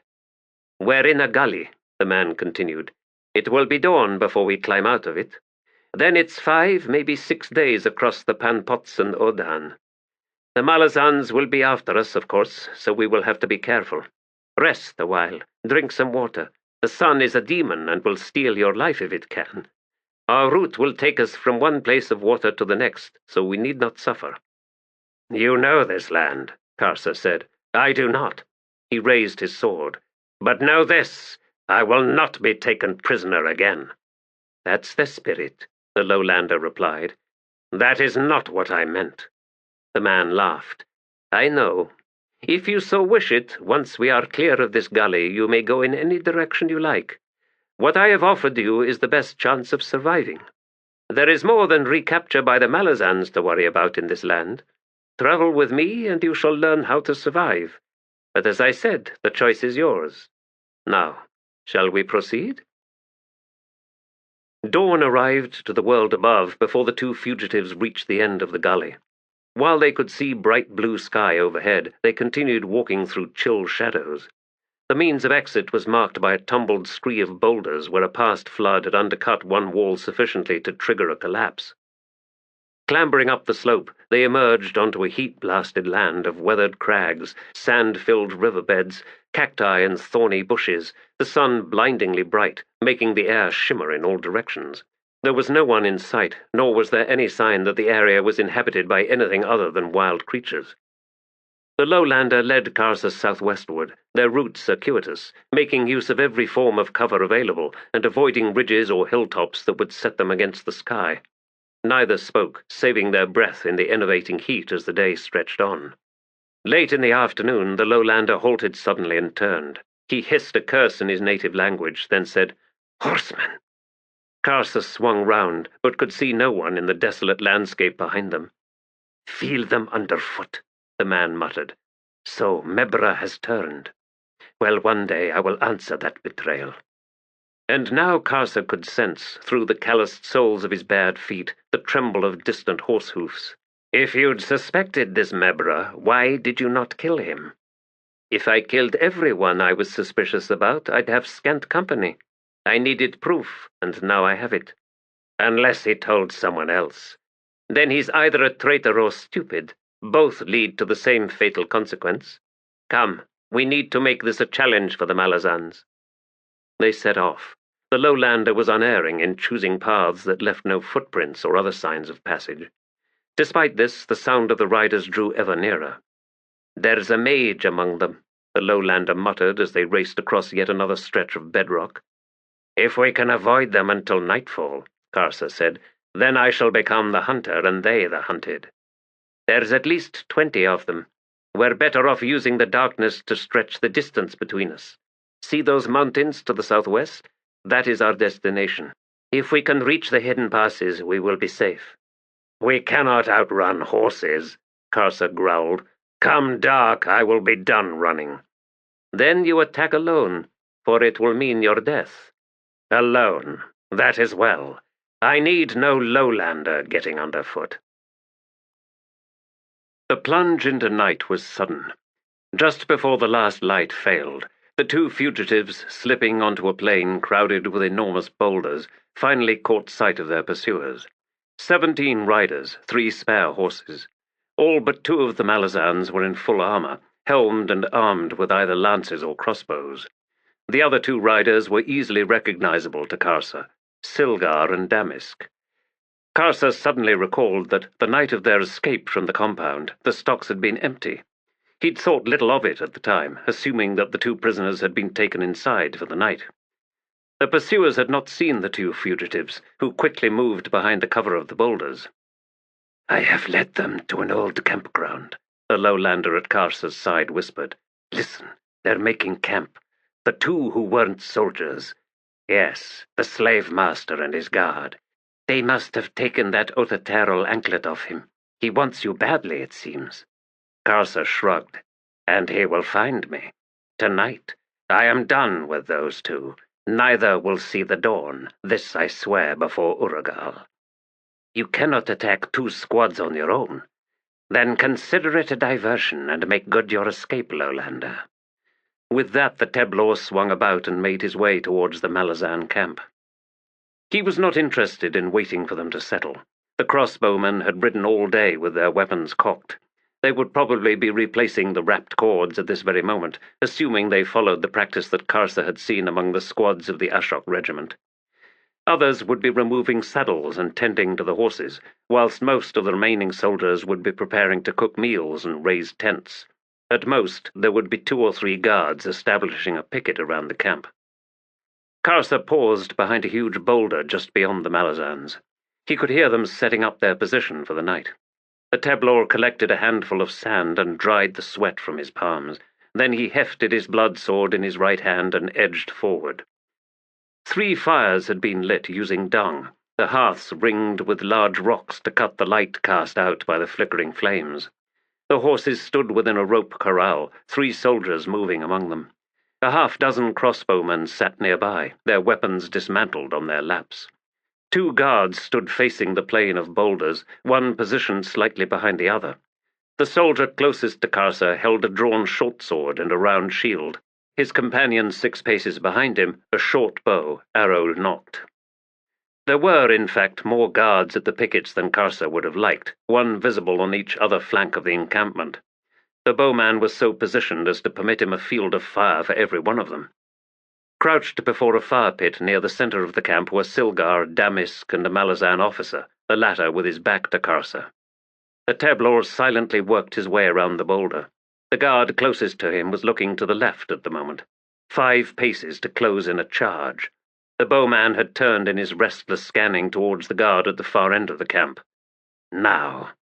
The helmed head was swinging back, the weathered face pale beneath its rim. And then Karsa was alongside him, his left hand snapping out to close around the man's throat. Cartilage collapsed with a dry popping sound, enough to make the bowman whirl. Had his attacker the short legs of a lowlander, he would have had a chance to loose his arrow. As it was, he barely had time to draw before the Teblor reached him. The man's mouth opened to shout as he tensed to throw himself backward. Karsa's sword flashed outward, sending the helmed head tumbling from shoulders. Armor clattered behind him as the corpse fell to the ground. Faces swung round, shouts rang through the night. 3 soldiers rose from a hearth directly in front of the Teblor. Short swords hissed from scabbards. One Malazan threw himself into Karsa's path in an effort to give his companions time to find their shields. A brave and fatal gesture, for his weapon's reach was no match for the blood sword. The man shrieked as he lost both forearms to a vicious lateral slash. One of the next 2 Malazans had managed to ready his round shield, raising it into the path of Karsa's downward swing. The bronze-banded wood exploded at the impact, the arm holding it shattering beneath it. As the soldier crumpled, the Teblor leapt over him, quickly cutting down the third man. A blaze of pain along the top of his right thigh as a lance ripped a path to thrum into the dusty ground behind him. Wheeling, he whipped his blade around in time to bat aside another lance which had been about to strike his chest. Footsteps rushing him from behind and to the left. One of the picket guards, while directly before him, 3 paces distant, stood Silgar, Damisk, and the Malazan officer. The slave-master's face was twisted with terror, even as sorcery rose into a writhing wave in front of him, then roared towards Karsa. The magic struck him at the precise moment that the picket guard arrived. Sorcery engulfed them both. The Malazan's scream ripped through the air. Grunting at the writhing, ghostly tendrils seeking to snare him in place, Karsa surged through it and came face to face with the slave-master. Damisk had already fled. The officer had thrown himself to one side, deftly ducking beneath Karsa's side swing. Silgar threw his hands up. Karsa cut them off. The slave-master reeled back. The Teblor chopped down, severing Silgar's right leg just above the ankle. The man toppled onto his upper shoulders, legs in the air. A 4th swing sent the left foot spinning. 2 soldiers rushed Karsa from his right, a 3rd one trailing. A bellowed command rang through the night, and the Teblor, weapon readied, was surprised to see the 3 men peel away. By his count, there were 5 others, as well as the officer and Damisk. He spun, glaring, but there was no one, just the sounds of boots retreating into the darkness. He looked to where the horses had been corralled. The animals were gone. A lance darted towards him. Snarling, Karsa splintered it as the back of his blood sword deflected it to one side.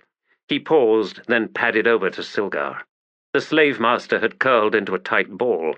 Blood flowed from the 4 stumps. Karsa picked him up by his silk belt and carried him back to the plain of boulders. As he moved around the first of the massive rocks, a voice spoke low and clear from the shadows.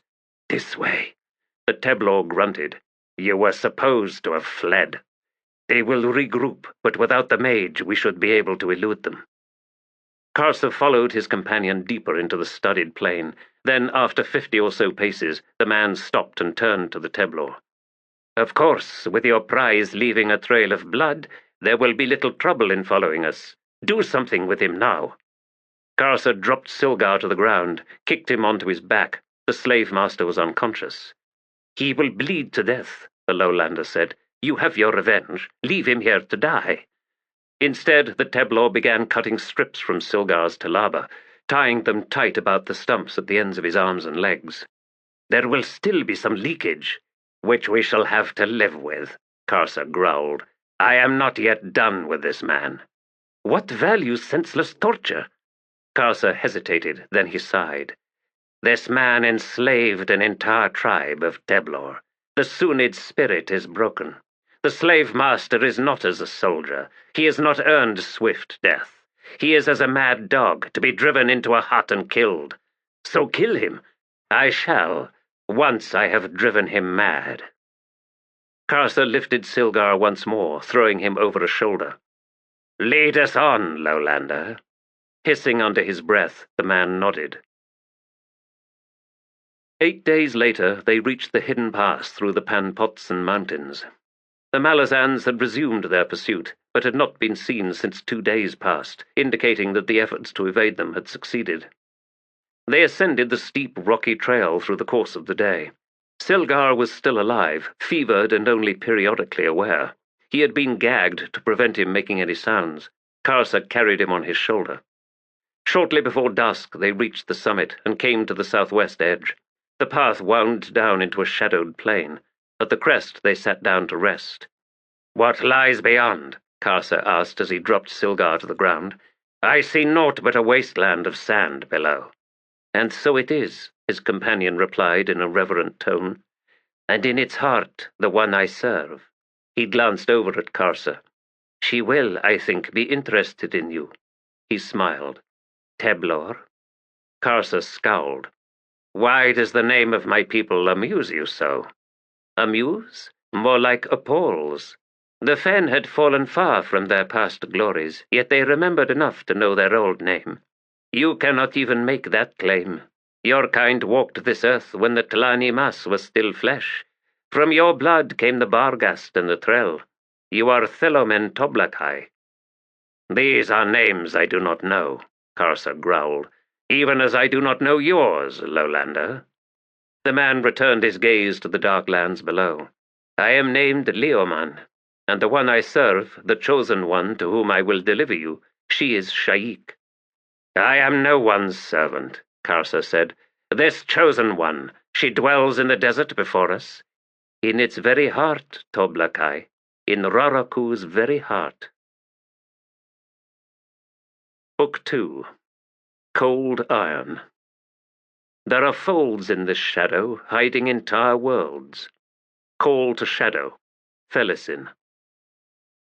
Chapter 5. Woe to the fallen in the alleys of Aren. Anonymous. A single kick from the burly soldier in the lead sent the flimsy door crashing inward. He disappeared into the gloom beyond, followed by the rest of his squad. From within came shouts, the sound of crashing furniture.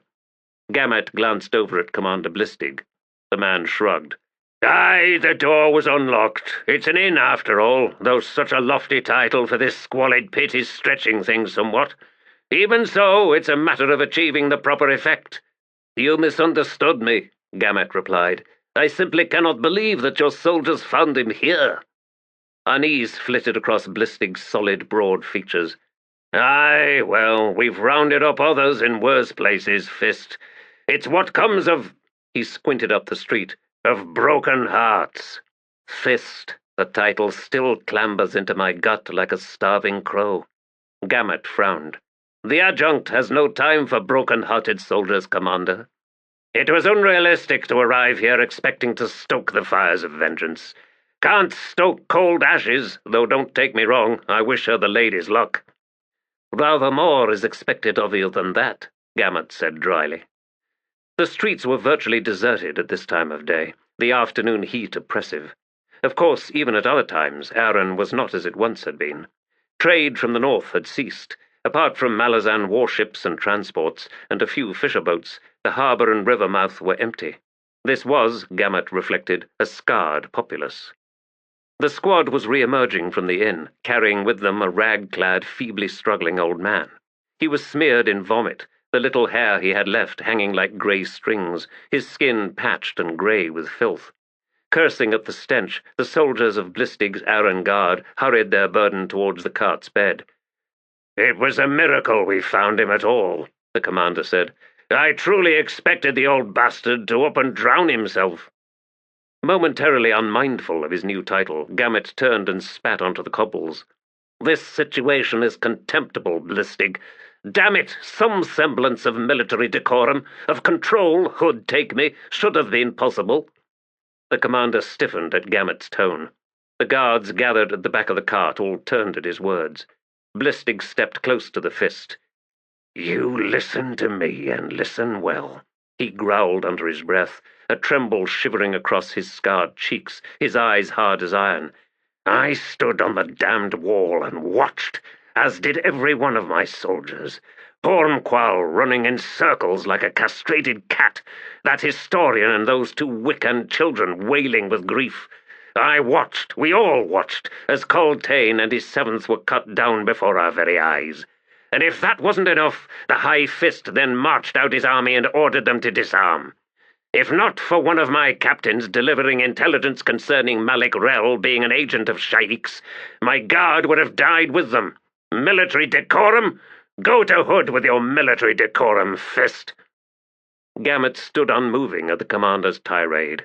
It was not the first time that he'd felt the snap of this man's temper. Since he had arrived with Adjunct Tavore's retinue, and was given the liaison role that took him to the forefront of dealing with the survivors of the chain of dogs, both those who had come in with the historian Diker and those who had awaited them in the city, Gamut had felt under siege. The rage beneath the mantle of propriety erupted again and again. Hearts not simply broken, but shattered, torn to pieces, trampled on. The Adjunct's hope of resurrecting the survivors, making use of their local experience to steady her legions of untested recruits, was, to Gamut, seeming more and more unrealistic with each day that passed. It was also clear that Blistig cared little that Gamut made daily reports to the Adjunct, and could reasonably expect his tirades to have been passed on to Tavore in culpable detail. The commander was doubly fortunate, therefore, that Gamut had as yet said nothing of them to the Adjunct, exercising extreme brevity in his debriefings and keeping personal observations to the minimum. As Blistig's words trailed away, Gamut simply sighed and approached the cart to look down on the drunken old man lying on its bed. The soldiers backed away a step, as if the fist carried a contagion. "So," Gamut drawled, "this is Squint, the man who killed Coltaine." "Was a mercy," one of the guards snapped. "Clearly Squint does not think so." There was no reply to that. Blistig arrived at the fist's side. "All right," he said to his squad. "Take him and get him cleaned up, and under lock and key." "Aye, sir." Moments later the cart was being pulled away. Gamut faced Blistig once more. "Your rather unsubtle plan of getting yourself stripped of rank, shackled in irons, and sent back to Unter on the first ship will not succeed, Commander. Neither the Adjunct nor I care one whit for your fragile state. We are preparing to fight a war, and for that you will be needed, you and every one of your crumpled-faced soldiers. Better we died with the rest. But you did not. We have 3 legions of recruits, Commander, wide-eyed and young, but ready to shed 7 cities' blood. The question is, what do you and your soldiers intend to show them?" Blistig glared. "The Adjunct makes the captain of her house guard into a fist, and I'm supposed to—" "4th Army," Gamut snapped. "In the 1st Company at its inception. The Wiccan Wars. 23 years' service, Commander. I knew Coltaine when you were still bouncing on your mother's knee. I took a lance through the chest but proved too stubborn to die. My commander was kind enough to retire me to what he figured was a safe position back in Unter. Aye, captain of the guard in the House of Paran, but I damn well earned it." After a long moment, a wry grin twisted Blistig's mouth. "So you're as happy to be here as I am." Gamut grimaced, made no reply. The 2 Malazans returned to their horses.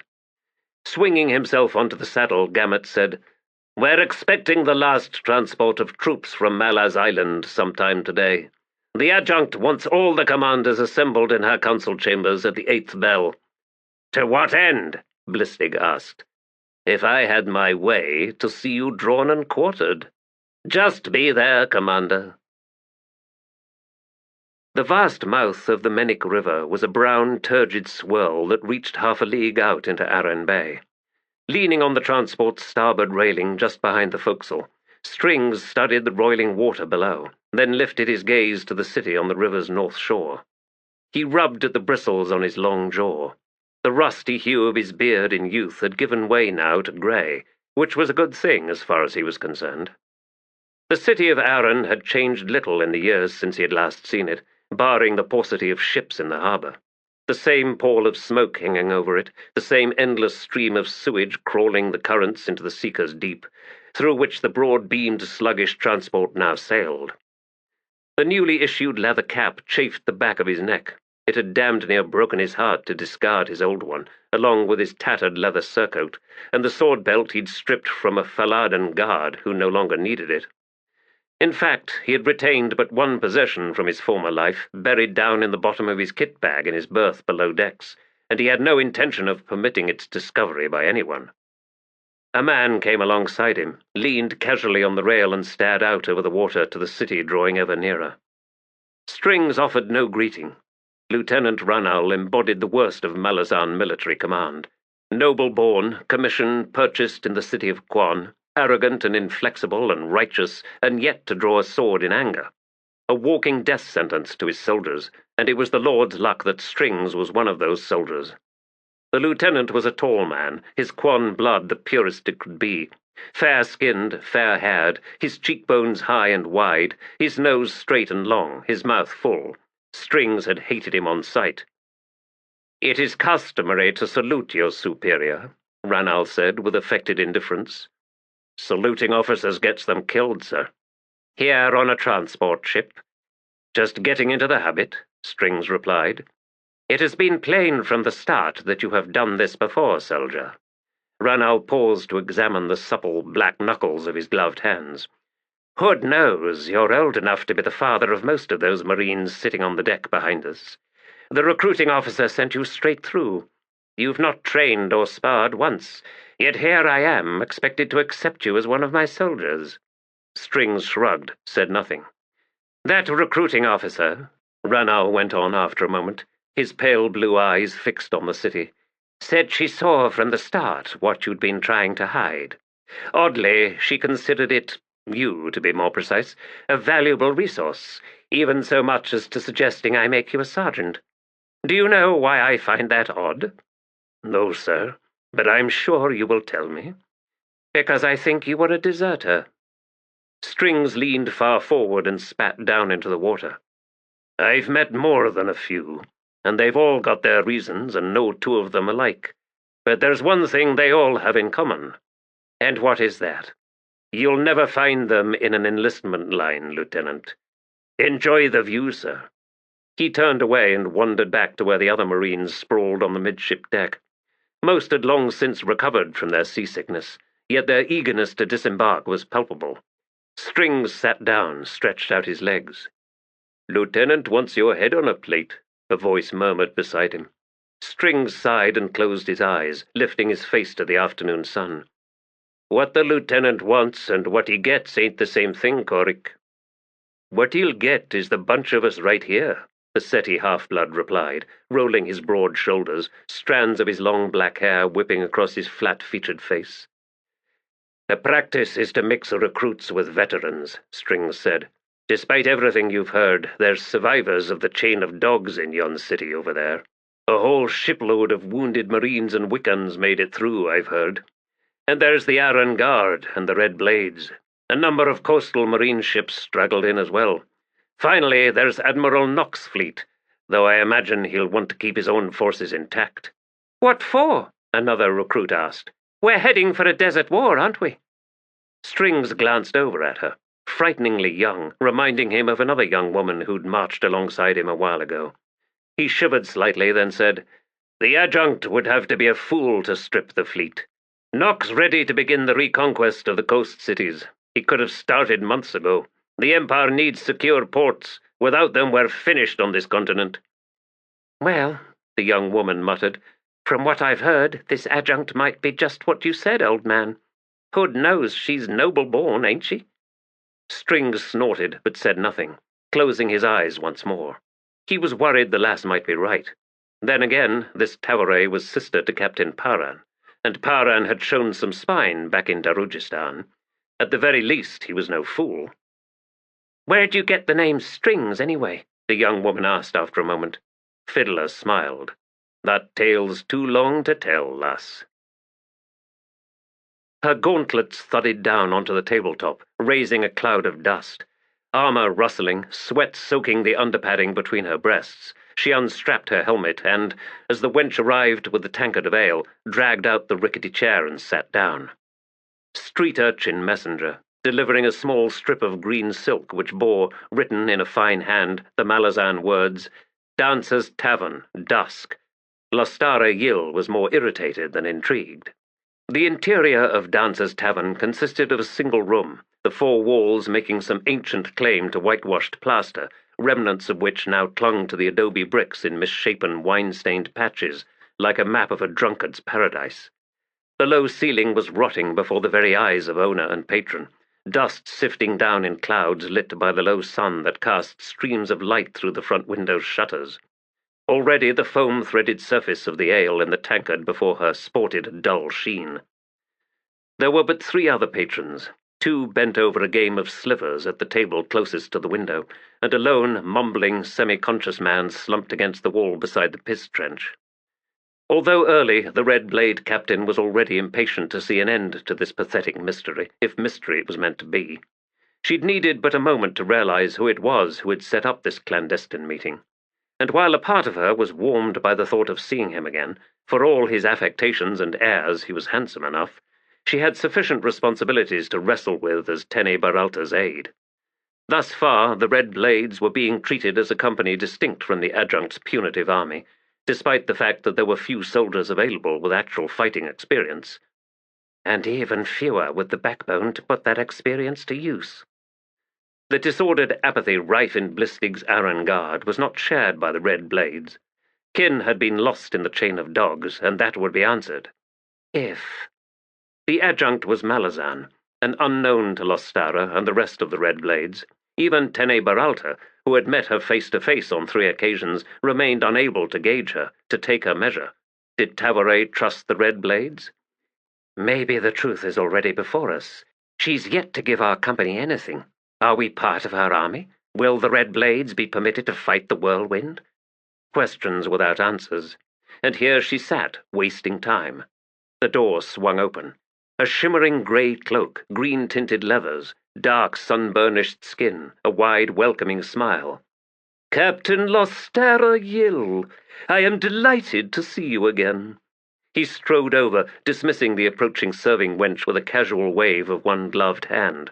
Settling into the chair opposite her, he raised 2 crystal goblets that seemed to appear from nowhere and set them on the dusty table. A black bottle, long-necked and glistening, followed. "I strongly advise against the local ale in this particular establishment, my dear. This vintage suits the occasion far better. From the sun-drenched south slopes of Gris, where grow the finest grapes this world has seen. Is mine an informed opinion, you are wondering? Most assuredly so, lass, since I hold a majority interest in said vineyards." "What is it you want with me, Pearl?" He poured the magenta-hued wine into the goblets, his smile unwavering. "Plagued as I am with sentimentality, I thought we might raise our glasses to old times. Granted, they were rather harrowing times. Nonetheless, we survived, did we not?" "Oh, yes," Lostara replied. "And you went your way, unto greater glory, no doubt, whilst I went mine, straight into a cell." The claw sighed. "Ah, well, poor Pormqual's advisers failed him dearly, alas. But I see now that you and your fellow Red Blades are free once more, your weapons returned to you, your place in the Adjunct's army secure." "Not quite." Pearl arched an elegant brow. Lostara collected the goblet and drank a mouthful, barely noticing its taste. "We have had no indication of the Adjunct's wishes towards us." "How strange." Scowling, the captain said, "Enough games. You surely know far more about it than we do." "Alas, I must disabuse you of that notion. The new Adjunct is as unfathomable to me as she is to you. My failure was in making assumptions that she would hasten to repair the damage done to your illustrious company, to leave unanswered the question of the Red Blade's loyalty." Pearl sipped wine, then leaned back. "You have been released from the jails, your weapons returned to you. Have you been barred from leaving the city, from headquarters?" "Only her council chambers, Pearl." The claw's expression brightened. "Ah, but in that you are not alone, my dear. From what I have heard, apart from the select few who have accompanied her from Untar, the Adjunct has hardly spoken with anyone at all. I believe, however, that the situation is about to change." "What do you mean?" "Why, only that there will be a council of war tonight, one to which your commander, Tene Baralta, has no doubt been invited, as well as Commander Blistig and a host of others whose appearance will likely surprise one and all." He fell silent then, his green eyes holding on her. Lostara slowly blinked. "That being the case, I must needs return to Tene Baralta." "A fair conclusion, lass. Unfortunately wrong, I am afraid." "Explain yourself, Pearl." He leaned forward once more and topped up her drink. "Delighted to. As recalcitrant as the Adjunct has been, I did manage to have occasion to present to her a request, which she has approved." Lostara's voice was flat. "What kind of request?" "Well, sentimentality is my curse, as I mentioned earlier. Fond are my memories of you and me working together. So fond, in fact, that I've requested you as my aide. Your commander has, of course, been informed." "I am a captain in the Red Blades," Lostara snapped. "Not a claw, not a spy, not a She bit the word back. Pearl's eyes widened. "I am deeply hurt, but magnanimous enough this evening to excuse your ignorance. Whilst you may find no distinction between the art of assassination and the crude notion of murder, I assure you that one exists. Be that as it may, permit me to allay your fears. The task awaiting you and me will not involve the ghastlier side of my calling. No, indeed, lass. My need for you in this upcoming endeavour depends entirely upon two of your numerous qualities. Your familiarity as a native of 7 cities, for one, and the other, even more vital, your unquestioned loyalty to the Malazan Empire.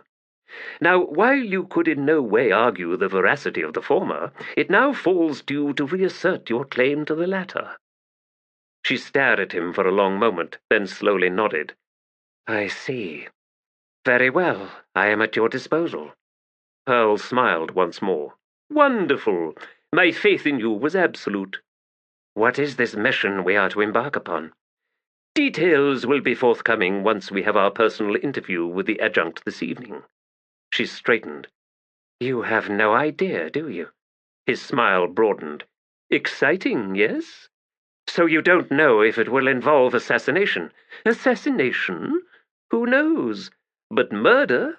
Assuredly not. Now drink up, lass. We must needs march to the palace of the late High Fist. I have heard that the Adjunct has little toleration for tardiness. Everyone had arrived early. Gamut stood near the door through which the Adjunct would appear, his back to the wall, his arms crossed. Before him, stationed in the long, low-ceilinged council chamber, were the 3 commanders who had been assembled for this evening's first set of meetings. The next few bells, with all the orchestration directing them, promised to be interesting. Nonetheless, the once captain of House Paran was feeling somewhat intimidated. He had been a common soldier years back, not one to find himself in councils of war. There was little comfort in this new mantle of fist, for he knew that merit had had nothing to do with acquiring the title. Tavore knew him, had grown used to commanding him, to leaving to him the tasks of organization, the arranging of schedules, but for a noble household. Yet it seemed she intended to use him in an identical manner, this time for the entire 14th Army, which made him an administrator, not a fist, a fact of which no one present in this room was unaware. He was unused to the embarrassment he felt, and recognized that the bluster he often displayed was nothing more than a knee-jerk reaction to his own sense of inadequacy. For the moment, however, he did not feel capable of managing even so much as diffidence, much less bluster. Admiral Nock was standing a half-dozen paces away, in quiet conversation with the imposing commander of the Red Blades, Tene Baralta. Blistig sat sprawled in a chair at the far end of the map table, farthest from where the Adjunct would seat herself once the meeting commenced. Gamut's eyes were drawn again and again to the tall admiral. Apart from Dujek One-Arm, Nock was the last of the commanders from the Emperor's time, the only admiral who didn't drown. With the sudden deaths of the Napan brothers, Urko and Crust, Nock had been given overall command of the Imperial fleets. The Empress had sent him and 107 of his ships to 7 cities when the rumors of rebellion had reached fever pitch. Had the High Fist in Aren not effectively impounded that fleet in the harbour, Coltaine's chain of dogs could have been prevented. Indeed, the rebellion might well be over. Now the task of reconquest promised to be a drawn-out, bloody endeavour. Whatever feelings the Admiral might have regarding all that had occurred and all that was likely to come, he gave no outward indication, his expression remaining cold and impersonal. Tene Baralta had his own grievances. The Red Blades had been charged with treason by Pormqual, even as one of their companies fought under Coltaine's command, fought and was annihilated. Blistig's first order once the High Fist left the city had been their release. As with survivors of the Chain of Dogs and the Aren Guard, the Adjunct had inherited their presence. The question of what to do with them all, was about to be answered. Gamut wished he could allay their concerns, but the truth was Tavore had never been free with her thoughts. The Fist had no idea what this evening would bring. The door opened. As was her style, Tavore's clothes were well made, but plain and virtually colourless. A match to her eyes, to the streaks of grey in her reddish short-cropped hair, to her unyielding, unprepossessing features. She was tall, somewhat broad in the hips, her breasts slightly oversized for her frame. The Otatarral sword of her office was scabbarded at her belt, the only indication of her imperial title. A half-dozen scrolls were tucked under one arm. "Stand or sit as you like," were her first words as she strode to the High Fist's ornate chair. Gamut watched Nock and Tene Baralta move to chairs at the table, then followed suit. Back straight, the Adjunct sat. She set the scrolls down. "The disposition of the 14th Army is the subject of this meeting. Remain in our company, Admiral Nock, please." She reached for the first scroll and slipped its ties. "3 legions, the 8th, 9th, and 10th. Fist Gamut shall command the 8th, Fist Blistig the 9th, and Fist Tenebaralta the 10th. The choice of officers under each respective command is at the discretion of each Fist. I advise you to select wisely. Admiral Nock, detach Commander Alaudis from your flagship. She is now in charge of the Aren Guard." Without pause, she reached for a second scroll. "As to the survivors of the chain of dogs and sundry unattached elements at our disposal, their units are now dissolved. They have been reassigned and dispersed throughout the 3 legions." She finally looked up, and if she took note of the shock on the faces that Gamut saw, a shock he shared, she hid it well. "In 3 days' time, I will review your troops. That is all." In numbed silence, the 4 men slowly rose. The Adjunct gestured at the 2 scrolls she had laid out. "Fist Blistig, take these, please. You and Tenebaralta might wish to reconvene in one of the side chambers in order to discuss the details of your new commands. Fist Gamut, you can join them later. For now, remain with me. Admiral Nock, I wish to speak with you privately later this evening. Please ensure that you are at my disposal." The tall, elderly man cleared his throat. "I shall be in the mess hall, Adjunct." "Very good." Gamut watched the 3 men depart. As soon as the doors closed, the Adjunct rose from her chair. She walked over to the ancient woven tapestries running the length of one of the walls. "Extraordinary patterns, Gamut, don't you think? A culture obsessed with intricacies." "Well," she faced him, "that was concluded with unexpected ease. It seems we have a few moments before our next guests." "I believe they were all too shocked to respond, Adjunct. The Imperial style of command usually includes discussion, argument, compromise." Her only reply was a brief half-smile. Then she returned her attention to the weavings. "What officers will Tenebaralta choose, do you imagine?" "Red blades, Adjunct. How the Malazan recruits will take—" "And Blistig?" "Only one seemed worthy of his rank, and he's now in the Aren Guard and so not available to Blistig," Gamut replied. "A Captain Keneb." "Malazan?" "Yes, those stationed here in 7 cities.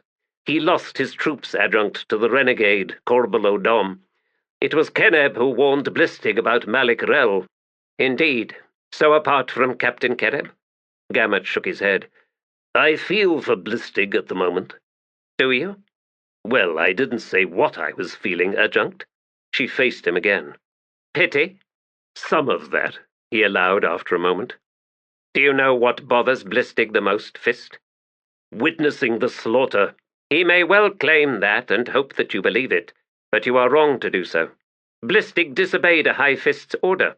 He stands before me, his new commander, and believes I hold no faith in him. From that, he concludes that it would be best for everyone concerned if I were to send him to Unta, to face the Empress." She turned away again, was silent.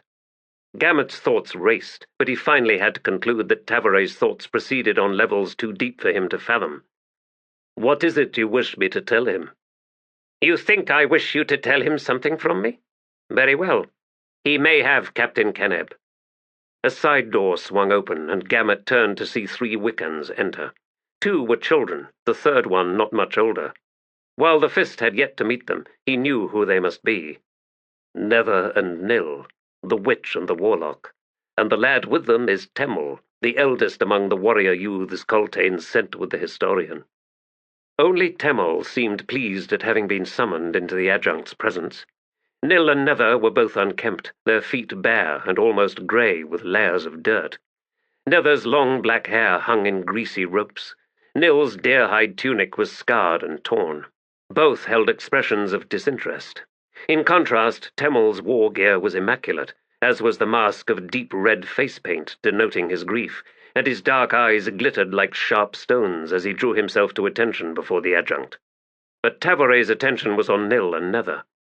"The 14th Army lacks mages," she said. "Therefore, you will now be acting in that capacity." "No, Adjunct," Nether replied. "This matter is not open for discussion."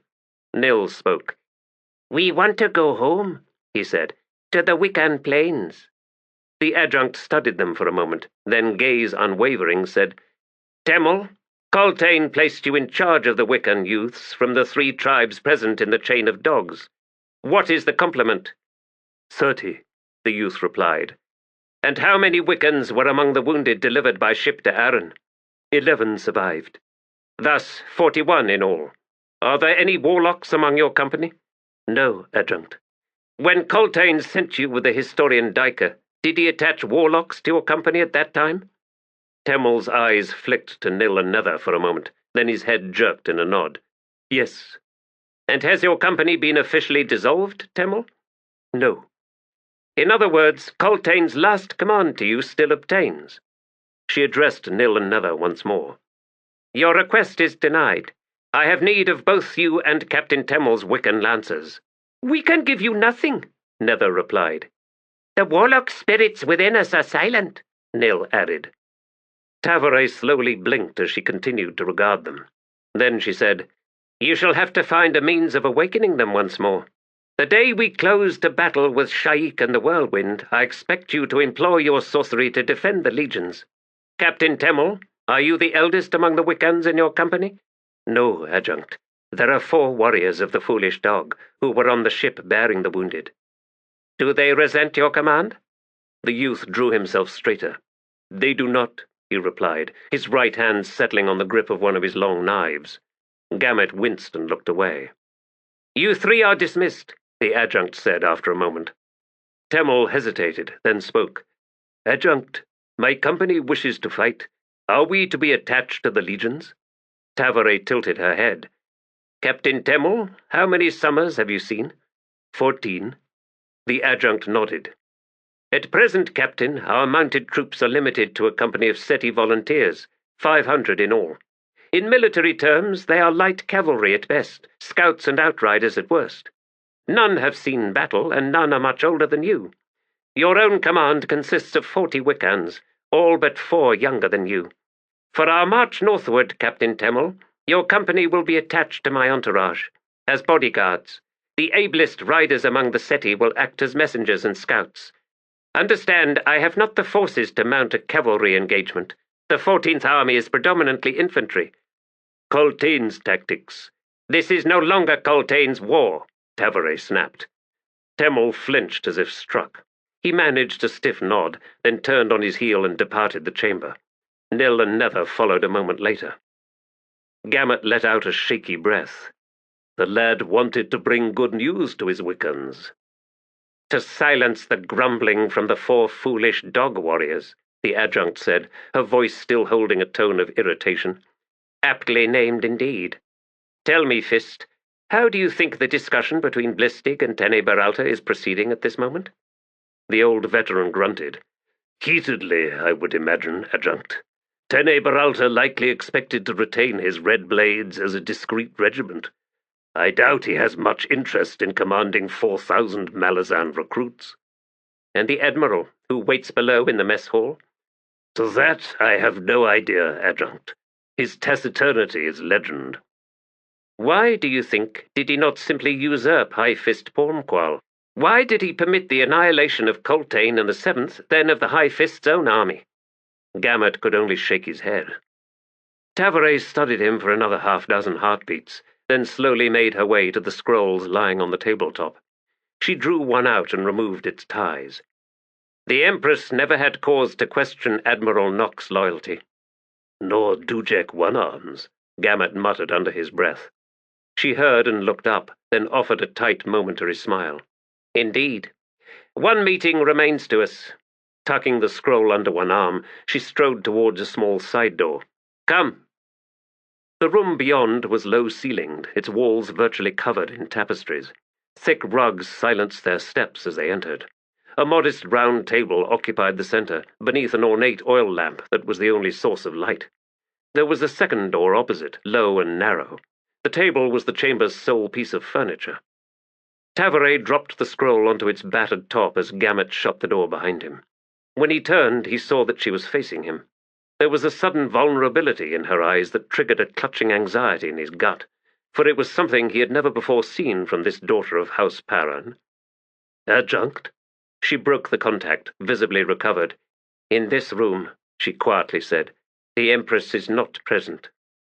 Gamut's breath caught, then he jerked his head in a nod. The smaller door opened, and the fist turned to see a tall, almost effeminate man, clothed in grey, a placid smile on his handsome features as he took a step into the chamber. An armoured woman followed, an officer of the Red Blades. Her skin was dark and tattooed in Pardu style, her eyes black and large, set wide above high cheekbones, her nose narrow and aquiline. She seemed anything but pleased, her gaze fixing on the adjunct with an air of calculating arrogance. "Close the door behind you, Captain," Tavore said to the Red Blade. The grey-clad man was regarding Gamut, his smile turning faintly quizzical. "Fist Gamut," he said, "I imagine you are wishing you were still in Unta, that bustling heart of the Empire, arguing with horse traders on behalf of House Paran. Instead, here you are, a soldier once more." Gamut scowled and said, "I'm afraid I do not know you." "You may call me Pearl," the man replied, hesitating on the name, as if its revelation was the core of some vast joke of which only he was aware. "And my lovely companion is Captain Lostara Yill, late of the Red Blades, but now, happily, seconded into my care." He swung to the adjunct and elaborately bowed. "At your service." Gamut could see Tavore's expression tighten fractionally. "That remains to be seen." Pearl slowly straightened, the mockery in his face gone. "Adjunct, you have quietly, very quietly, arranged this meeting. This stage has no audience. While I am a claw, you and I are both aware that I have, lately, incurred my master Topper's and the Empress's displeasure, resulting in my hasty journey through the Imperial Warren. A temporary situation, of course, but nonetheless, the consequence is that I am at something of a loose end at the moment." "Then one might conclude," the adjunct said carefully, "that you are available, as it were, for a rather more private enterprise." Gamut shot her a glance. "Gods below, what is this about?" "One might," Pearl replied, shrugging. There was silence, broken at last by the Red Blade, Lostara Yill. "I am made uneasy by the direction of this conversation," she grated. "As a loyal subject of the Empire—" "Nothing of what follows will impugn your honor, Captain," the adjunct replied, her gaze unwavering on Pearl. She added nothing more. The claw half smiled then. "Ah, now you've made me curious. I delight in being curious. Did you know that? You fear that I will bargain my way back into Lassine's favor, for the mission you would propose to the captain and me is, to be precise, not on behalf of the Empress, nor indeed of the Empire. An extraordinary departure from the role of Imperial Adjunct, unprecedented, in fact." Gamut took a step forward. "Adjunct!" She raised a hand to cut him off. "Pearl, the task I would set to you and the captain may well contribute, ultimately, to the well-being of the Empire." "Oh, well," the claw smiled. "That is what a good imagination is for, isn't it? One can scrape patterns in the blood, no matter how dried it's become. I admit to no small skill in attributing sound justification for whatever I've just done. By all means, proceed." "Not yet," Lostara Yill snapped, her exasperation plain. "In serving the adjunct, I expect to serve the Empire. She is the will of the Empress. No other considerations are permitted her." "You speak true," Tavore said. She faced Pearl again. "Claw, how fares the Talon?" Pearl's eyes went wide, and he almost rocked back a step. "They no longer exist," he whispered. The adjunct frowned. "Disappointing. We are all, at the moment, in a precarious position. If you are to expect honesty from me, then can I not do so in return?" "They remain," Pearl muttered, distaste twisting his features, "like botfly larvae beneath the Imperial hide. When we probe, they simply dig deeper." "They nonetheless serve a certain function," Tavore said. "Unfortunately not as competently as I would have hoped." "The Talons have found support among the nobility?" Pearl asked, a sheen of sweat now visible on his high brow. The adjunct's shrug was almost indifferent. "Does that surprise you?" Gamut could almost see the claw's thoughts racing on, his expression growing ever more astonished and dismayed. "Name him," he said. "Odin." He was assassinated in Quan. The father was, not the son. Pearl suddenly began pacing in the small chamber. And this son, how much like the bastard who spawned him. Bordin Elder left claw corpses scattered in alleys throughout the city. The hunt lasted 4 entire nights. I had reason to believe, Tavore said, that he was worthy of his father's name. Pearl's head turned. But no longer? I cannot say. I believe, however, that his mission has gone terribly wrong. The name slipped from Gamut's lips unbidden, but with a certainty heavy as an anchor stone. Felicin. He saw the wince in Tavore's face before she turned away from all 3 of them to study one of the tapestries. Pearl seemed far ahead in his thoughts.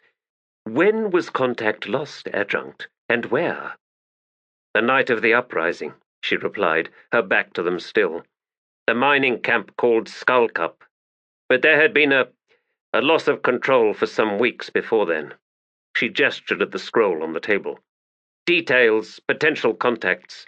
Burn the scroll once you have completed reading it, and scatter the ashes in the bay. She faced them suddenly. Pearl, Captain Lostara Yill, find Felicin. Find my sister. The roar of the mob rose and fell in the city beyond the estate's walls. It was the season of rot in Unta, and in the minds of thousands of denizens that rot was being excised. The dreaded cull had begun.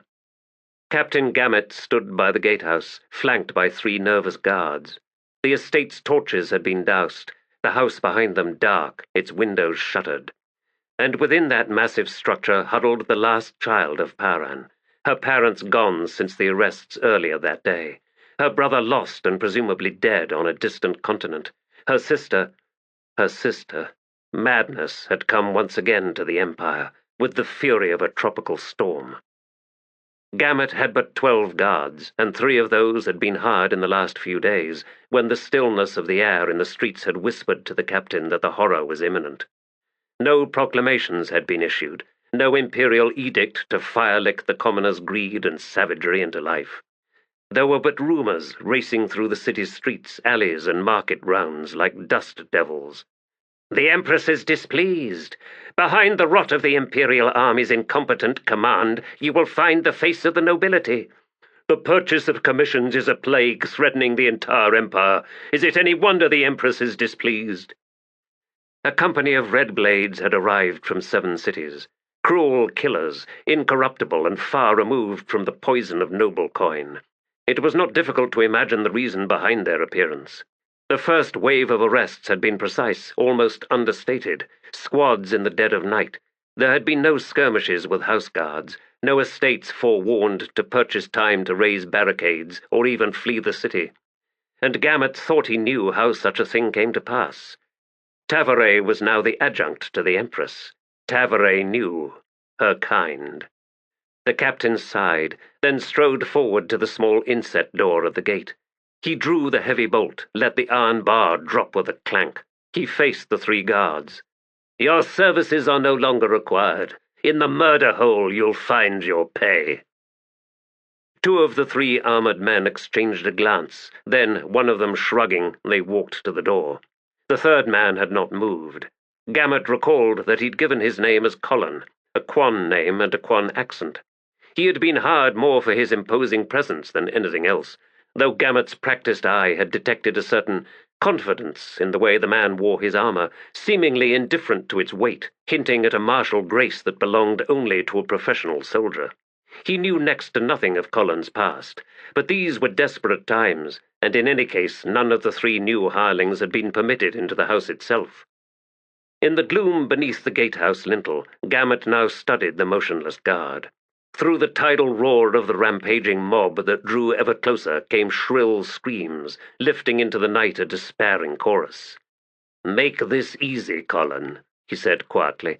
"There are 4 of my men 20 paces behind you, crossbows cocked and fixed on your back." The huge man tilted his head. 9 of you. In less than a quarter bell, several hundred looters and murderers will come calling." He slowly looked around, as if gauging the estate's walls, the modest defenses, then returned his steady gaze to Gamut. The captain scowled. No doubt you would have made it even easier for them. As it is, we might bloody their noses enough to encourage them to seek somewhere else. No, you won't, Captain. Things will simply get messier. Is this how the Empress simplifies matters, Colin? An unlocked gate, loyal guards cut down from behind. Have you honed your knife for my back? I am not here at the behest of the Empress, Captain. Gamut's eyes narrowed. No harm is to come to her, the man went on after a moment, provided I have your full cooperation. But we are running out of time. This is Tavore's answer? What of her parents? There was nothing to suggest that their fate would be any different from that of the others who'd been rounded up. Alas, the Adjunct's options are limited. She is under some scrutiny. What is planned for Felicin, Colin, or whoever you are? A brief stint in the Otateral mines. What? She will not be entirely alone. A guardian will accompany her. Understand, Captain, it is this or the mob outside. 9 loyal guards cut down, blood on the floors and walls, a handful of servants overwhelmed at flimsy barricades outside the child's bedroom door. Then, for the child, no one. Who is this guardian, then, Colin? The man smiled. Me, Captain. And no, my true name is not Colin. Gamut stepped up to him until their faces were but a hand's width apart. If any harm comes to her, I will find you, and I don't care if you're a claw. I am not a claw, Captain. As for harm coming to Felicin, I regret to say that there will be some. It cannot be helped. We must hope she is resilient. It is a Paran trait, yes? After a long moment, Gamut stepped back, suddenly resigned. Do you kill us now or later? The man's brows rose. I doubt I could manage that, given those crossbows leveled behind me. No, but I am to ask that you now escort me to a safe house. At all costs, we must not permit the child to fall into the mob's hands. Can I rely upon your help in this, Captain? Where is this safe house? On the Avenue of Souls. Gamut grimaced. Judgment's round, to the chains. Oh, Beru guard you, lass. He strode past Colin. I will awaken her. Pearl stood at the round table, leaning on both hands, his head lowered as he studied the scroll. The adjunct had departed half a bell past, her fist on her heels like a misshapen shadow. Lostara waited, arms crossed, with her back against the door through which Tavore and Gamut had left. She had held silent during the length of Pearl's perusal of the scroll, her anger and frustration growing with each passing moment. Finally, she'd had enough. I will have no part of this. Return me to Tene Baralta's command. Pearl did not look up. As you wish, my dear, he murmured, then added, Of course I will have to kill you at some point. Certainly before you report to your commander. It's the hard rules of clandestine endeavors, I regret to say. Since when are you at the Adjunct's beck and call, Pearl? Why, he glanced up and met her gaze. Ever since she unequivocally reasserted her loyalty to the Empress, of course. He returned his attention to the scroll. Lostara scowled. I'm sorry, I think I missed that part of the conversation. Not surprising, Pearl replied, since it resided in between the words actually spoken. He smiled at her, precisely where it belonged. With a hiss, Lostara began pacing, struggled against an irrational desire to take a knife blade to these damned tapestries and their endless scenes of past glories. You will have to explain, Pearl, she growled. And will that relieve your conscience sufficiently to return you to my side? Very well. The resurgence of the noble class in the chambers of imperial power has been uncommonly swift. Indeed, one might say unnaturally so. Almost as if they were receiving help. But who, we wondered. Oh, absurd rumors of the return of the Talons persisted, and every now and then some poor fool who'd been arrested for something completely unrelated went and confessed to being a Talon. But they were young, caught up in romantic notions and the lure of cults and whatnot. They might well call themselves Talons, but they did not even come close to the real organization, to Dancer's own, of which many of us Claw possessed first-hand experience. In any case, back to the matter at hand. Tavore is of noble blood, and it's now clear that a truly covert element of Talons has returned to plague us, and has been making use of the nobility, placing sympathetic agents in the military and administration, a mutually profitable infiltration. But Tavore is now the Adjunct, and as such, her old ties, her old loyalties, must needs be severed. Pearl paused to tap a finger on the laid-out scroll before him. She has given us the Talons, Captain. We will find this Bordin younger, and from him we will unravel the entire organization. Lostara said nothing for a long moment. In a sense, then, she said, our mission is not extraneous to the interests of the Empire after all. Pearl flashed a smile. But if so, Lostara continued, why didn't the Adjunct just say so? Oh, I think we can leave that question unanswered for the time being. No, I would have it answered now. Pearl sighed. Because, my dear, for Tavore, the surrendering of the Talons is secondary to our finding Felisin.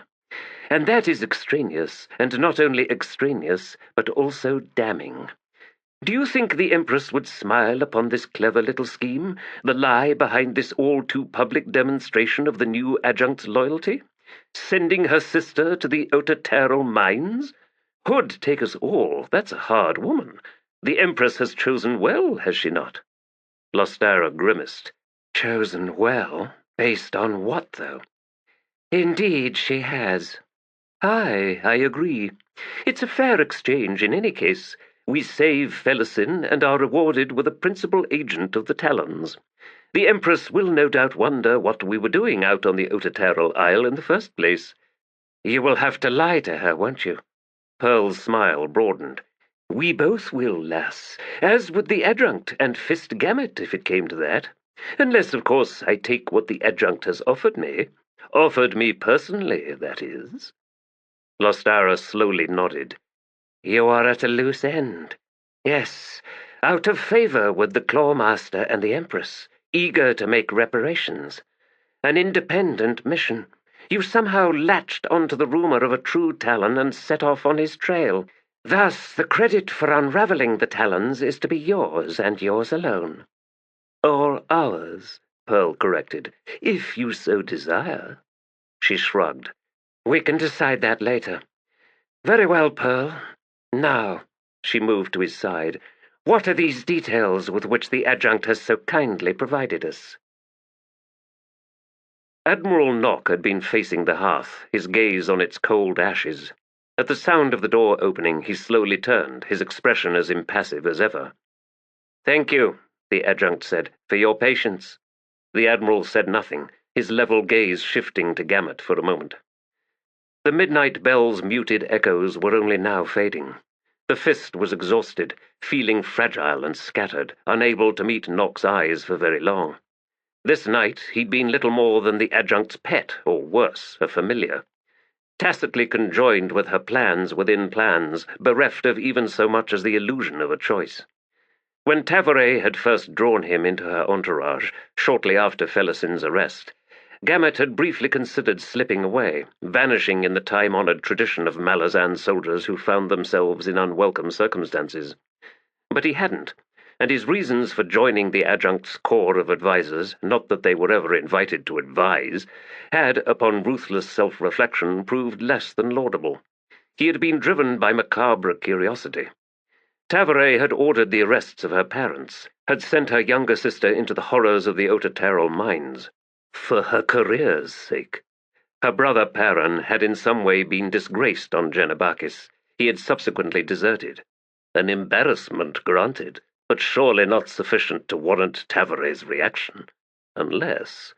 There were rumors that the lad had been an agent of Adjunct Lorne's, and that his desertion had led, ultimately, to the woman's death in Darujistan. Yet, if that were true, then why did the Empress turn her royal gaze upon another child of the House of Paran?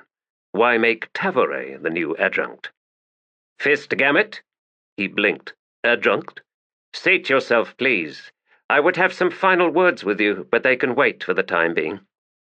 Nodding, Gamut glanced around until he spied the lone high-backed chair set against one of the small room's walls.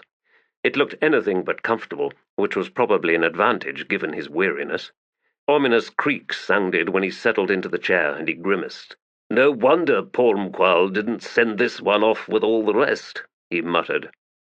"It is my understanding," Nock said, "that the transport ship in question sank in the harbour of Malaz City, taking the late High Fist's loot with it." Gamut's wiry brows rose. "All that way? Just to sink in the harbour? What happened?" The Admiral shrugged. "None of the crew reached the shore to tell the tale." "None?"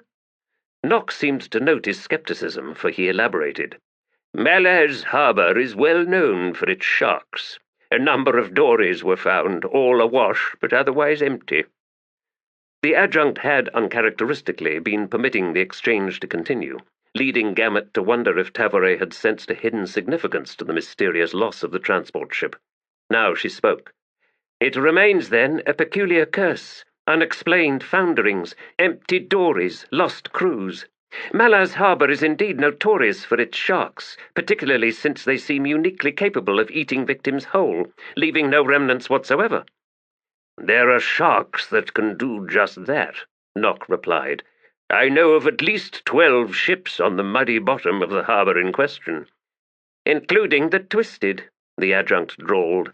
"The old Emperor's flagship, which mysteriously slipped its moorings the night after the assassinations, then promptly plummeted into the deeps, taking its resident demon with it." "Perhaps it likes company," Nock observed. "The island's fishermen all swear the harbour's haunted, after all. The frequency with which nets are lost—" "Admiral," Tavore cut in, her eyes resting on the dead hearth, "there is you and 3 others, all who are left." Gamut slowly straightened in his chair. 3 others. High Mage Teishren, Dujek One-Arm, and Whiskey Jack. 4 gods. Is that all now? Tattersail, Beladan, Nightchill, Diker. So many fallen. Admiral Nock was simply studying the Adjunct. He had stood against the wrath of the Empress, first with Cartharon Crust's disappearance, then Urko's and Amaron's. Whatever answers he had given, he had done so long ago. "I do not speak for the Empress," Tavore said after a moment, "nor am I interested in details. What interests me is a matter of personal curiosity. I would seek to understand, Admiral, why they abandoned her." There was silence, filling the room, growing towards something like an impasse. Gamut leaned back and closed his eyes. "Ah, lass, you ask questions of loyalty, as would someone who has never experienced it. You reveal to this Admiral what can only be construed as a critical flaw. You command the 14th Army, Adjunct, yet you do so in isolation, raising the very barricades you must needs take down if you would truly lead. What does Nock think of this now? Is it any wonder he does not—" "The answer to your question," the Admiral said, "lies in what was both a strength and a flaw of the Emperor's family. The family that he gathered to raise an empire. Kellanved began with but one companion, Dancer. The two then hired a handful of locals in Malaz City and set about conquering the criminal element in the city. I should point out that criminal element happened to rule the entire island. Their target was Mok, Malaz Island's unofficial ruler, a pirate and a cold-blooded killer." "Who were these first hirelings, Admiral?" "Myself, Amaron, Dujek, a woman named Hall, my wife. I had been first mate to a corsair that worked the sea lanes around the Napan Isles, which had just been annexed by Unta and were providing a staging point for the Untan king's planned invasion of Khartoul. We'd taken a beating and had limped into Malaz harbour, only to have the ship and its crew arrested by Mok, who was negotiating a trade of prisoners with Unta. Only Amaron and Hall and I escaped. A lad named Dujek discovered where we were holed up, and he delivered us to his new employers, Kellanved and Dancer." "Was this before they were granted entry into the dead house?" Gamut asked.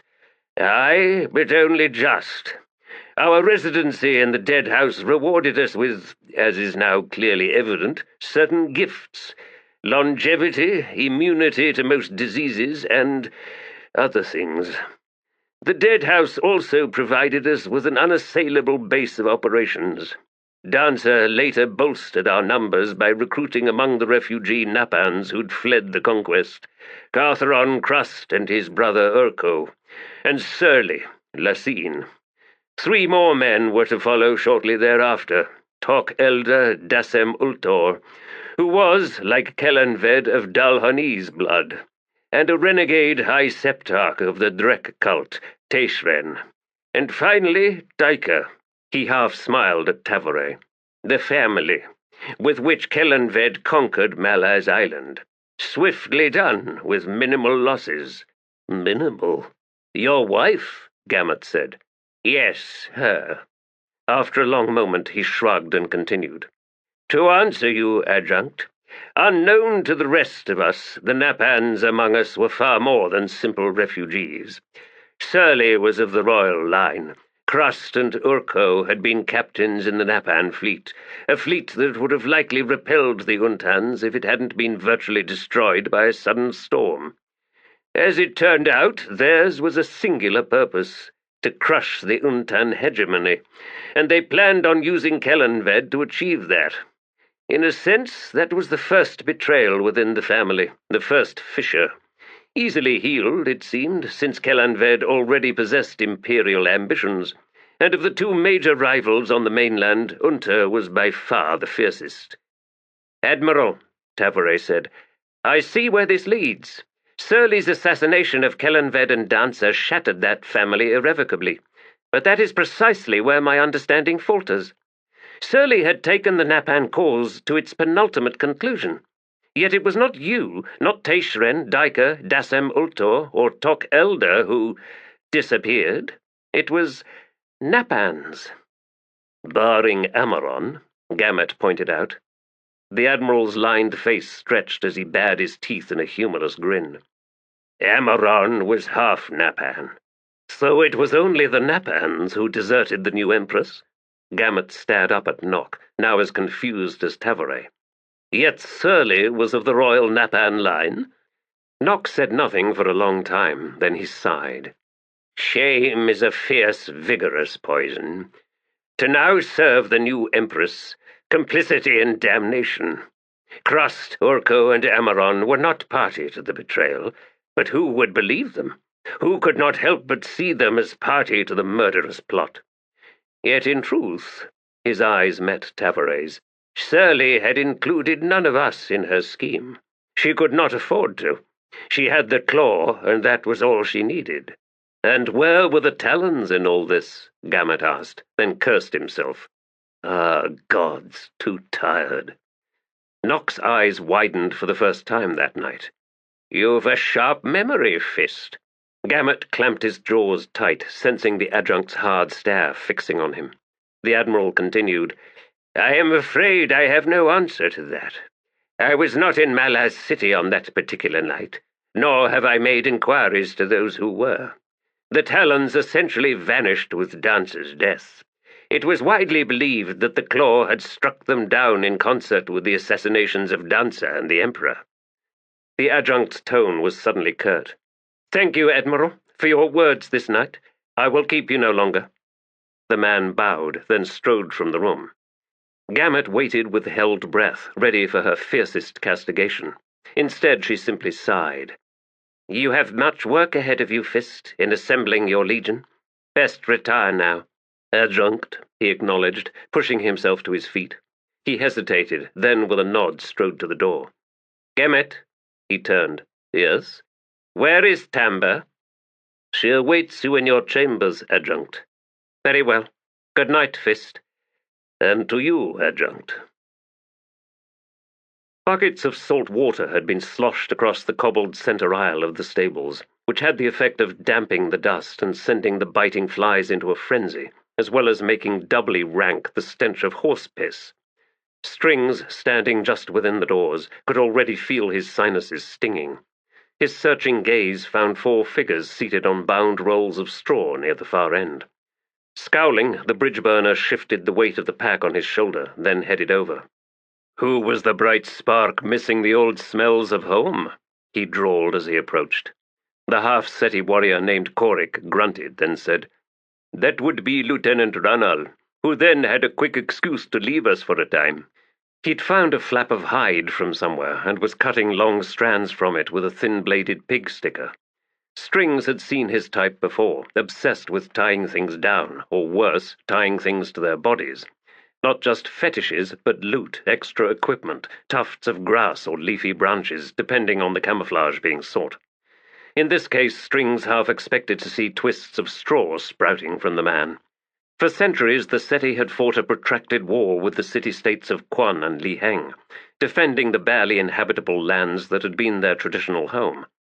Hopelessly outnumbered and perpetually on the run, they had learned the art of hiding the hard way. But the Seti lands had been pacified for 60 years now. Almost 3 generations had lived in that ambivalent, ambiguous border that was the edge of civilization. The various tribes had dissolved into a single murky nation, with mixed bloods coming to dominate the population. What had befallen them had been the impetus, in fact, for Coltaine's rebellion and the Wiccan Wars, for Coltaine had clearly seen that a similar fate awaited his own people. It was not, Strings had come to believe, a question of right and wrong. Some cultures were inward-looking, others were aggressive. The former were rarely capable of mustering a defense against the latter, not without metamorphosing into some other thing, a thing twisted by the exigencies of desperation and violence. The original Seti had not even ridden horses, yet now they were known as horse warriors, a taller, darker-skinned and more morose kind of Wiccan. Strings knew little of Korik's personal history, but he felt he could guess. Half-bloods did not lead pleasant lives. That Korik had chosen to emulate the old Seti ways, whilst joining the Malazan army as a marine rather than a horse warrior, spoke tomes of the clash in the man's scarred soul. Setting down his pack, Strings stood before the 4 recruits. "As much as I hate to confess it, I am now your sergeant, officially your 4th squad, one of 3 squads under Lieutenant Ranal's command. The 5th and 6th squads are supposedly on their way over from the tent city west of Aren. We're all in the 9th Company, which consists of 3 squads of heavy infantry, 3 of marines, and 18 squads of medium infantry. Our commander is a man named Captain Keneb, and no, I've not met him and know nothing of him. 9 companies in all, making up the 8th Legion, us. The 8th is under the command of Fist Gamut, who I gather is a veteran who'd retired to the Adjunct's household before she became the Adjunct." He paused, grimacing at the slightly glazed faces before him. "But never mind all that. You're in the 4th squad. We've got 1 more coming, but even with that one, we're undermanned as a squad.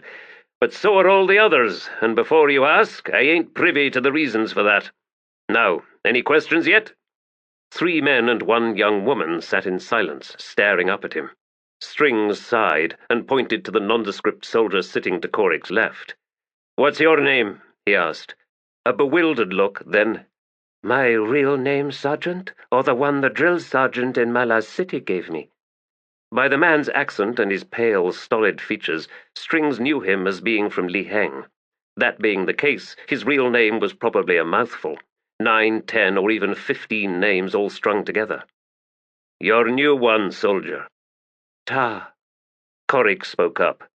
"If you'd seen him on the training ground, you'd understand. Once he's planted his feet behind that shield of his, you could hit him with a battering ram and he won't budge." Strings studied Tar's placid, pallid eyes. "All right, you're now Corporal Tar." The woman, who'd been chewing on a straw, suddenly choked. Coughing, spitting out pieces of the straw, she glared up at Strings with disbelief. "What, him? He never says nothing, never does nothing unless he's told, never—" "Glad to hear all that," Strings cut in laconically. "The perfect corporal, especially that bit about not talking." The woman's expression tightened, then unveiled a small sneer as she looked away in feigned disinterest. "And what is your name, soldier?" Strings asked her. "My real name? "I don't care what you used to be called, none of you. Most of us get new ones, and that's just the way it is." "I didn't," Korik growled. Ignoring him, Strings continued. Your name, lass? Sour contempt at the word lass. Drill sergeant named her Smiles, Corrick said. Smiles? Aye, she never does. Eyes narrowing, Strings swung to the last soldier, a rather plain young man wearing leathers but no weapon. And yours? Bottle. Who was your drill sergeant? He demanded to the 4 recruits. Corrick leaned back as he replied. Tooth. Tooth? That bastard's still alive? It was hard to tell at times, Smiles muttered. Until his temper snapped, Corrick added. Just ask Corporal Tar there. Tooth spent near 2 bells pounding on him with a mace. Couldn't get past the shield. Strings glared at his new corporal. Where'd you learn that skill? The man shrugged. Don't know. Don't like getting hit. Well, do you ever counterattack? Tar frowned. Sure, when they're tired. Strings was silent for a long moment. Tooth, he was dumbfounded. The bastard was grizzled back when the whole naming thing began. It had been Braven who'd started it. Braven who'd named most of the bridge burners. Whiskey Jack, Trots, Mallet, Hedge, Blend, Picker, Toes. Fiddler himself had avoided a new name through his basic training. It had been Whiskey Jack who'd named him on that first ride through Raraku. He shook his head, glanced sidelong at Tar. You should be a heavy infantryman, Corporal, with a talent like that. The Marines are supposed to be fast, nimble, avoiding the toe-to-toe whenever possible, or if there's no choice, making it quick. I'm good with a crossbow, Tar said, shrugging. And a fast loader, Corrick added. It was that made Braven decide to make him a Marine. Smiles spoke.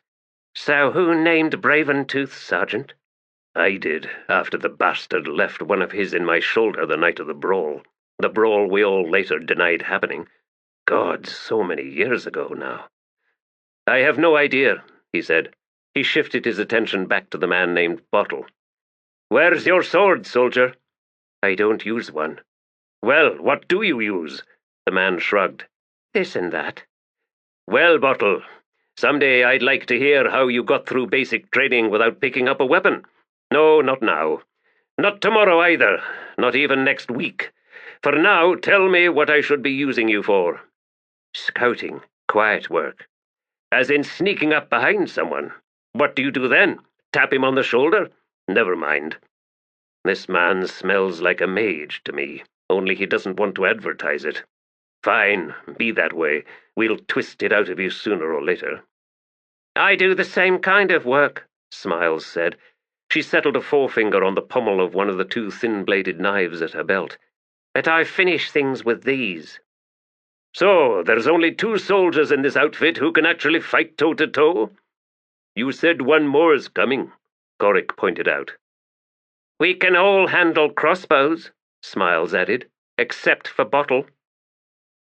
They heard voices from outside the commandeered stables. Then figures appeared in the doorway, 6 in all, burdened with equipment. A deep voice called, You put the latrine trench outside the barracks, for hood's sake! Bastards don't teach you anything these days! Compliments of Lieutenant Ranel, Strings said. The soldier who'd spoken was in the lead as the squad approached. Right, met him. Aye, nothing more need be said on that. I'm Sergeant Strings. We're the 4th. Well, hey, a second soldier said, grinning through his bushy red beard. Someone can count after all. These Marines are full of surprises. 5th, the first soldier said. There was a strange burnished cast to the man's skin, making Strings doubt his initial guess that he was Falari. Then he noted an identical sheen to the red-bearded soldier, as well as on a much younger man.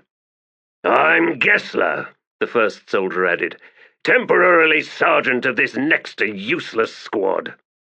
The red-bearded man dropped his pack to the floor. We was coastal guards, me and Gessler and Truth. I'm Stormy, but Coltaine made us Marines. Not Coltaine, Gessler corrected. Captain Lull it was. Queen Harbour, his poor soul. Strings simply stared at the 2 men. Stormy scowled. Got a problem with us? He demanded, face darkening. Adjutant Stormy, Strings muttered. Captain Gessler, Hood's rattling bones. We ain't none of those things anymore, Gessler said. Like I said, I'm now a sergeant, and Stormy's my corporal. And the rest here, there's Truth, Tavos Pond, Sands, and Pella. Truth's been with us since Hissar, and Pella was a camp guard at the Otatero mines. Only a handful survived the uprising there, from what I gather. Strings, is it? Stormy's small eyes had narrowed suspiciously. He nudged his sergeant. Hey, Gessler, think we should have done that? Changed our names, I mean. This Strings here is old guard, as sure as I'm a demon in my dear father's eye. Let the bastard keep whatever name he wants, Gessler muttered. All right, squad, find some place to drop your stuff. The 6th should be showing up any time, and the lieutenant too. Word is, we're all being mustered out to face the Adjunct's lizard eyes in a day or two. The soldier Gessler had named Tavos Pond, a tall, dark-moustached man who was probably Corelry, spoke up. So we should polish our equipment, Sergeant? Polish whatever you like, the man replied disinterestedly, just not in public. As for the Adjunct, if she can't handle a few scuffed-up soldiers, then she won't last long. It's a dusty world out there, and the sooner we blend in, the better. Strings sighed. He was feeling more confident already. He faced his own soldiers. Enough sitting on that straw. Start spreading it out to soak up this horse piss. He faced Gessler again. A word with you in private? The man nodded. Let's head back outside. Moments later, the two men stood on the cobbled courtyard of the estate that had once housed a well-off local merchant and was now the temporary bivouac for Ranal's squads. The lieutenant had taken the house proper for himself, leaving Strings wondering what the man did with all those empty rooms. They said nothing for a moment, then Strings grinned. I can picture Whiskey Jack's jaw dropping the day I tell him you was my fellow sergeant in the new 8th Legion. Gessler scowled. Whiskey Jack. He was busted down to sergeant before I was, the bastard. Mind you, I then made corporal, so I beat him after all. Except now you're a sergeant again, while Whiskey Jack's an outlaw. Try beating that. I just might, Gessler muttered. Got concerns about the Adjunct? Strings quietly asked. The courtyard was empty, but even so. Met her, you know. Oh, she's as cold as Hood's forked tongue. She impounded my ship. You had a ship? By rights of salvage, aye. I was the one who brought Coltaine's wounded to Aren, and that's the thanks I get. You could always punch her in the face. That's what you usually end up doing to your superiors sooner or later. I could at that. I'd have to get past Gamut, of course.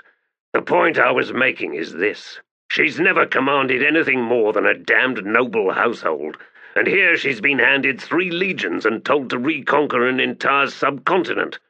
He glanced sidelong at Strings. There wasn't many Falari made it into the bridge burners. Bad timing, I think, but there was one. Aye, and I'm him. After a moment, Gessler grinned and held out his hand. Strings. Fiddler. Sure. They clasped wrists. To Strings, the other man's hand and arm felt like solid stone. There's an inn down the street, Gessler continued. We need to swap stories, and I guarantee you, mine's got yours beat by far. Oh, Gessler, Strings sighed. I think you're in for a surprise. Chapter 6. We came within sight of the island, close enough to gaze into the depths through the ancient cedars and firs, and it seemed there was motion within that gloom, as if the shadows of long-dead and long-fallen trees still remained, swaying and shifting on ghostly winds. Quan Sea Charting Expedition of 1127 Burns Sleep, Drift of Ali, Hedoranus. The journey home had been enough, if only to return one last time to the place of beginnings, to crumbled reminiscences amidst sea-thrust coral sands above the tide-line, the handful of abandoned shacks battered by countless storms into withered skeletons of wood. Nets lay buried in glistening drifts, blinding white in the harsh sunlight. and the track that had led down from the road, overgrown now with wind-twisted grasses, no place from the past survived unchanged. And here, in this small fisher village on the coast of Itko-Khan, Hood had walked with thorough and absolute deliberation, leaving not a single soul in his wake. Barring the one man who had now returned, and the daughter of that man who had once been possessed by a god. And in the leaning shack that had once housed them both, its front-woven roof long since stripped away, with the broad, shallow-draught fisher-boat close by now showing but a prow and a stern, the rest buried beneath the coral sand, the father had laid himself down and slept. Crocus had awakened to soft weeping. Sitting up, he had seen Apsalar kneeling beside the still form of her father. There were plenty of footprints on the floor of the shack from the previous evening's random explorations, but Crocus noted one set in particular, prints large and far apart, yet far too lightly pressed into the damp sand. A silent arrival in the night just past, crossing the single chamber to stand square-footed beside Raraku. Where it had gone after that left no markings in the sand. A shiver rippled through the Daru. It was one thing for an old man to die in his sleep, but it was another for Hood himself, or one of his minions, to physically arrive to collect the man's soul. Apsalar's grief was quiet, barely heard above the hiss of waves on the beach, the faint whistle of the wind through the warped slats in the shack's walls. She knelt with bowed head, face hidden beneath her long black hair that hung so appropriately like a shawl. Her hands were closed around her father's right hand. Crocus made no move towards her. In the months of their travelling together, he had come, perversely, to know her less and less. Her soul's depths had become unfathomable, and whatever lay at its heart was otherworldly and not quite human. The god that had possessed her, Cotillion, the rope, patron of assassins within the House of Shadow, had been a mortal man once, the one known as Dancer who had stood at the Emperor's side, who had purportedly shared Kellanved's fate at Lassine's hands. Of course, neither had died in truth. Instead, they had ascended. Crocus had no idea how such a thing could come to be. Ascendancy was but one of the countless mysteries of the world, a world where uncertainty ruled all, god and mortal alike, and its rules were impenetrable. But it seemed to him to ascend was also to surrender. Embracing what to all intents and purposes could be called immortality was, he had begun to believe, presaged by a turning away. Was it not a mortal's fate? Fate, he knew, was the wrong word, but he could think of no other. Was it not a mortal's fate, then, to embrace life itself, as one would a lover? Life, with all its fraught, momentary fragility? And could life not be called a mortal's first lover? A lover whose embrace was then rejected in that fiery crucible of ascendancy? Crocus wondered how far she had gone down that path, for it was a path she was surely on, this beautiful woman no older than him, who moved in appalling silence, with a killer's terrible grace, this temptress of death. The more remote she grew, the more Crocus felt himself drawn forward to that edge within her. The lure to plunge into that darkness was at times overwhelming, could, at a moment's thought, turn frantic the beat of his heart and fierce the fire of the blood in his veins. What made the silent invitation so terrifying to him was the seeming indifference with which she offered it to him, as if the attraction itself was self-evident, not worth even acknowledging. Did Apsalar want him to walk at her side on this path to ascendancy, if that was what it was? Was it Crocus she wanted, or simply somebody, anybody? The truth was this: he had grown afraid to look into her eyes. He rose from his bedroll and quietly made his way outside. There were fisher-boats out on the shoals, white sails taut like enormous shark fins plying the sea beyond the breakers. The hounds had once torn through this area of the coast, leaving naught but corpses, but people had returned, there if not here. Or perhaps they had been returned, forcibly. The land itself had no difficulty absorbing spilled blood. Its thirst was indiscriminate, true to the nature of land everywhere. Crocus crouched down and collected a handful of white sand. He studied the coral pebbles as they slipped down between his fingers. The land does its own dying, after all, and yet these are truths we would escape, should we proceed down this path. I wonder, does fear of dying lie at the root of ascendancy?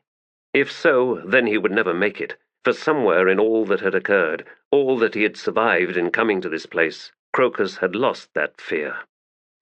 He sat down, resting his back against the trunk of a massive cedar that had been thrown up onto this beach, roots and all, and drew out his knives.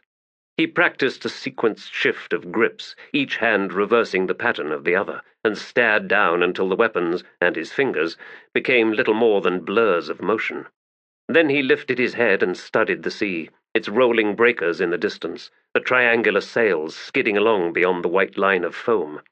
He made the sequence in his right hand random, then did the same for his left. 30 paces down the beach waited their single-masted runner, its magenta sail reefed, its hull's blue, gold, and red paint faint stains in the sunlight. A corelry craft, paid in debt to a local bookmaker in Khan, for an alley in Khan had been the place where Shadow Throne had sent them, not to the road above the village as he had promised.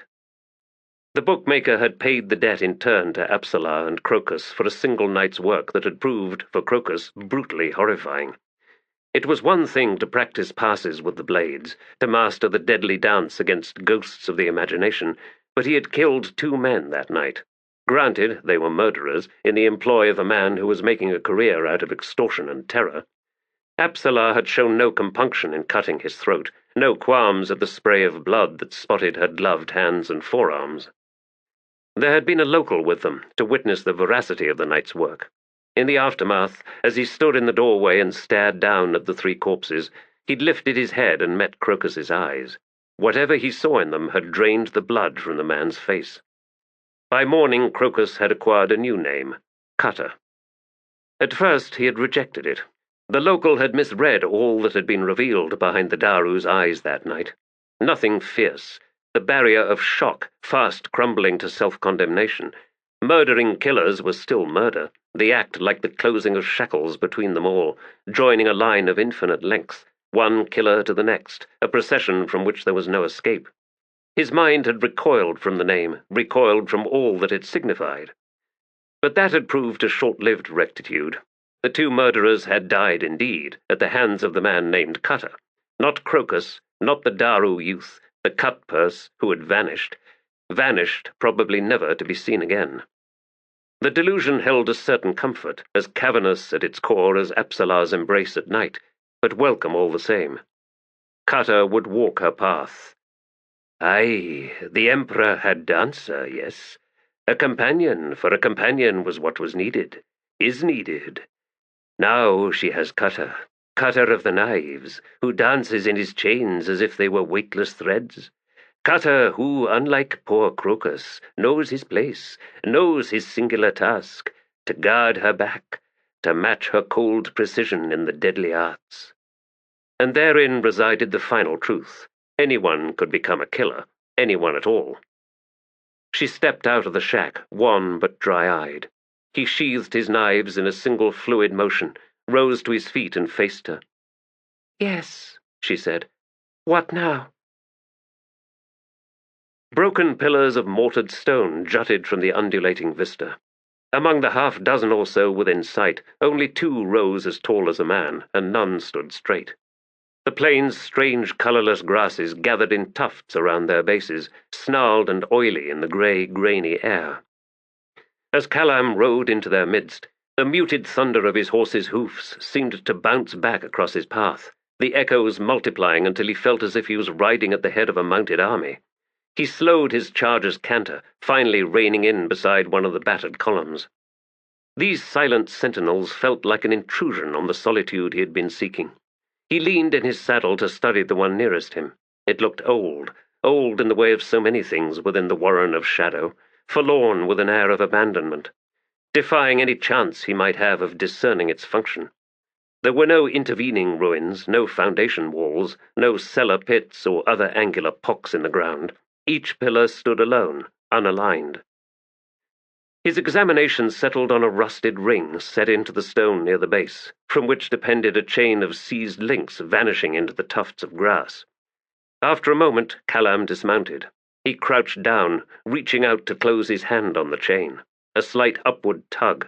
The desiccated hand and forearm of some hapless creature lifted from the grasses. Dagger-length talons, 4 fingers and 2 thumbs. The rest of the prisoner had succumbed to the roots, was half buried beneath dun-coloured sandy soil. Pallid yellow hair was entwined among the grass blades. The hand suddenly twitched. Disgusted, Callum released the chain.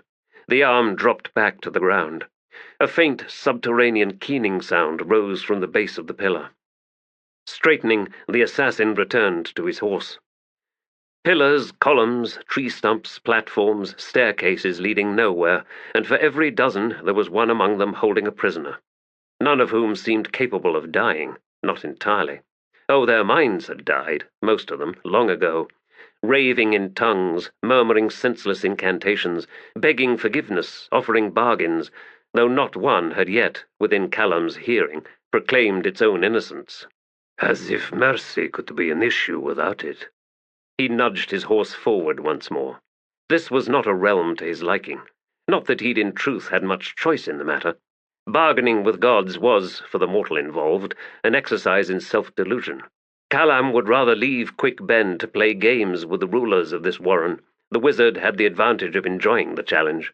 No, it was more than that. Quick Ben had left so many knives in so many backs, none of them fatal, but none the less sure to sting when tugged, and it was that tugging the wizard loved so much. The assassin wondered where his old friend was right now. There'd been trouble. Nothing new there. And since then, naught but silence. And then there was Fiddler. The fool had re-enlisted for Hood's sake. Well, at least they're doing something. Not Callum. Oh no, not Callum. 1,300 children resurrected on a whim. Shining eyes following his every move, mapping his every step, memorizing his every gesture. What could he teach them? The art of mayhem? As if children needed help in that. A ridge lay ahead. He reached the base and brought his horse into a gentle canter up the slope. Besides, Minala seemed to have it all under control. A natural-born tyrant she was, both in public and in private amidst the bedrolls and the half-ruined hovel they shared. And oddly enough, he'd found he was not averse to tyranny. In principle, that is. Things had a way of actually working when someone capable and implacable took charge. And he'd had enough experience taking orders to not chafe at her position of command. Between her and the Aptorian demoness, a certain measure of control was being maintained. A host of life skills were being inculcated. Stealth, tracking, the laying of ambushes, the setting of traps for game both two- and four-legged, riding, scaling walls, freezing in place, knife-throwing, and countless other weapon skills. The weapons themselves donated by the warren's mad rulers, half of them cursed or haunted or fashioned for entirely unhuman hands.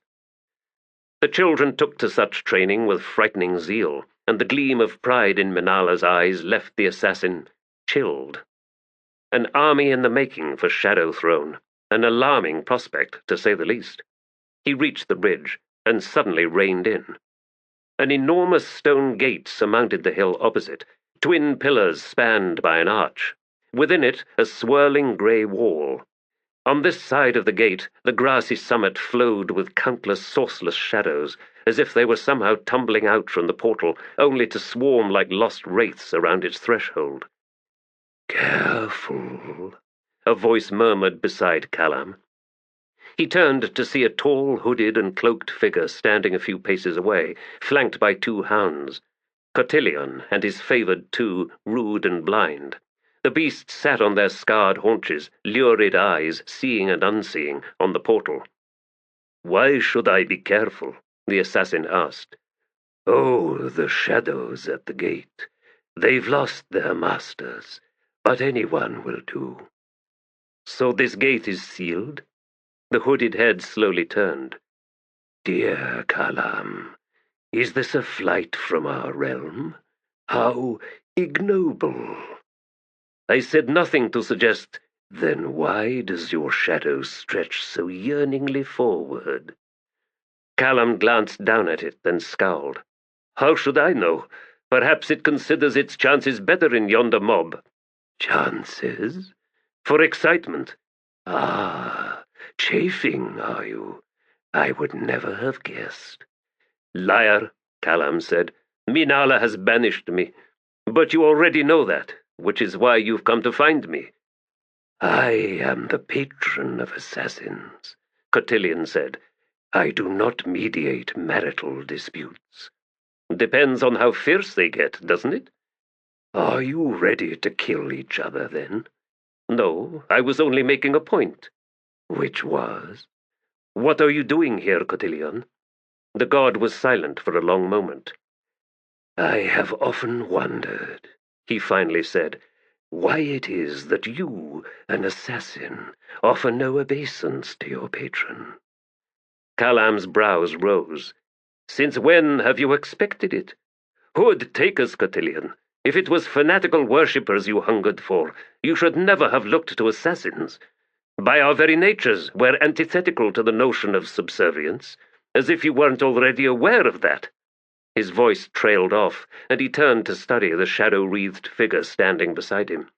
"Mind you, you stood at Kellanved's side, through to the end. Dancer, it seems, knew both loyalty and servitude." "Servitude?" There was a hint of a smile in the tone. "Mere expedience? That seems difficult to countenance, given all that the two of you went through. Out with it, Cotillion. What is it you're asking?" "Was I asking something?" "You want me to serve you, as would a minion his god. Some probably disreputable mission. You need me for something, only you've never learned how to ask." Rude slowly rose from his haunches, then stretched, long and languorous. The massive head then swung round, lambent eyes settling on Kalam. "The hounds are troubled," Cotillion murmured. "I can tell," the assassin replied dryly.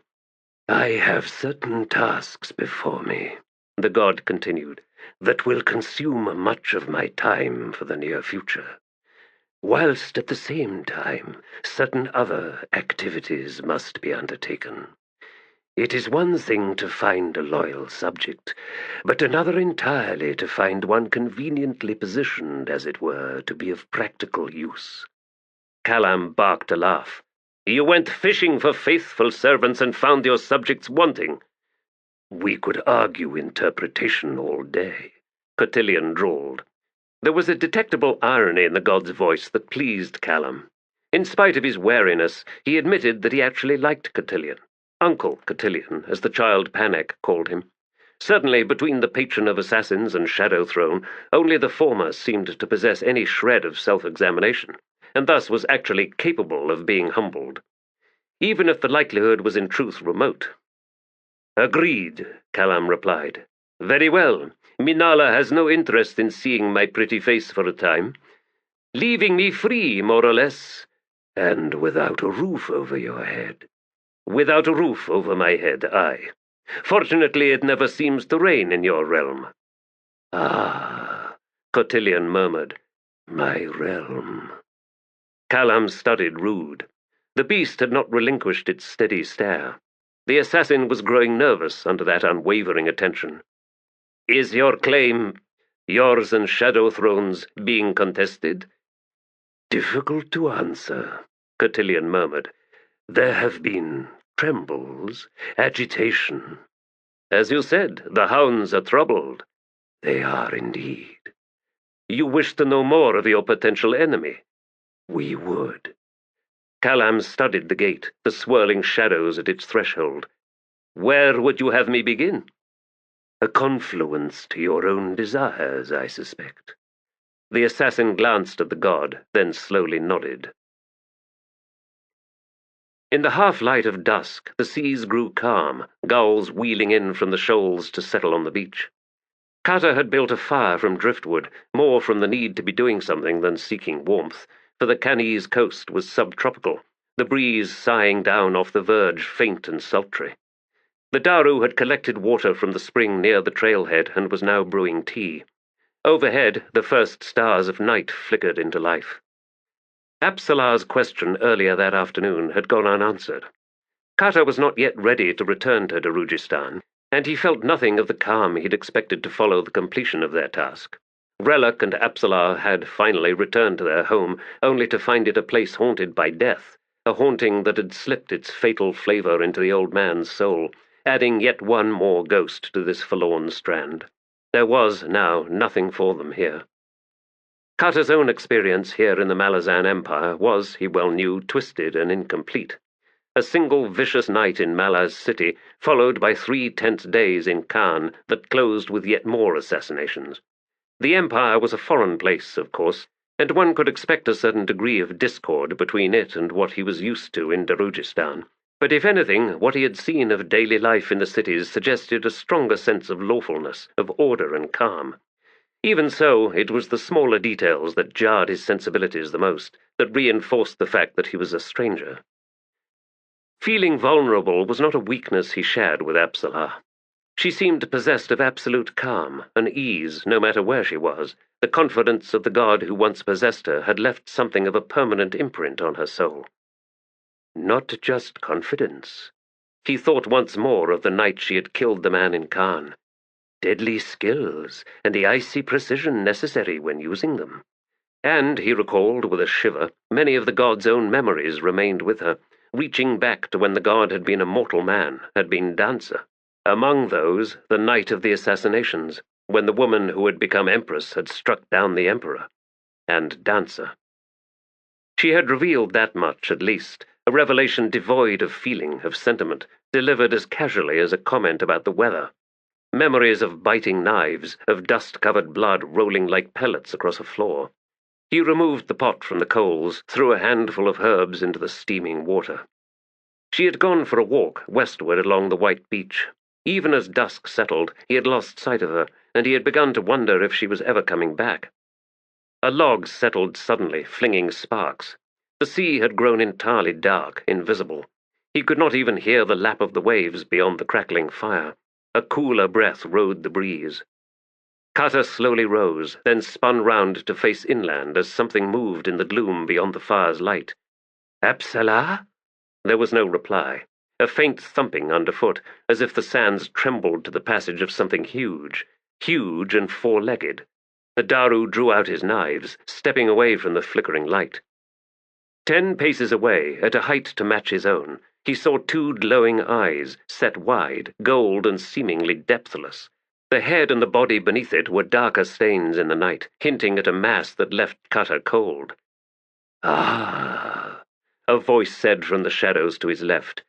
"The Daru lad. Blind has found you. Good. Now, where is your companion?"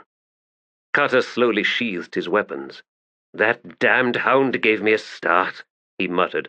"And if it's blind, why is it looking straight at me?" "Well, her name is something of a misnomer. She sees, but not as we see." A cloaked figure stepped into the firelight. "Do you know me?" "Cotillion," Carter replied.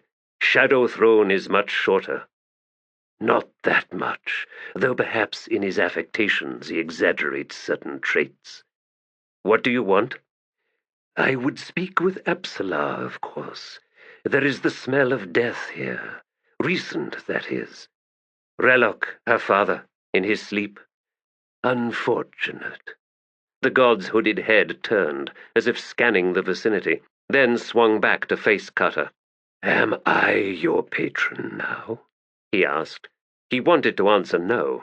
He wanted to back away, to flee the question and all his answer would signify. He wanted to unleash vitriol at the suggestion. "I believe you might be at that, Cotillion." "I am pleased, Crocus. I am now named Carter. Far less subtle, but apt enough, I suppose. Even so, there was the hint of deadly charm in your old Daru name. Are you sure you will not reconsider?" Carter shrugged, then said, "Crocus had no patron god." "Of course, and one day a man will arrive in Darujistan with a Malazan name, and no one will know him except perhaps by reputation. And he will eventually hear tales of the young Crocus, a lad so instrumental in saving the city on the night of the fete all those years ago. Innocent, unsullied Crocus. So be it. Cutter, I see you have a boat." The change of subject startled him slightly. Then he nodded. "We have." "Sufficiently provisioned?" "More or less. Not for a long voyage, though." No, of course not. Why should it be? May I see your knives? Clutter unsheathed them and passed them across to the god, pommels forward. Decent blades, Cotillion murmured. Well balanced. Within them are the echoes of your skill, the taste of blood. Shall I bless them for you, Clutter? If the blessing is without magic, the Daru replied. You desire no sorcerous investment? No. Ah, you would follow Ralik Nom's path. Clutter's eyes narrowed. Oh, yes, he would recall him. When he saw through Sorry's eyes, at the Phoenix Inn, perhaps. Or maybe Ralik acknowledged his patron, though I find that difficult to believe. I think I would have trouble following that path, Cotillion. Ralik's abilities were formidable, yes.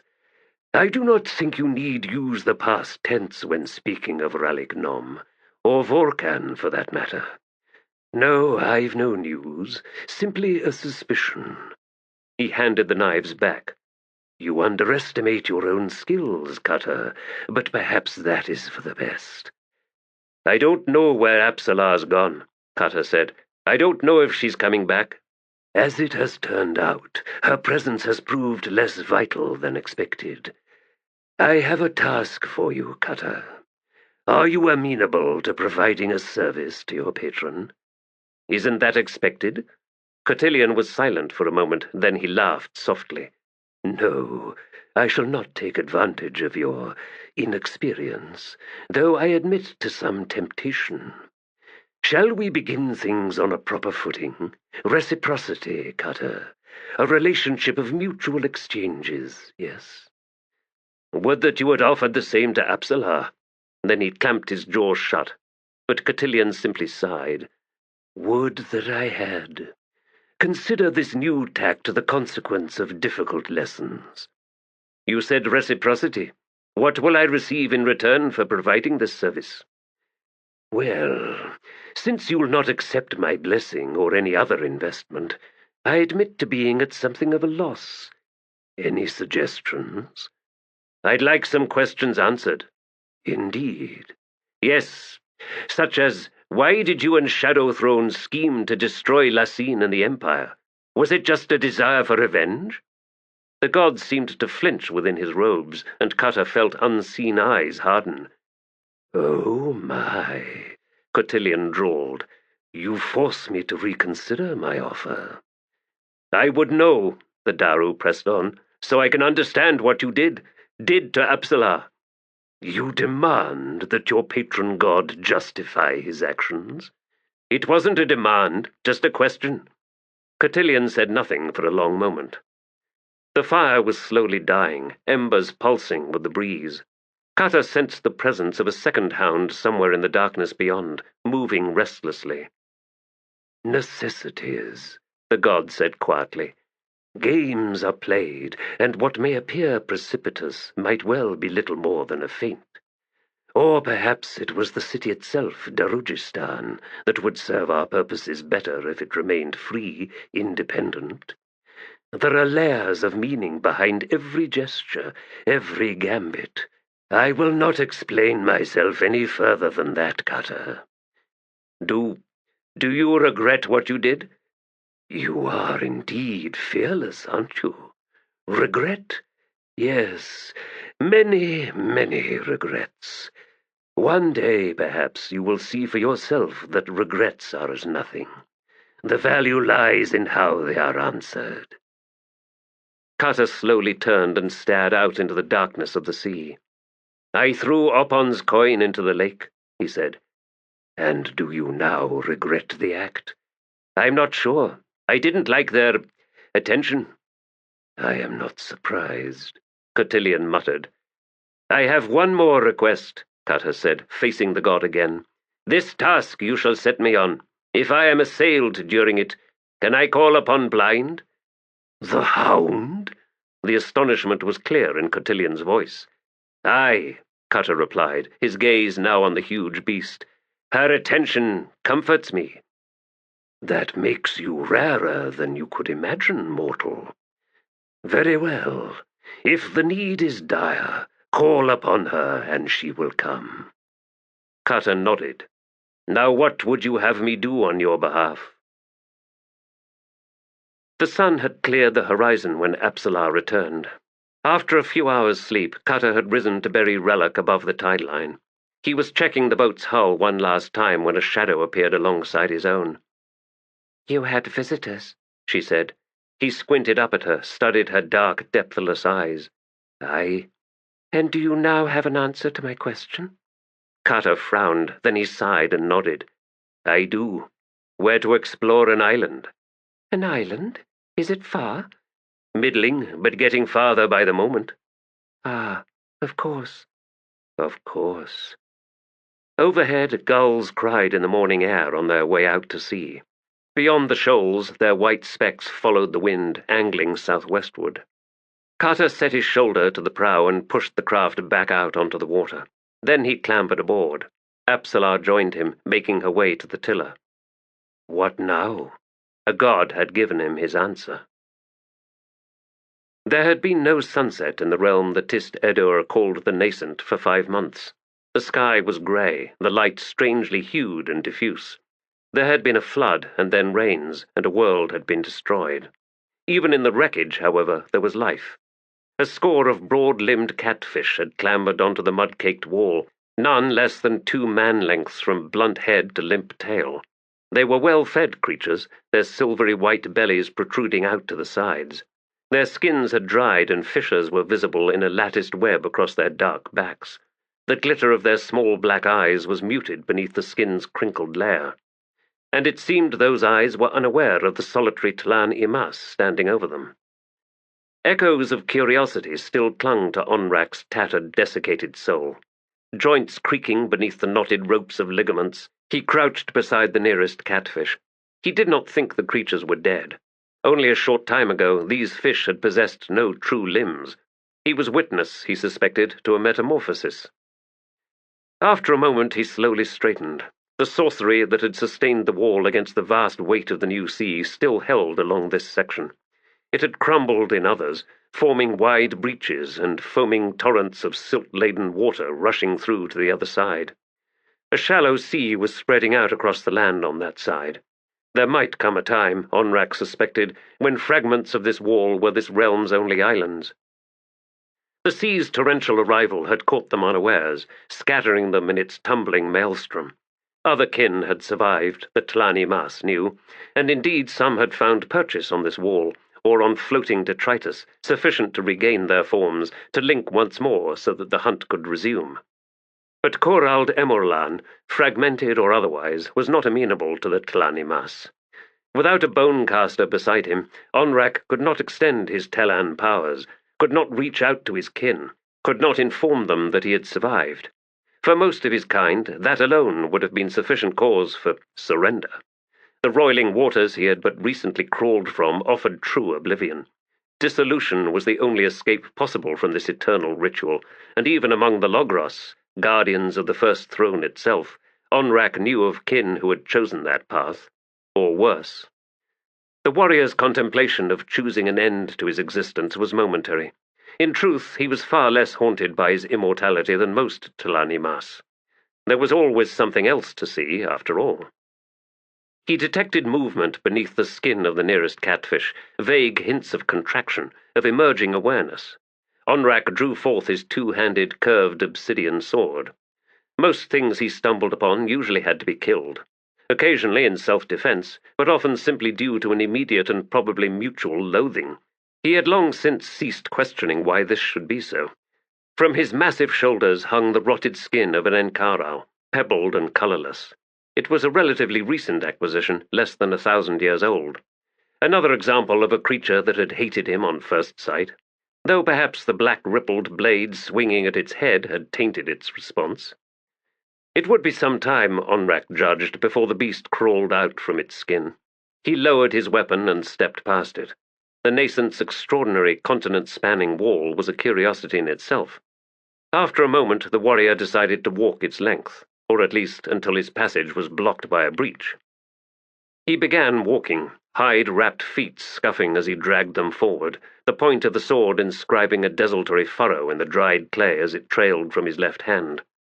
Clumps of mud clung to his ragged hide shirt and the leather straps of his weapon harness. Silty, soupy water had seeped into the various gashes and punctures on his body, and now leaked in trickling runnels with every heavy step he took. He had possessed a helm once, an impressive trophy from his youth, but it had been shattered at the final battle against the Jaghut family in the Jag Odhan. A single crossways blow that had also shorn away a fifth of his skull, parietal and temporal, on the right side.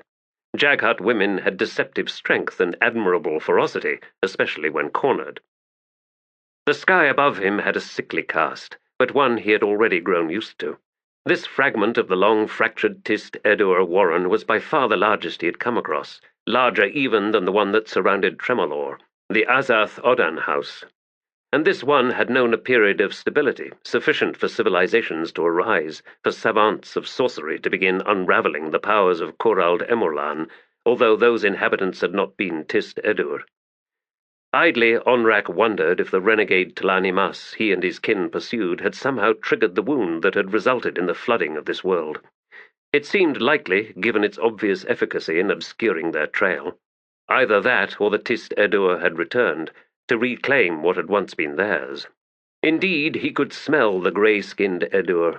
They had passed this way, and recently, arriving from another warren. Of course, the word smell had acquired new meaning for the Tlani Mas in the wake of the ritual. Mundane senses had for the most part withered along with flesh.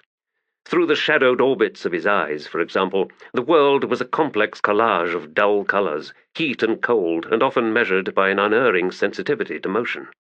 Spoken words swirled in mercurial clouds of breath, if the speaker lived, that is. If not, then it was the sound itself that was detectable, shivering its way through the air. Onrak sensed sound as much by sight as by hearing. And so it was that he became aware of a warm-blooded shape lying a short distance ahead. The wall here was slowly failing. Water spouted in streams from fissures between the bulging stones. Before long, it would give way entirely. The shape did not move. It had been chained in place. Another 50 paces, and Onrak reached it. The stench of Korald Emorlan was overpowering, faintly visible like a pool enclosing the supine figure, its surface rippling as if beneath a steady but thin rain. A deep, ragged scar marred the prisoner's broad brow beneath a hairless pate, the wound glowing with sorcery. There had been a metal tongue to hold down the man's tongue, but that had dislodged, as had the straps wound round the figure's head. Slate-grey eyes stared up, unblinking, at the Tlani Mas. Onrak studied the Tist Edur for a moment longer, then he stepped over the man and continued on. A ragged, withered voice rose in his wake. "Wait!" The undead warrior paused and glanced back. I would bargain for my freedom." "I am not interested in bargains," Onrak replied in the Edur language. "Is there nothing you desire, warrior? Nothing you can give me? Do you challenge me, then?" Tendons creaking, Onrak tilted his head. "This section of the wall is about to collapse. I have no wish to be here when it does." "And you imagine that I do?" "Considering your sentiments on the matter is a pointless effort on my part, Edur. I have no interest in imagining myself in your place. Why would I? You're about to drown. Break my chains, and we can continue this discussion in a safer place." "The quality of this discussion has not earned such an exercise," Onrak replied. "I would improve it, given the time." "This seems unlikely." Onrak turned away. "Wait! I can tell you of your enemies." Slowly the Tlani Mas swung round once more. "My enemies? I do not recall saying that I had any, Edur." "Oh, but you do. I should know. I was once one of them, and indeed that is why you find me here, for I am your enemy no longer." "You are now a renegade among your own kind, then," Onrak observed. "I have no faith in traitors." "To my own kind, Tlani Mas, I am not the traitor. That epithet belongs to the one who chained me here. In any case, the question of faith cannot be answered through negotiation. Should you have made that admission, Edur? The man grimaced. Why not? I would not deceive you. Now Onrak was truly curious. Why would you not deceive me? For the very cause that has seen me shorn, the Edur replied. I am plagued by the need to be truthful. That is a dreadful curse, the Tlani Mas said. Yes. Onrak lifted his sword. In this case, I admit to possessing a curse of my own. Curiosity. I weep for you. I see no tears. In my heart, Tlani Mas. A single blow shattered the chains. With his free right hand, Onrak reached down and clutched one of the Edur's ankles. He dragged the man after him along the top of the wall. I would rail at the indignity of this, the Tist Edur said as he was pulled onward, step by scuffing step.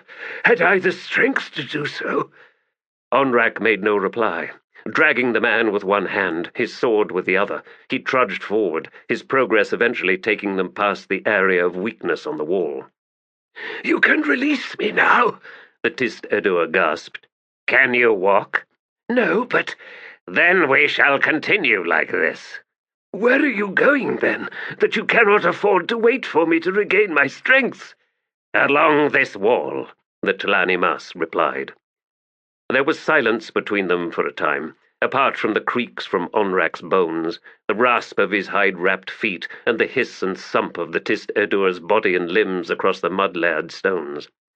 The detritus-filled sea remained unbroken on their left, a festering marshland on their right. They passed between and around another dozen catfish, these ones not quite as large, yet fully as limbed as the previous group. Beyond them, the walls stretched on unbroken to the horizon. In a voice filled with pain, the Tist Edur finally spoke again. Much more, Tlani Mas, and you'll be dragging a corpse. Onrak considered that for a moment. Then he halted his steps and released the man's ankle. He slowly swung about. Groaning, the Tist Edur rolled himself onto his side. I assume, he gasped, you have no food or fresh water. Onrak lifted his gaze, back to the distant humps of the catfish. I suppose I could acquire some. Of the former, that is. Can you open a portal, Tlani Mas? Can you get us out of this realm? No. The Tist Edur lowered his head to the clay and closed his eyes. Then I am as good as dead in any case. Nonetheless, I appreciate your breaking my chains. You need not remain here, though I would know the name of the warrior who showed me what mercy he could. Onrak, clanless of the Logros. I am Tral Sengar, also clanless. Onrak stared down at the Tist Edur for a while. Then the Tlani Mas stepped over the man and set off, retracing their path. He arrived among the catfish. A single chop downwards severed the head of the nearest one. The slaying triggered a frenzy among the others. Skins split, sleek four-limbed bodies tore their way free. Broad, needle-fanged heads swung towards the undead warrior in their midst, tiny eyes glistening. Loud hisses from all sides. The beasts moved on squat, muscular legs, three-toed feet thickly padded and clawed. Their tails were short, extending in a vertical fin back up their spines. They attacked as would wolves closing on wounded prey. Obsidian blade flashed, thin blood sprayed, heads and limbs flopped about. One of the creatures launched itself into the air, huge mouth closing over Onrak's skull. As its full weight descended, the Tlani Mas felt his neck vertebrae creak and grind. He fell backward, letting the animal drag him down. Then he dissolved into dust, and rose 5 paces away to resume his killing, wading among the hissing survivors. A few moments later they were all dead. Onrak collected one of the corpses by its hind foot and, dragging it, made his way back to Tral Sengar. The Tist Edur was propped up on one elbow, his flat eyes fixed on the Tlani Mas. For a moment, he said, I thought I was having the strangest dream. I saw you there in the distance, wearing a huge, writhing hat, that then ate you whole. Onrak pulled the body up alongside Trull Sengar. "You were not dreaming. Here, eat." "Might we not cook it?" The Tlanimas strode to the seaside edge of the wall. Among the flotsam were the remnants of countless trees, from which jutted denuded branches. He climbed down onto the knotted detritus, felt it shift and roll unsteadily beneath him. It required but a few moments to snap off an armful of fairly dry wood, which he threw back up onto the wall. Then he followed. He felt the Tistedur's eyes on him as he prepared a hearth. "Our encounters with your kind," Trull said after a moment, "were few and far between, and then only after your ritual. Prior to that, your people fled from us at first sight, apart from those who travelled the oceans with the Thelom and Toblakai, that is. Those ones fought us for centuries before we drove them from the seas." "The Tistedur were in my world," Onrak said as he drew out his spark stones, "just after the coming of the Tistandi. Once numerous, leaving signs of passage in the snow, on the beaches, in deep forests." "There are far fewer of us now," Trull Sengar said. "We came here, to this place, from Mother Dark, whose children had banished us. We did not think they would pursue, but they did, and upon the shattering of this warren we fled yet again, to your world, Onrak, where we thrived." "Until your enemies found you once more." "Yes, the first of those were fanatical in their hatred. There were great wars, unwitnessed by anyone, fought as they were within darkness, in hidden places of shadow. In the end, we slew the last of those first Andi, but were broken ourselves in the effort, and so we retreated into remote places, into fastnesses. Then more Andi came, only these seemed less interested, and we in turn had grown inward, no longer consumed with the hunger of expansion." "Had you sought to assuage that hunger," Onrak said as the first wisps of smoke rose from the shredded bark and twigs, "we would have found in you a new cause, Edur." Trull was silent, his gaze veiled. "We had forgotten it all," he finally said, settling back to rest his head once more on the clay. "All that I have just told you. Until a short while ago, my people, the last bastion, it seems, of the Tistedur, knew almost nothing of our past, our long, tortured history. And what we knew was in fact false. If only," he added, "we had remained ignorant." Onrak slowly turned to gaze at the Edur. "Your people no longer look inward." "I said I would tell you of your enemies, Tlanimas." "You did." "There are your kind, Onrak, among the Tistedur, in league with our new purpose." "And what is this purpose, Trull Sengar?" The man looked away, closed his eyes. "Terrible, Onrak, a terrible purpose." The Tlanimas warrior swung to the corpse of the creature he had slain, drew forth an obsidian knife. "I am familiar with terrible purposes," he said as he began cutting meat. "I shall tell you my tale now, as I said I would, so you understand what you now face." "No, Trull Sengar. Tell me nothing more." "But why?" "Because your truth would burden me, force me to find my kin once more. Your truth would chain me to this world, to my world once more, and I am not ready for that." "I am weary of your voice, Edur," he replied. The beast's sizzling flesh smelled like seal meat. A short time later, while Trull Sengar ate, Onrak moved to the edge of the wall facing onto the marsh. The flood waters had found old basins in the landscape, from which gases now leaked upward to drift in pale smears over the thick, percolating surface. Thicker fog obscured the horizon, but the Tlanimas thought he could sense a rising of elevation, a range of low, humped hills. "It's getting lighter," Trull Sengar said from where he lay beside the hearth. "The sky is glowing in places. There, and there." Onrak lifted his head. The sky had been an unrelieved sea of pewter, darkening every now and then to loose a deluge of rain, though that had grown more infrequent of late. But now rents had appeared, ragged-edged. A swollen orb of yellow light commanded one entire horizon, the wall ahead seeming to drive towards its very heart. whilst directly overhead hung a smaller circle of blurred fire, this one rimmed in blue. "The sun's return," the Tistedor murmured. "Here in the nascent, the ancient twin hearts of Corald Emorlan live on. There was no way of telling, for we did not rediscover this warren until after the breach. The flood waters must have brought chaos to the climate, and destroyed the civilization that existed here." Onrak looked down. "Were they Tistedor?" The man shook his head. "No, more like your descendants, Onrak. Although the corpses we saw here along the wall were badly decayed." Trull grimaced. "They are as vermin, these humans of yours." "Not mine," Onrak replied.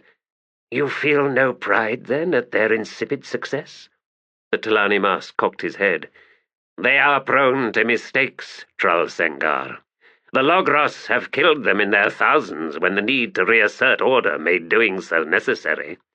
With ever greater frequency they annihilate themselves, for success breeds contempt for those very qualities that purchased it." "It seems you've given this some thought." Onrak shrugged in a clatter of bones. "More than my kin, perhaps. The edge of my irritation with humankind remains jagged."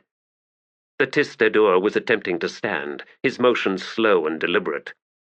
"The nascent required cleansing," he said, his tone bitter, "or so it was judged."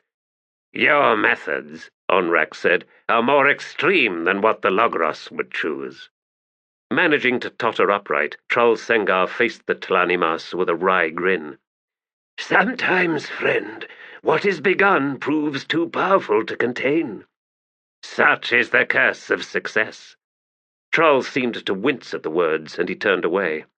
"I must needs find fresh, clean water." "How long had you been chained?"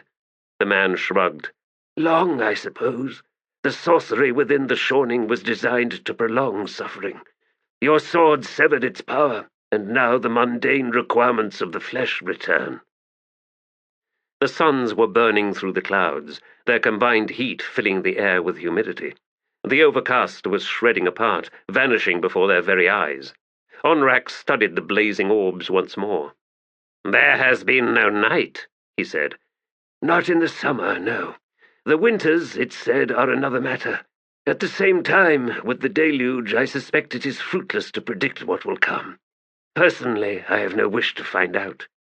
"We must leave this wall," the Telani Mas said after a moment. "Aye, before it collapses entirely. I think I can see hills in the distance." "If you have the strength, clasp your arms about me," Onrak said, "and I will climb down. We can skirt the basins. If any local animals survived, they will be on higher ground. Do you wish to collect and cook more from this beast?" "No, it is less than palatable." "That is not surprising, Trull Sengar. It is a carnivore, and has fed long on rotting flesh." The ground was sodden underfoot when they finally reached the base of the wall. Swarms of insects rose around them, closing on the Tistedor with frenzied hunger. Onrak allowed his companion to set the pace as they made their way between the water-filled basins. The air was humid enough to sheathe their bodies, soaking through the clothing they wore. Although there was no wind at ground level, the clouds overhead had stretched into streamers, racing to overtake them, then scudding on to mass against the range of hills where the sky grew ever darker. "We are heading right towards a squall," Trull muttered, waving his arms about to disperse the midges. "When it breaks, this land will flood," Onrak noted. "Are you capable of increasing your pace?" "No." "Then I shall have to carry you." "Carry or drag? Which do you prefer?" "Carrying seems somewhat less humiliating." Onrak returned his sword to its loop in the shoulder harness. Though the warrior was judged tall among his own kind, the Tistedor was taller, by almost the length of a forearm. The Telani Mas had the man sit down on the ground, knees drawn up. Then Onrak squatted and slipped one arm beneath Trull's knees, the other below his shoulder blades. Tendons creaking, the warrior straightened. "There's fresh gouges all around your skull, or what's left of it at any rate," the Tistedor noted. Onrak said nothing. He set forth at a steady jog. Before long a wind arrived, tumbling down from the hills, growing to such force that the Tlanimas had to lean forward, his feet thumping along the gravel ridges between the pools. The midges were quickly swept away. There was, Onrak realized, a strange regularity to the hills ahead. There were 7 in all, arrayed in what seemed a straight line, each of equal height, though uniquely misshapen. The storm clouds were piling well behind them, corkscrewing in bulging columns skyward above an enormous range of mountains.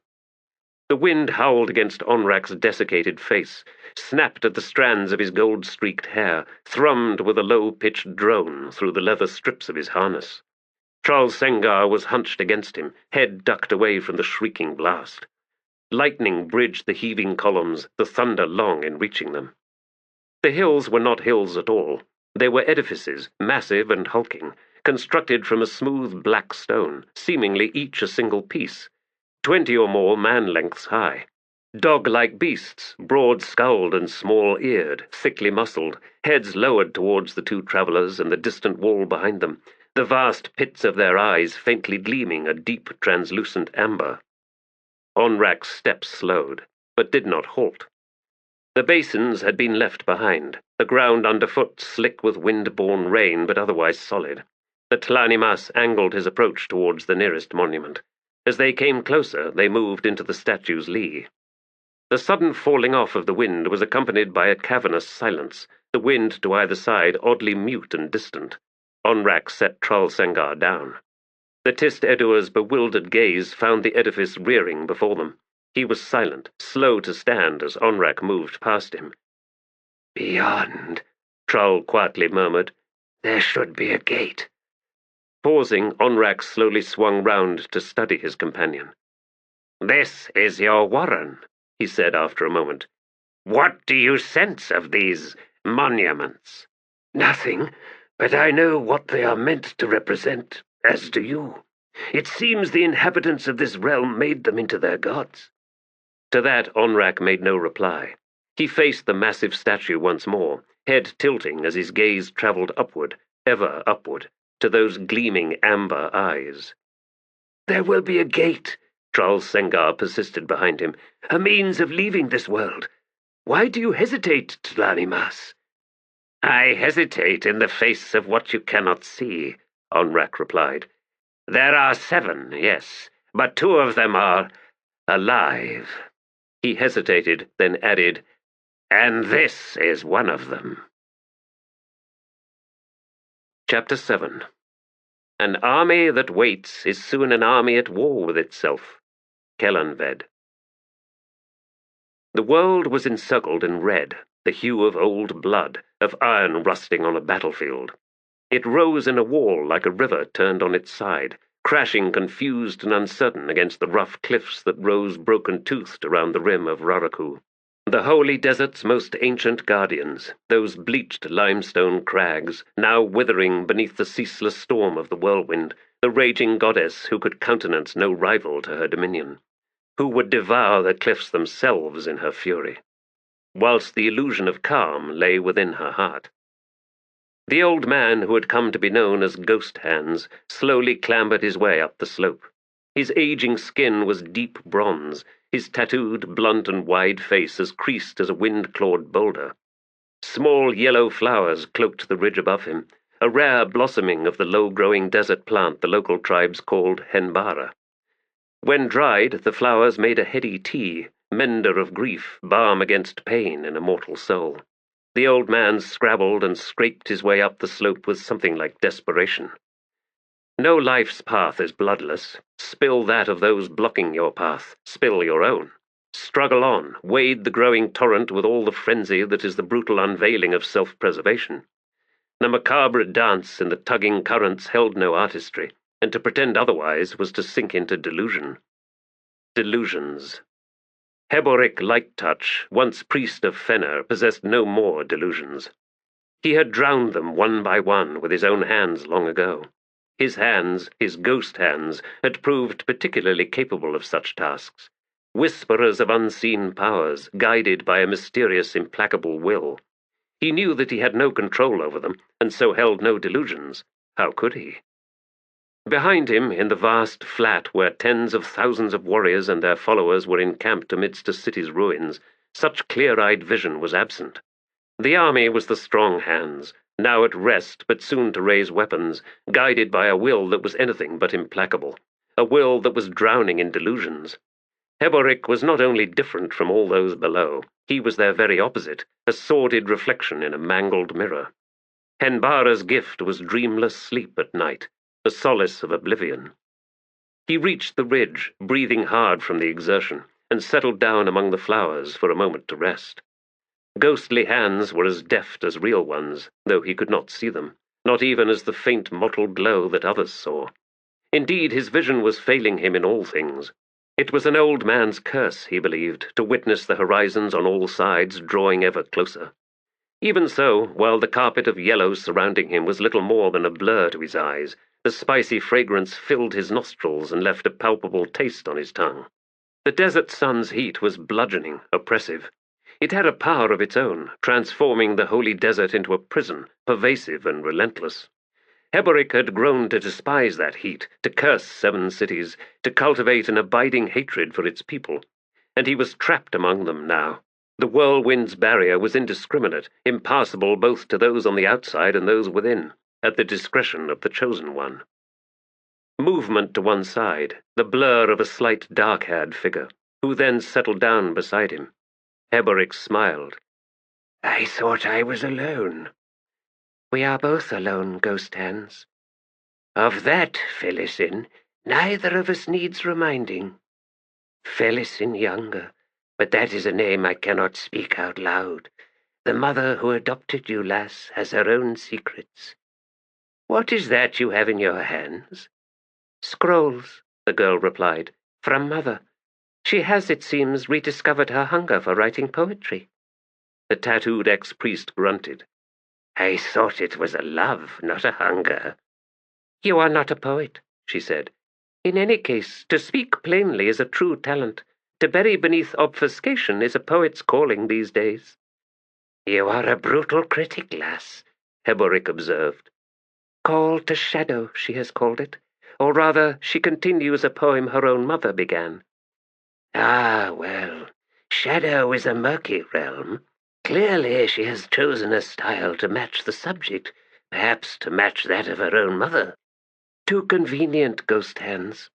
Now consider the name by which Corbelow Dom's army is now called. Dog Slayers. That, old man, is poetic. A name fraught with diffidence behind its proud bluster. A name to match Corbelow Dom himself, who stands square-footed in his terror. Heboric reached out and plucked the first flowerhead. He held it to his nose a moment before dropping it into the leather bag at his belt. Square-footed in his terror. An arresting image, lass. But I see no fear in the Napan. The Malazan army mustering in Aren is nothing but 3 paltry legions of recruits, commanded by a woman devoid of any relevant experience. Corbelow Dom has no reason to be afraid. The young girl's laugh was a trill that seemed to cut an icy path through the air. No reason, ghost hands? Many reasons, in fact. Shall I list them? Leoman, Toblakai, Bidithal, Lorik, Mathok, and the one he finds most terrifying of all, Sha'ik, my mother. The camp is a snake pit, seething with dissent. You have missed the last spitting frenzy. Mother has banished Malik Rel and Pulik Alar. Cast them out. Corbelow Dom loses 2 more allies in the power struggle. There is no power struggle, Heboric growled, tugging at a handful of flowers. They are fools to believe that one is possible. Sha'ik has thrown those 2 out because treachery flows in their veins. She is indifferent to Corbelow Dom's feelings about it. He believes otherwise, and that conviction is more important than what might or might not be true. And how does Mother respond to the aftermath of her pronouncements? Felicin swiped the plants before her with the scrolls. With poetry. The gift of knowledge, Heboric muttered. The whirlwind goddess whispers in the chosen one's ear. There are secrets within the warren of shadow, secrets containing truths that are relevant to the whirlwind itself. What do you mean? Heboric shrugged. His bag was nearly full. Alas, I possess my own prescient knowledge, and little good it does me. The sundering of an ancient warren scattered fragments throughout the realms. The whirlwind goddess possesses power, but it was not her own, not at first. Just one more fragment, wandering lost and in pain. What was the goddess, I wonder, when she first stumbled onto the whirlwind? Some desert tribe's minor deity, I suspect. A spirit of the summer wind, protector of some whirlpool spring, possibly. One among many, without question. Of course, once she made that fragment her own, it did not take long for her to destroy her old rivals, to assert complete ruthless domination over the holy desert. A quaint theory, Ghost Hands, Felisin drawled, but it speaks nothing of the 7 holy cities, the 7 holy books, the prophecy of Drijna the apocalyptic. Heboric snorted. Cults feed upon one another, lass. Whole myths are co-opted to fuel the faith. 7 cities was born of nomadic tribes, yet the legacy preceding them was that of an ancient civilization, which in turn rested uneasy on the foundations of a still older empire, the first empire of the Tlanimas. That which survives in memory or falters and fades away is but chance and circumstance. Poets may know hunger, she commented dryly, but historians devour, and devouring murders language, makes of it a dead thing. Not the historian's crime, lass, but the critic's. Why quibble? Scholars, then. Are you complaining that my explanation destroys the mysteries of the Pantheon? Felisin, there are more worthy things to wonder at in this world. Leave the gods and goddesses to their own sickly obsessions. Her laugh struck through him again. Oh, you are amusing company, old man. A priest cast out by his god, an historian once jailed for his theories, a thief with nothing left worth stealing. I am not the one in need of wonder. He heard her climb to her feet. In any case, she continued, I was sent to find you. Oh? Sha'ik seeks more advice that she will no doubt ignore? Not this time. Leoman. Heboric scowled. And where Leoman is, so too will be Toblakai. The Slayer's only quality, his holding to his vow to never again speak to me. Still, I will feel his eyes upon me, his killer's eyes. If there's anyone in the camp who should be banished— He slowly clambered upright. Where will I find him? In the pit temple, she replied. Of course. And what, dear lass, were you doing in Leoman's company? I would take you by hand, Felisin added, but I find their touch far too poetic. She walked at his side, back down the slope, between the 2 vast kraals which were empty at the moment, the goats and sheep driven to the pastures east of the ruins for the day. They passed through a wide breach in the dead city's wall, intersecting one of the main avenues that led to the jumble of sprawling, massive buildings of which only foundations and half-walls remained, that had come to be called the Circle of Temples. Adobe huts, yurts, and hide tents fashioned a modern city on the ruins. Neighborhood markets bustled beneath wide, street-length awnings, filling the hot air with countless voices and the redolent aromas of cooking. Local tribes, those that followed their own war chief Pahlk, who held a position comparable to general in Sha'ik's command, mingled with dog slayers, with motley bands of renegades from cities, with cutthroat bandits and freed criminals from countless Malazan garrison jails. The army's camp followers were equally disparate, a bizarre self-contained tribe that seemed to wander a nomadic round within the makeshift city, driven to move at the behest of hidden vagaries no doubt political in nature. At the moment, some unseen defeat had them more furtive than usual. Old whores leading scores of mostly naked, thin children, weaponsmiths and tack-menders and cooks and latrine diggers, widows and wives and a few husbands and fewer still fathers and mothers. Threads linked most of them to the warriors in Sha'ik's army, but they were tenuous at best, easily severed, often tangled into a web of adultery and bastardy. The city was a microcosm of 7 cities, in Heboric's opinion, proof of all the ills the Malazan Empire had set out to cure as conquerors, then occupiers. There seemed few virtues to the freedoms to which the ex-priest had been witness here in this place, yet he suspected he was alone in his traitorous thoughts. The Empire sentenced me a criminal, yet I remain Malazan nonetheless.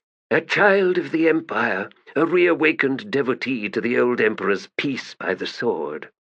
So, dear Tavore, lead your army to this heart of rebellion and cut it dead. I'll not weep for the loss. The circle of temples was virtually abandoned compared to the teeming streets the two had just passed through. The home of old gods, forgotten deities once worshipped by a forgotten people who left little behind apart from crumbling ruins and pathways ankle-deep in dusty potsherds. Yet something of the sacred still lingered for some, it seemed, for it was here where the most decrepit of the lost found meagre refuge. A scattering of minor healers moved among these destitute few, the old widows who'd found no refuge as a third or even fourth wife to a warrior or merchant, fighters who'd lost limbs, lepers and other diseased victims who could not afford the healing powers of High Denol. There had once numbered among these people abandoned children, but Sha'ik had seen to an end to that. Beginning with Felisin, she had adopted them all, her private retinue, the whirlwind cult's own acolytes. By Heberic's last cursory measure, a week past, they had numbered over 3,000, in ages ranging from newly weaned to Felisin's age, close to Sha'ik's own true age. To all of them, she was mother. It had not been a popular gesture. The pimps had lost their lambs. In the center of the circle of temples was a broad octagonal pit sunk deep into the layered limestone, its floor never touched by the sun, cleared out now of its resident snakes, scorpions, and spiders, and reoccupied by Leoman of the Flails. Leoman, who had once been Elder Sha'ik's most trusted bodyguard. But the reborn Sha'ik had delved deep into the man's soul and found it empty, bereft of faith by some flaw of nature inclined to disavow all forms of certainty. The new chosen one had decided she could not trust this man, not at her side, at any rate. He had been seconded to Pahlk, though it seemed that the position involved few responsibilities. While Toblakai remained as Sha'ik's personal guardian, the giant with a shattered tattoo on his face had not relinquished his friendship with Leoman and was often in the man's sour company. There was history between the two warriors, of which Heberic was certain he sensed but a fraction. They had once shared a chain as prisoners of the Malazans, it was rumored. Heberic wished the Malazans had shown less mercy in Toblakai's case. "I will leave you now," Felisin said at the pit's brick-lined edge. "When next I desire to clash views with you, I will seek you out." Grimacing, Heberic nodded and began making his way down the ladder. The air around him grew cooler in layers as he descended into the gloom. The smell of Durhang was sweet and heavy, one of Leoman's affectations, leading the ex-priest to wonder if young Felisin was following her mother's path more closely than he had suspected. The limestone floor was layered in rugs now. Ornate furniture, the portable kind wealthy travelling merchants used, made the spacious chamber seem crowded. Wood-framed screens stood against the walls here and there, the stretched fabric of their panels displaying woven scenes from tribal mythology. Where the walls were exposed, black and red ochre paintings from some ancient artist transformed the smooth, rippled stone into multi-layered vistas, savannas where transparent beasts roamed. For some reason these images remained clear and sharp to Heberic's eyes, whispering memories of movement ever on the edges of his vision. Old spirits wandered this pit, trapped for eternity by its high, sheer walls. Heberic hated this place, with all its spectral laminations of failure, of worlds long extinct. Toblakai sat on a backless divan, rubbing oil into the blade of his wooden sword, not bothering to look up as Heberic reached the base of the ladder. Leoman lay sprawled among cushions near the wall opposite. "Ghost hands," the desert warrior called in greeting. "You have hen bara? Come, there is a brazier here, and water." "I reserve that tea for just before I go to bed," Heberic replied, striding over. "You would speak with me, Leoman?" "Always, friend. Did not the Chosen One call us her sacred triangle? We three here in this forgotten pit? Or perhaps I have jumbled my words and should reverse my usage of sacred and forgotten? Come, sit. I have herbal tea, the kind that makes one wakeful." Heberic sat down on a cushion. "And what need have we to be wakeful?" Leoman's smile was loose, telling Heboric that Durhang had swept away his usual reticence. "Dear ghost hands," the warrior murmured, "it is the need of the hunted. It is the gazelle with its nose to the ground that the lion sups with, after all." The ex-priest's brows rose. "And who is stalking us now, Leoman?" Leaning back, Leoman replied, "Why, the Malazans, of course. Who other?" "Why, most certainly, then, we must talk," Heboric said in mock earnestness.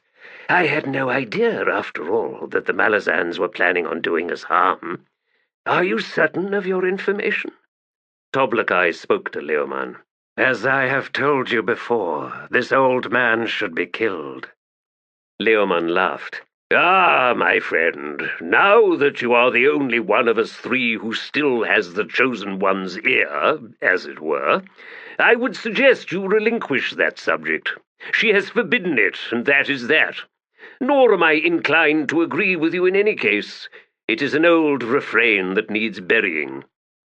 "Toblakai hates me because I see too clearly what haunts his soul," Heboric said. "And given his vow to not speak to me, his options for dialogue are sadly limited." "I applaud your empathy, Ghost Hands." Heboric snorted. "If there is to be subject to this meeting, Leoman, let's hear it. Else I'll make my way back to the light." "That would prove a long journey," the warrior chuckled. "Very well.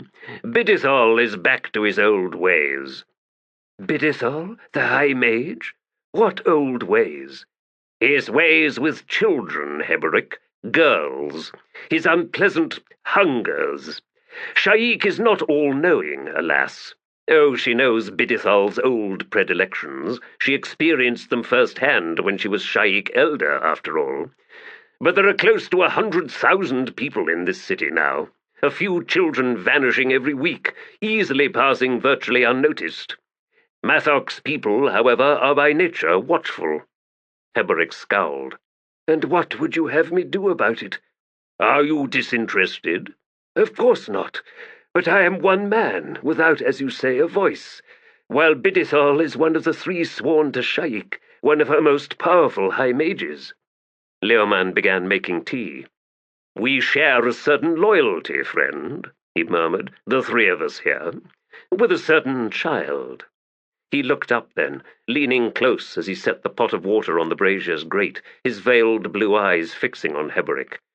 "Who has caught Bidithal's eye. But that attention is more than simply sexual. Felicin is Sha'ik's chosen heir. We can all see that, yes?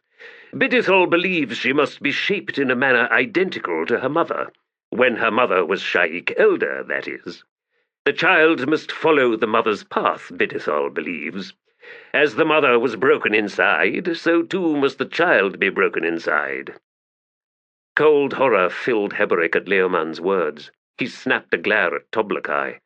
"Sha'ik must be told of this." "She has," Leoman said, "but she needs Bidithal, if only to balance the schemes of Febril and Loric. The three despise each other naturally. She has been told, Ghost Hands, and so she tasks us three in turn to be watchful." "How in Hood's name am I supposed to be watchful?" Heboric snapped. "I am damned near blind. Toblakai, tell Sha'ik to take that wrinkled bastard and flay him alive, never mind Febril and Loric." The huge savage bared his teeth at Leoman. "I hear a lizard hissing from under its rock, Leoman of the Flails. Such bravado is quickly ended with the heel of a boot." "Ah," Leoman sighed to Heboric. "Alas, Bidithal is not the problem. Indeed, he may prove Sha'ik's savior. Febril's schemes betrayal, friend. Who are his co-conspirators? Unknown. Not Loric, that's for certain. Loric is by far the most cunning of the three, and so not a fool by any measure. Yet Febril needs allies among the powerful. Is Corbel O'Dom in league with the bastard? We don't know. Chemist Rello? His two lieutenant mages, Henaras and Fael? Even if they all were, Febril would still need Bidithal, either to stand aside and do nothing or to join." "Yet," Toblakai growled, "Bidithal is loyal." "In his own way," Leoman agreed, "and he knows that Febril is planning treachery, and now but awaits the invitation, whereupon he will tell Sha'ik." "And all the conspirators will then die," Toblakai said. Heberick shook his head. "And what if those conspirators comprise her entire command?" Leoman shrugged, then began pouring tea. "Sha'ik has the whirlwind, friend. To lead the armies? She has Mathok and me, and Lorik will remain, that is certain. 7 Takus Corbelow Dom is a liability in any case." Heberick was silent for a long moment. He made no move when with a gesture Leoman invited him to partake of the tea. "And so the lie is revealed," he finally murmured. "Toblakai has told Sha'ik nothing. Not him, not Mathok, nor you, Leoman. This is your way of getting back into power. Crush a conspiracy and thereby eliminate all your rivals. And now you invite me into the lie." "Not a great lie," Leoman replied. "Sha'ik has been informed that Bidithal hunts children once more, but not Felisin in particular. The Chosen One must not let her personal loyalties place the entire rebellion at risk. She would act too quickly." "And you think I give a damn about this rebellion, Leoman?" The warrior smiled as he leaned back on the cushions. "You care about nothing, Heberick, not even yourself. But no, that is not true, is it? There is Felisin, there is the child." Heberick climbed to his feet. "I am done here." "Go well, friend. Know that your company is always welcome here." The ex-priest made his way towards the ladder. Reaching it, he paused. "And here I'd been led to believe that the snakes were gone from this pit." Leoman laughed.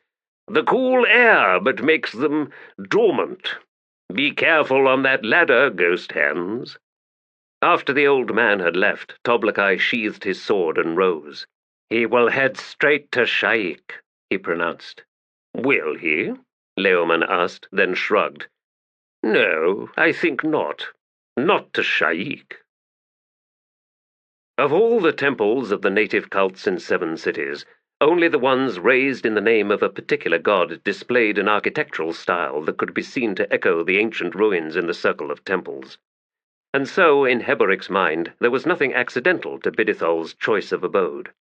Had the foundations of the temple the High Mage now occupied still held aloft walls and ceiling, it would be seen to be a low, strangely elongated dome, buttressed by half-arches like the ribs of a vast sea creature, or perhaps the skeletal framework of a longship. The tent cloth covering the withered and crumbled remnants was affixed to the few surviving upright wings. These wings and the floor plan gave sufficient evidence of what the temple had originally looked like. And in the 7 holy cities, and among its more populated lesser kin, a certain extant temple could be found that closely resembled this ruin in style. And in these truths Heberick suspected a mystery. Bidithal had not always been a high mage, not in title in any case. In the Dobri language he had been known as Rashan Ace, the archpriest of the cult of Rashan, which had existed in 7 cities long before the throne of Shadow had been reoccupied. In the twisted minds of humanity, it seemed, there was nothing objectionable about worshipping an empty throne. No stranger than kneeling before the boar of summer, before a god of war. The cult of Rashan had not taken well the ascension of Amanas, Shadow Throne, and the rope into positions of penultimate power within the Warren of Shadow. Though Heberick's knowledge of the details was sketchy at best, it seemed that the cult had torn itself apart. Blood had been spilled within temple walls, and in the aftermath of desecrating murder, only those who acknowledged the mastery of the new gods remained among the devotees. To the wayside, bitter and licking deep wounds, the banished slunk away. Men like Bidithal. Defeated, but, Heberick suspected, not yet finished. For it is the Manas temples of 7 cities that most closely mimic this ruin in architectural style, as if a direct descendant of this land's earliest cults. Within the whirlwind, the cast-out Rashanais had found refuge. Further proof of his belief that the whirlwind was but a fragment of a shattered warren, and that shattered warren was Shadow. And if that is indeed the case, what hidden purpose holds Bidithal to Sha'ik? Is he truly loyal to Drijna the Apocalyptic, to this holy conflagration in the name of liberty? Answers to such questions were long in coming, if at all. The unknown player, the unseen current beneath this rebellion, indeed beneath the Malazan Empire itself, was the new ruler of Shadow and his deadly companion. Amanas Shadow Throne, who was Kelanved, Emperor of Malaz and Conqueror of 7 cities. Cotillion, who was Dancer, Master of the Talon and the Empire's deadliest assassin, deadlier even than Surly. Gods below, something breathes there. I now wonder, whose war is this? Distracted by such troubling thoughts as he made his way to Bidithal's abode, it was a moment before Heberic realized that his name had been called. Eyes straining to focus as he searched for the originator of that call, he was suddenly startled by a hand settling on his shoulder. "My apologies, ghost hands, if I frightened you." "Ah, Lorik," Heberic replied, finally recognizing the tall, white-robed figure standing beside him. "These are not your usual haunts, are they?" A slightly pained smile. "I regret that my presence is seen as a haunting, unless, of course, your use of the word was unmindful." "Careless, you mean? It was. I have been in the company of Leoman, inadvertently breathing fumes of Durhang. What I meant was, I rarely see you in these parts, that is all." "Thus explaining your perturbed expression," Lorik murmured. "Meeting you, the Durhang, or Leoman?" The tall mage, one of Sha'ik's 3, was not by nature approachable, nor given to drama. Heberic had no idea which warren the man employed in his sorceries. Perhaps Sha'ik alone knew. After a moment the high mage resumed. "Your route suggests a visit to a certain resident here in the circle. Further, I sense a storm of emotions stirring around you, which could lead one to surmise the impending encounter will prove tumultuous." "You mean we might argue, Bidithal and I?" Heberic growled. "Well, yes, that's damned likely." "I myself have but recently departed his company," Lorik said. "Perhaps a warning? He is much agitated over something, and so short of temper." "Perhaps it was something you said," Heberic ventured. "Entirely possible," the mage conceded. "And if so, then I apologize." "Fenner's tusks, Lorik. What are you doing in this damned army of vipers?" Again the pained smile, then a shrug. "Mathok's tribes have among them women and men who dance with flare-necked vipers, such as are sometimes found where grasses grow deep. It is a complicated and obviously dangerous dance, yet one possessed of a certain charm. There are attractions to such exercise."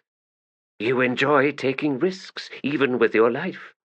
"I might in turn ask, why are you here, Heberic? Do you seek to return to your profession as historian, thus ensuring that the tale of Sha'ik and the whirlwind will be told? Or are you indeed ensnared with loyalties to the noble cause of liberty? Surely you cannot say you are both, can you?" "I was a middling historian at best, Lorik," Heberic muttered, reluctant to elaborate on his reasons for remaining, none of which had any real relevance, since Sha'ik was not likely to let him leave in any case. "You are impatient with me. I will leave you to your task, then." Lorik made a slight bow as he stepped back. Watching the man walk away, Heberic stood motionless for a moment longer. Then he resumed his journey. Bidithal was agitated, was he? An argument with Lorik, or something behind the veil? The High Mage's dwelling was before him now, the tent walls and peaked ceiling sun-faded and smoke-stained, a dusty smear of mottled magenta squatting above the thick foundation stones. Huddled just outside the flap entrance was a sunburned, filthy figure, mumbling in some foreign language, face hidden beneath long, greasy strands of brown hair. The figure had no hands and no feet, the stumps showing old scar tissue, yet still suppurating a milky yellow discharge. The man was using one of his wrist stumps to draw broad patterns in the thick dust, surrounding himself in linked chains, round and round, each pass obscuring what had been made before. "This one belongs to Toblakai, his masterwork. Sulgar, Silgar, the Nasi." The man was one of the many crippled, diseased, and destitute inhabitants of the Circle of Temples. Heberic wondered what had drawn him to Bidithal's tent. He arrived at the entrance. In tribal fashion, the flap was tied back, the customary expansive gesture of invitation, the message one of ingenuousness. As he ducked to step through, Silgar stirred, head snapping up. Brother of mine, I've seen you before, yes. Maimed, we are kin. The language was a tangled mix of Nathi, Malazan, and Erli. The man's smile revealed a row of rotting teeth. Flesh and spirit, yes? We are, you and I, the only honest mortals here. If you say so, Heboric muttered, striding into Bidithal's home. Silgar's cackle followed him in. No effort had been made to clean the sprawling chamber within. Bricks and rubble lay scattered across a floor of sand, broken mortar and potsherds. A half-dozen pieces of furniture were positioned here and there in the cavernous space. There was a large, low bed, wood-slatted and layered in thin mattresses. 4 folding merchant chairs of the local 3-legged kind faced onto the bed in a ragged row, as if Bidithol was in the habit of addressing an audience of acolytes or students. A dozen small oil lamps crowded the surface of a small table nearby. The High Mage had his back to Heboric and most of the long chamber. A torch fixed to a spear that had been thrust upright, its base mounded with stones and rubble, stood slightly behind Bidithal's left shoulder, casting the man's own shadow onto the tent wall. A chill rippled through Heboric, for it seemed the High Mage was conversing in a language of gestures with his own shadow. Cast out in name only, perhaps, still eager to play with Menas, in the whirlwind's name or his own. High Mage, the ex-priest called. The ancient withered man slowly turned. Come to me, he rattled. I would experiment. Not the most encouraging invitation, Bidithol? But Heboric approached nonetheless. Bidithol waved impatiently. Closer! I would see if your ghostly hands cast shadows. Heboric halted, stepped back with a shake of his head. No doubt you would, but I wouldn't. Come! No. The dark, wrinkled face twisted into a scowl, black eyes glittering. You are too eager to protect your secrets. And you aren't? I serve the whirlwind. Nothing else is important. Barring your appetites. The High Mage cocked his head, then made a small, almost effeminate wave with one hand. Mortal necessities. Even when I was Russian ace, we saw no imperative to turn away from the pleasures of the flesh. Indeed, the interweaving of the shadows possesses great power. And so you raped Sha'ik when she was but a child, and scourged from her all future chance at such pleasures as you now espouse. I see little logic in that, Bidithol, only sickness. My purposes are beyond your ability to comprehend, Ghost Hands, the High Mage said with a smirk. You cannot wound me with such clumsy efforts. I'd been given to understand you were agitated, discomfited. Ah, Lorik, another stupid man. He mistook excitement for agitation. But I will say no more of that, not to you. Allow me to be equally succinct, Bidithol. Heboric stepped closer. If you even so much as look in Felisin's direction, these hands of mine will twist your head from your neck. Felisin? Sha'ik's dearest?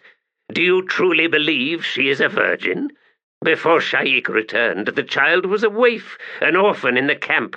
None cared a whit about her. None of which matters, Heboric said. The High Mage turned away.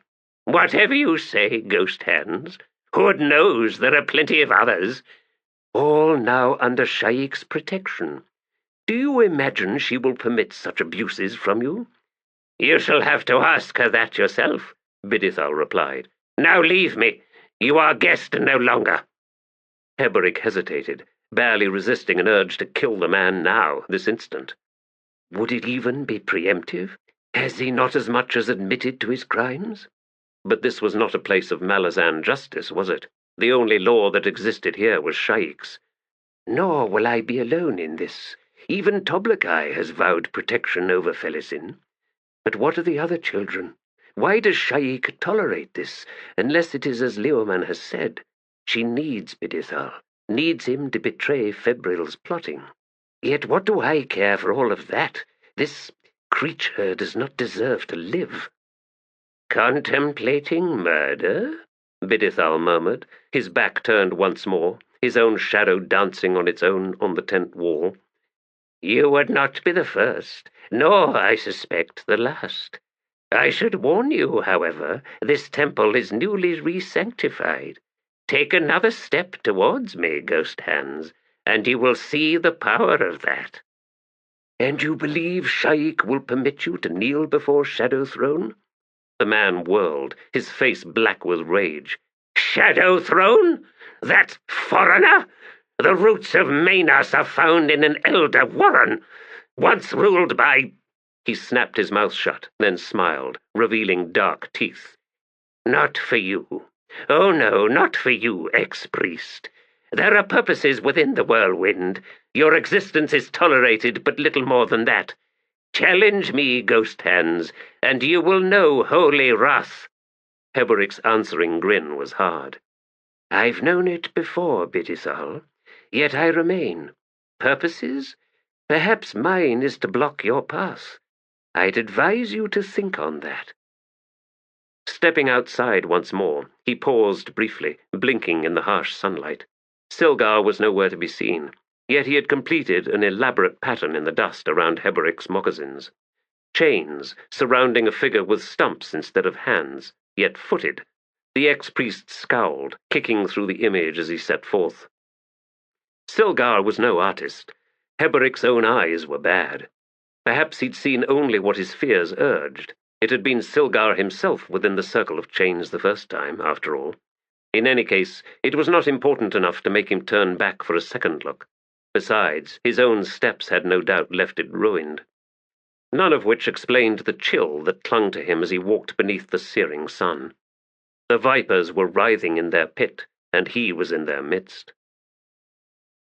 The old scars of ligature damage made his ankles and wrists resemble segmented tree trunks, each pinched width encircling his limbs to remind him of those times, of every shackle that had snapped shut, every chain that had held him down.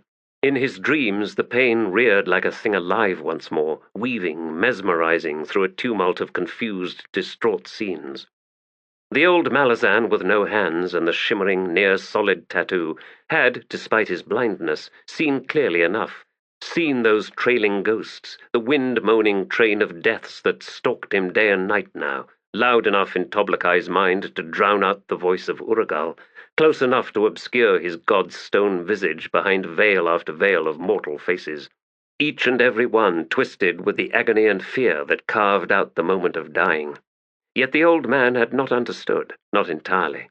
The children among those victims, children in terms of recently birthed, as the lowlanders used the word, had not all fallen to the bloodwood sword of Karsa Orlong. They were, one and all, the progeny that would never be, the bloodlines severed in the trophy-cluttered cavern of the Teblor's history. Toblakai,